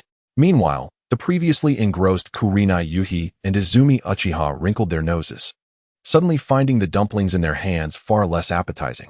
They cast Asuma a look of mild disdain, yet he remained oblivious to their changing expressions, reveling instead in the prestige of his unconventional graduation and his newfound adult persona, exuding an air of self-satisfaction and arrogance. In his eyes, dyeing his hair, donning a tattered leather jacket, and sharing his second-hand smoke with others were markers of distinction and superiority. It could be said that Asuma's actions were motivated by a desire to overshadow Konoha. Lost in thought, Asuma's smoking grew increasingly frequent, and he finished one cigarette only to reach for another. This spectacle clearly darkened the expressions of Kurenai and Izumi. Kurenai, in particular, wore an expression of disgust, her words unvoiced as she cast a glance at Konoha. To her, Konoha's invitation to enjoy dumplings represented a host-guest relationship. The last thing she wished to see was any displeasure arising from Asuma's behavior. However, as her gaze fell upon Konoha, her pupils suddenly constricted in shock. Bang! The tabletop was pierced with a resounding crack. A cane had punctured through, severing the cigarette Asuma had just lit. Staring at the cane so close before him and the unexpected turn of events, Asuma turned pale, clearly startled, and collapsed onto the ground, his face a mask of disbelief. In an instant, the bustling dumpling shop fell into an eerie silence. You, blind one from the Uchiha clan, what are you doing? How dare you launch a public attack on me? I am the son of the Hokage.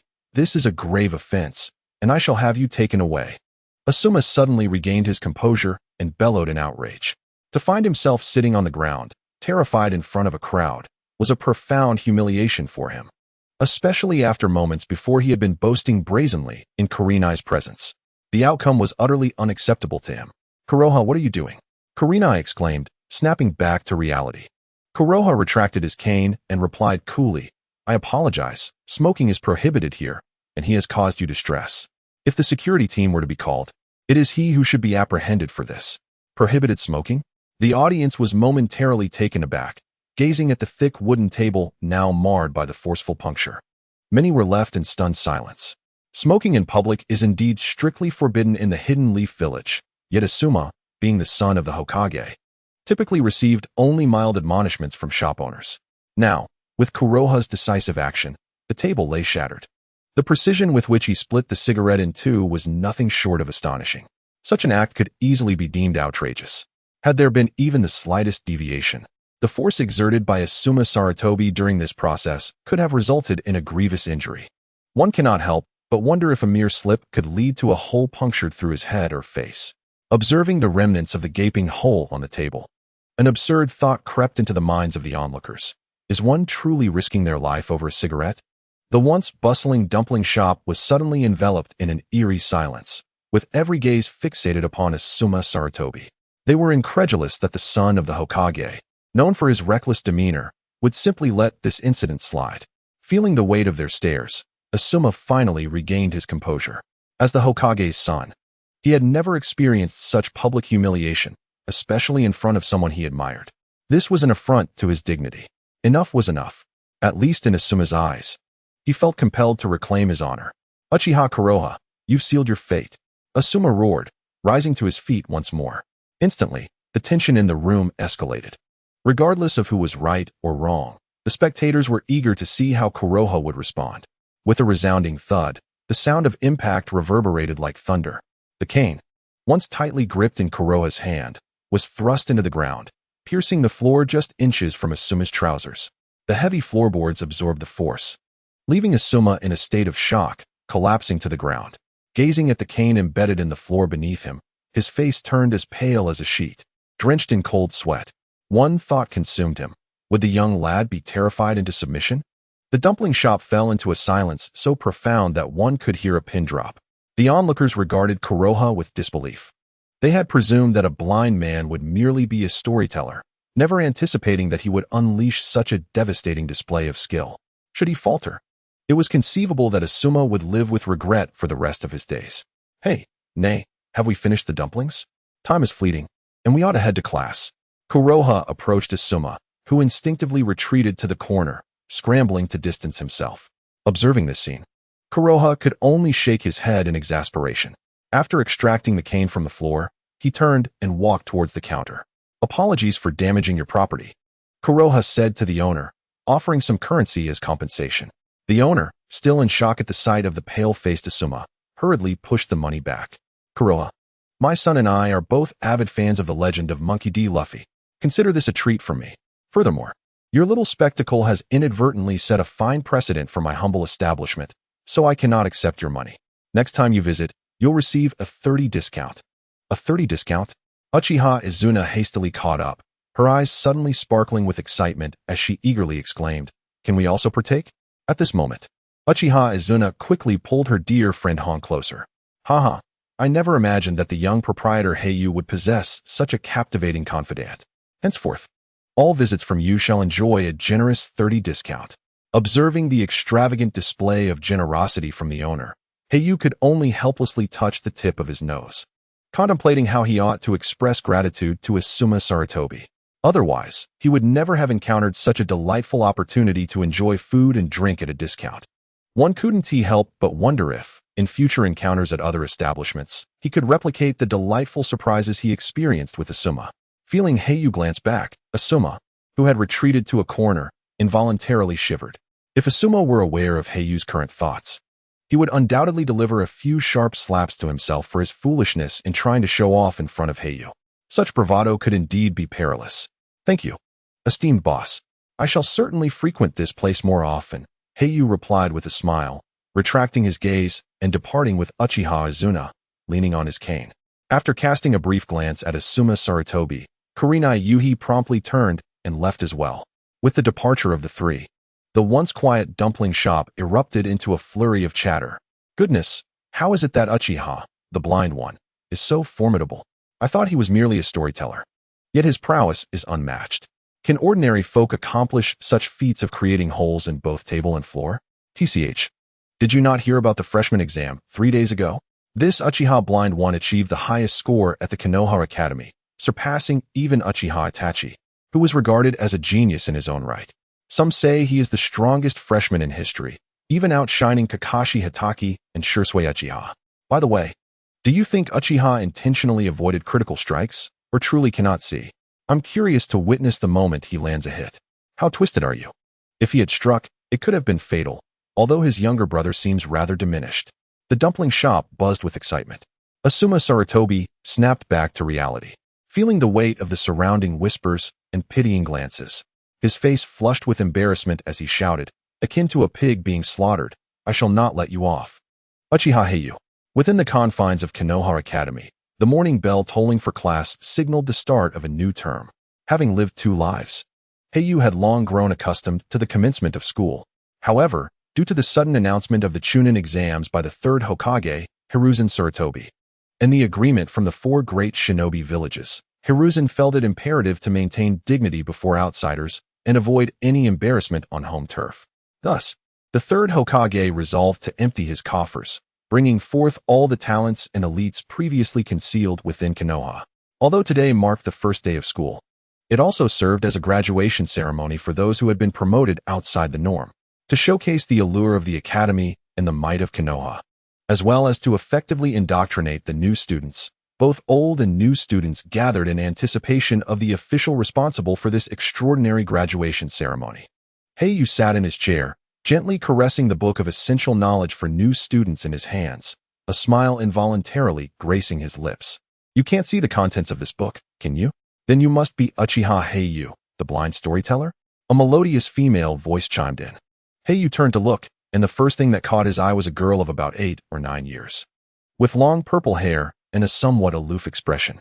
Due to the ravages of war and the prevailing circumstances of the world, not just in Konoha, but in all ninja villages, the maturation of individuals occurred earlier and more pronounced than in Hei Yu's previous life.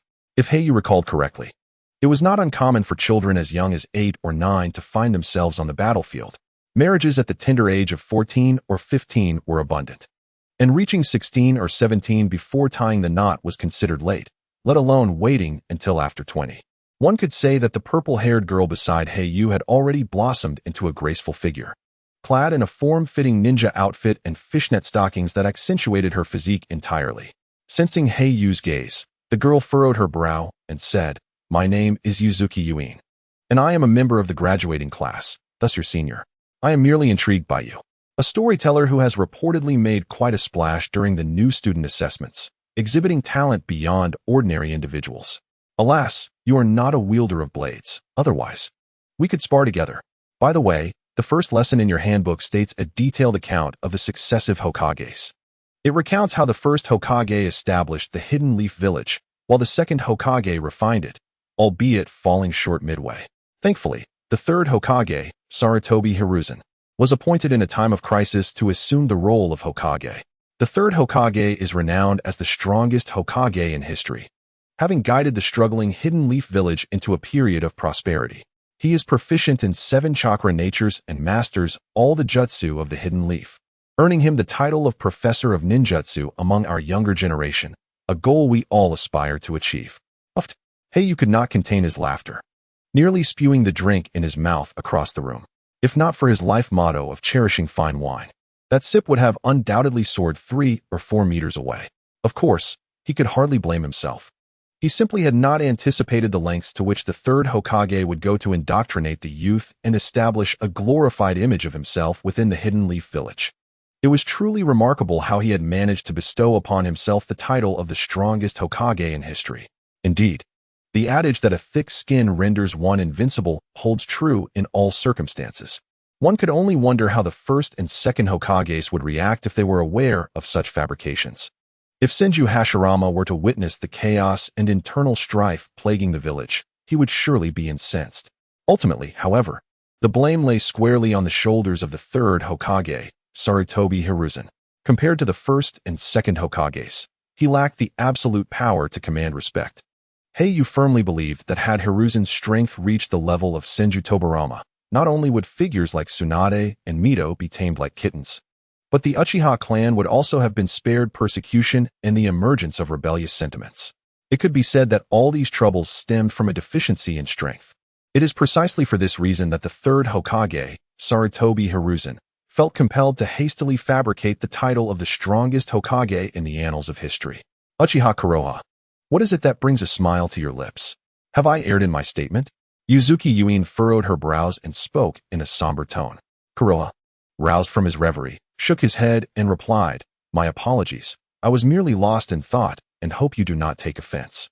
As for your mention of the blade, I have dabbled in it myself, though my skills are rather unrefined. Unrefined? Yuzuki Yuin paused momentarily. Then with a sigh of understanding continued, It is quite common for one to be unrefined, as the art of Konoha's swordsmanship is vast and profound. Moreover, the techniques passed down through esteemed clans are typically inaccessible to the average individual.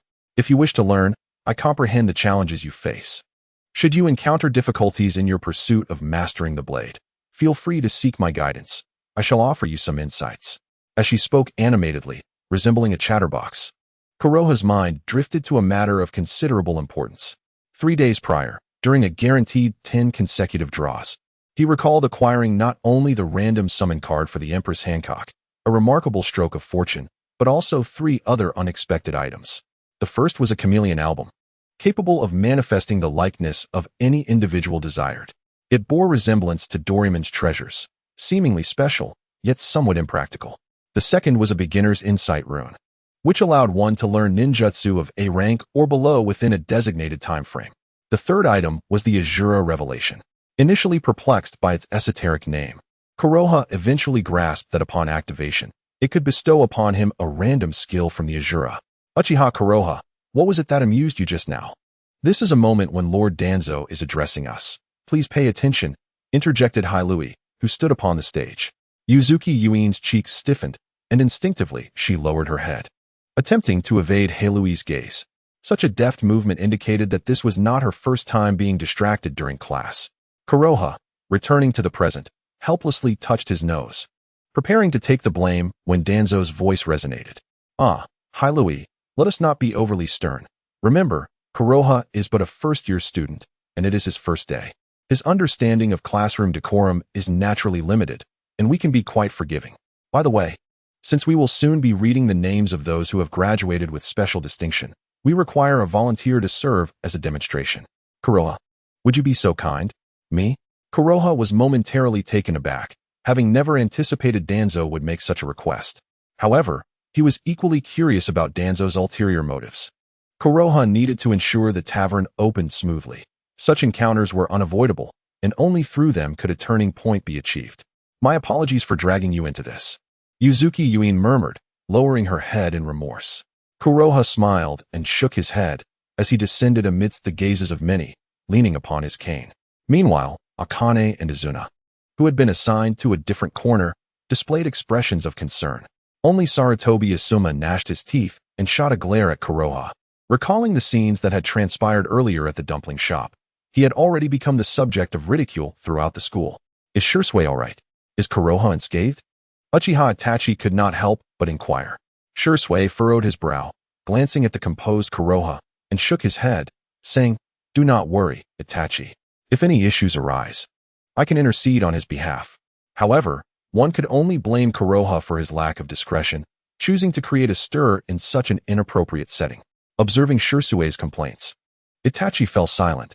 Yesterday at home, he had learned from his father that Kuroha had been selected as one of the second batch of exceptional graduates by the third Hokage due to his outstanding performance. Even Shursui was aware of this matter. Originally, Shursui had intended to shine before Itachi, but little did he expect to be overshadowed by Kuroha's subsequent accomplishments, which led to his current grievances. Nevertheless, Itachi understood that Shursui was merely putting on a brave face, concerned with appearances. If Kuroha truly encountered difficulties, Shursui would not turn a blind eye. Well, it is getting late. I am Danzo, a senior advisor to Konoha and the honorary principal of the Konoha Academy, and I trust you are all familiar with me, Danzo said, observing Kuroha come to a halt behind him. His gaze flickered slightly before he resumed speaking with a smile. However, the purpose of gathering you all here today is to discuss a matter of great significance concerning the honor of our Hidden Leaf Village. I believe that if you all remain vigilant and learn to gather intelligence, you may have heard that our village is preparing to host the Chunin exams. This year's Chunin exams are unprecedented in scale, not only involving our allied villages, but also with the participation of the 4 great ninja villages, marking the first ever joint assessment of the 5 major ninja villages. Therefore, in order for our Hidden Leaf village to achieve outstanding results in the Chunin exams and bring glory to our village, as well as to provide an excellent opportunity for our distinguished students to showcase their talents, this graduation ceremony is intended to announce the list of those who have graduated with special distinction. Those selected will not only graduate early, but will also have the opportunity to participate in the Chunin exams that will be held in 3 days. I hope that the chosen individuals will strive to bring honor to our village and display their utmost strength. Danzo's aged voice resonated powerfully throughout the venue, instantly eliciting a wave of cheers and applause. Observing the atmosphere shift dramatically, Danzo understood that the warm-up had sufficiently engaged the audience. He raised his hand to signal for silence while taking the prepared list from Hiruzen's hands. Now, those who have graduated with special distinction are the elite among elites, particularly the first batch, who have achieved remarkable results in school. Next, the students whose names are called may come forward to receive their forehead protectors. At this moment, all the students held their breath, eagerly fixated on the list in Danzo's hands, desperately hoping to see their names included. In an instant, a palpable tension enveloped the vast hall. The overwhelming sensation of attention brought a faint smile to Danzo's face, as if he could already envision his future as Hokage, exalted above the masses. It could be said that Danzo's role as this so-called honorary principal served not only to facilitate his recruitment of talent for his roots, but also to indulge in the adoration of the crowd. Observing the increasingly radiant smile on Danzo's face, his wrinkles blooming like daisies, Konoha couldn't help but roll his eyes and take a swig from his flask. Beside him, Hei Yu noticed this scene, his eyelids twitching involuntarily. In the Leaf Village Academy, the discipline towards students was relatively lenient, not imposing overly strict regulations. However, students like Konoha, who were known troublemakers, casually pulling out a bottle of homemade liquor was an event even Hei Yu struggled to tolerate. Nonetheless, considering Konoha's astonishing academic performance and the current circumstances, Hei Yu gritted his teeth and endured, discreetly shielding half of Konoha's figure to prevent him from being exposed to the crowd. Fortunately, Danzo seemed deeply engrossed in the attention and did not notice Konoha's actions. Now, everyone, please quiet down. This time, there are actually 2 exceptional graduates at the top. I believe you have already guessed who they are, Danzo said, regaining his composure and speaking aloud once more. They are Hatake Kakashi and Uchiha Shursui. Following were the names of Sarutobi Asuma, Nara Shikaku, and Yamanaka Inoichi, a string of notable names being announced. Upon hearing Sarutobi Asuma placed second, Konoha quickly took another gulp from his flask to steady his nerves. Indeed, being the son of the Hokage, Asuma received treatment and recognition that matched his prowess. Otherwise, given the subsequent names on the list, it would have taken Danzo several more iterations for Asuma to secure his second position. However, Konoha was somewhat surprised to see Uchiha Izuna and Uzumaki Yuin also listed among the names. Was this a strategy to exhaust the new generation of Konoha shinobi for the Chunin exams? Among these candidates, aside from a select few who had experienced battle firsthand, the vast majority had only engaged in combat training within the confines of the academy, with the more accomplished having merely undertaken routine missions. Were it a standard Chunin exam, perhaps there would be no significant issue. Yet, the current Chunin exam encompassed the grievances and conflicts among the 5 great shinobi villages. Once they entered the arena, they would likely wager their very lives. The third Hokage, Sarutobi Hiruzen, seemed determined to send this multitude into the Chunin exams, presenting a formidable assembly. However, the true strength and weaknesses of this group, along with the inherent challenges, would soon become apparent. Should they encounter some desperate adversaries, the casualties could be catastrophic. It appeared that Sarutobi Hiruzen was entirely committed to securing victory in the Chunin exams, cloaking his intentions in the guise of bringing glory to the village. Was this an endeavor where the seedlings gambled their personal honor? Lastly, might Guy, given his exceptional physical prowess and rigorous training, I have conferred with the third Hokage and granted him special permission to graduate, thus allowing him to participate in the Chunin exams. Towanzo turned the list in his hand to the final page. Originally remaining in his seat, the fidgeting Might Guy suddenly burst forth in tears, rushing towards Kakashi. Kakashi, did you see? I finally caught up with you. Now, Let us strive together and aim for excellent results in the Chunin exam. Observing Guy S' enthusiastic thumbs up. His skin-tight outfit reminiscent of a watermelon rind, and his prominent brows and gleaming teeth, Haku rubbed his temples, feeling a slight headache. This was undoubtedly a recipe for disaster. Once they participated in the Chunin exam, Haku was certain Guy would be the first to charge ahead. At that moment, no amount of persuasion could pull him back. Of course, Guy's taijutsu was commendable, yet his greatest reliance lay in the 8 gates technique. Presently, at around 10 years of age, he likely could not compare to the original version of Lee. Most critically, the third Hokage was far too impulsive. Eager to achieve victory in the Chunin exam at the expense of these inexperienced ninjas who lacked the time to hone their skills. Guy, be quiet. Lord Tawanzo still has something to say, Kakashi coldly reminded. However, compared to the prior rumors surrounding White Fang, there was a noticeable warmth in his tone. At the very least, having undergone Haku's storytelling enlightenment, Kakashi understood the significance of camaraderie. His instincts told him that there were 2 individuals here whom he could entrust his life to, aside from the watermelon rind who incessantly shouted about dueling him. The other was Haku, shielded behind Hiru, mockingly referred to as the Uchiha with sightless eyes. Confronted with the ongoing controversy of this exceptional graduation, Kakashi believed that Uchiha Haku would not be absent. I apologize, Lord Tawanzo. Guy immediately tensed his muscles, turning to stand at the back of the line. After regaining his composure, Tawanzo smiled and pulled out the second list, stating, "All right, the first list has been announced. Now, the individuals on the second list also possess qualifications for exceptional admission, albeit due to their brief duration of study, they must undergo certain examinations for confirmation. Now, please welcome the first candidate, Uchiha Haku." Uchiha Haku. A murmur of astonishment spread through the venue. Just 3 days prior, during the entrance exam, Haku had truly shone, leaving everyone agape. For a blind individual to possess such prowess, many felt a twinge of disbelief.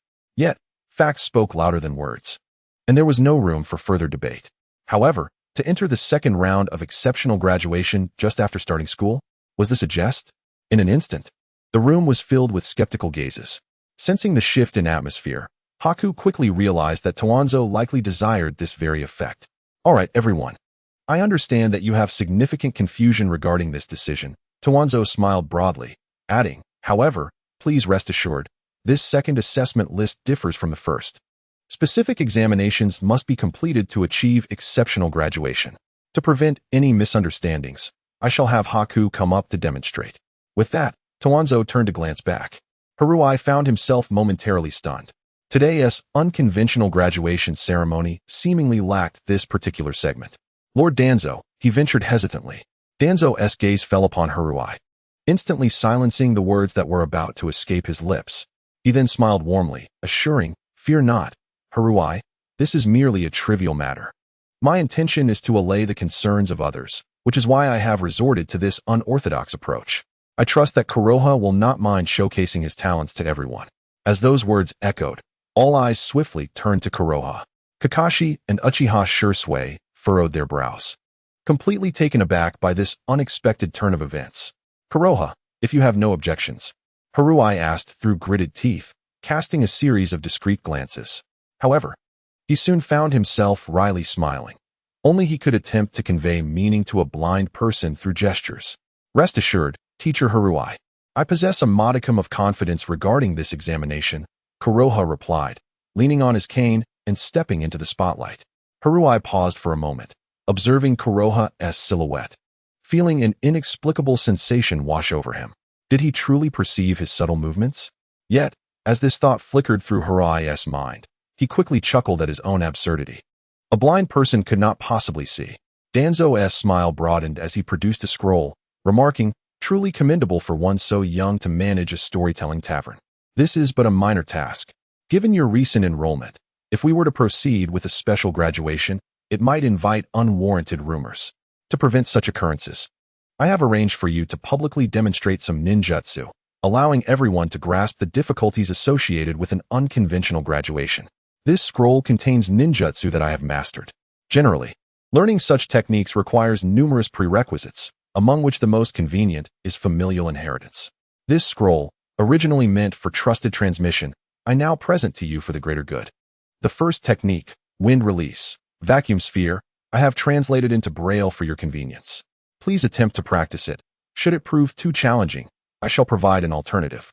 As he spoke, Danzo handed the scroll to Konoha. He was under no obligation to share his coveted ninjutsu scroll with Konoha. However, in an effort to cultivate an image of generosity and foresight, he chose to exhibit rare magnanimity. After all, under the scrutiny of the third Hokage, Hiruzen Sarutobi, achieving such prominence was not a commonplace occurrence. Wind release, vacuum sphere? Haruai blinked in surprise and exclaimed, Lord Danzo. This technique involves elemental transformation and the condensation and compression of chakra. It is classified as a B-rank ninjutsu. To have a freshly admitted student practice, it may be overly ambitious. The atmosphere shifted dramatically in the room.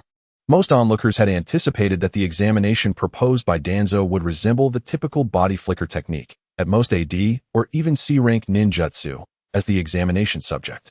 Yet now, the challenge had escalated directly to the B-rank level, which seemed utterly outrageous. At least the vast majority of those present felt daunted by the extraordinary graduation examination of this B-level ninjutsu.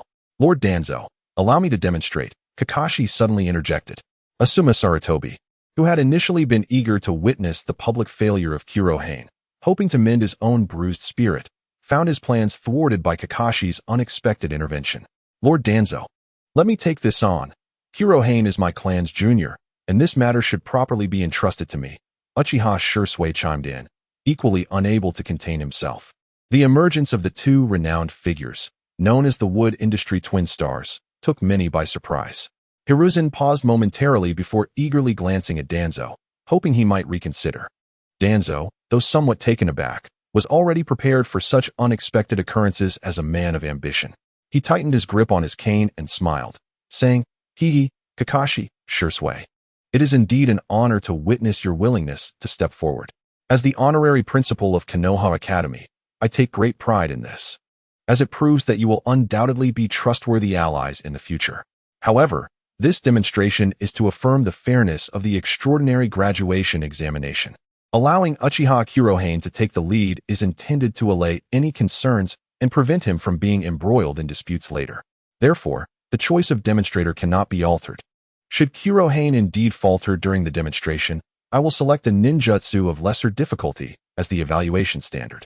Simultaneously, I will seize this opportunity to elucidate the characteristics, refinement techniques, and power of the wind release, vacuum sphere. Let me share a little secret. This is a golden opportunity to secretly learn a B-level ninjutsu of one's own. The audience, initially taken aback, quickly erupted with joy. Most of the students at Konoha Academy were commoners, unable to learn through familial inheritance.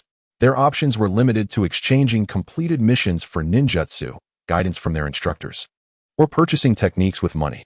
Now, if they could seize this chance to acquire a B-level ninjutsu without effort, who could possibly refuse? As the atmosphere became increasingly charged with excitement, Danzo's smile grew even brighter. He turned to Kurohane and said, All right, Kurohane. Since there are no objections regarding this extraordinary graduation examination, you may now open the scroll and begin your learning. With those words, all eyes turned toward Kurohane. However, just as their gazes settled, a voice rang out that left everyone dumbfounded. Lord Danzo, can I say that I've learned it? The unexpected query, spoken with a warm smile on Kurohane's face, left the audience in stunned silence, their expressions reflecting utter astonishment. The suddenness of his declaration had clearly surpassed their expectations, leaving them momentarily at a loss for words. In their perception, the mere moments that transpired between Danzo presenting the scroll and Kakashi and Shursui displaying their heroics were but a fleeting minute or two, barely enough time to relieve oneself. Yet, Hei Yu informed them that he had already mastered the technique. This was no jest. What else could it be? Most significantly, this was not the rudimentary CD-level ninjutsu one might encounter in a ninja academy. Rather, it was unequivocally a B-rank ninjutsu, a secret technique reserved for Danzo himself. The ninjutsu selected by the higher echelons of the Leaf Village was undoubtedly among the finest of B-rank techniques. Achieving mastery of it would likely prove as challenging as any A-rank technique. At that moment, Hei Yu spoke with an air of confidence that seemed excessive. Danzo, coming to his senses, furrowed his brow, suppressing his inner thoughts, and replied in a somewhat moderated tone, Hei Yu, you jest about having mastered this technique. It would be wise to refrain from such banter. I neglected to inform you that this wind release, vacuum sphere, is one of the most formidable techniques within the B rank category. Once executed, it requires not only the formation of numerous hand seals, but also the absorption of air to infuse it with chakra, resulting in a transformation of wind release attributes, ultimately compressing and condensing to unleash explosive force capable of easily penetrating rock. A cascade of words flowed from Danzo, elevating the already esteemed wind release, vacuum sphere to an almost grandiose status. However, as soon as his words fell, Danzo's gaze turned sharply towards Hei Yu, his pupils constricting in shock as he witnessed the scroll Hei Yu had been holding being tossed high into the air, with hands moving fluidly like flowing water. Hei Yu swiftly completed the hand seals with remarkable speed and precision. Before Danzo could fully comprehend the situation, Hei Yu had concluded the final seal, and, under the watchful eyes of all present, inhaled deeply, amalgamating air and chakra with rapidity. Observing the bulging of his cheeks, an indescribable wave of peril began to permeate the atmosphere. Danzo's pupils contracted to their limits, and through his senses, he was astonished to discover that the wind-release chakra coalescing in Hei Yu's mouth was remarkably stronger and denser than what he typically gathered. This peculiar sensation birthed an absurd notion in Danzo's mind. Could it be that in a mere matter of minutes, Hei Yu not only grasped the wind-release vacuum sphere but surpassed its original power, rendering it more potent than his own execution? A chaotic whirlwind of thoughts surged through Danzo's mind, and in the next instant, a chill ran down his spine as an overwhelming sense of danger enveloped him. As he hastily regained his focus, he found Hei Yu's gaze fixed intently upon him. The wind release, vacuum sphere, which had been gathered to its utmost potential, was suddenly expelled. Bang! The nearly transparent wind release chakra erupted from Hei Yu's mouth, the air tearing apart with a sharp, piercing roar. In the blink of an eye, the distance of 7 or 8 meters was swiftly closed. Most alarmingly, the vacuum sphere before him bore no resemblance to the diminutive puff of gas he remembered. It was vastly superior, 2 or 3 times larger. No, it was likely dozens of times more potent. A vacuum sphere, substantial enough to rival the size of an adult's head, swiftly grazed the spot where Danzo had stood mere moments before. In the blink of an eye, it soared forward, crashing into a massive rock formation situated several dozen meters away, placed there for the purpose of training and testing the potency of ninjutsu. A thunderous roar ensued. A tremendous shockwave swept across the area, akin to a hurricane's wrath, engulfing everything in its path. Clouds of dust and debris erupted into the air, soaring high into the heavens. In an instant, the majority of the venue was shrouded in a thick veil of dust. The sound of heavy objects crashing to the ground echoed repeatedly. After an indeterminate amount of time, as the swirling dust began to settle, the students who had been seated found themselves sprawled on the ground, staring in disbelief at what had once been a decorative rock, now reduced to rubble, leaving behind a gaping pit. Is this truly classified as a B-rank ninjutsu? How does it differ so vastly from the demonstrations given by their instructors? Typically, when their teachers executed B-rank ninjutsu, shattering even a small fragment of the Rocky Mountain was considered impressive. Yet here, with a mere strike, Konoha had obliterated a mass of stone spanning several meters. It must surely be the legendary technique that strikes at the very soul. What transpired here, Lord Danzo? 7 or 8 figures from the Umbu swiftly converged from all directions, ultimately landing in the square. Upon witnessing the sizable pit, once occupied by the rock formation, now devoid of its presence, the Umbu members stood frozen in astonishment. Even the third Hokage, who had arrived somewhat late, was no exception, momentarily forgetting to puff on his pipe. Danzo, were you just demonstrating ninjutsu? This is far too dangerous. It would be wise to exercise more caution in the future. As a senior figure in Konoha, the third Hokage was well aware of the measures Danzo had prepared to challenge Konoha. In their eyes, Konoha certainly possessed an understanding of the shadow clone technique. However, they surmised that even if Konoha had mastered it, it would have required an immense investment of effort and time. Today, Danzo's intention to showcase a B-rank ninjutsu, particularly one that involved the most challenging manipulation of wind chakra, was meant to leave Konoha in a predicament, providing an opportunity for public embarrassment. Yet, just as this seemingly benevolent admonition was voiced, the third Hokage abruptly realized that all eyes were fixated on Konoha.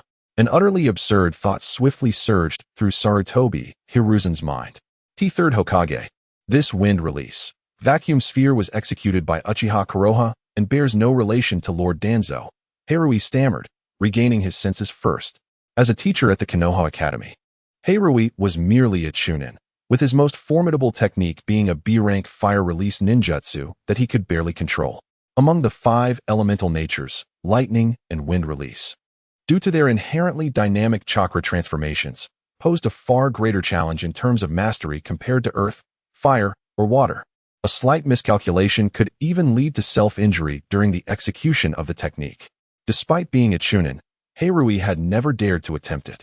At this moment, the overwhelming power unleashed by Kuroba left a buzzing sensation in the minds of all present.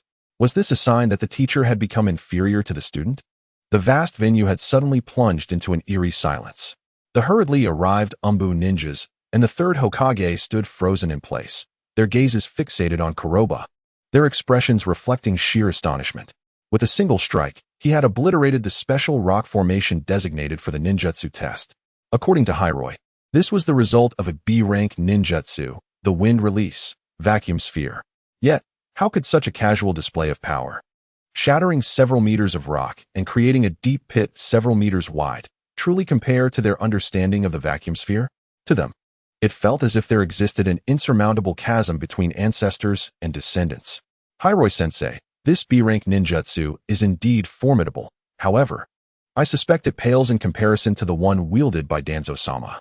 My accidental success in executing it was merely fortuitous. Kuroba feigned ignorance as he handed the scroll to Hei, then turned his gaze towards Danzo. I believe everyone is eager to witness the extent of the vacuum sphere in Danzo-sama's hands. Danzo suddenly snapped back to reality. The smile that had adorned his face had now frozen into a grimace, his expression becoming increasingly ghastly, particularly upon seeing the destroyed rock formation. Initially caught off guard by the unexpected strike, he was now further unsettled by Kuroba's words, which thrust him into the eye of the storm. Was he truly to perform the so-called vacuum sphere before all, exposing the fact that his technique was scarcely the size of a fingertip? How could it even begin to compare to the earlier spectacle? Moreover, recalling the astonishing destructive power displayed moments ago, Danzo found himself questioning whether Kuroba was perhaps possessed by Shikaku, for what he had unleashed could not have been the vacuum sphere, but rather a true vacuum wave. In an instant, all eyes turned to Danzo, particularly those of the students, who wore expressions of eager anticipation. In their eyes, Kuroba was merely a peer, a newcomer to the academy. The sudden demonstration of such a potent B-rank ninjutsu was beyond their comprehension. While they were incapable of stepping forward to confront him, witnessing Danzo, a senior advisor of Konoha, overwhelming the Uchiha's prowess would suffice. Danzo-sama, please demonstrate it for us.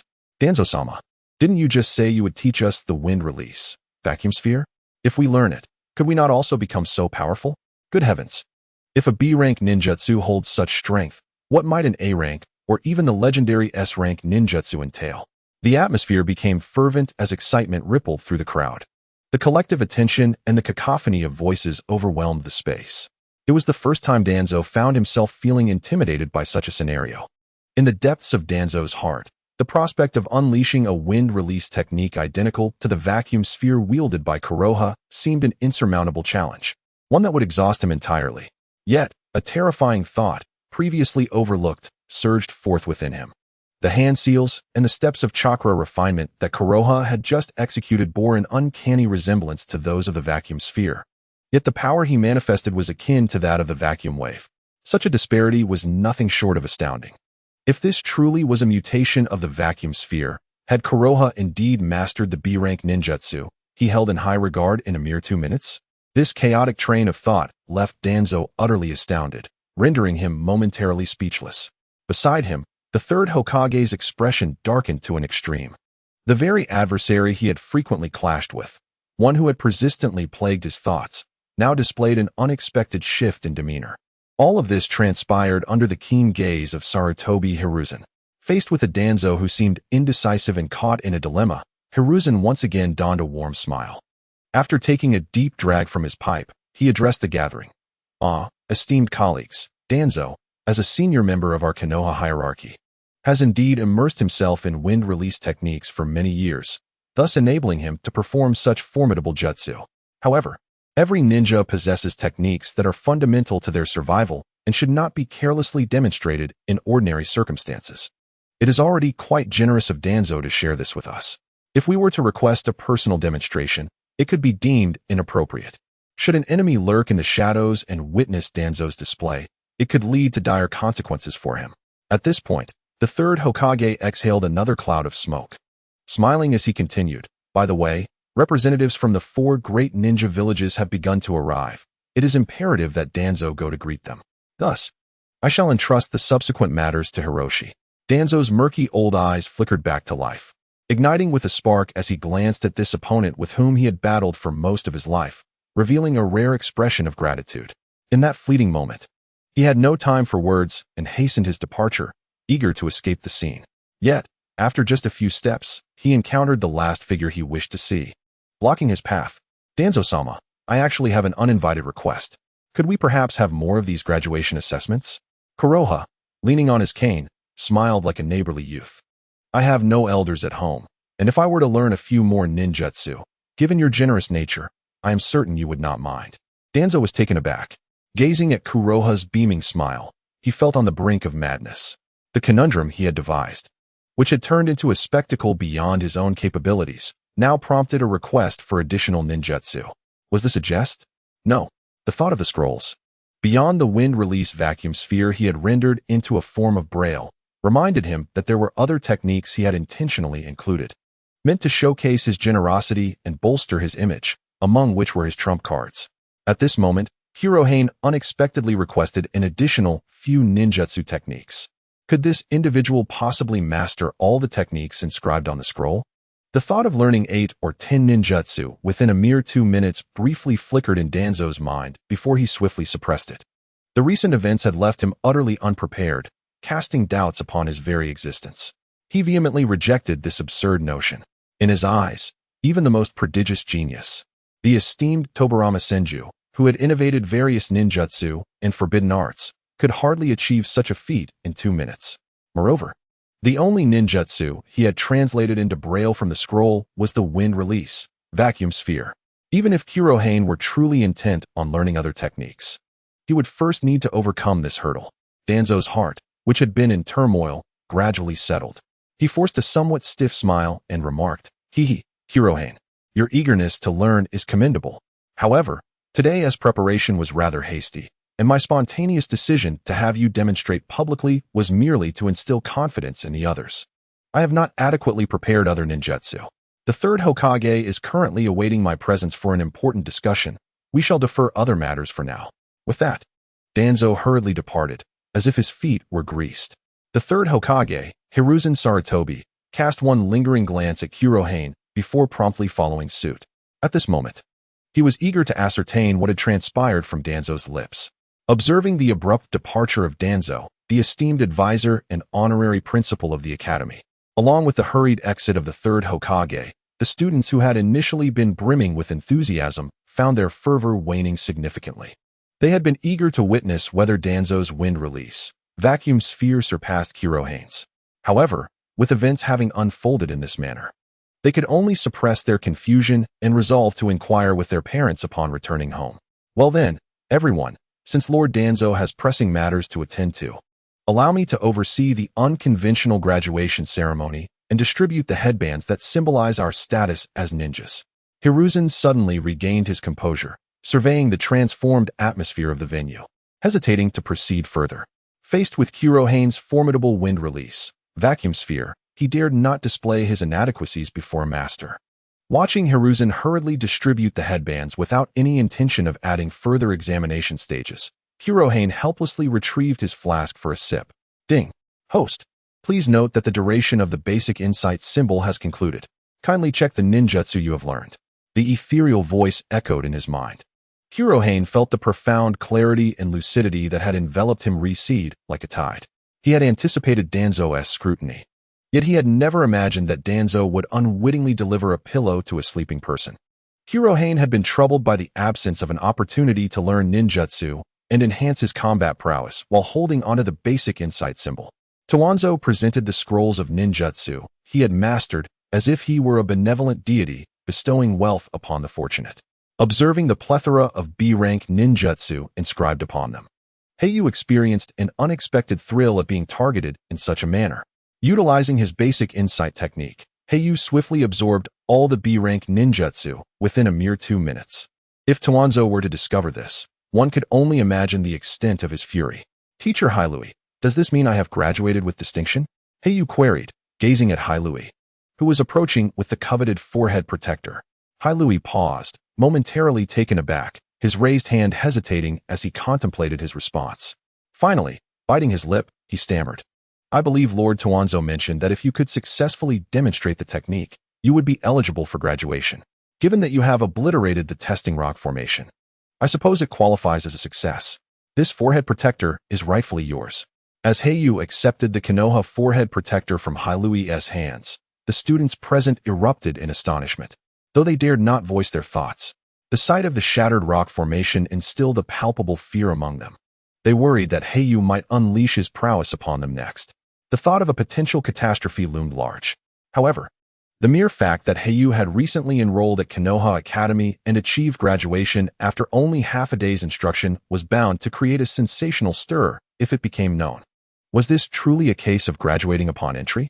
Meanwhile, within the Hokage's office, the third Hokage, Sarutobi Hiruzen, hurriedly returned, his face a mask of frost as he slammed his hand upon the desk. The force of the impact startled Tawanzo, whose complexion shifted from pale to a furious hue. "Tawanzo," Sarutobi demanded, his voice laced with incredulity, "are you asserting that Uchiha Hei Yu not only mastered the wind release, vacuum sphere in a mere 2 minutes, but also demonstrated the might of the wind release, vacuum wave? Is this true?" Tawanzo, momentarily taken aback, would typically have retorted defensively. Yet, reflecting on the events that transpired, he found himself unusually composed as he replied, "Indeed. What you say is correct. The hand seals and chakra convergence exhibited by that boy align with the steps of the wind release, vacuum sphere. Based on these observations, he truly did learn this ninjutsu within just 2 minutes. If this is indeed the case, then his aptitude for learning surpasses that of even the instructors." As a member of Konoha and a direct disciple of Senju Tobirama, both Tawanzo and Sarutobi understood the remarkable learning capabilities of the second Hokage. It could be said that the diverse array of ninjutsu within the Hidden Leaf Village was largely a result of Tobirama's insights, having developed numerous forbidden techniques that remained sealed within the Book of Seals. These were deemed too perilous by the third Hokage and thus temporarily confined. Nonetheless, the prospect of mastering a B-rank ninjutsu in 2 minutes presented a staggering testament to Hei Yu's potential, one that promised to eclipse even the most accomplished of predecessors. The outcome of this situation was somewhat difficult for them to accept. The third Hokage, Hiruzen Sarutobi, upon hearing these words, became increasingly somber and inquired, "Danzo, if you were to wield this ninjutsu, would you be able to achieve such a level?" Danzo was momentarily taken aback, rendered speechless by the question that struck at the very core of his vulnerabilities. Under the icy gaze of Hiruzen, Danzo, though unwilling, finally mustered the courage to reply, "No, I would not be able to reach such heights. However, I shall refrain from using this ninjutsu again. My reputation cannot afford such a blow." The recollection of the crowd urging him to demonstrate his skills made Danzo wish there were a hole to hide in. Now, he felt a sense of relief that the third Hokage had arrived just in time. Otherwise, he was uncertain how he would navigate the storm of public sentiment. "Humph, how embarrassing it is. I never imagined you would find yourself in such a predicament." Danzo, Sarutobi scoffed as he settled into his chair. Yet, perhaps this incident is nothing more than a coincidence. Coincidence? Danzo was momentarily stunned, grasping at this notion as if it were a lifeline, and urgently pressed, "Hiruzen, what do you mean? What coincidence are you referring to?" "Humph, Danzo, are you truly so lost in your own delusions that you cannot discern the obvious?" Sarutobi derisively exhaled, taking a deep drag from his pipe. "You mentioned earlier that the ninjutsu prepared for Uchiha Hei was the wind release, vacuum sphere. However, the vacuum sphere is merely a transformation of chakra that instantaneously generates a massive air bullet for attack. This air bullet should only be the size of a fingertip. Yet, that young boy's execution of the vacuum sphere had the essence of a vacuum wave. I suspect that he has already mastered the wind release, vacuum wave. And what you presented as the vacuum sphere merely coincided with his technique, leaving you in awe. Are you suggesting that boy tricked me with the wind release, vacuum wave? Danzo's eyes widened with newfound brightness. If given the choice, he was evidently more inclined towards this interpretation. At least, in his view. The latter option was less damaging to his pride than the notion of learning a B-rank ninjutsu in merely 2 minutes. I believe this is the most plausible explanation. Otherwise, who would believe that one could master a B-rank ninjutsu in just 2 minutes? Sarutobi remarked after another puff from his pipe. Even I, revered as a professor of ninjutsu, could not achieve such a feat at that age. The fact that this young boy had grasped such a technique at such a tender age suggests that he must have had guidance from someone behind the scenes. I find that hard to believe otherwise. Ninjutsu professor? Danzo couldn't help but scoff inwardly. The title of ninjutsu professor had originally been aimed at the second Hokage, Tobarama Senju. However, it was ultimately the third Hokage, Hiruzen Sarutobi, who claimed it for himself. Nevertheless, following the recent events, Danzo found little inclination to engage in a debate with Sarutobi and, with a slightly solemn expression, inquired, Hiruzen, are you suggesting that he has someone backing him? Do you believe it is Fugaku Uchiha? In the entirety of the Uchiha clan, only a handful have garnered the attention of Danzo. Among them, Fugaku stands as the most significant figure. It is precisely due to his presence that Danzo has refrained from eliminating the Uchiha clan and seizing the Sharingan for himself. Perhaps. Sarutobi Hiruzen nodded, saying yet, it is merely a possibility and cannot be confirmed. In the upcoming Chunin exams, we must further investigate his background.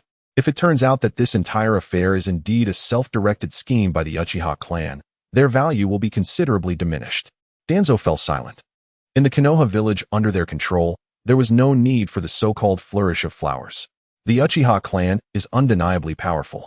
Yet they do not exhibit the same subservience as the Hyuga clan, who are also regarded as a prominent family, showing no inclination towards the position of Hokage. If the Uchiha clan could indeed bow so low, it would likely be the very scenario Danzo and Sarutobi Hiruzen longed to witness. By the way, I initially intended to employ a B-rank ninjutsu to humiliate that brat publicly, yet he has successfully executed it instead. Given his temperament, I fear he will be eager to open his tavern, which may adversely affect our plans. Danzo recalled the earlier events, his expression still grim. However, he had already spoken those words. Retracting them would only serve as a source of mockery. Danzo could not afford such humiliation. Haha, Danzo. I never had faith in your methods and have long since prepared a contingency, the third Hokage remarked, taking a deep drag from his pipe with a smile. I have devised a plan for that situation. If he truly intends to open for business tomorrow, I shall ensure he is well received. Asuma's trials were not endured in vain. Asuma? Danzo paused momentarily. He had already received reports from the Umbu regarding the events at the dumpling shop. Witnessing the embarrassment of Sarutobi Hiruzen's son was indeed a delight for Danzo. However, if Hiruzen planned to use his son to reclaim his honor, Danzo had little faith that it would succeed after witnessing Kurohane's performance firsthand. On another front, at the Konoha Academy, following the unconventional graduation ceremony, several parents had already taken their children home for a celebratory feast. Amidst the joyous families departing, Kurohane's solitary figure, leaning on a cane, appeared somewhat out of place. Yet, after the events of the ceremony, even the adults, having heard about the wind release, vacuum sphere from the children, regarded Kurohane with a newfound astonishment. Nevertheless, Kurohane paid little heed to it all. Uchiha Izuna had initially intended to leave with him, but to avoid disrupting Izuna's family celebration, Kurohane politely declined and slowly made his way out of the school after bidding Izuna farewell. Indeed, Danzo had managed to extract quite a bit from this situation.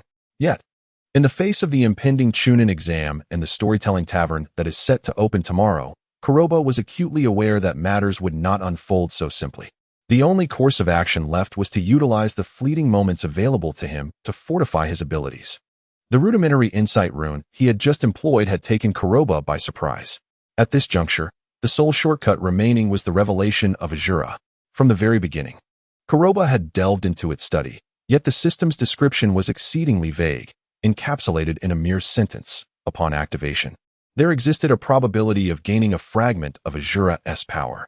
Confronted with such an ambiguous assertion, Kuroba had initially harbored concerns about whether invoking this revelation would transform him into a monstrous being with 3 heads and 6 arms, thus hesitating to employ it. He intended to clarify matters before making any decisions.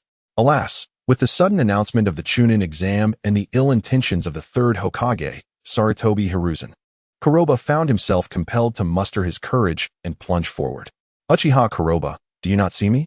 A voice, tinged with indifference, rang out. However, realizing the inappropriateness of his tone, the speaker quickly amended, "Uchiha Kuroba, I have been waiting for you for quite some time. You have finally arrived." Kuroba, lost in thought, snapped back to reality, lifting his gaze to the figure he had previously passed by, his brows arching in surprise. The individual before him, youthful yet bearing deep dark circles under his eyes, donned a headband and sported a fresh forehead protector. Kuroba instantly recalled his identity. "Are you the exceptional graduate ranked 9th? Moonlight Gale?" Leaning on his cane, Kuroba inquired, "Do you have business with me?"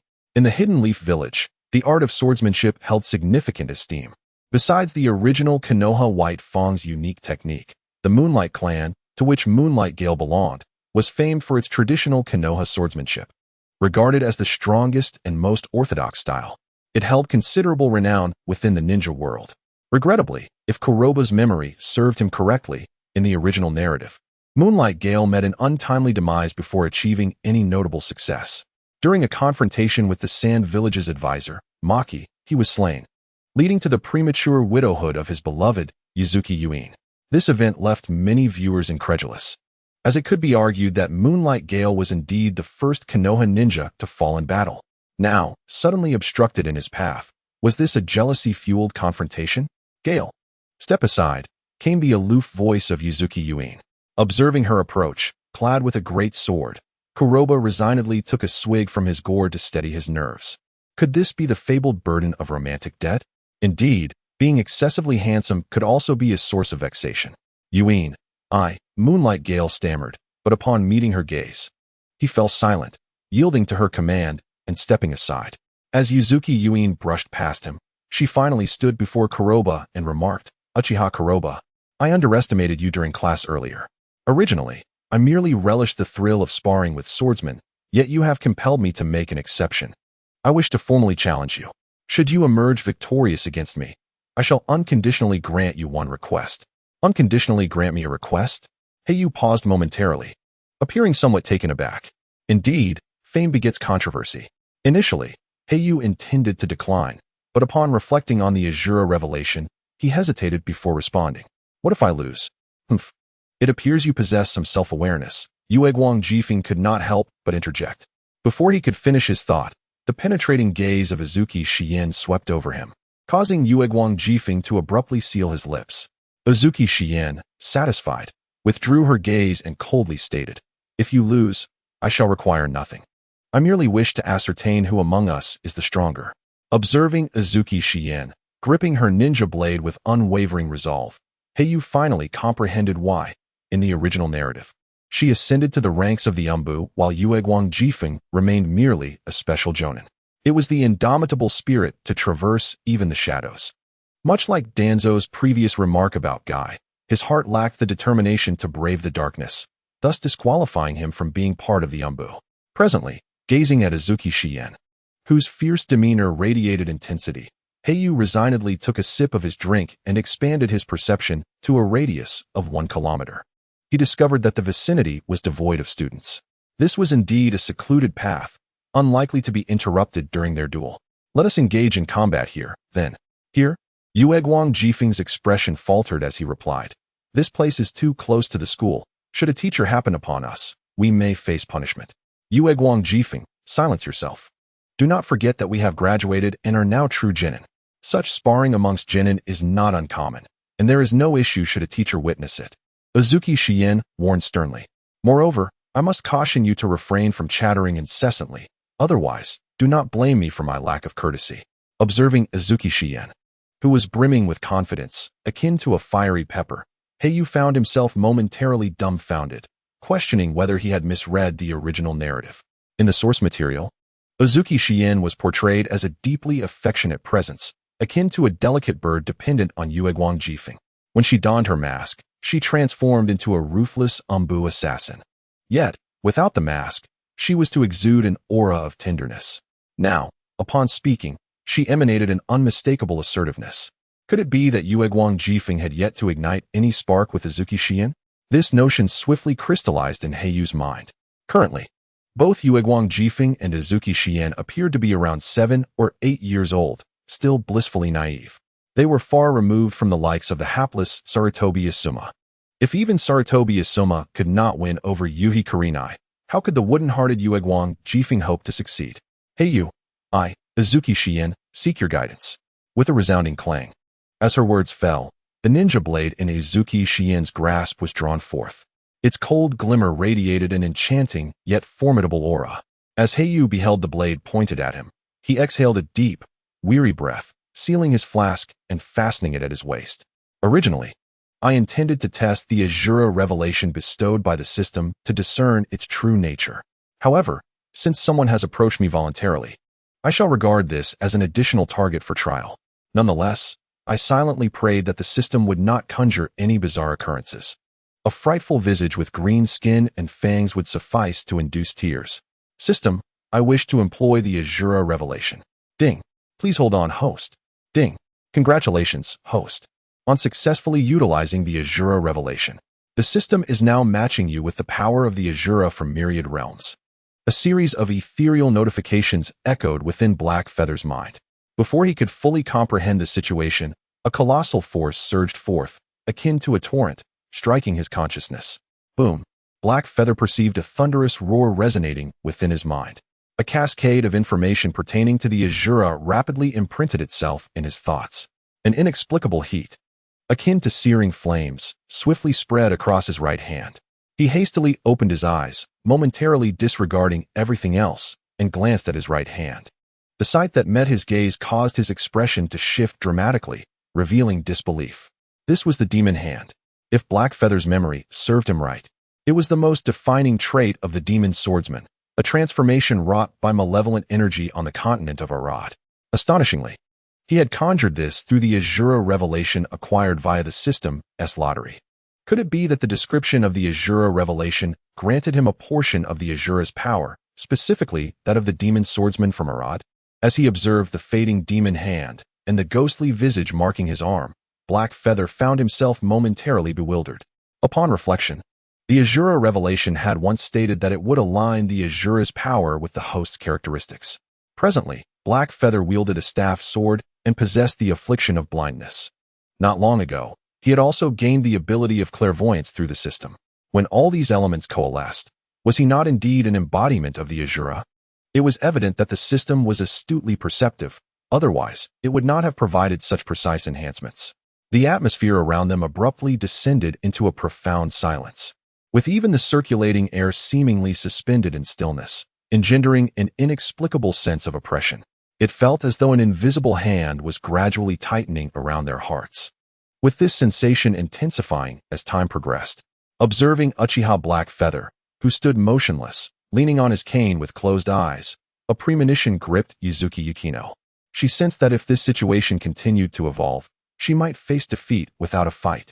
This absurd thought flashed through Yuzuki Yukino's mind, and she hastily suppressed it. To her, this illusion seemed utterly nonsensical. Regardless of the strength exhibited by Uchiha Black Feather's ninjutsu during their practice, she remained unwilling to believe that she would succumb without combat against an opponent afflicted with congenital blindness.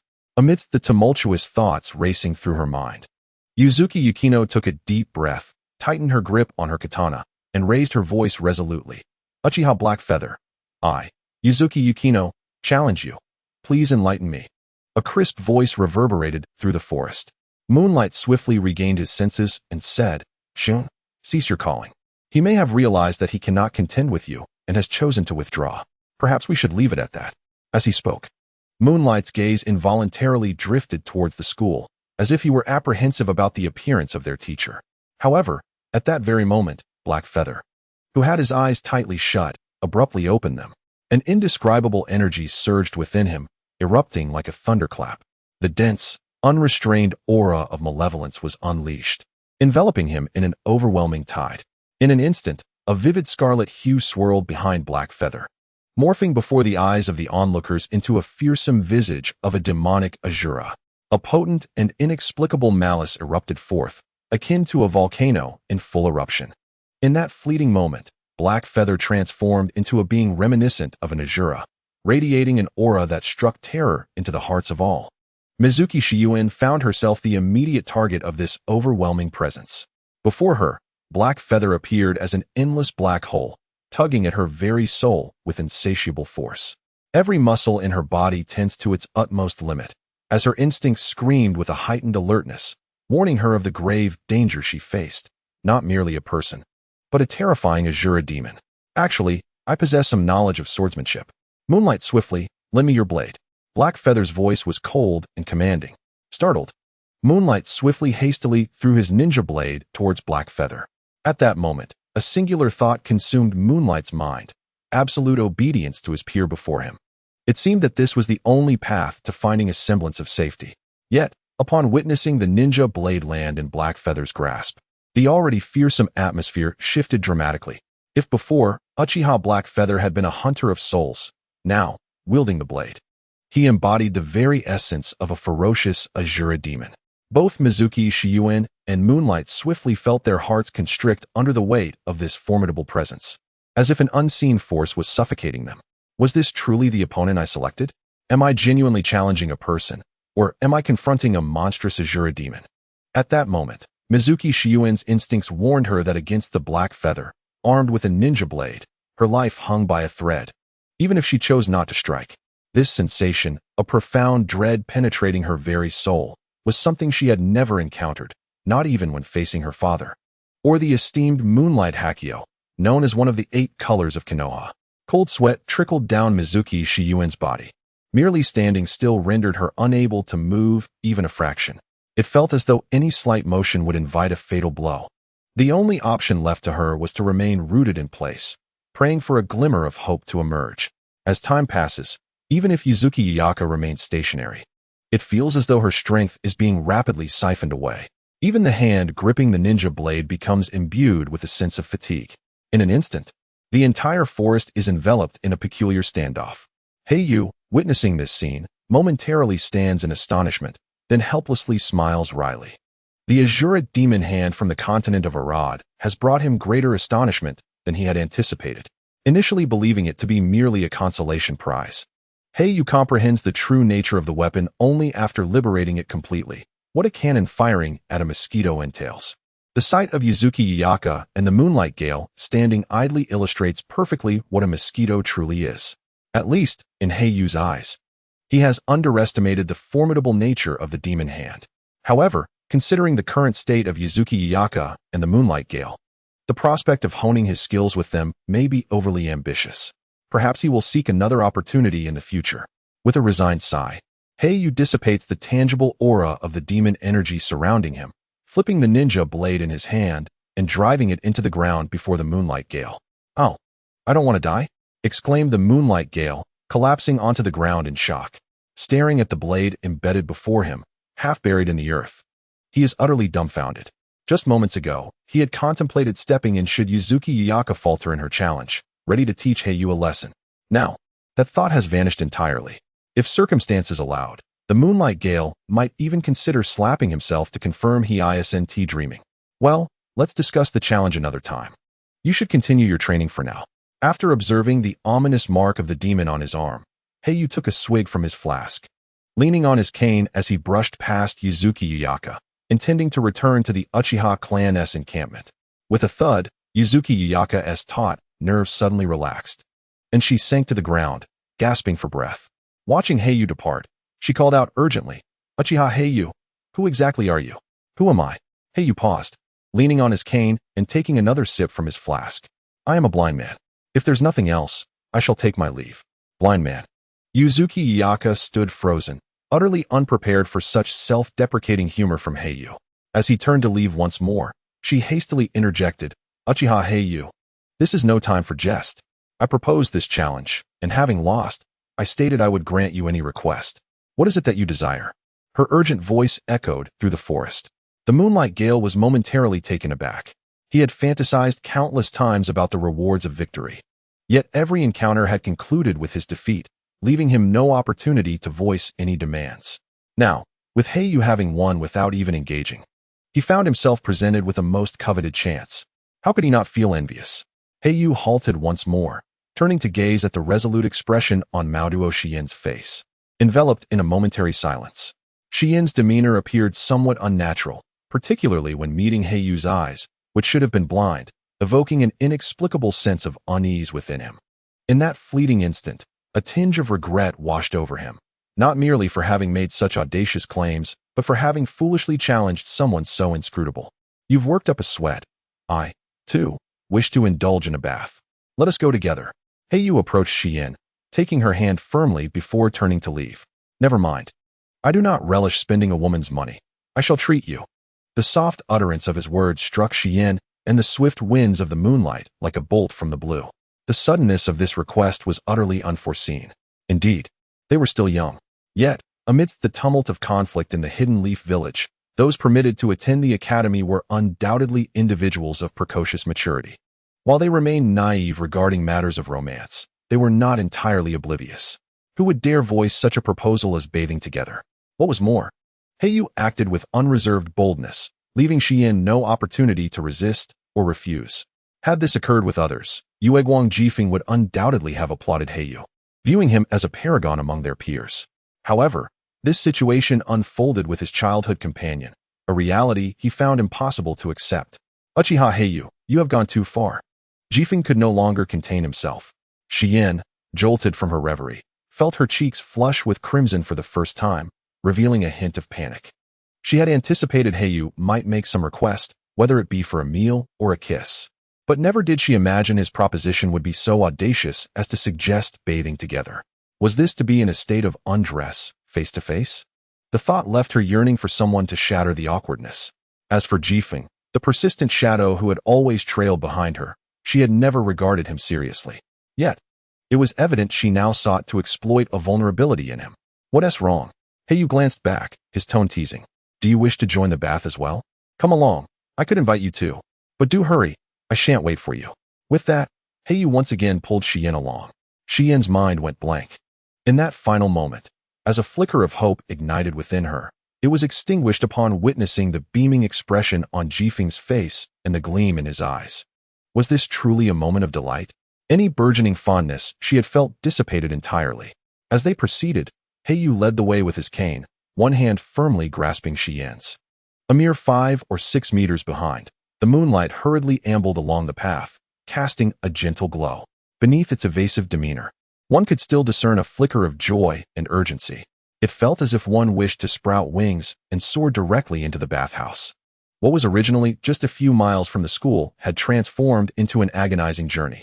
Time seemed to stretch endlessly until at last they arrived before the grand entrance of the bathhouse. Due to the early hour, there were not many patrons present. Yet, the memory of Kuroha's bold invitation weighed heavily on both Yuzuki Yuin and Tsukikid Shippu, causing their breaths to grow uncharacteristically heavy. One pondered how to confront Uchiha Kuroha, while the other contemplated how to fully embrace the essence of the bath, maximizing the allure of the moment. Throughout their childhood, Tsukikid Shippu had never even had the chance to hold hands with his childhood companion, Yuzuki Yuin. Now, the prospect of skipping ahead through numerous stages to frolic together in the water felt like a dream come true, an exhilarating rush that filled him with anticipation.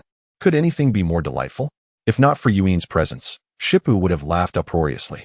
Uchiha Kuroha, rest assured, I, Yuzuki Yuin, am willing to wager and accept defeat. I shall procure a private room ticket at once. Yuin's cheeks flushed a vibrant red, reminiscent of an apple, as she gritted her teeth and exclaimed, Hurry up and let go of my hand. Let go? Kuroha turned back to glance at Yuin, raising a hand to gently touch her forehead, much to Shippu's astonishment. You don't have a fever, which is good. Your complexion has seemed off all along, and I thought you might be unwell. But why would you buy just one room ticket? Shouldn't you be purchasing two? Are you planning to skip the bath? That simply won't do. I insist on treating you both. Shippu and I will share one room, while you take another. Come on, Shippu, let's go. Kuroha released Yuin's hand and, once more dragging the utterly bewildered Shippu, plunged into the bathhouse. In that moment, Shippu's mind went blank. All the beautiful visions he had just entertained seemed to plummet from heaven to hell. In his daydreams, he had even envisioned names for the children he would have with Yuin. Now, it was clear they could not bathe together. Just moments ago, he had exuded an air of confidence in response to Konoha's invitation, but now it seemed he had squandered all the goodwill he had painstakingly cultivated in Yuin's heart. How could they ever return to their innocent camaraderie after this? I was about to take off my pants, only for you to tell me it's merely a bath. What is this if not stirring trouble? Uchiha Konoha, you have led me to ruin. Ruin you? How so? Just undress, and you can help me wash. And then I shall return the favor. By the way, why are you still wearing your pants? Aren't real men supposed to face challenges boldly? No, Konoha, please don't. The sound of his protest echoed through the bathhouse like a pig's squeal. Standing at the entrance, Yuzuki Yuin suddenly snapped back to reality. Her face flushed with embarrassment as she clenched her teeth in dismay. Damn Uchiha Konoha, how dare you mock me? Do you truly believe that I would shy away from bathing with you? Next time, should you manage to defeat me again, I shall indeed join you in the bath. Meanwhile, the Chunin exams hosted by the Hidden Leaf Village are underway. Participants from the 4 great ninja villages, as well as numerous smaller ones, have arrived at the sealed gate of Konoha. Nara Shikaku and Hirazinshi observed a throng of individuals approaching from the distant road, their expressions turning grave. Particularly upon noticing the headbands tied around their foreheads, their nerves tightened. Quickly informed Danzo-sama, the participants from the Cloud Village have arrived, and their leader is the third refuge. For ages, the 5 great nations have been embroiled in territorial disputes since the Warring States period. Yet in comparison, strength disparities invariably arise. The overall combat prowess of the Hidden Leaf and the Cloud Village ranks among the top. During the reign of the first Hokage, Senju Hashirama, and the second Hokage, Senju Tobarama, Konoha was even able to suppress the Cloud Village. Alas, with the demise of the 2 Senju Hokages and the emergence of the third Hokage, Sarutobi Hiruzen, the Hidden Leaf Village managed to stabilize itself and, albeit precariously, brought an end to the chaos in the ninja world. However, the Cloud Village, long overshadowed by the 2 previous Hokages, revealed its ambitions following Hiruzen's ascension. They coveted not only the Sharingan of the Uchiha clan, but also the Byakugan of the Hyuga clan, and even the Nine-Tails Jinchuriki, Uzumaki Kushina, was not exempt from their schemes. Recently, the ninja from the Cloud Village have been increasingly aggressive at the borders, persistently provoking the Hidden Leaf Village. Were it not for the restraint exhibited by various parties, a massive conflict would likely have already erupted. Originally, the invitation extended to the Cloud Village for the Chunin exams proposed by Sarutobi Hiruzen was merely a customary gesture. Little did they anticipate that the Cloud Village would not only accept, but would do so with alacrity. Now, even the typically assertive third refuge has personally led the delegation. This is indeed a spectacle beyond imagination. It is likely that even a conflict between the 2 nations would pale in comparison to the present assembly. Narashikaku, take a look over there. Is that not the one touted as the heir to the 4th refuge? Eh? Hirazinshi had already disseminated news of the events unfolding here. His gaze remained fixed on the numerous figures before him. The Cloud Village has always been renowned for its formidable numbers and strength. The third refuge has boasted on various occasions that they possess tens of thousands of elite ninjas, capable of overwhelming any adversary. If this claim holds any truth, then their forces would surpass even half of those of the Hidden Leaf Village.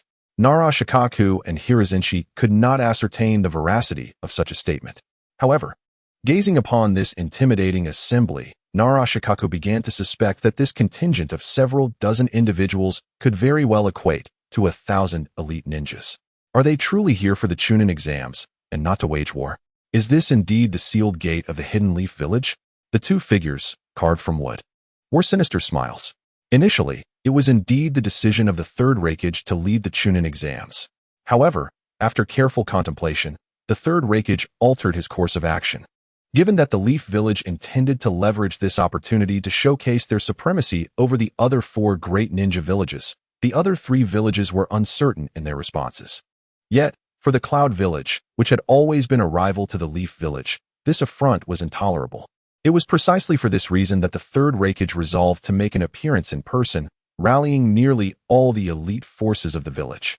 In his eyes, with such a formidable lineup, even if the Leaf Village had some insidious schemes, they could easily be overcome. Moreover, The third Reikage had little faith that the other ninja villages would be foolish enough to watch the Leaf Village dominate unchecked. This is indeed the sealed gate. The third Reikage's deep voice resonated. His hawk-like, piercing gaze swiftly settled upon Noera Tetsu and Hirushi. Did you not express your intent to assess the strength of the Leaf Village? You may put it to the test. Can we truly test it? The eyes of the two wooden figures sparkled with excitement. Faced with the emergence of the Rouge List, they were already brimming with pent-up frustration, which had only intensified along the way. They had initially planned to find an opportunity to vent their ire. And now fate had presented them with a prime chance. What could be more delightful? What are your intentions, third Reikage? Hirushi's expression shifted, alarmed. This is the sealed gate of the Leaf Village, where all combat is forbidden. Do not act recklessly. With a thunderous crash, the two wooden figures launched forward. Akin to cannonballs, their immense power causing the very rock beneath them to shatter. In mere moments, the distance of several dozen meters was closed in an instant. By the time Noera Tetsu and Hirushi reacted, a fist enveloped in black flames was already hurtling towards them with a force akin to 1,000 thunderclaps, accompanied by a sonic boom that shattered the air. As guardians of the sealed gate, Noera Tetsu and Hirushi were both special jonin, each proficient in their respective ninjutsu. They had achieved their esteemed titles through rigorous assessments, demonstrating prowess comparable to that of jonin. However, as the onslaught surged towards them, their instincts screamed that this blow was far beyond their capacity to withstand. Get out of the way, a hurried voice cried out. Noera Tetsu and Hirushi exchanged glances of exhilaration. Without a moment's hesitation, they swiftly turned to evade. A figure, swathed in a scarf and bearing the insignia of the Senju clan, surged forward, colliding with the incoming wooden figure. With a resounding thud, the two figures were sent hurtling backward, each reeling from the force of the impact.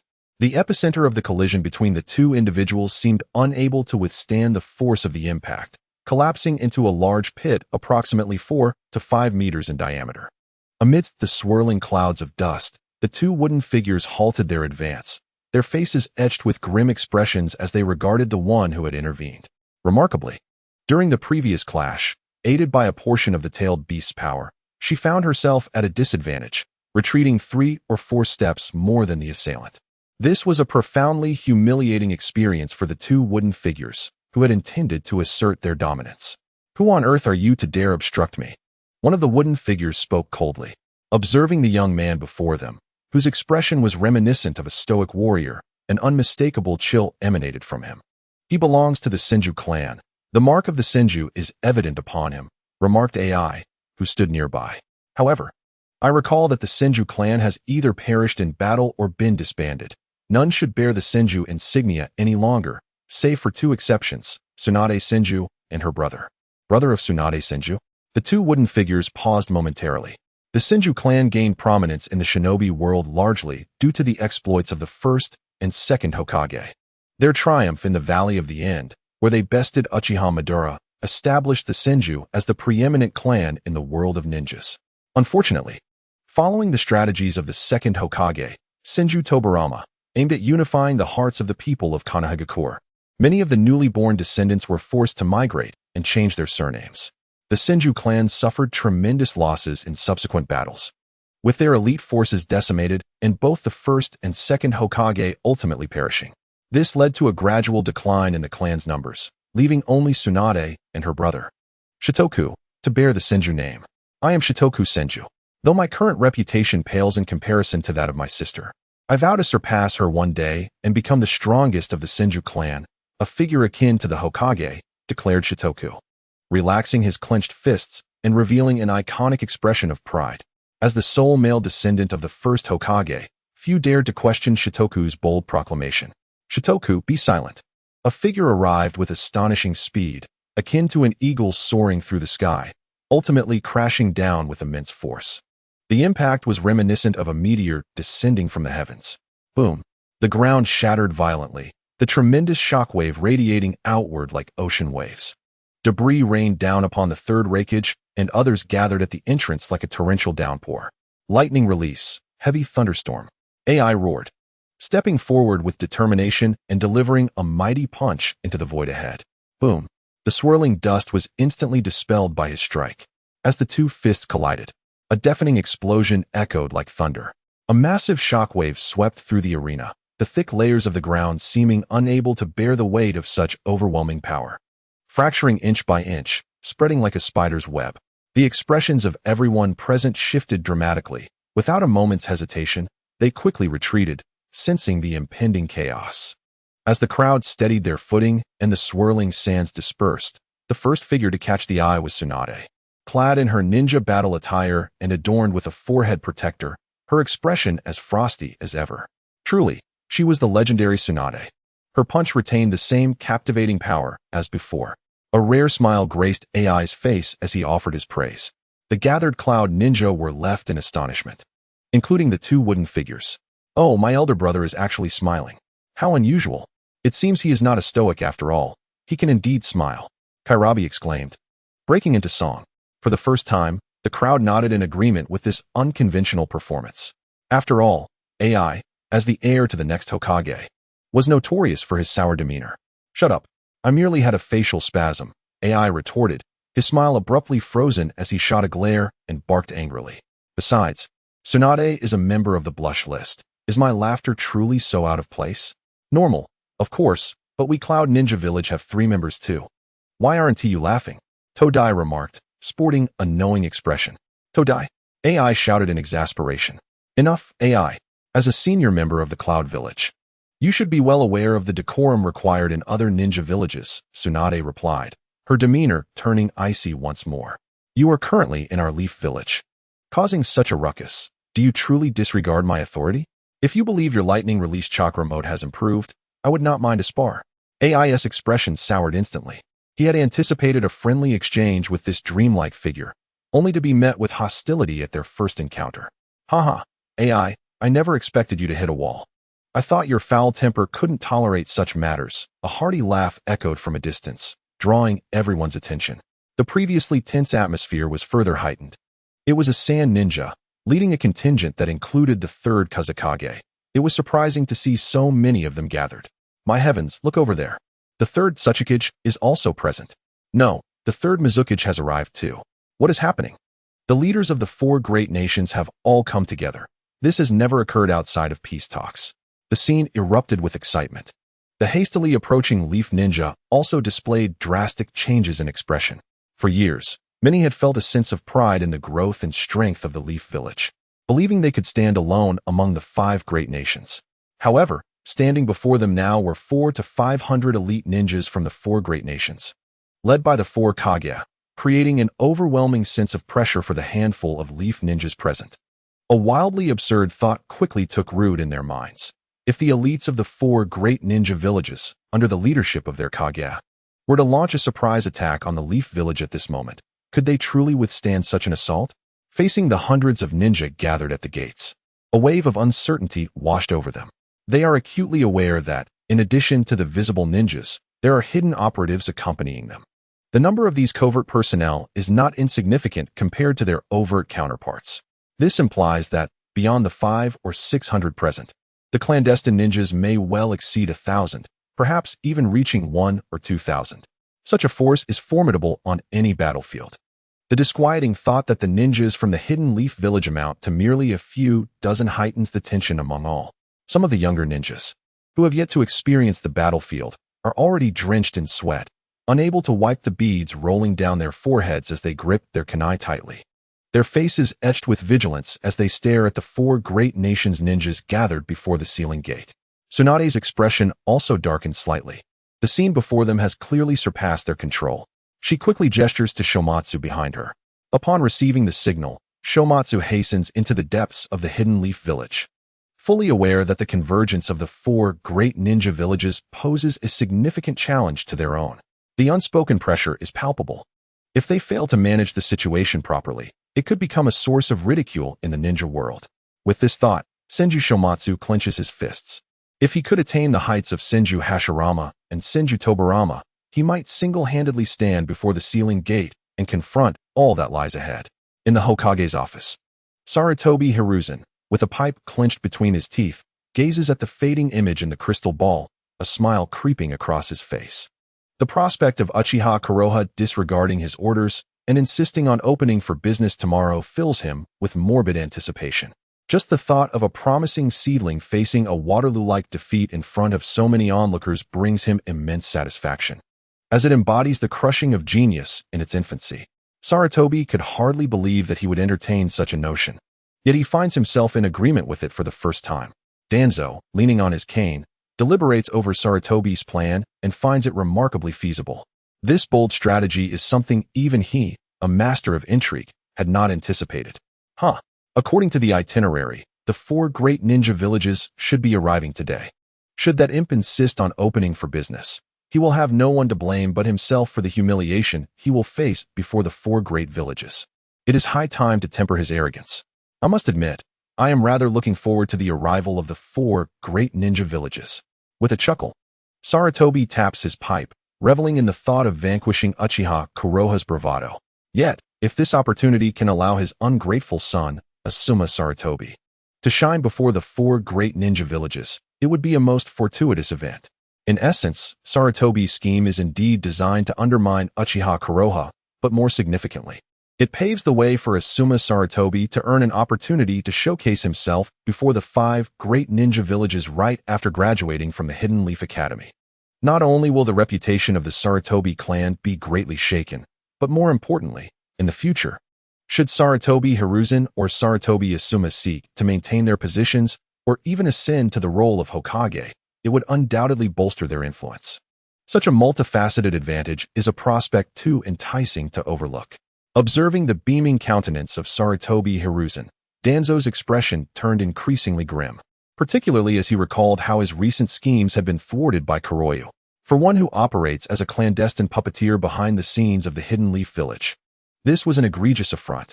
The unsettling memory of Uchiha Kuroyu's wind release, vacuum sphere, which had surfaced just half a day prior, intensified his underlying anxiety. Danzo tightened his grip on his cane, unable to restrain himself. Hiruzen, I fear this matter may not be as straightforward as you believe. Not straightforward? The smile on Sarutobi Hiruzen's face gradually faded as he responded coldly.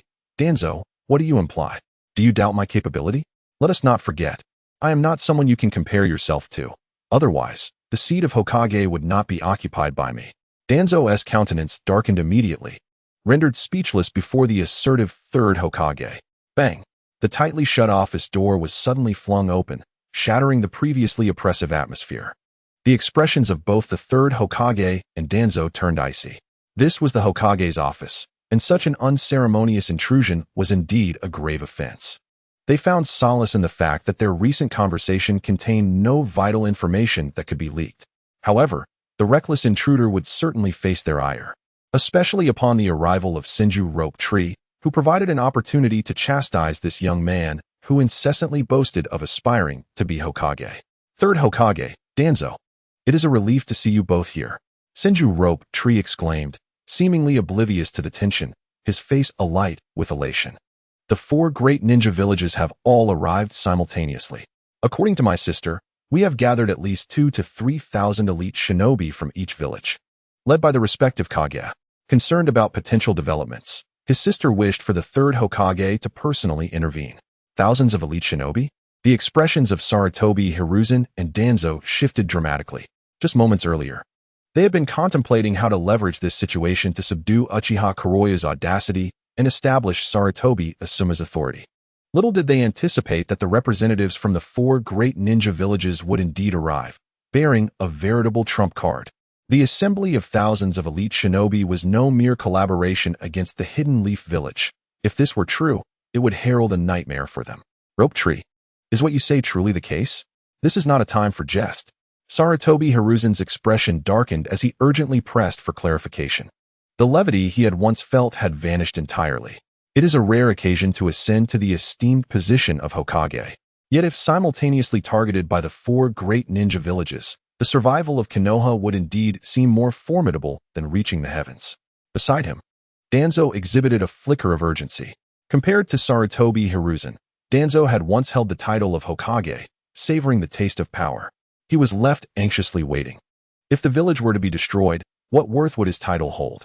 Lord 3rd Hokage, it's true. They are currently at the Sealing Gate, confronting each other. You must hurry, Senju Shoju exclaimed urgently. I fear that without a stabilizing presence, Those adversaries may provoke us again. My sister alone may not be able to manage the situation. Observing the earnestness in Shoju's face, which bore no resemblance to deceit, the expressions of Sarutobi and Danzo darkened considerably. After exchanging a glance, they were enveloped in a whirlwind of leaves, utilizing the body flicker technique to vanish from the spot. As the Hokage's office became eerily empty, Shoju's countenance shifted, and he swiftly regained his composure, turning to exit. However, this time, he was not returning to assist at the ceiling gate, but rather to inform others. Simultaneously, as the forces of the 4 great ninja villages converged, the visible assembly numbered 500 to 600, not to mention the numerous hidden Umbu members lurking in the shadows. The air within the arena seemed to freeze, engendering an inexplicable sense of suffocation. The reinforcements arriving from Konoha, upon witnessing the scene before them at the ceiling gate, felt their hearts constrict tightly, particularly upon seeing Tsunade, one of the legendary Sannin, leading the charge for Konoha. Many felt a palpable urge to retreat. The mere thought that the assembled ninja from the 4 great villages might harbor ulterior motives sent tremors through the legs of many Chunin and Genin, their faces turning pale. Their most pressing hope was for the village to send more capable individuals to stabilize the situation. As time passed, the atmosphere before the colossal ceiling gate grew increasingly tense and oppressive. The unseen pressure from thousands of hidden gazes was enough to make even the most steadfast feel the hairs on the back of their necks stand on end. Should this situation continue to escalate, it was evident even to Tsunade that a moment's carelessness could lead to a public display of weakness from the less psychologically resilient ninja of Konoha. Such an event would be a tremendous disgrace for her village. Tsunade, it has been quite some time. However, I am curious. Your esteemed Konoha has brought over 100 of its finest. Is it your custom to leave your guests waiting? Spoke Raza, the leader of the Suna ninja, who was recognized as an elite among elites and a disciple of the 3rd Kazekage.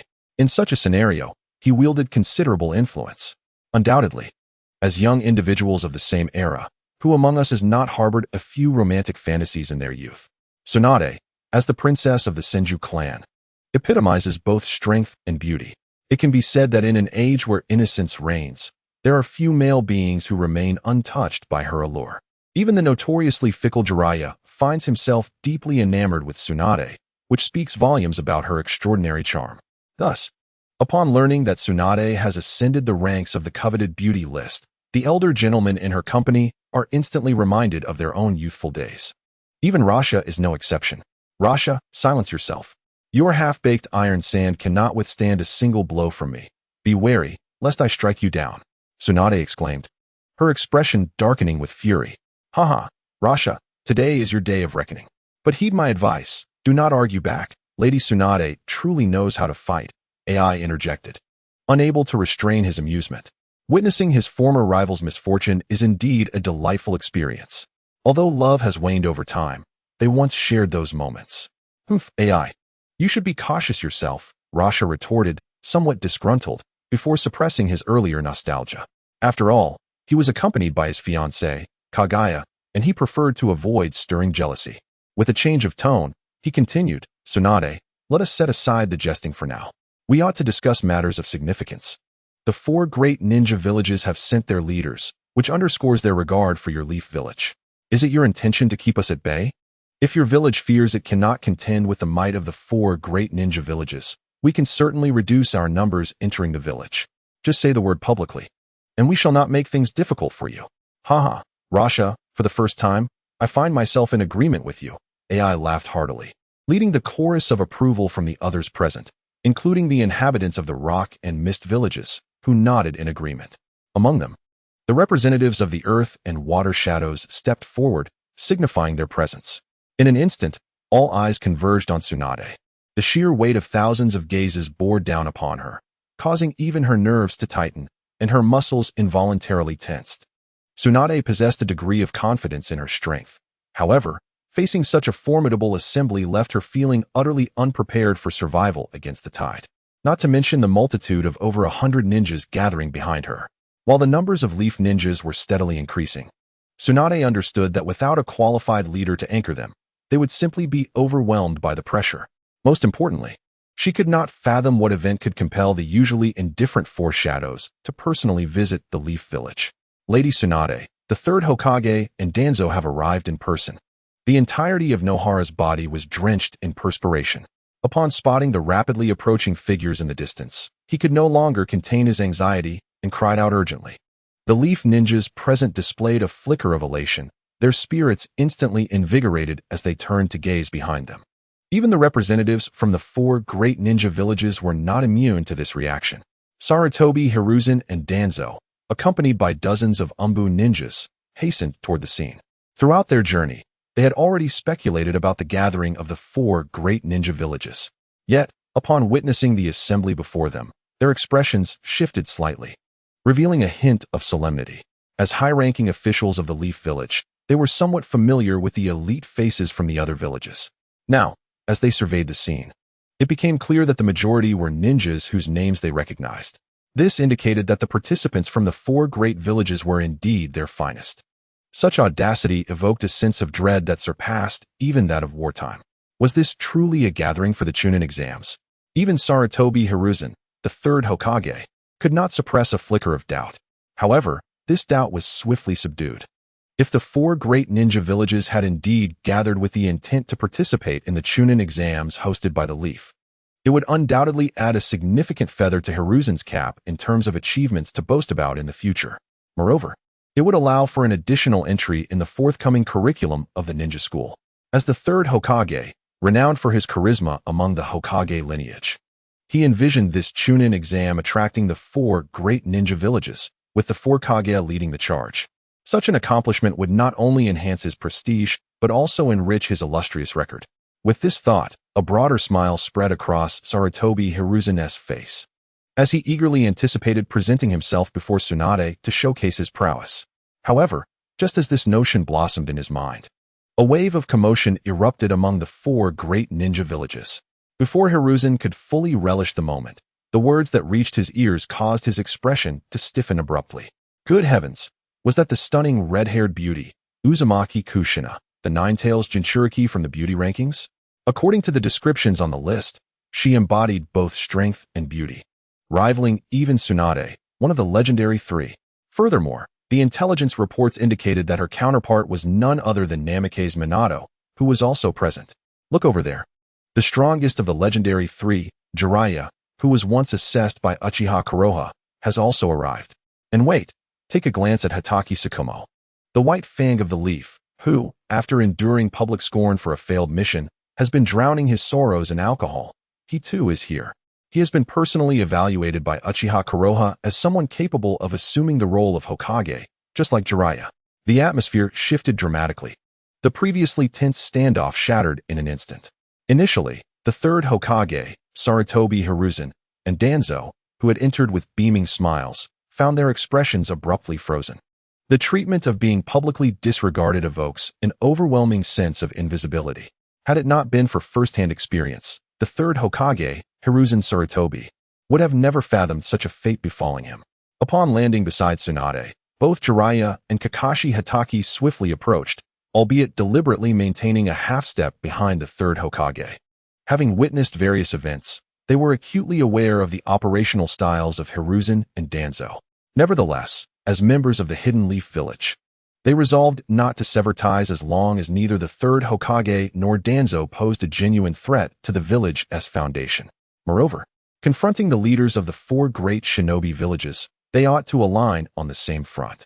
Jiraiya, I did not expect to encounter you so soon, Alway remarked, his tone grave.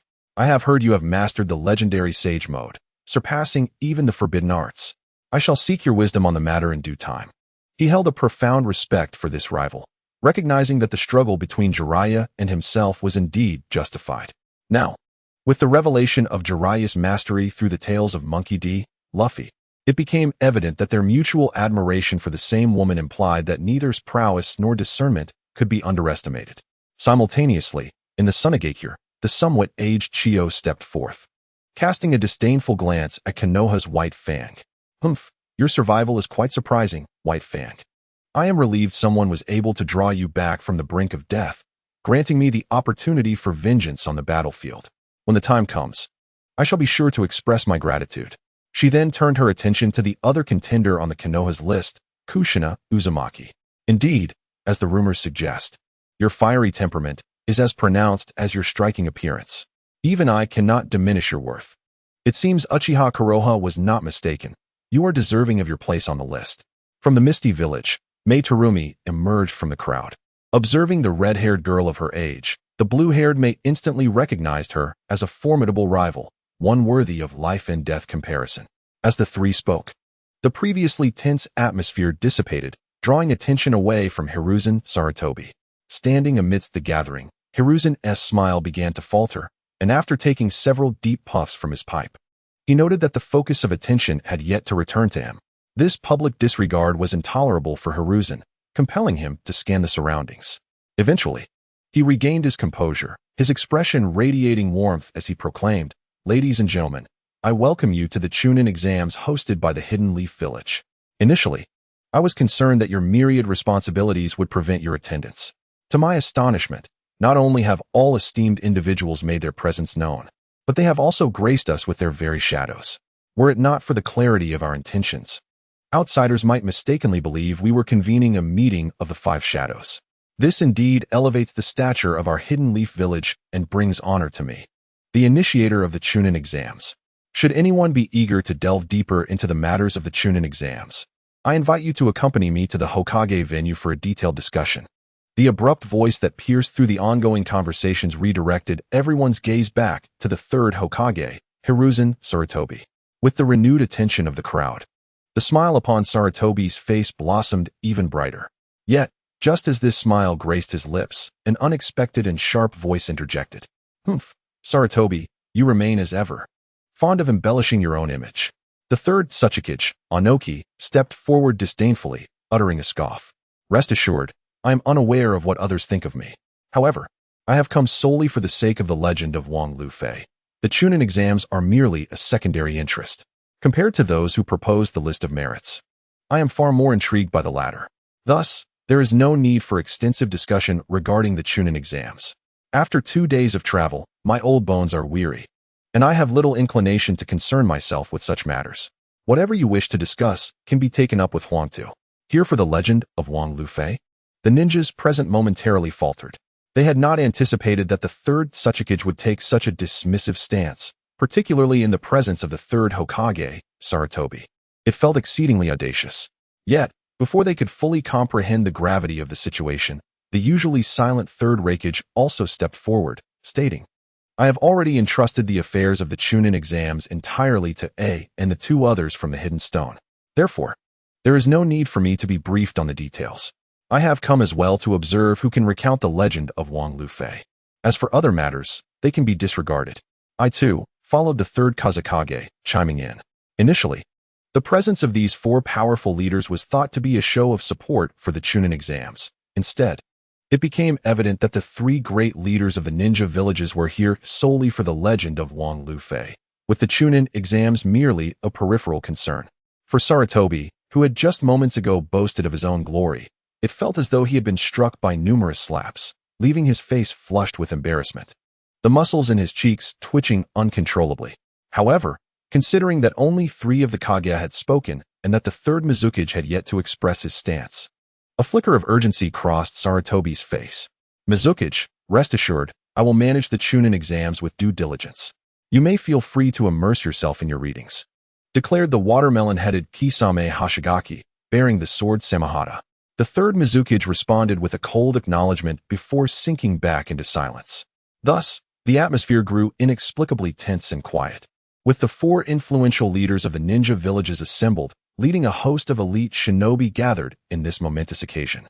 Initially, it was believed that the gathering was merely a consequence of the Chunin exam. However, it has now become evident that all present are drawn by the legend of Wang Lufei. If this were not a mere dream, it would be hard to fathom that so few would truly believe it. At this very moment, the third Hokage, Sarutobi Hiruzen, sincerely wished that this was all a figment of his imagination. The atmosphere had grown increasingly oppressive. Despite being the center of attention, Hiruzen found no joy in the situation, instead feeling as if he were seated upon a bed of nails, deeply regretting his presence at this gathering. Nonetheless, having served as Hokage for many years, Hiruzen had cultivated a composure deeper than the sea. After inhaling a deep breath of stale air, He once again adorned his face with a broad smile, exclaiming, "Ah, I never anticipated that all of you, esteemed Kage, would hold such admiration for the legend of Uchiha Kuroha's Wang Lufei. It is an honor for me, as Hokage, to witness this enthusiasm. However, the storytelling tavern originally set to open tomorrow may need to delay its operations due to the Chunin exam. Of course, you may still wish to try your luck tomorrow, although I fear disappointment may prevail. I trust that Uchiha Kuroha, upon participating in the Chunin exam, will certainly convey the legend of Wang Lufei. I hope you will continue to show your support at that time. By the way, I have entrusted the matter of the Chunin exam to Danzo. I am confident he will handle it appropriately. If there are no further matters, I shall take my leave. As for Jiraiya and his companions, they will personally attend to your needs and ensure a swift accommodation within the Hidden Leaf Village to prepare for the upcoming Chunin exam 3 days hence." At this juncture, the smile on the third Hokage's face broadened. After taking several puffs from his pipe, he raised his hand and declared, "Very well. I must now attend to pressing affairs." With that, a flurry of leaves swirled around him, and he vanished in an instant using the body flicker technique. Behind him, Danzo's expression grew noticeably rigid and pale. He had not anticipated that Sarutobi Hiruzen would so abruptly disengage and make his escape. However, recalling the responses from the four Kage, it felt like a slap across his face. Danzo questioned his own resilience, realizing that even his thick skin might not withstand such humiliation. Simultaneously, he recognized that he had underestimated the allure of the Wang Lufei legend, which had even attracted the attention of the usually aloof Kage from the 4 great shinobi villages. Once this news spreads, it will undoubtedly elevate Wang Lufei's reputation within the shinobi world to unprecedented heights. Yet, considering the events that would unfold when Uchiha Kuroha insisted on opening his establishment tomorrow, a flicker of amusement crept into Danzo's heart. Indeed, experience proves invaluable. The ultimate beneficiary of this situation would still be the third Hokage, Sarutobi Hiruzen, that cunning old fox. Most significantly, with the 4 Kage present, Danzo's instincts warned him that matters were unlikely to remain straightforward. "Danzo, you should return for now. Allow us to manage the situation," Tsunade interjected, breaking the stalemate. "Very well. Since you, Tsunade, will oversee the reception, I shall rest easy," Danzo replied, leaning heavily on his cane. "Nevertheless, I must offer a word of caution regarding the Uchiha Heiha's storytelling tavern. Regardless of whether it opens its doors tomorrow, we sincerely hope that no unforeseen incidents transpire. We trust that the esteemed shadows present will not take offense." Tsunade's expression shifted slightly, taken aback by Danzo's unexpectedly cryptic remarks at such a critical juncture, particularly as they were repeatedly linked to Uchiha Heiha. Having witnessed the tumultuous events of recent days, Tsunade fervently wished for Heiha to remain untouched by further turmoil. Danzo, I recall your penchant for double entendre. Your current rhetoric leads me to suspect that you secretly yearn for us to stir up trouble." The third Tsuchikage, Anoki, interjected with a sardonic smile. "Rest assured, I have no intention of causing discord. My primary aim is to discern why none from our IWA shinobi village has graced the Rouge list. Is it because our village lacks women worthy of recognition? Or is it that the critiques of that young brat are simply lacking in merit? In any case, I merely wish to inquire directly tomorrow. If that young one can persuade me, I shall not only refrain from causing a ruckus, but will also generously bestow rewards as customary.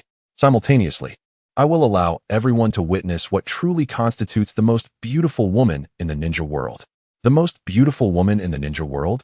The attendees were initially taken aback, soon erupting into a cacophony of murmurs. Not long ago, Uchiha Heiha had explicitly stated that the Rouge list featured only the fairest, ranked without exception. While they found this outcome somewhat lacking, they could not help but commend Heiha's adept handling of the situation. Surveying the assembly, it was evident that a significant portion of the renowned beauties from the 4 great ninja villages had gathered. Yet, amidst such a congregation of allure, could anyone genuinely provide an irrefutable argument to discern superiority? However, as the third Tsuchikage, Anoki, spoke up, it became clear that IWA Shinobi Village was indeed the only one amongst the 5 great villages without a representative on the Rouge list. Such an omission was undeniably a profound embarrassment. Faced with Anoki's pointed assertion, the ninjas from the 4 great villages were momentarily stunned, and despite their best efforts to ponder, they could not ascertain a single candidate of note from IWA Shinobi Village for the list. with Inoki's declaration of a title for the most beautiful woman in the ninja world. It not only demonstrated his unwavering confidence, but also posed a significant provocation to those from other villages. After all, as a woman, it is unlikely that anyone would wish to be overshadowed in terms of beauty. Tsunade's expression darkened as she regarded the resolute Inoki, stating, "Lord, third Tsuchikage, your words remain as audacious as ever. However, I hope you can truly deliver on your promise and allow us to witness what constitutes the most beautiful woman in the ninja world. If I can be convinced, I shall be the first to offer my apologies to the IWA Shinobi Village on behalf of Uchiha Konoha. However, I do not wish for the esteemed third Tsuchikage to present a bargaining chip before the public gaze that fails to impress. Haha, Tsuchikage, you are indeed correct. I have been preparing a novel of late. If you would not mind, might you grant me a few insights for my inspiration?" Jiraiya, who had remained silent at the side, swiftly approached, pressing further with his inquiries. As his words fell, the eyes of representatives from the 4 great shinobi villages converged upon Inoki, the Tsuchikage. Even among the IWA shinobi, many were no exception to this newfound focus. Who would not wish to behold the so-called most beautiful woman in the shinobi world as described by Inoki? Hundreds, if not thousands, of gazes fell upon him. Inoki, basking in the attention, felt a sense of pride swell within him. His presence was intended to restore the honor of IWA Shinobi Village. Now, with the leaders of other villages present, if he could reveal an astonishing gambit in front of the 5 Kage, vanquishing the so-called beauties on the list, it would be a most delightful spectacle. The thought of this brought a laugh akin to a pig being slaughtered in the dead of night. In light of Danzo's peculiar remarks, Inoki had preemptively brought this matter to light, laying the groundwork for the forthcoming revelation. Sensing the intense and urgent atmosphere, his smile grew increasingly pronounced. "Lord Tsuchikage." Suddenly, a figure named Loam hastened toward Inoki, whispering into his ear. As the words were spoken, Inoki's expression gradually stiffened.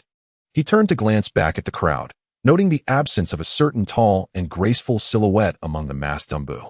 Instantly, his demeanor darkened. Tsunade, perceptive to the shift in Inoki's countenance, stepped forward. "Third Tsuchikage, has something occurred? Could it be that the most beautiful woman in the shinobi world is in trouble? If so, as the host of Konoha, we shall offer our unconditional assistance."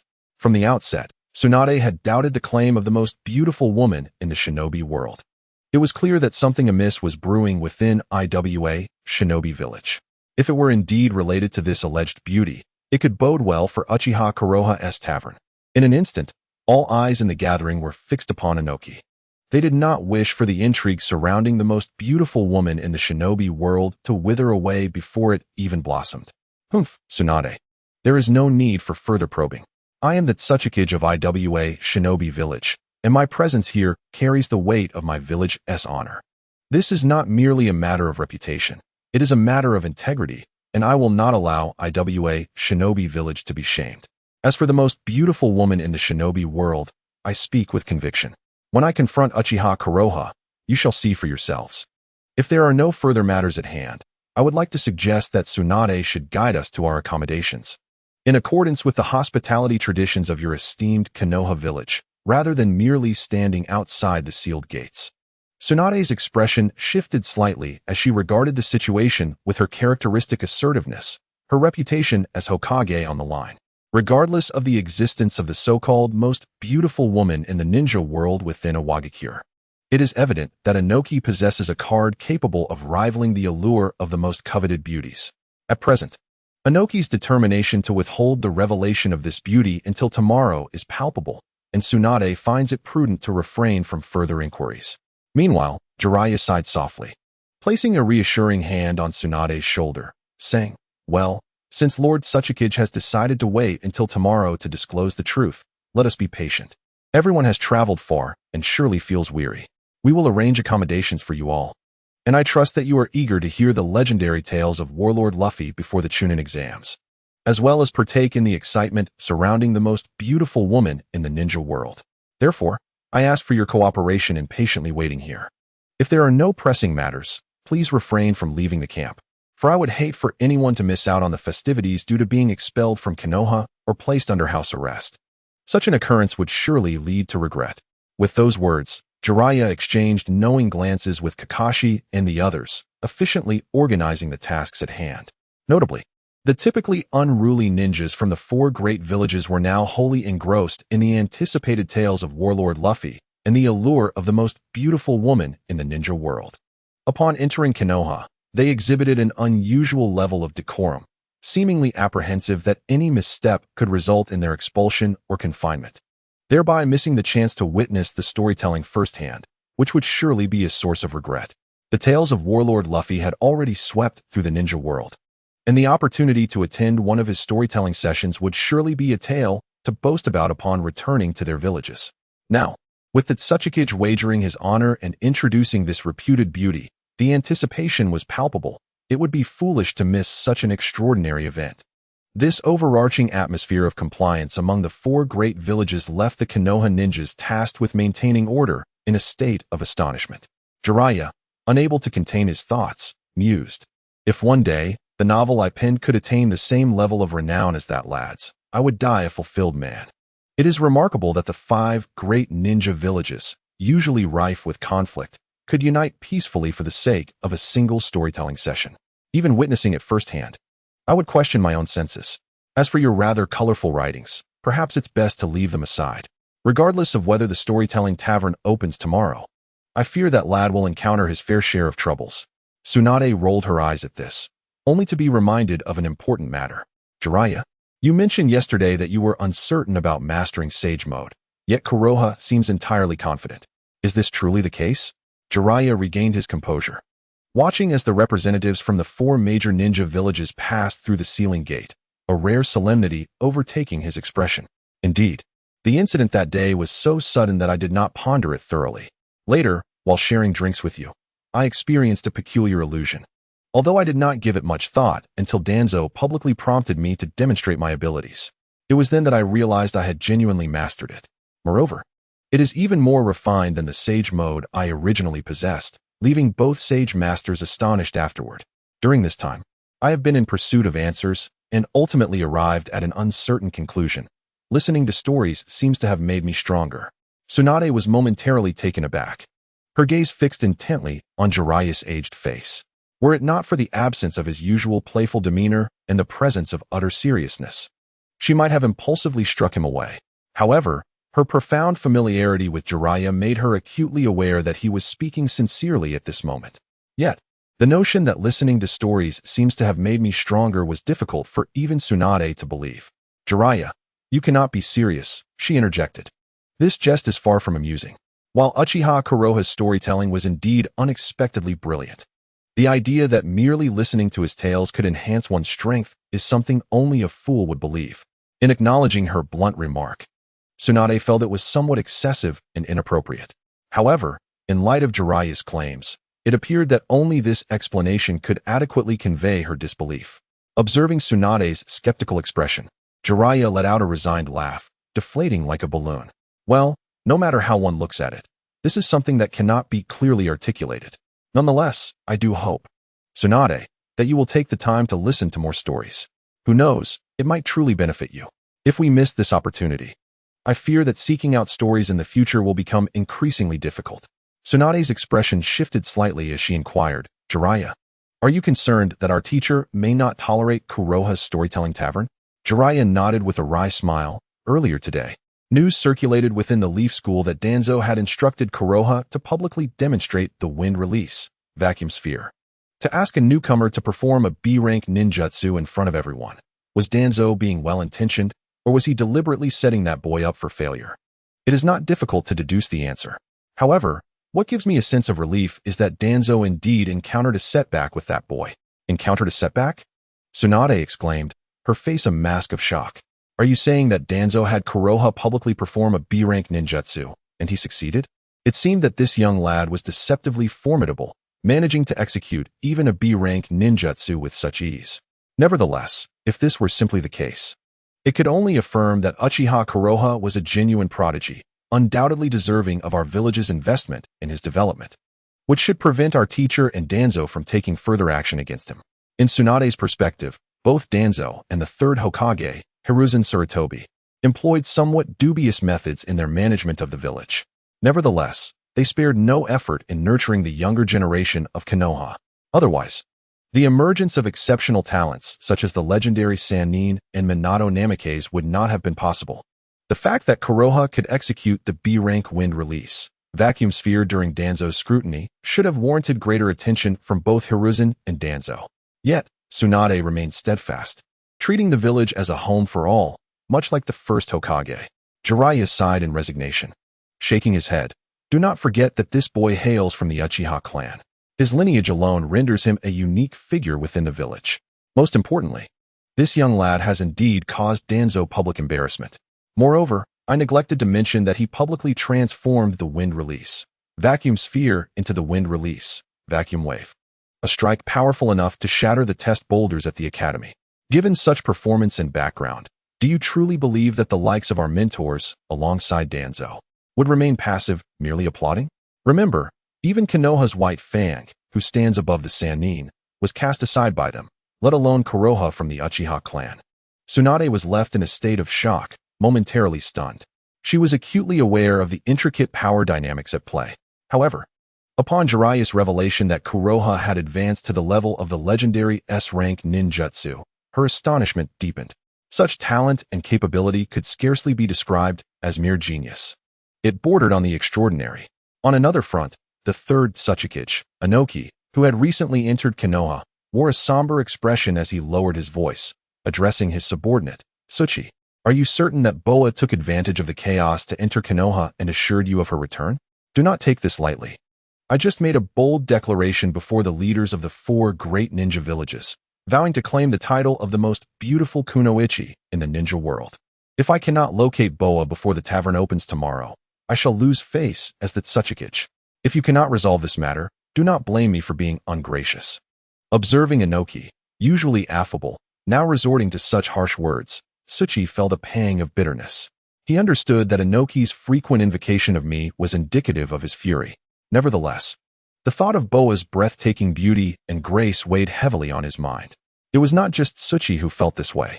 Even those present who were privy to the unfolding events felt a deep sense of sympathy. Of course, if one were to assert who most desired Boa's departure, it would undoubtedly be the member of the Shinkage clan, Tsukihane. In her eyes, if the IWA Ninja Village were to lose Boa, the opportunity to claim the title would fall squarely upon her shoulders. Only in this manner can we garner the attention of the Rock Ninja Village and the entire ninja world. Upon contemplating this, Keifeng discreetly handed a scroll to Dihong. Dihong, please deliver this scroll. The scroll? Dihong's expression shifted dramatically as he took it, exclaiming, Keifeng, have you lost your mind? We are in the Hidden Leaf Village, and you intend to employ that technique? Lost my mind. Keifeng retorted coldly, casting a glance back. Dihong, do not forget our clan's precarious situation. Regardless of whether this scroll can eliminate that woman, if we can stir even a modicum of chaos within the Hidden Leaf Village, her whereabouts will inevitably be revealed. In this place, she will find it impossible to escape. At that moment, her unauthorized departure from the designated area will be sufficient to condemn her tenfold. If she fails to reach the tavern, then the only ally Lord Third Tsuchikage will have left will be me. That will be the opportune moment for our clan to rise. Dihong's expression stiffened. Observing Chuefeng's unwavering confidence, he felt an urge to question his worthiness. Yet, when faced with the interests of their clan and the allure of beauty, he ultimately gritted his teeth in acquiescence. Taking the scroll, he swiftly retreated to a corner of the crowd, employing the earth bees he had nurtured to conceal the scroll underground and send it forth. As the crowd dispersed, aided by the earth bees, the scroll was rapidly delivered into the forest. The next moment, it detonated with a resounding blast, enveloping the area in a thick mist, from which Dihong emerged. As the fog dissipated, he utilized a secret technique to perform a short-distance substitution with the earth bee.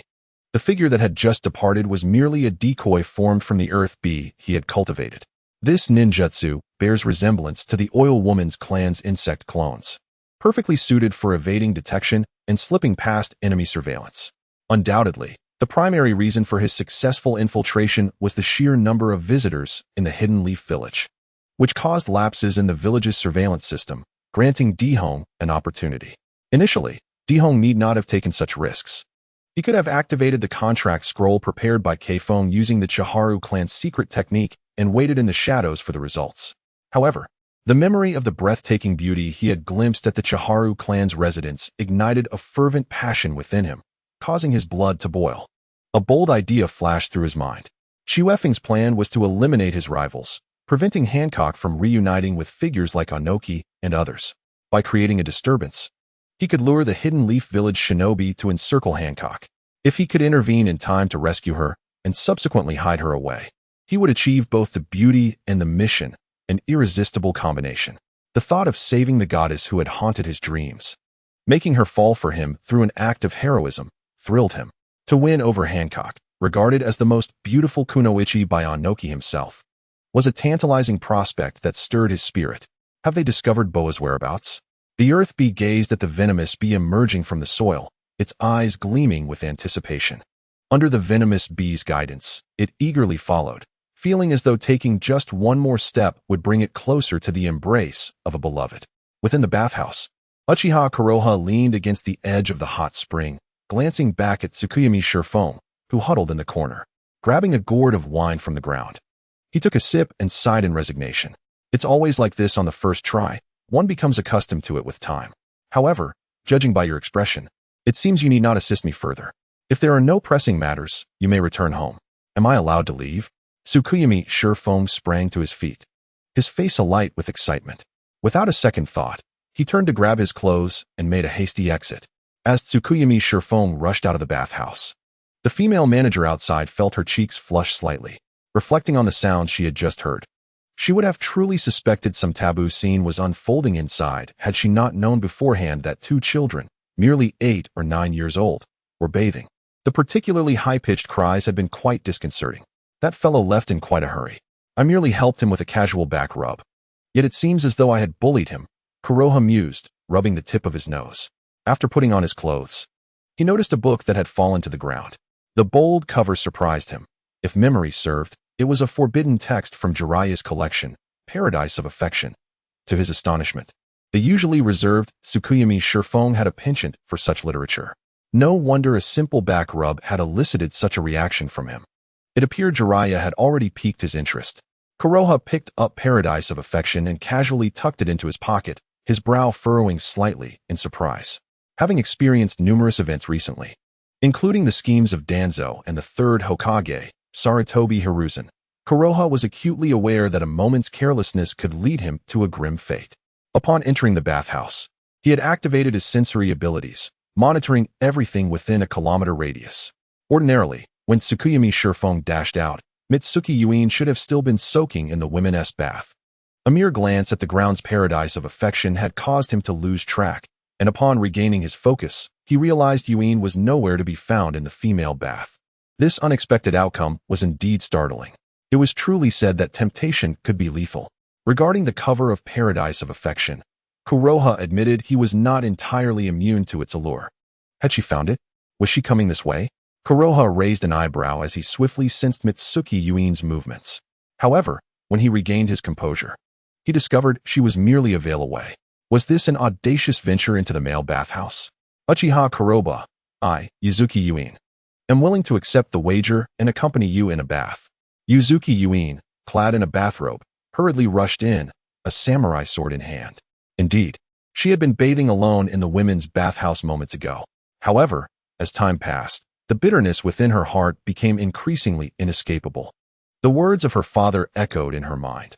If one cannot rise from failure, it will transform into a mental demon on the path to strength. Unable to remain still, Yuzuki Yuin emerged from the women's bathhouse, gripping her sword tightly while wrapped in her robe. Upon stepping out, she beheld the moonlight fleeing in the face of a brisk wind. This undoubtedly led her to believe that she had found the perfect moment. It was not uncommon for men and women to bathe together in the Hidden Leaf Village. Moreover, in Yuzuki Yuin's eyes, she was still covered in her bathrobe. With this layer of protection, what was there to fear? With her trepidation dissipated, why not confront this mental demon head-on? Chaotic thoughts raced through her mind as Yuzuki Yuin dashed through the doorway. Yet, just as she entered, an unexpected voice emerged from behind the curtain. Yuzuki Yuin, what are you doing? Startled, she found her path completely obstructed by Kuroba. The force of her momentum propelled her straight into his embrace. As a ninja, Yuzuki Yuin had some confidence in her physical prowess. However, Upon colliding with Kuroba's chest, she felt as though she had struck an iron wall. The impact sent her sprawling back, her back hitting the wall of the adjacent bathhouse. The samurai sword she had tightly gripped slipped from her hand and flew away. Reacting instinctively, Yuzuki Yuin reached out to catch the falling sword. As a swordswoman, she always remembered the adage that a sword must never leave one's side, for it is the essence of a swordsman's life. However, this sudden movement caused her loose bathrobe to tighten abruptly, and a chilling sensation enveloped her entire being. Gazing at the scene before her, Kuroba couldn't help but reflect. Indeed, ancient wisdom holds true. Bathrobes are remarkably considerate. The cool breeze washed over her, and the sight of her exposed skin compelled Kuroba to glance again. Yet, as soon as that fleeting thought emerged, he quickly suppressed it. His strong instinct for survival prompted him to grasp his cane tightly, wearing a bewildered expression as he stared ahead. Yuzuki, what is happening? I cannot see you. Are you all right? Unable to see? The moment those words escaped his lips, Kuroba was jolted into realization. Indeed, he was renowned among the Uchiha clan as the infamous Blind One. Though he had always felt a degree of annoyance at this label, in such a situation, he couldn't help but feel a sense of irony, quickly turning his head to look at Yuzuki Yuin once more. That sight was indeed captivating. As Yuzuki Yuin found herself engulfed in a haze of confusion, she cast her gaze downward, observing the modestly sized hill and the prominently outlined figure before her. Alongside the book with a bold cover strewn upon the ground. Suddenly jolted into awareness, she hastily tightened her open bathrobe and shouted, "Ah, you lecher! Quickly shut your eyes, or I, Uchiha Kurohane, shall end you." Witnessing Yuin, who was so flustered that she hardly bothered to secure her robe, prepared to draw her weapon. Uchiha Kurohane contemplated offering a word of advice. She should indeed draw her sword swiftly. At the very least, it would afford him another opportunity to indulge his gaze. However, just as this thought began to take root, the bashful female shopkeeper, who had been outside, could no longer contain herself and stepped through the curtain. Upon witnessing the standoff, she quickly grasped the situation. Such occurrences had long ceased to astonish her in the course of managing a bathhouse. Observing the previously bold Yuin, now startled and flustered. Alongside Kurohane, the shopkeeper remarked, "Little one, this lad is blind. He cannot see a thing. There is no need for your threats. This is indeed the men's bathhouse. And while there are no patrons today, you ought to tidy your robe, lest someone arrives and you find yourself at a disadvantage." As she spoke, the shopkeeper promptly extended her hand to assist Yuin in rearranging her attire. This gesture evoked a peculiar sense of satisfaction within Kurohane, who had resolutely averted his gaze. Once again, he experienced the undeniable allure of a blind man as perspective. However, just as this sentiment surged within him, Kurohane raised an eyebrow, immediately amplifying his perceptive abilities to lock onto two swiftly approaching figures. "Is she here?" Kurohane mused in surprise. Hancock's arrival, accompanying the rock village to Konoha, had been meticulously orchestrated from the onset. Yet, given his current vulnerability, he had previously advised Hancock to refrain from seeking him out upon her arrival in Konoha. In the realm of consciousness, Hancock had readily acquiesced to this arrangement, but little did Kurohane anticipate that her youthful spirit would lead her to disregard their agreement. "Very well, I shall go and see her." Kurohane sighed with resignation, murmuring to himself as he leaned on his cane, heading towards the door. However, as he passed by Yuin, he paused momentarily to say, "Yuin, I have matters to attend to. Do take care, and it would be prudent to avoid wandering into the men's bathhouse indiscriminately. This time, it is I you encountered. Had it been Tsukikid Shippu, I doubt many would be willing to take responsibility." Yuin was left bewildered, gazing down at her freshly adjusted robe. How could she, the one who had been wronged, be portrayed as the victim in Kurohane's words? And that remark about no one being willing to take responsibility, what did it imply about her own worth? A whirlwind of disarrayed thoughts swirled through Yuin's mind. As she gazed at the rapidly retreating figure of Kuroha, Yuzuki Saigen could no longer contain herself. She erupted into a hysterical scream and dashed out. "Uchiha Kuroha, you blind fool. Do you claim that no one is willing to take responsibility? Let me tell you, if only you could see. You might even beg me for the chance to shoulder that responsibility." Her words, laced with fury, reverberated through the hall.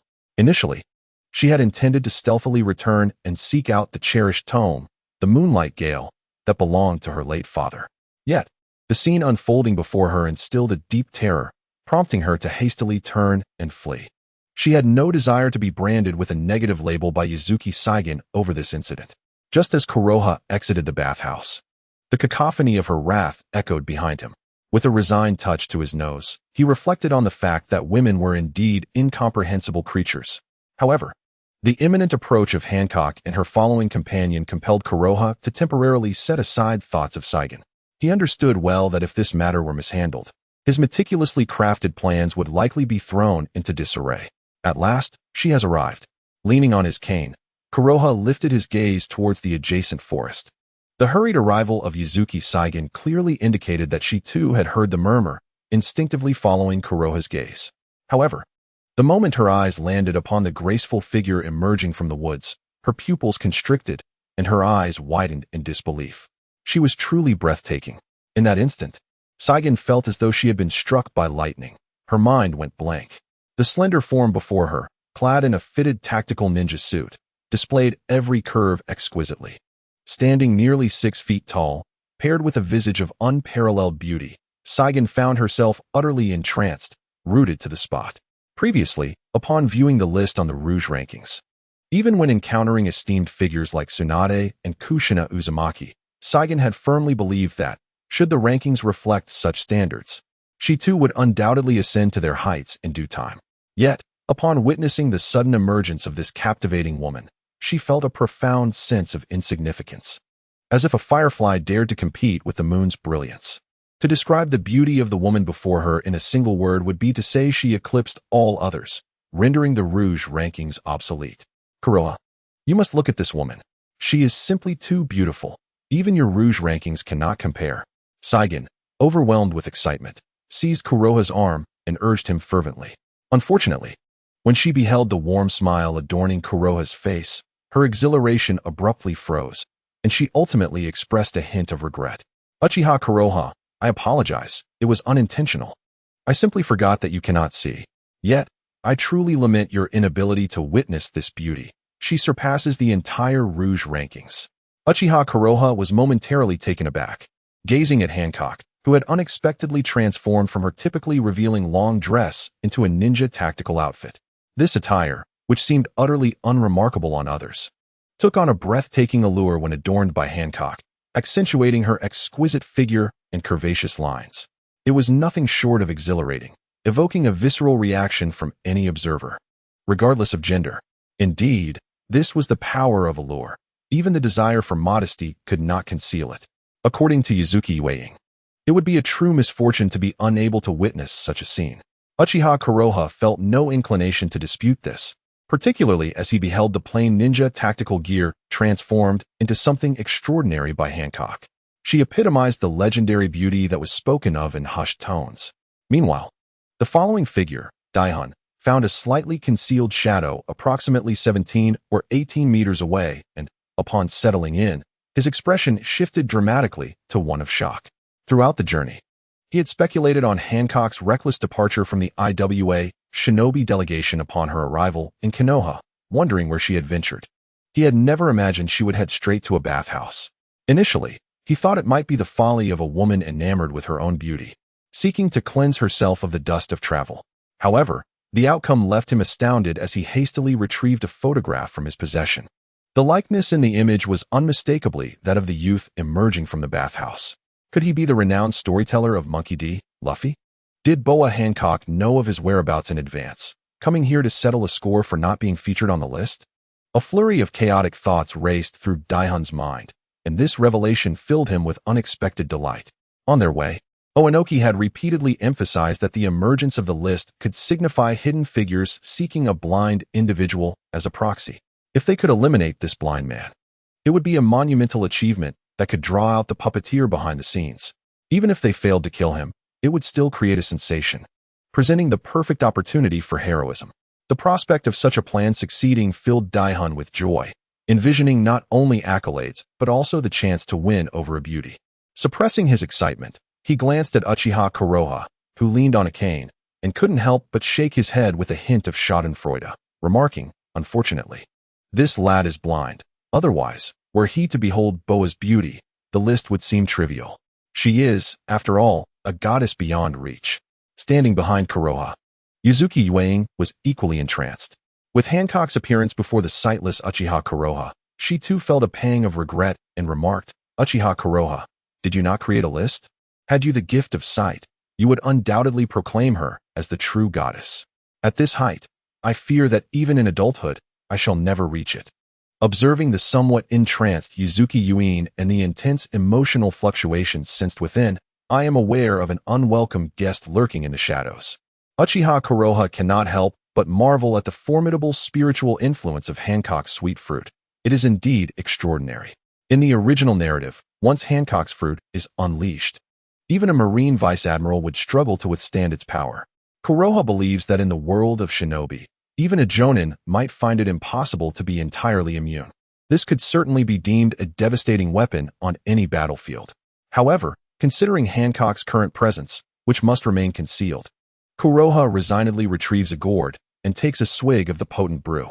Before he can utter a word, Hancock takes the initiative. Without a hint of ostentation, she strides forth, and before the eyes of all, she kneels on one knee. "I have seen the Great One." Her melodious voice resonates like a thunderclap, echoing in the ears of Yuzuki Yuin and the Earth Bumblebee, leaving them momentarily dazed and blank, witnessing the enchanting figure before them, performing an act of reverence. Their eyes widen in disbelief, nearly bursting with shock. Yet, no matter how hard they try, they cannot transform this extraordinary scene into a mere dream. Hancock kneeling is an image that lingers like an unshakable nightmare. The goddess has knelt.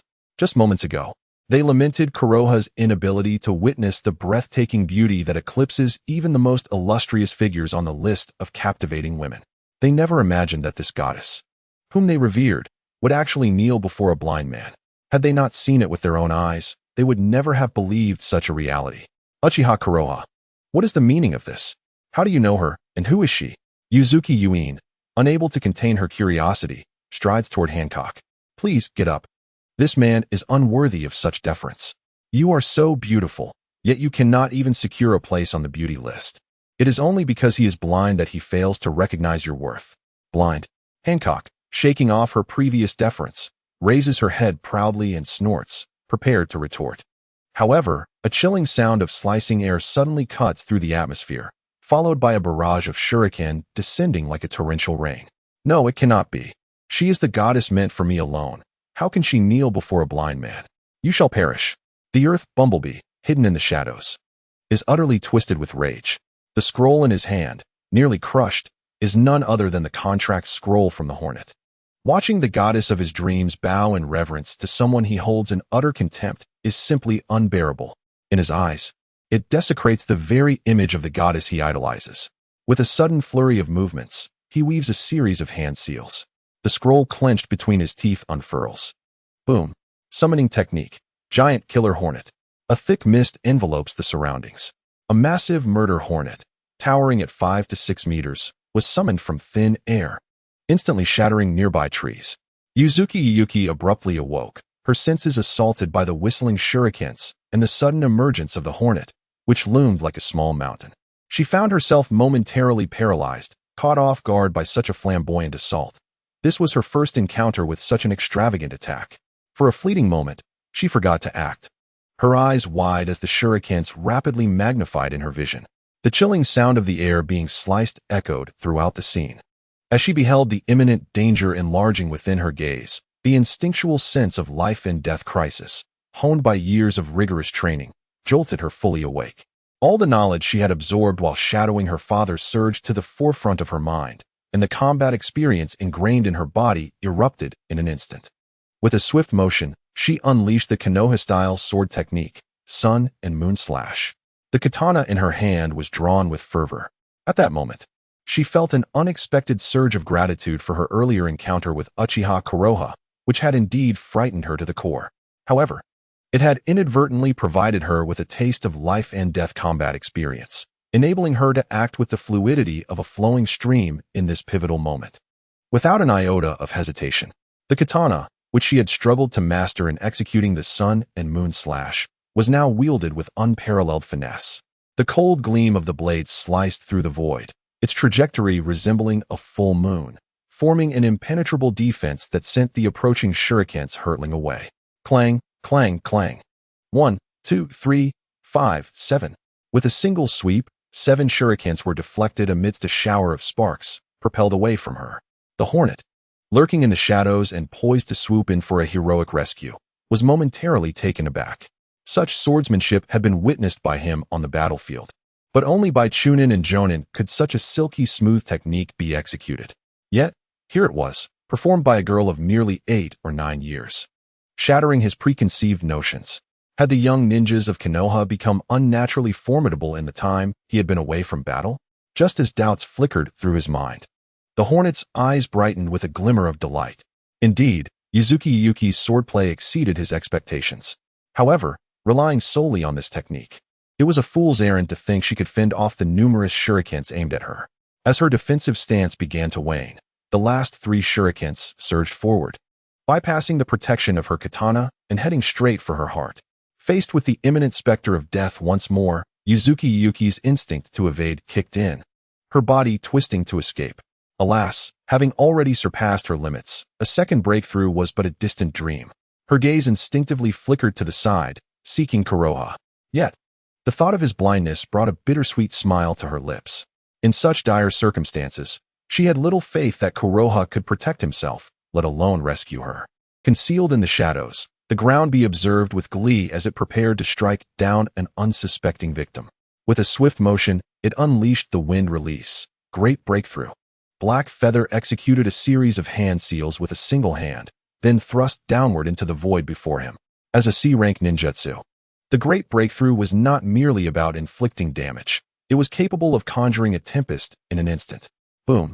The shuriken that had been hurled toward Black Feather was instantly repelled, sending a cloud of dust swirling into the air. The sight of Black Feather's hand seals caused not only Yuzuki Yuyaka's eyes to widen in astonishment, but even the ground bee's pupils to constrict in shock. However, what truly astounded them was the moment the great breakthrough was unleashed. The staff in Black Feather's hand, gripped tightly, darted forth like a flash of lightning. Bang, bang, bang. 3 shuriken, originally aimed at Yuzuki Yuyaka's vital points, were deftly knocked away, striking the ground in a shower of sparks. This entire sequence, though seemingly elaborate, transpired in a mere heartbeat. As Yuzuki Yuyaka regained her footing, disbelief washed over her. Was this truly the blind man she had known? Not only was he a seasoned fighter, but he also executed hand seals at lightning speed, while simultaneously deflecting 3 rapidly approaching shuriken. Such skill was beyond the capabilities of even someone with perfect vision. Could it be that he is not blind? Yuzuki Yuyaka glanced anxiously at Black Feather, eager to unravel the mystery. The hidden ground bee was equally taken aback by the spectacle before it. Yet, with the arrow already knocked, it could not afford to hesitate. In its eyes, the recent display was indeed astonishing. However, the youth before them, no matter how formidable, could not possibly stand against their clan's mightiest summoned beast. Eliminate him. The ground bee growled through clenched teeth. Like a mountain, the killer bee unfurled its wings, eschewing any flourish, and with a sudden thrust, it surged forward, propelled by a fierce gale toward Uchiha Black Feather. The speed was astounding. In the blink of an eye, it closed a mere distance of several dozen meters. Its massive stinger glimmered with a violet hue, lunging straight at Black Feather. Hancock's nerves tightened to their utmost limit. She felt an overwhelming urge to intervene as events unfolded. Yet, upon entering the bathhouse, Black Feather had forewarned her of the approaching threat, instructing her to refrain from action regardless of what transpired. All she could do was watch as the colossal killer bee, accompanied by a menacing sound of air being torn apart, charged at Black Feather. As a seasoned empress of battle, Hancock understood that this strike could effortlessly shatter boulders many times her size. Yet, compelled by Black Feather's command and the harsh realities of survival, she too was curious to discover what prowess lay within the young man who had summoned her forth. Just at the right moment, the previous opponent was woefully inadequate, lacking even the qualification to draw a blade. Now, I hope you possess the merit that allows me to unsheath my weapon. Hei Yu abruptly lifted his gaze, the pallor of his eyes seemingly locking onto the killer bee. As his left hand tightened around the cane, his right hand swiftly drew the blade. In an instant, the power of the ghostly hand surged through his entire arm. As the crimson, ghastly patterns swept across half of his body, a unique murderous intent, akin to a tempest, erupted with thunderous force. According to the system's assertion, The emergence of this murderous intent in this realm acts like a mental shockwave, capable of impacting the adversary's psyche in the blink of an eye. The deep crimson hue coursed over Hei Yu's surface, and in that fleeting moment, an illusory azure specter blossomed behind him. A colossal mental shock collided abruptly with the killer bee. Bang! As the most powerful spirit beast recognized by the Chikaz clan, the killer bee indeed possessed formidable strength. However, against a mental assault akin to an illusion, and especially one that could inflict tangible harm like the wave of murderous intent, the killer bee was clearly caught off guard. Amidst the thunderous roar in its mind, a piercing scream escaped its lips. The abrupt shriek reverberated from the killer bee's mouth. Its forward momentum halted suddenly, and its massive form lost balance, crashing heavily to the ground. In an instant, the scene was engulfed in chaos. The hidden ground bee, initially poised to heroically intervene, now witnessed its clan's killer bee struggling against a mere child, a task that should have been effortless. Had the child caused this unexpected turn of events? The ground bee anxiously turned its gaze toward Hei Yu, only to be met with a sight that made its pupils contract sharply. The figure of the blind boy, standing resolutely, appeared as if possessed by a malevolent spirit. The blade in his hand was wreathed in flames, igniting the once cold glimmer of the blade into a fierce blaze. Was this the White Fang-esque leaf-style ninja swordsmanship? As a seasoned warrior, the ground bee had heard tales of this renowned technique, which eclipsed even the three sages, known as the White Fang's signature move. This technique melded the leaf style of swordsmanship with the transformation of chakra attributes, resulting in an immensely powerful form of combat. The White Fang gained his notorious reputation in the ninja world precisely because he could wield all 5 elemental styles seamlessly. It was often said that witnessing the White Fang unsheathing his blade marked the commencement of a feast of 5-colored fangs. Such a high-level technique, typically unattainable by other jonin or even elite jonin, was a feat that required the integration of swordsmanship and attribute transformation, a challenge rated at the S-class level. Yet here it was, executed effortlessly by a mere child of 8 or 9 years. Was this truly happening? A scorching wave of heat swept across the clearing as the blade was unsheathed, confronting the killer bee, now exposed to a fatal vulnerability due to the onslaught of murderous intent. Hei Yu would certainly not miss this opportune moment to strike. Blazing flame wave sword. In an instant, the 6th form of shave was propelled to its utmost limit by Hei Yu. With a single step, he vanished like a specter into thin air. The blade, wreathed in flames, carved a brilliant arc through the sky. By the time the onlookers regained their senses, a vast expanse of fire had already swept past the killer bee, exploding violently against a distant rock. Boom! A massive boulder, several meters in size, shattered in response. The sky was filled with a tumult of flames and debris, awakening everyone from their stupor. As they finally comprehended the situation, Hei Yu stood before the rubble, holding his sword with one hand. The killer bee, which had been struggling to regain its composure amidst the murderous intent, emitted a sharp cry once more. A blazing slash of fire surged forth, spreading like wildfire. In the next moment, before the killer bee could muster any resistance, the flames igniting from its wound erupted explosively. Boom! A torrent of flames, akin to a volcanic eruption, engulfed the killer bee instantly. Its massive form, several meters in height, was consumed by the inferno. What astonished the ground bees and others was that the flame attached to that strike not only possessed explosive properties, but also severed the killer bee, which resembled a small mountain, in half. The upper half of its colossal body, thrashing wildly, crashed to the ground with the sound of a heavy object falling. As a spiritual beast revered by the Uchiha clan as a sacred entity, the killer bee possessed an intellect akin to that of an ordinary being. It was as if, in its final moments, engulfed by flames, it could scarcely believe that it had been slain by a mere child of 8 or 9 years. The ground bee, hidden in the shadows, was left in a daze, wearing an expression of disbelief. Had its chance to rescue the damsel been snatched away? No. Was this truly a mere child? He appeared far more formidable than this seasoned ninja, gazing at the charred corpse lying on the ground. The heroic rescue plan that had been meticulously crafted moments ago was cast aside in an instant. Without a second thought, he swiftly turned and fled. Departing? Hancock raised an eyebrow, her observation haki already unfurling. In the next moment, she gently kissed her fingertips and drew forth the sweetheart arrow. Before the ground bee could escape more than a few dozen meters, a pink arrow sliced through the air, racing to pierce his back. Sensing the rush of wind behind him, the ground hastily attempted to twist his body to evade. Alas, as soon as he moved, a wind-based vacuum sphere struck him squarely in the back. The tremendous impact sent his entire body tumbling, while the sweetheart arrow found its mark.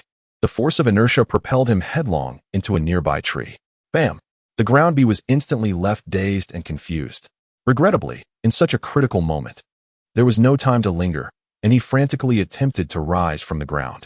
However, as he struggled with all his limbs, the wasp suddenly realized that his fragmented torso had shattered upon the ground like a statue.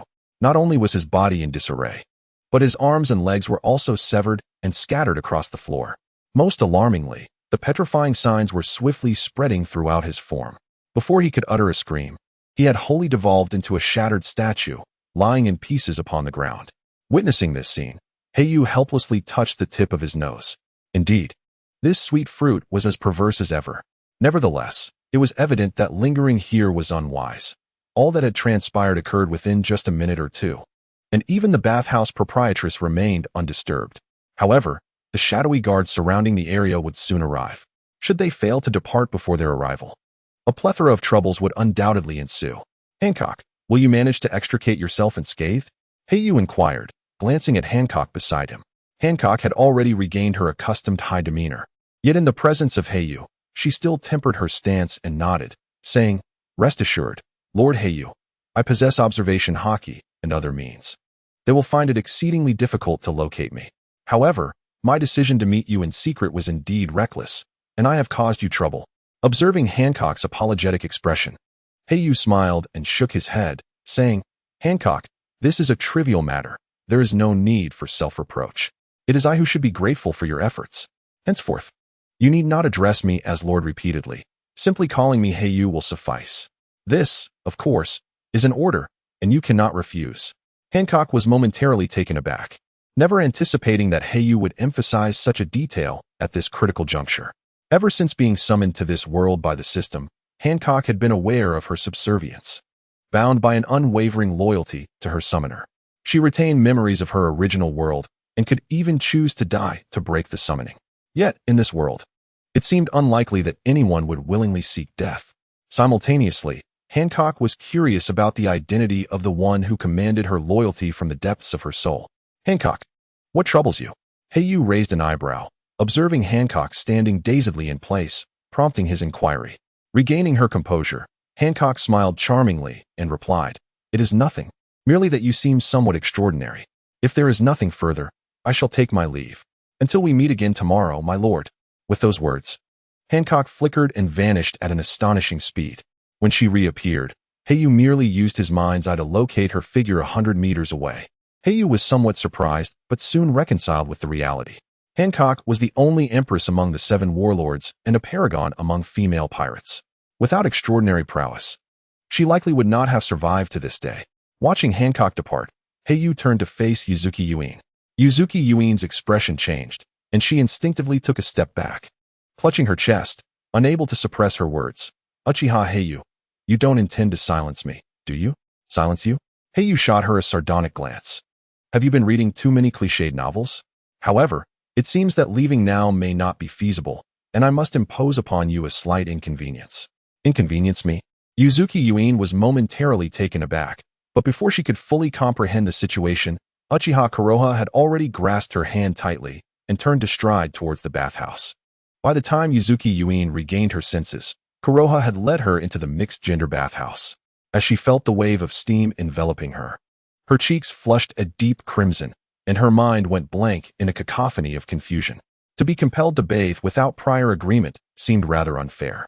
Yet, as she reflected on the events that had just unfolded, and the impressive display of the Konoha-style swordsmanship exhibited by Konoha, the inner turmoil within her subsided, and a flicker of determination ignited in her eyes.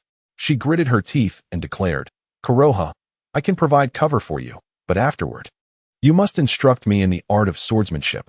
Otherwise, I shall not let you off easily."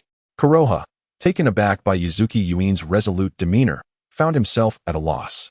He was quite unfamiliar with the concept of swordsmanship, let alone the prospect of teaching it to Yuin. Initially inclined to refuse, the words he had intended to voice were swallowed back. Observing Yuen deftly untying her bathrobe, Kuroha's thoughts turned indulgent. The alluring image before him was captivating, not only swordsmanship, but even the art of flight seemed within reach. Indeed, being blind offered certain advantages, allowing beautiful women to act with such abandon, shedding their garments at a moment's notice. It seemed that the secret of possessing inner vision must be kept under wraps. Otherwise, one might find themselves in dire straits in the future. Kuroha, what are you staring at? Yuzuki Yuen submerged her body in the water and, unable to suppress her irritation, shot a glare at Kuroha, ultimately muttering, "That sister from earlier. Who was she? She was truly stunning. What a pity you cannot see her. If you could, you would undoubtedly be smitten." Reflecting on her prior bold claim that if Uchiha Kuroha were not blind, he would certainly seek a responsible opportunity with her, she felt a pang of embarrassment witnessing Kuroha's acquaintanceship with a woman of such striking beauty. Now, as she watched Yuen drying herself nearby, Kuroha's mind was similarly blank. However, those whimsical thoughts were quickly suppressed as his inner vision detected several figures approaching the bathhouse. Among them, he sensed a familiar chakra signature nearby. What's wrong, Kuroha? Are the Umbu here? Yuzuki Yuen's expression turned anxious. As a ninja from the Hidden Leaf Village, and with her father being a member of the Hokage's direct forces, she was acutely aware of the terrifying nature of the Umbu. This fear was not rooted in their strength, but rather in their methods of coercion and interrogation. Should one fall under their suspicion and find themselves in their grasp, the consequences would be far worse than death. Someone has arrived. However, fortune seems to favor us, albeit at the expense of your childhood companion. Hei Yu exhaled a sigh of relief, producing a flask and taking a swig. Yu Xian was momentarily taken aback, unable to process the situation. Meanwhile, outside the bathhouse, several dark-clad ninjas gathered. Among them was a middle-aged man devoid of a mask, his short black hair framing a face that bore a striking resemblance to Tsukiyomi Kaze, albeit tempered with a hint of resolve absent in Kaze's youthful visage. Upon entering the scene, he swiftly scanned the surroundings, his brow furrowing in concern. "Have you discerned the cause of the explosion?" he inquired. "I have matters to attend to. Please investigate in my absence." With that, Tsukiyomi Haya swiftly approached the entrance of the bathhouse, seizing Tsukiyomi Kaze, who had been lurking in the shadows. "Kaze, what brings you here? The Chunin exams are in 3 days. Do not forget you were selected by Lord Hokage as a participant. Why squander time in a bath when preparation is paramount?" Tsukiyomi Kaze's complexion turned pale as he hurriedly replied, "Father, what brings you here?" "Uchiha Haya invited me and Shien to bathe. I did not wish to waste time, hence my refusal. However, out of courtesy, I wanted to inform you." "Bathing?" Tsukiyomi Haya's brow furrowed further as he patted Kaze on the shoulder. "Uchiha Haya, is he the legendary storyteller associated with the king, Lu Fei? When did you come to know him? Nevertheless, it is courteous to mention the bath. Regarding your earlier statement about Shien's presence, you wouldn't be foolish enough to leave her here alone, would you? The Tsukiyomi and Yue clans are both inheritors of the Konoha flowing sword technique and served as close bodyguards to the second Hokage, Senju Tobarama. Tsukiyomi Haya, as one of Konoha's 8 colors, is a master of the Konoha flowing sword technique, renowned in the village as a swordsman second only to Konoha's White Fang. His expertise has always garnered the attention of Konoha's higher-ups. Consequently, in his pursuit of excellence, Tsukiyomi Haya has not only devoted himself to imparting the Konoha flowing sword technique to Tsukiyomi Kaze, but has equally regarded Yu Shien with the same respect. In a certain sense, Haya has been nurturing Shien as if she were a future daughter-in-law. Now, with Uchiha Haya having invited his son and the girl he envisions as a future daughter-in-law to bathe, it is disconcerting that his son has declined. Is this the prelude to offering a bride? Tsukiyomi Kaze was momentarily stunned. As a young man enlightened by intimate experiences, he swiftly grasped his father's concerns. Nevertheless, recalling the earlier situation with Uchiha Haya, he smiled reassuringly. "Father, rest assured. Even if you lack confidence in Shien, surely you have faith in your own son. Compared to a blind man, I possess a modicum of confidence. If Shien were to assist with bathing, she would undoubtedly be helping me." As he spoke, Tsukiyomi Kaze proudly gazed into the bathhouse hall. As soon as that gaze fell, Hei Yu had already leaned on his cane and stepped out from behind the shower curtain. The figure that followed closely behind caused the moonlight to pierce through the air, making the pupils widen in shock, as if they would split from disbelief. His mind was struck as if by a thunderclap, instantly becoming a blank slate. Just a moment ago, he had been boasting audaciously, completely disregarding the presence of a blind person. Alas, the reality presented before him utterly shattered his perceptions, especially with the bashful expression on Mitsuki Seigen's rosy cheeks. A flurry of intimate yet forbidden images flooded his mind, reminiscent of youthful escapades in a bathhouse, the comfort of shared moments, and other such delightful scenes. Yet, these once pleasant images now felt like a nightmare, indelibly etched in his consciousness. Jifeng, why have you returned? Mitsuki Seigen had already prepared herself psychologically, but the moment she saw the two of them actually arrive, she was overwhelmed with shock, eclipsing her initial embarrassment. Her gaze towards Hei Yu was laced with incredulity. Just moments ago, when Hei Yu had revealed the identity of the person, Mitsuki Seigen had doubted whether he was joking. However, now that the Moonlight father and son had truly appeared, it signified that Hei Yu had indeed spoken the truth. He possessed remarkable perceptive abilities. Reflecting on the entrance examination, the extraordinary graduation assessment, and even their brief encounter earlier, Hei Yu had consistently demonstrated skills that transcended her understanding. Staring at this boy, who was of similar age yet blind, an instinct told Mitsuki Seigen that he was unfathomably deep. Jifeng, why have you returned again? I was just about to ask you to help me scrub my back, but it seems you left in quite a hurry, leaving your book behind in the bathhouse. Hei Yu chuckled, taking a sip of the earthy brew before rummaging for the intimate volume and handing it over. Upon seeing the provocative cover, Mitsuki Seigen's cheeks flushed, and she quickly averted her gaze. Even Moonlight Haya was taken aback. If memory served, this very volume, still bearing traces of saliva on its cover, was one of his prized collections. Yet, in the presence of a junior girl, whom he had always regarded as a potential future daughter-in-law, he lacked the courage to reclaim it. He could only muster the strength to clear his throat and say, Jifeng, you. No, this book isn't mine. Hei Yu, I never expected you to be this kind of person, indulging in such forbidden arts. It's utterly disgraceful for us men. Father, you once said that ninjas must adhere to 3 taboos. Absolutely no indulgence in vice.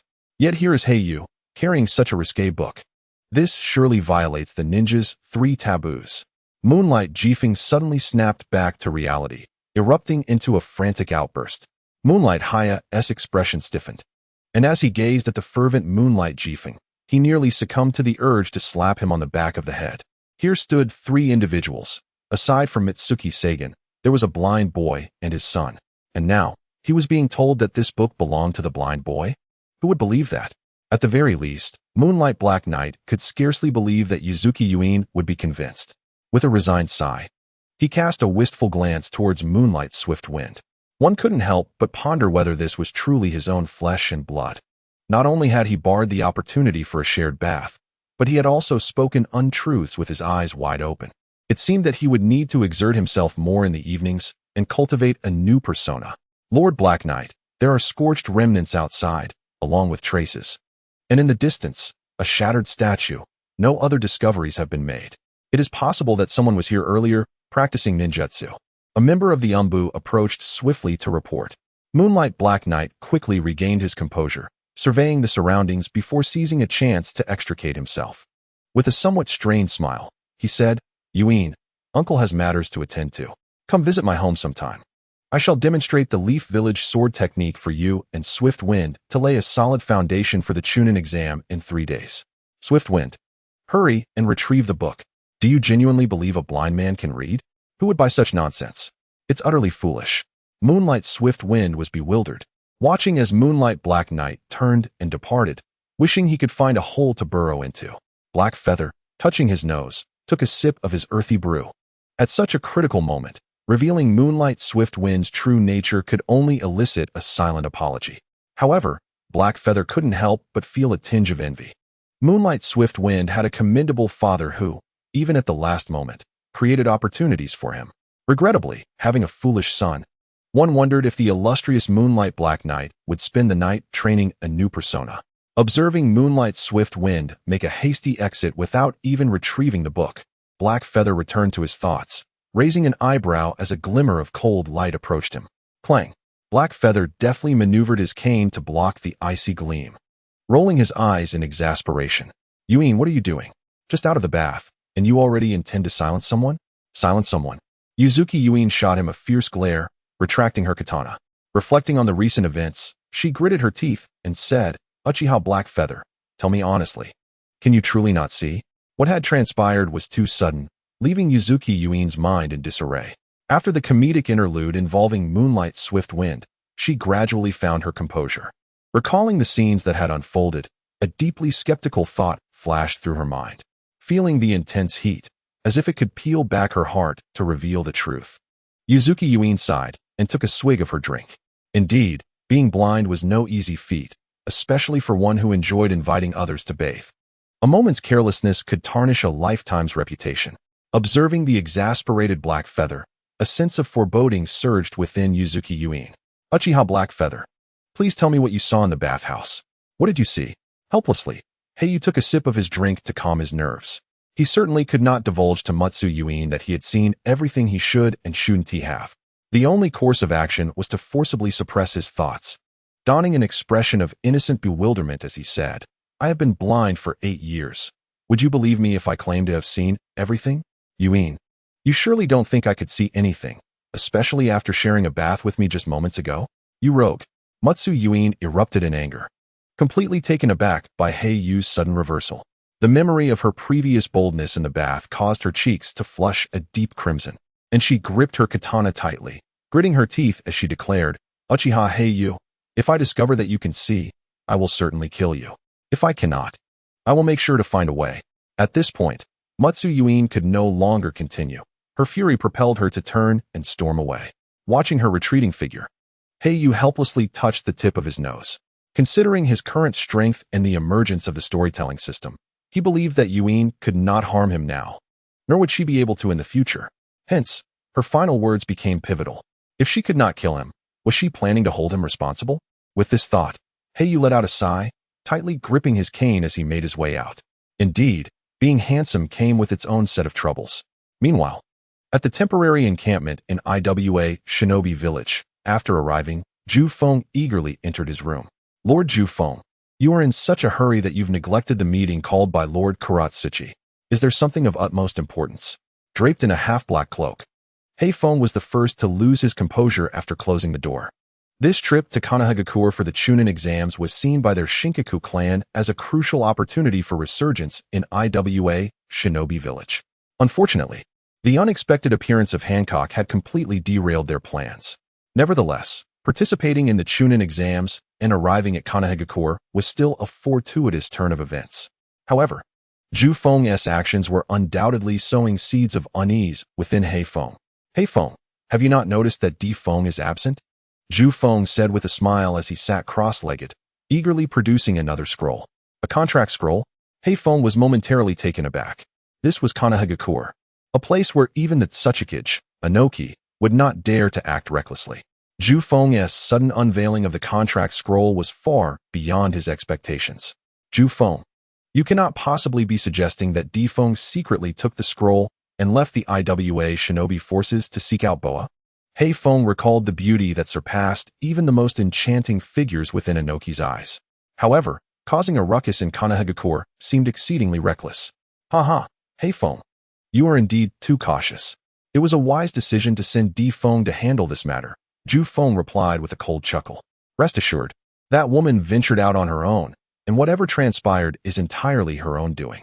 I merely instructed the ground bee to carry forth the summoning scroll of the killer bee, to stealthily invoke it and launch an assault on her, creating a certain commotion within the Hidden Leaf Village, thereby rendering her trapped. Once she falls into the hands of the Hidden Leaf Village, or even meets her demise, it would be an unparalleled opportunity for our Crane clan. Lord Tsuchikage has already issued a stern warning. If that woman does not return, the qualification to challenge the Rouge list will inevitably fall to me. At that moment, our Crane clan would bring honor to the Rock Village, elevating our standing within the community. I hurried back with great anticipation, eager not to miss this splendid spectacle, yearning to witness firsthand her flustered state through the visual sharing of the contract scroll, to see just how much pride she could still muster.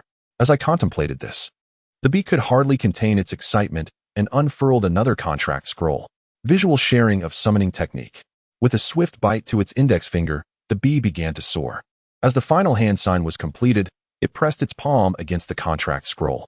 In an instant, intricate patterns surged forth from the scroll, propelled by chakra. Two previously independent visions swiftly fused under the secret technique of the Crane clan.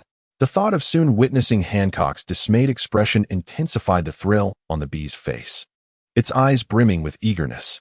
Yet, as this thought took root in its mind, the smile on the bee's face abruptly froze the moment the visual sharing was established. It let out a blood-curdling scream as if it had seen a ghost. Bang! The scroll laid flat on the table erupted in an explosion, tearing into countless fragments that ignited in fierce flames. The bee, struck with sheer terror, fell to the ground, disbelief etched across its face. What on earth happened, Lord Bee? How could the contract scroll be destroyed? The face of Black Bee turned pale. As an elder of the Crane clan, possessing the authority to forge contracts and summon killer bees, he gazed at the scattered remnants of the scroll, a ludicrous thought flickering through his mind. Yet, he was unwilling to believe it, nor dared to voice it. All he could do was look at the bee with an expression of desperation. It's dead.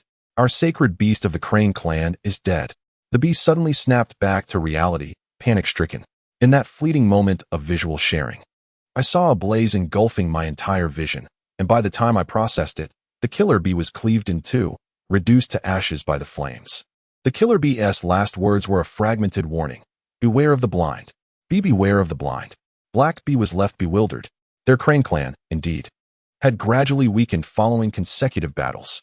However, a clan that could forge summoning contracts with powerful beings was a testament to strength. Furthermore, summoning beasts capable of forming contracts with ninjas were certainly not weaklings. However, the Wasp now reveals to them that the sacred beast of their Uchiha clan, which they had diligently nurtured, has indeed been slain. In the end, only a phrase about the blind remains. Does this imply that a blind man has vanquished the sacred beast of the Uchiha clan?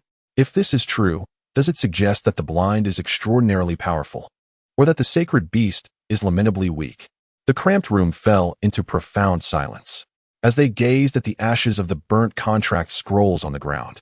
Kaifeng and Heifeng found themselves unable to regain their composure. The summoning beast of their clan might not compare with the legendary 3 sacred lands that are under the watch of immortals. Nevertheless, its strength should not have been something an ordinary jonin could contend with. If wielded properly, it could even reach the level of a semi-shadow. Yet, it had been stealthily slain by none other than a blind man. Is this conceivable? Most importantly, when did Konoha village harbor a blind man capable of quietly dispatching a summoning beast? If such a person truly existed, he would undoubtedly possess a formidable reputation not just in Konoha, but throughout the ninja world. Yet, no matter how they pondered, they could not discern even a fragment of the truth.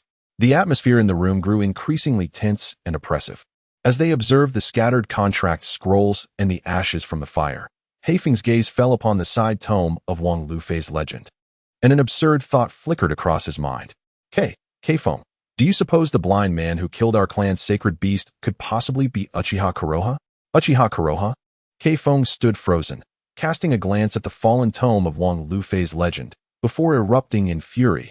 Heifeng, even jesting has its limits. That little brat is indeed blind, but only 8 or 9 years old. Do you expect anyone to believe that our sacred beast was slain by a mere child? Or are you suggesting that our sacred beast has become so feeble that it cannot surpass an 8 or 9-year-old blind boy? Heifeng's complexion turned ashen, his mouth opening and closing as he struggled to speak, yet the words remained unvoiced. What he had just proposed was merely conjecture. Could a blind child of 8 or 9 truly kill a summoning beast that rivaled the strength of a semi-shadow? The very thought of their Shinha clan being deprived not only of the chance to resurface, but also of their revered sacred beast was utterly disheartening. This was a calamity upon a calamity for the already declining Shinha clan. Kaifeng, can we reach out to Dihong? Heifeng spoke again. With their sacred beast slain, if the remaining pillars of their clan were also to be destroyed, the ramifications would be far more severe than mere injuries. If Dihong were still alive, perhaps he could help them mitigate the damage to the Shinha clan. Chiwefeng's expression darkened ominously. She had already dispatched the embedded bees to locate Dihong. However, the ground bees remained stationary, showing no intention of departure. This outcome could stem from only 2 possibilities. Firstly, the ground bee might have ventured more than 10 kilometers away, rendering the chimera bee incapable of detecting its chakra fluctuations. Secondly, the ground bee could be deceased, as a lifeless entity cannot produce chakra fluctuations, thus eluding the chimera bee's search. In this moment, the sparrow bee fervently hoped for the first scenario. Yet, being within the confines of Konoha, escaping was nearly impossible, let alone having entered. Most critically, they had only parted ways a mere 10 minutes prior. How could the ground bee possibly have escaped from Konoha in such a brief span? The mere thought of this darkened the expressions of both the sparrow bee and the black bee. The plan had not even commenced before they had already lost a sacred beast and an elder. It felt akin to having one's limbs severed in a most humiliating manner. Lord Sparrow Bee, what shall we do next? Should we still plunge into this murky water? The black bee, unable to contain himself, gritted his teeth and spoke again. The sparrow bee, his face a mask of fury, crushed the teacup in his hand and retorted vehemently, "Why should we refrain? This is the last chance for our Shinko clan to rise again. Indeed, one of our sacred beasts has been slain, and the fate of the ground bee remains uncertain. To withdraw now is simply out of the question. Furthermore, let us not forget my primary objective, to ensure that wretched woman cannot return to our Iwagakure stronghold. Given the gravity of the situation, her troubles are surely immense, and whether she can return alive is uncertain. Since she cannot return, and with Lord Tsuchikage having issued stern warnings at the gates of Konoha, if by tomorrow's storytelling she has not made an appearance, who else but I shall be left to salvage the situation, as long as I can successfully ascend the Rouge rankings, bringing the Shinko clan into the limelight of the shinobi world. Our standing within Iwagakure will undoubtedly rise considerably. At that point, will our clan still need to bow to the whims of others?" The fervent discourse of the sparrow bee echoed relentlessly within the room. Observing the sparrow bee's fervent conviction, as if victory were assured, the black bee hesitated, choosing silence. He recalled the fortunate moment he had glimpsed the visage of Boa Hancock not long ago, and now, facing the sparrow bee's unwavering confidence, he truly wished to inquire about the source of such audacity. However, the die was cast, and action was imperative. The Shinko clan had already endured significant losses. To halt now would likely plunge them into a state of perpetual decline. The only course of action remaining was to fight with their backs against the wall. Meanwhile, within the Hokage's office, the third Hokage, Sarutobi Hiruzen, wore a grim expression, his face as dark as the depths of water. The teacups on his desk had been shattered one after another by his hands. Not far away, Danzo stood silently observing, offering no words. It was not until 3 or 4 minutes had elapsed that Sarutobi abruptly raised his head, his voice laced with fury. "Danzo, what is your intention? Are you here to revel in my misfortune? Do not forget, if you aspire to ascend to the position of Hokage, you must wait until I relinquish my seat before you can claim your eligibility. However, during this period, that young rascal has managed to elevate figures such as Jiraiya, the White Fang of Konoha, Minato Namikaze, Tsunade, Orochimaru, and Fugaku as heirs to the Hokage title. Does this not imply that my position as Hokage has become as common as cabbage? If it truly is as trivial as cabbage, then what right do you, Danzo, have to occupy this seat? Unless you no longer wish to hold this position, you cannot refuse to collaborate with me. That young imp has been brimming with ambition. If we do not take decisive action soon, your hopes of becoming Hokage may remain a distant dream." Danzo's expression darkened. Initially, he had rushed back here from the ceiling gate to witness Sarutobi Hiruzen, the Hokage, being publicly disregarded and humiliated. Yet, he never anticipated that Hiruzen would drag him into the fray with his words. The remarks made by Hiruzen were indeed harsh. However, Danzo was no fool. Otherwise, Hiruzen would not have divided power, allowing him to lead the so-called route and act as his fangs in the shadows. If Hiruzen's assertions were to be believed, the position of Hokage could be stripped of its grandiosity due to a mere conversation with Uchiha Kuroha. Anyone could become Hokage. The dark organization he had painstakingly nurtured would lose all competitiveness. Very well, Hiruzen. Indeed, experience is a great teacher. Regardless of whether I can secure the Hokage title in the future, the immediate task is to eliminate this stumbling block. Danzo tightened his grip on his cane and spoke solemnly. "Rest assured, I will lend you the personnel you require. However, do not forget, once the task is accomplished, my route will need to be expanded by a factor of 2. Otherwise, do not blame me for merely observing from the sidelines." A doubling of personnel? Hiruzen's expression grew serious, as he had anticipated Danzo's opportunism. With a disdainful snort, he replied, "I can only increase the personnel by 1/3. Do not presume I am unaware of your intentions. If we are to act in the Rain Village, we must leave no trace. Otherwise, Konoha may find itself besieged from multiple fronts." During the Second Shinobi World War, the main battlefield was indeed within the Rain Village. The legendary Hanzo of the Salamander led his forces against Konoha in a decisive confrontation. Ultimately, the Rain Village was defeated, giving rise to powerful figures such as the legendary Three and the White Fang of Konoha. However, faced with this malignant threat and the watchful eyes of the four great shinobi villages, Hiruzen was determined to prevent the Rain Village from siding with others to strike against Konoha. This was precisely why Hiruzen had repeatedly acquiesced to Danzo's communications with Hanzo and supported the suppression of the newly emerged Akatsuki forces in the Rain Village. Currently, granting Danzo additional personnel was entirely to incite internal strife within the Rain Village, quelling any future threats before they could blossom. 1/3 of the personnel, you say?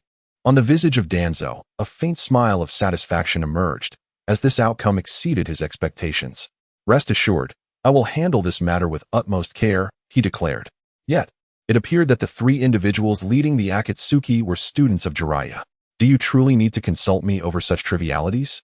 Sarutobi Hiruzen replied coldly. "Or do you intend to test me once more? For the sake of the village's interests, I would sacrifice anyone, including you and myself, without hesitation.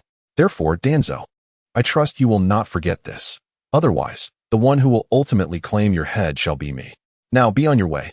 Danzo regarded Hiruzen, who had issued an unequivocal dismissal, and chose not to linger further. He was acutely aware that the current Hiruzen was no longer the youthful man he once knew. As long as his actions continued to serve the village's interests, no matter how many boundaries he crossed, he would endure, for he still held value. However, should he truly threaten the village's core interests, a grim fate awaited him at the hands of Hiruzen. Yet, these thoughts barely occupied his mind. He was eager to witness the morrow, to see the fate of Uchiha Konoha and his tavern's opening. He pondered how Hiruzen's grand scheme would ultimately unfold. With this in mind, Danzo gripped his cane, each step feeling considerably swifter. The following day, the morning sun shone like scattered gold. The arrival of representatives from the four great ninja villages the previous day had invigorated the previously subdued commercial street. Even before dawn, merchants and travelers from all directions had already congregated outside the gates. Drawing from past experiences, Inazuka Iron and Hoshigaki Kisame, stationed at the Konoha gate, felt a sense of trepidation at the sight of the throngs before them. The seemingly endless tide of people was particularly overwhelming. "Iron, I estimate there are about 4,000 or 5,000 here. If we include those who haven't arrived yet, we could be looking at nearly 10,000, Kisame remarked, his expression grim. "If I were on the battlefield, I'd turn and flee at the very sight of such a multitude. A formation of over 10,000 has never been seen since the last Ninja World War." Recently, however, news had emerged from the land of Lightning's Cloud Village, indicating they had assembled a similar number of ninja. In the event of conflict, they would leverage their numerical superiority to vanquish the enemy. "What do you think we would do if that were to happen?" "What to do? I do not know," Iron replied, chewing on a blade of grass and gazing at the endless crowd. "I only know that if it comes to a battle of words, Konoha would undoubtedly triumph. Convincing over 10,000 with mere rhetoric is no small feat. We should hasten to open the gates. If we delay any longer, we might find ourselves overrun by thousands, and a mere handful of us could not possibly manage." Observing the throng in the distance, Kisame's anxiety mounted, and he quickly nodded in agreement. Numerous figures flitted about atop the distant high buildings. As I observed the grand gates of Konoha being flung open, an overwhelming tide of figures surged forth. Merchants and travelers, some with prior experience of visiting, led a throng toward the bustling commercial street. In an instant, the scene resembled a deluge breaching its banks, instilling a sense of unease. I had not anticipated that a mere tale spun by a young child could precipitate such a tumult.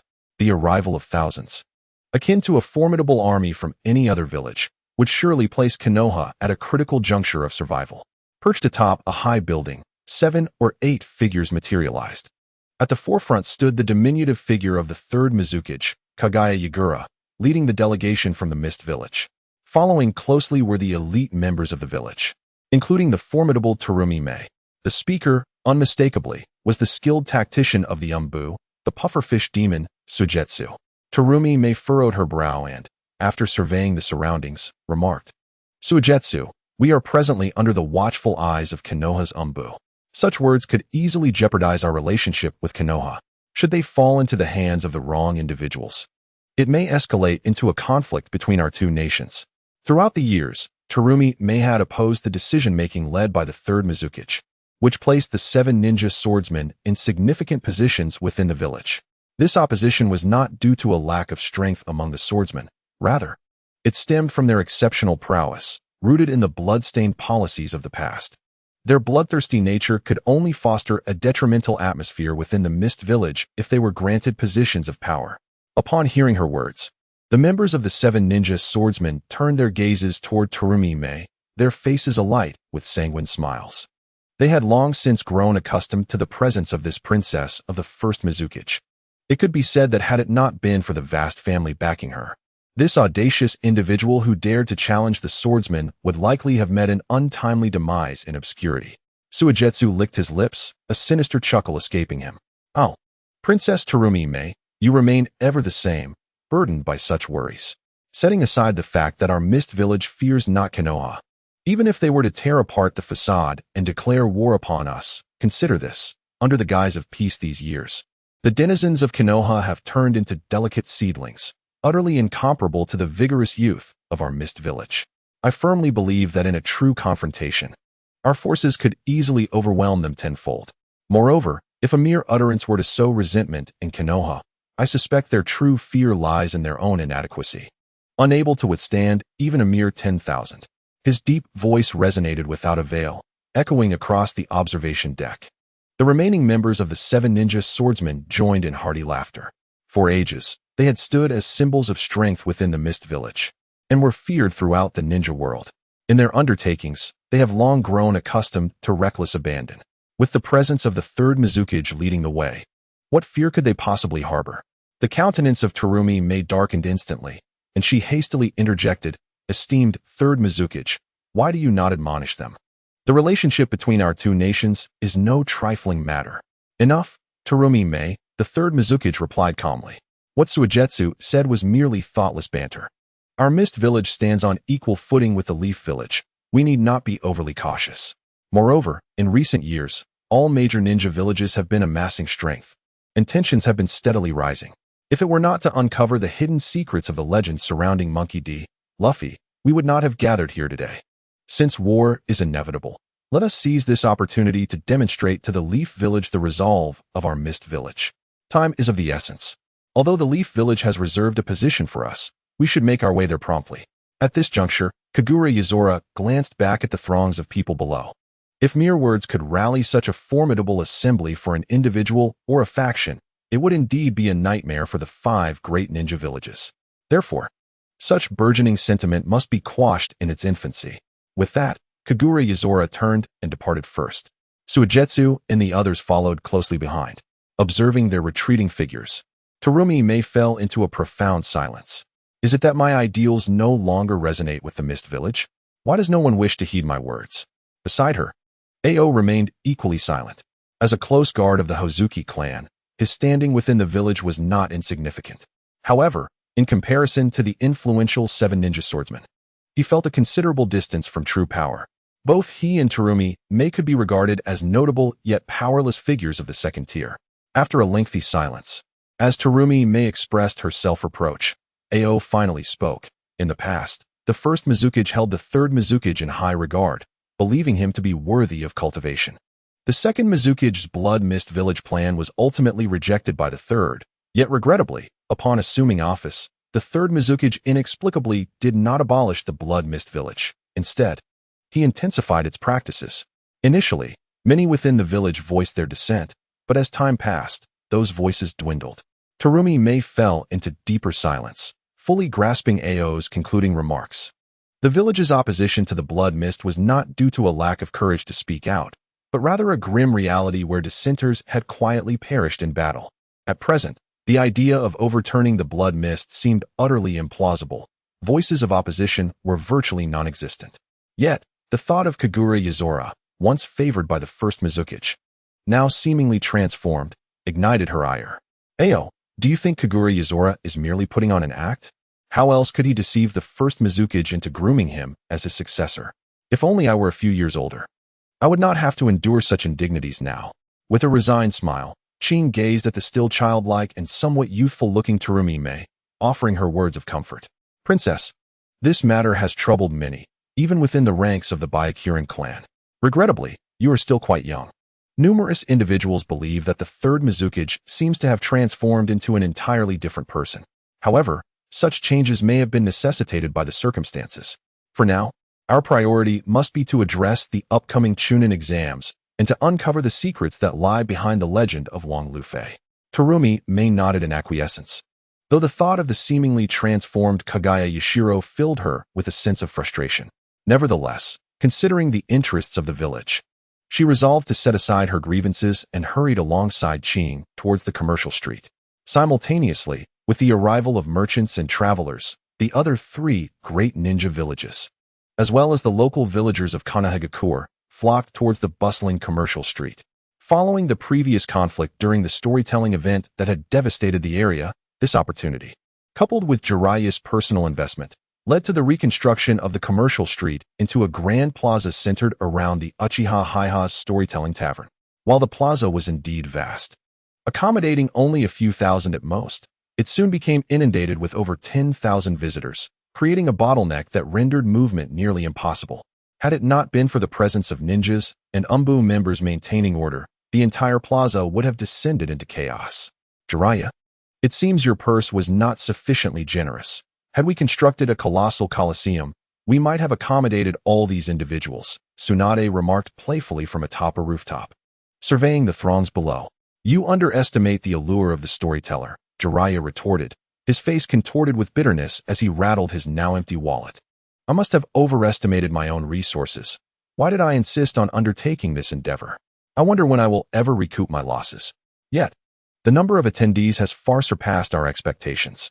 Given the current trajectory, that young boy's situation may become increasingly perilous, Tsunade mused, falling silent as she gazed upon the gathering crowd, eventually sighing softly. If only my grandfather were here, perhaps Konoha would still possess the capacity for tolerance. Alas, the village has changed. Jiraiya remained contemplative. Konoha was no longer the pure haven it once was. The rivalry between the third Hokage, Hiruzen Sarutobi, and Danzo had transformed the village into a cauldron of unrest. A single misstep could lead to dire consequences, much like the tragic case of Konoha's White Fang, which had left many hearts cold with dread. Tsunade, should we inform that young boy of these developments? Jiraiya ventured, unable to contain himself. Tsunade shook her head. Uchiha Heiha is far more astute than one might presume. He possesses a keen intelligence. Otherwise, he would not have survived amidst both overt and covert schemes time and again. Perhaps it is precisely for this reason that both the teacher and Danzo are so eager to target him, which has also attracted the covetous eyes of the four great ninja villages. It can be said that this storytelling session may prove to be even more perilous than those preceding it, as both the teacher and Danzo are unlikely to remain passive observers. However, Jiraiya, did you not assert that listening to stories could empower individuals? If it turns out to be true, it might serve as a crucial breakthrough. Jiraiya's expression was one of bitter contemplation as he recalled how he inadvertently mastered the sage mode, exclaiming helplessly, Tsunade, this is merely my conjecture, entirely unfounded. If I were to voice this, and it reached the ears of the teacher and Danzo, I fear they would not only dismiss Black Feather's chance for a breakthrough, but would regard me as a fool. Nevertheless, if you, Tsunade, can discern any changes within yourself, it may grant us the leverage to persuade the teacher and Danzo to allow Black Feather to remain in the Hidden Leaf Village. Tsunade, you do not suspect I am jesting, do you? At this point, Jiraiya's face was alight with urgency. Should he uncover any transformation within Tsunade, he could substantiate his claims and prove he was not speaking in vain. Tsunade shook her head with resignation, saying, Jiraiya, I have yet to comprehend what changes have occurred within me. Furthermore, if I did not believe in you, I would not have come here to partake in this gathering. If listening to stories truly enhances one's strength, I genuinely wish for my medical skills to reach new heights. A bitter smile spread across Jiraiya's face as he indeed heard no skepticism from Tsunade. Yet, if they failed to find evidence moving forward, he might ultimately question whether he had overthought the matter. Listening to stories can strengthen one? That seems almost implausible, does it not? He chuckled softly. Tsunade, I did not anticipate your swift arrival. A sinuous voice drifted in, as Orochimaru emerged from the shadows like a specter. After surveying the surroundings, he grinned wider, remarking, there are indeed many attendees today. If I had not witnessed it myself, I would suspect they were gathered for war rather than storytelling. However, Jiraiya, when you said that listening to stories would empower one, is that not a jest you find amusing? Or do you intend for everyone to pay more attention to your rather questionable literature? Jiraiya's countenance turned a shade of deep crimson as he shot a glare at Orochimaru. Retorting, Orochimaru, you have not changed. Your tongue is as sharp as ever. Next time we meet, I shall surely bring you to your knees. Is that so? I too shall surprise you. Orochimaru licked his lips with a serpentine smile. He was indeed astonished by Jiraiya's ability to master Sage Mode. However, he had also made significant strides of his own. Techniques such as the reanimation jutsu, curse seal techniques, and would-release cell transplantation had all yielded results. Any successful experiment, in Orochimaru's eyes, was a momentous achievement, albeit one that often required sacrifices in the name of science. Enough, Orochimaru, Jiraiya, you two ought to refrain from further banter. The 4 great ninja villages are here. Tsunade interjected with a cold snort. As the only woman among the legendary 3, she may not be the strongest in power. Yet her presence commanded respect. Nonetheless, he is undoubtedly the most formidable among the 3 legendary ninjas. As soon as this statement was uttered, Orochimaru and Jiraiya exchanged glances, then averted their eyes, following Tsunade's gaze. The 4 great ninja villages had gathered to join the fray, and the outcome promised to be as enthralling as the tales of old, especially after the 3rd Tsuchikage, Inoki, boldly declared his intent to bring forth a contender capable of toppling the renowned beauty rankings. This declaration alone was enough to captivate attention. After all, following the assessment of the Uchiha heir, Konoha, the ninja world was thrown into an uproar. Yet, in the aftermath of this commotion, no one dared to question the legitimacy of the rankings, a testament to their credibility. Had it not been for the 3rd Tsuchikage's personal descent and his fierce proclamations, few would have believed that anyone could surpass the established beauties on the list. In a flash, the eyes of the gathered thousands turned toward Inoki. Honorable 3rd Tsuchikage, I am a merchant from the land of Earth. I heard that you proclaimed before the gates of Konoha yesterday your intention to overturn the beauty rankings. Is this true? If so, it would be a tremendous honor for our land of Earth. An exuberant, portly merchant exclaimed. The tales of King Luffy are indeed highly sought after, and my family and I are great admirers. However, it pains us to think that no one from our land of Earth has made it onto the list. As citizens of the land of Earth, this fills us with discontent, prompting us to search far and wide for a contender, yet we have found none worthy of belief. This is our lament. Indeed, with the Tsuchikage himself here to personally select candidates, they must be unparalleled beauties. We hold the tavern owner in high esteem, yet it would surely be delightful to see him humbled. The atmosphere erupted with excitement. Particularly, the merchants and travelers from the land of Earth had felt disheartened upon the emergence of the beauty rankings. Many had come seeking answers as to why no one from their land had made the list. They had not anticipated the 3rd Tsuchikage would personally deliver such promising news. However, in the face of this fervent crowd, Inoki's expression grew tense, as he had spent the previous night searching for Hancock without success, and now was confronted with this overwhelming enthusiasm. The praises echoing in his ears felt almost like a cruel joke. Ah, Honorable 3rd Tsuchikage, I did not expect your visit would be so well prepared, the 3rd Raikage remarked with a hearty laugh as he arrived with his group, surveying the scene. I initially came to this storytelling tavern merely to pass the time, but I am fortunate enough to witness the 3rd Tsuchikage personally leading this challenge, which has added a delightful layer of amusement, allowing us to witness the brilliance of the ninja world's foremost beauty. Only in this manner can we hope to win the admiration of the other ninja villages. Wouldn't you agree? 3rd Mizukage and 3rd Windkage?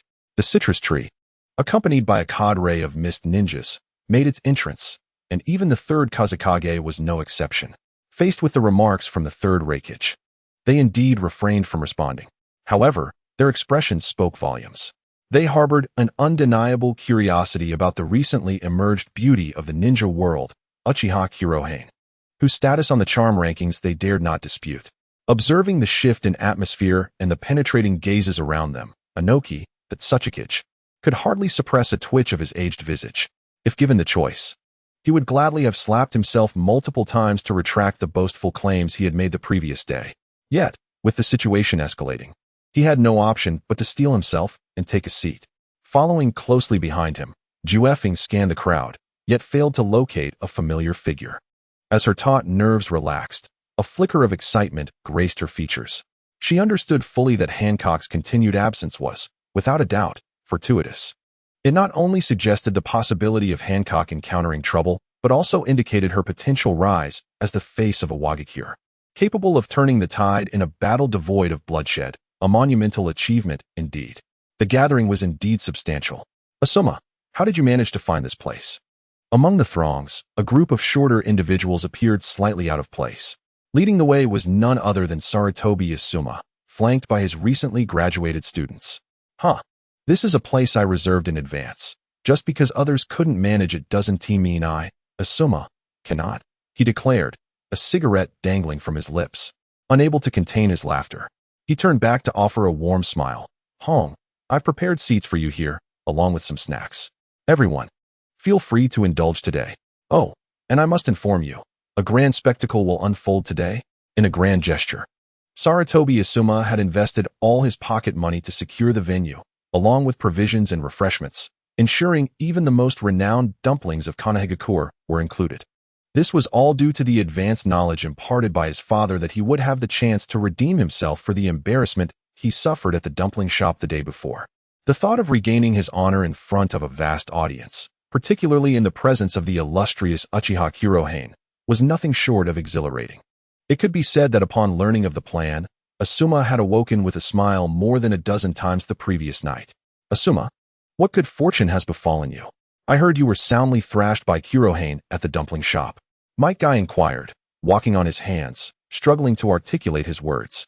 I heard you lacked even the slightest means to retaliate, cowering in a corner, too afraid to move.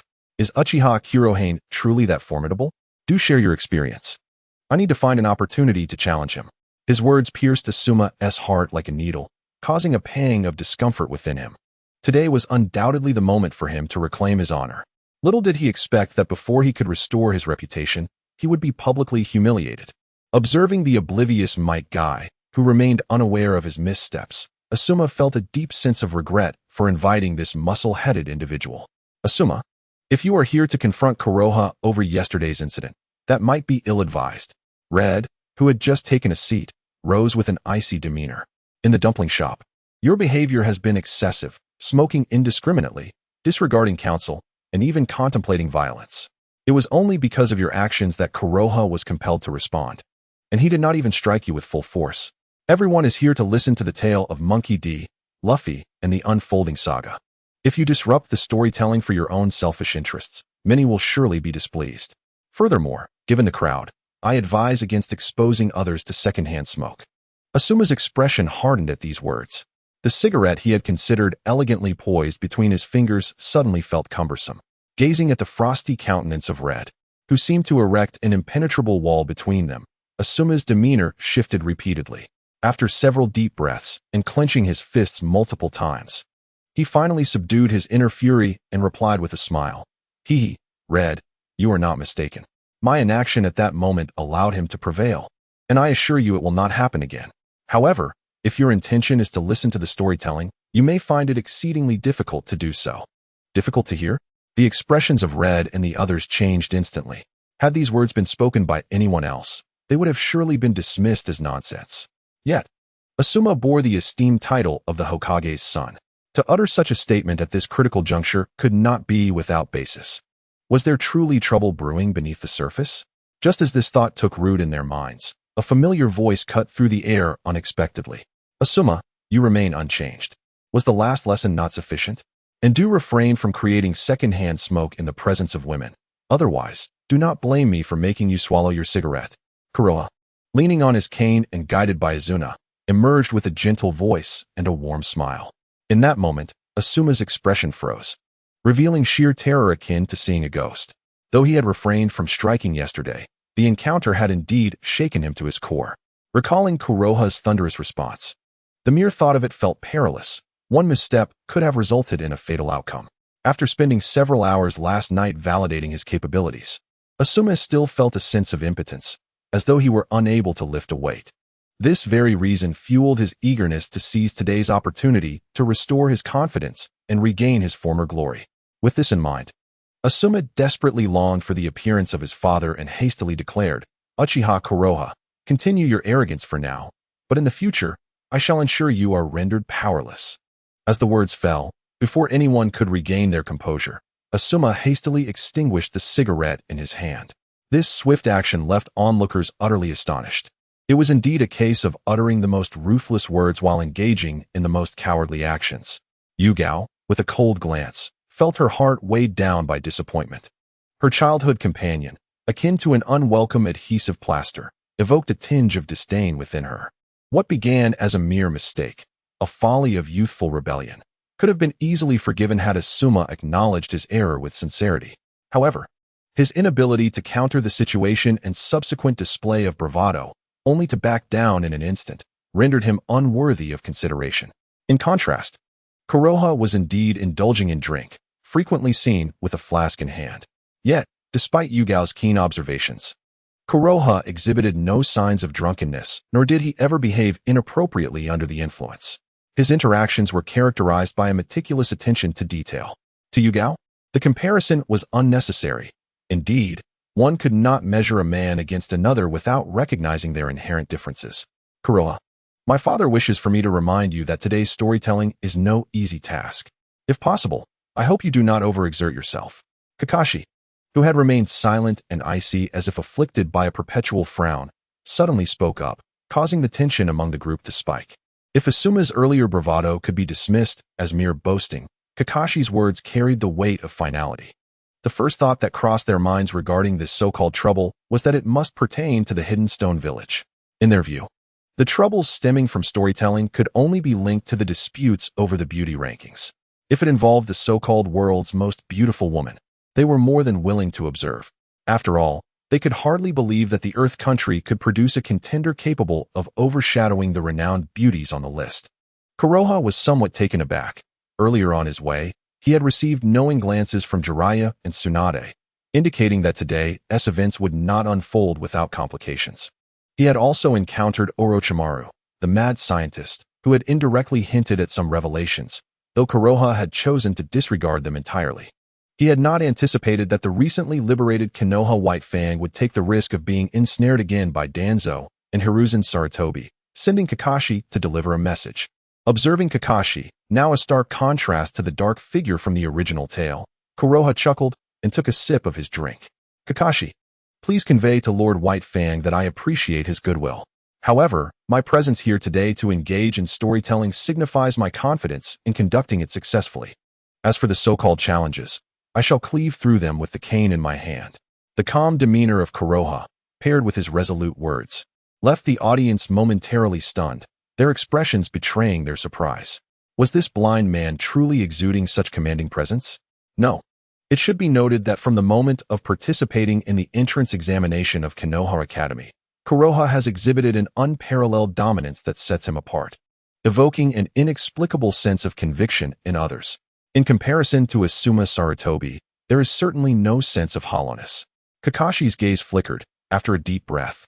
He looked up and said, Konoha, you truly embody what my father spoke of. One must never judge you by appearances, for it is all too easy to falter in the depths of misunderstanding. My father once mentioned that Guy is the most respected rival of my generation. It appears that I must now include you in that esteemed circle. Should the opportunity arise, I would relish the chance to spar with you. And I hope you won't mind. The notion of a singular rival? The unexpected praise from Kakashi, one of Konoha's illustrious duo, left many in a state of astonishment. If only Guy, who is solely versed in taijutsu and oblivious to genjutsu or ninjutsu, had been mentioned in jest, it might have been dismissed lightly. Yet, in this solemn context, the gravity of Kakashi's words rendered any rebuttal futile. Konoha, somewhat taken aback, responded with a smile, if the opportunity presents itself, I too would like to engage in a friendly match with you. However, let us first attend to the business at hand. It would be unkind to keep everyone waiting too long. Until we meet again. With this parting remark, Konoha continued on his way to the tavern, guided by Izuna. Following the earlier commotion, Everyone present was now aware that the storyteller had finally arrived. The previously congested path, once filled with stubborn individuals unwilling to yield, was now willingly cleared for Konoha to pass. A multitude of questions erupted from the crowd. The members of the 4 great ninja villages observed the suddenly animated scene with varied expressions. Particularly striking was the sight of an unremarkable blind boy, who, due to the legend of King Luffy, was now the object of adoration, drawing the admiration of the entire ninja world. Amidst such overwhelming attention, a mere 8 or 9-year-old boy managed to maintain a composed demeanor, exhibiting neither arrogance nor servility. Such a temperament commanded respect. Should this child's disposition not be a mere facade, but rather a genuine trait, one could envisage him growing into a pillar of strength for his village. The third refuge. With hawkish eyes fixated on Konoha, the representatives from the other 3 great ninja villages, upon hearing this, could not help but change their expressions, falling into a thoughtful silence. Moments later, the figure standing behind Kajitsu Nyagura, Suigetsu Hoshigaki, could not suppress a chuckle as he remarked, "Heh, third refuge, your praise seems rather excessive. A modicum of composure has been elevated to celestial heights. By your standards, everyone emerging from the bloody mist of our village must surely be a paragon of talent, capable of standing alone in the ninja world. If that were the case, it would not be pride on our part, but rather an indication of your village's lacking successors." Upon the utterance of these words, the expressions of the representatives from the other 3 great ninja villages turned ashen. The moment the words were uttered, all 3 great ninja villages were offended. Standing amidst the crowd, Terumi Mei's expression darkened as well. In her eyes, the 5 great ninja villages were already at odds, and the Third Shinobi World War could erupt at any moment. Encountering hostility from other ninja villages at such a critical juncture would undoubtedly spell disaster. "Shigwa Mountain, silence yourself," Terumi Mei hastily interjected. However, before she could finish her statement, the nearby Kurigane Shikura had already waved his hand dismissively. "Terumi Mei, remain calm. Shigwa Mountain speaks with candor, and to gauge someone's growth solely based on temperament is indeed rather hasty. Moreover, temperament akin to that of a demon holds little significance. What truly matters is who survives until the very end."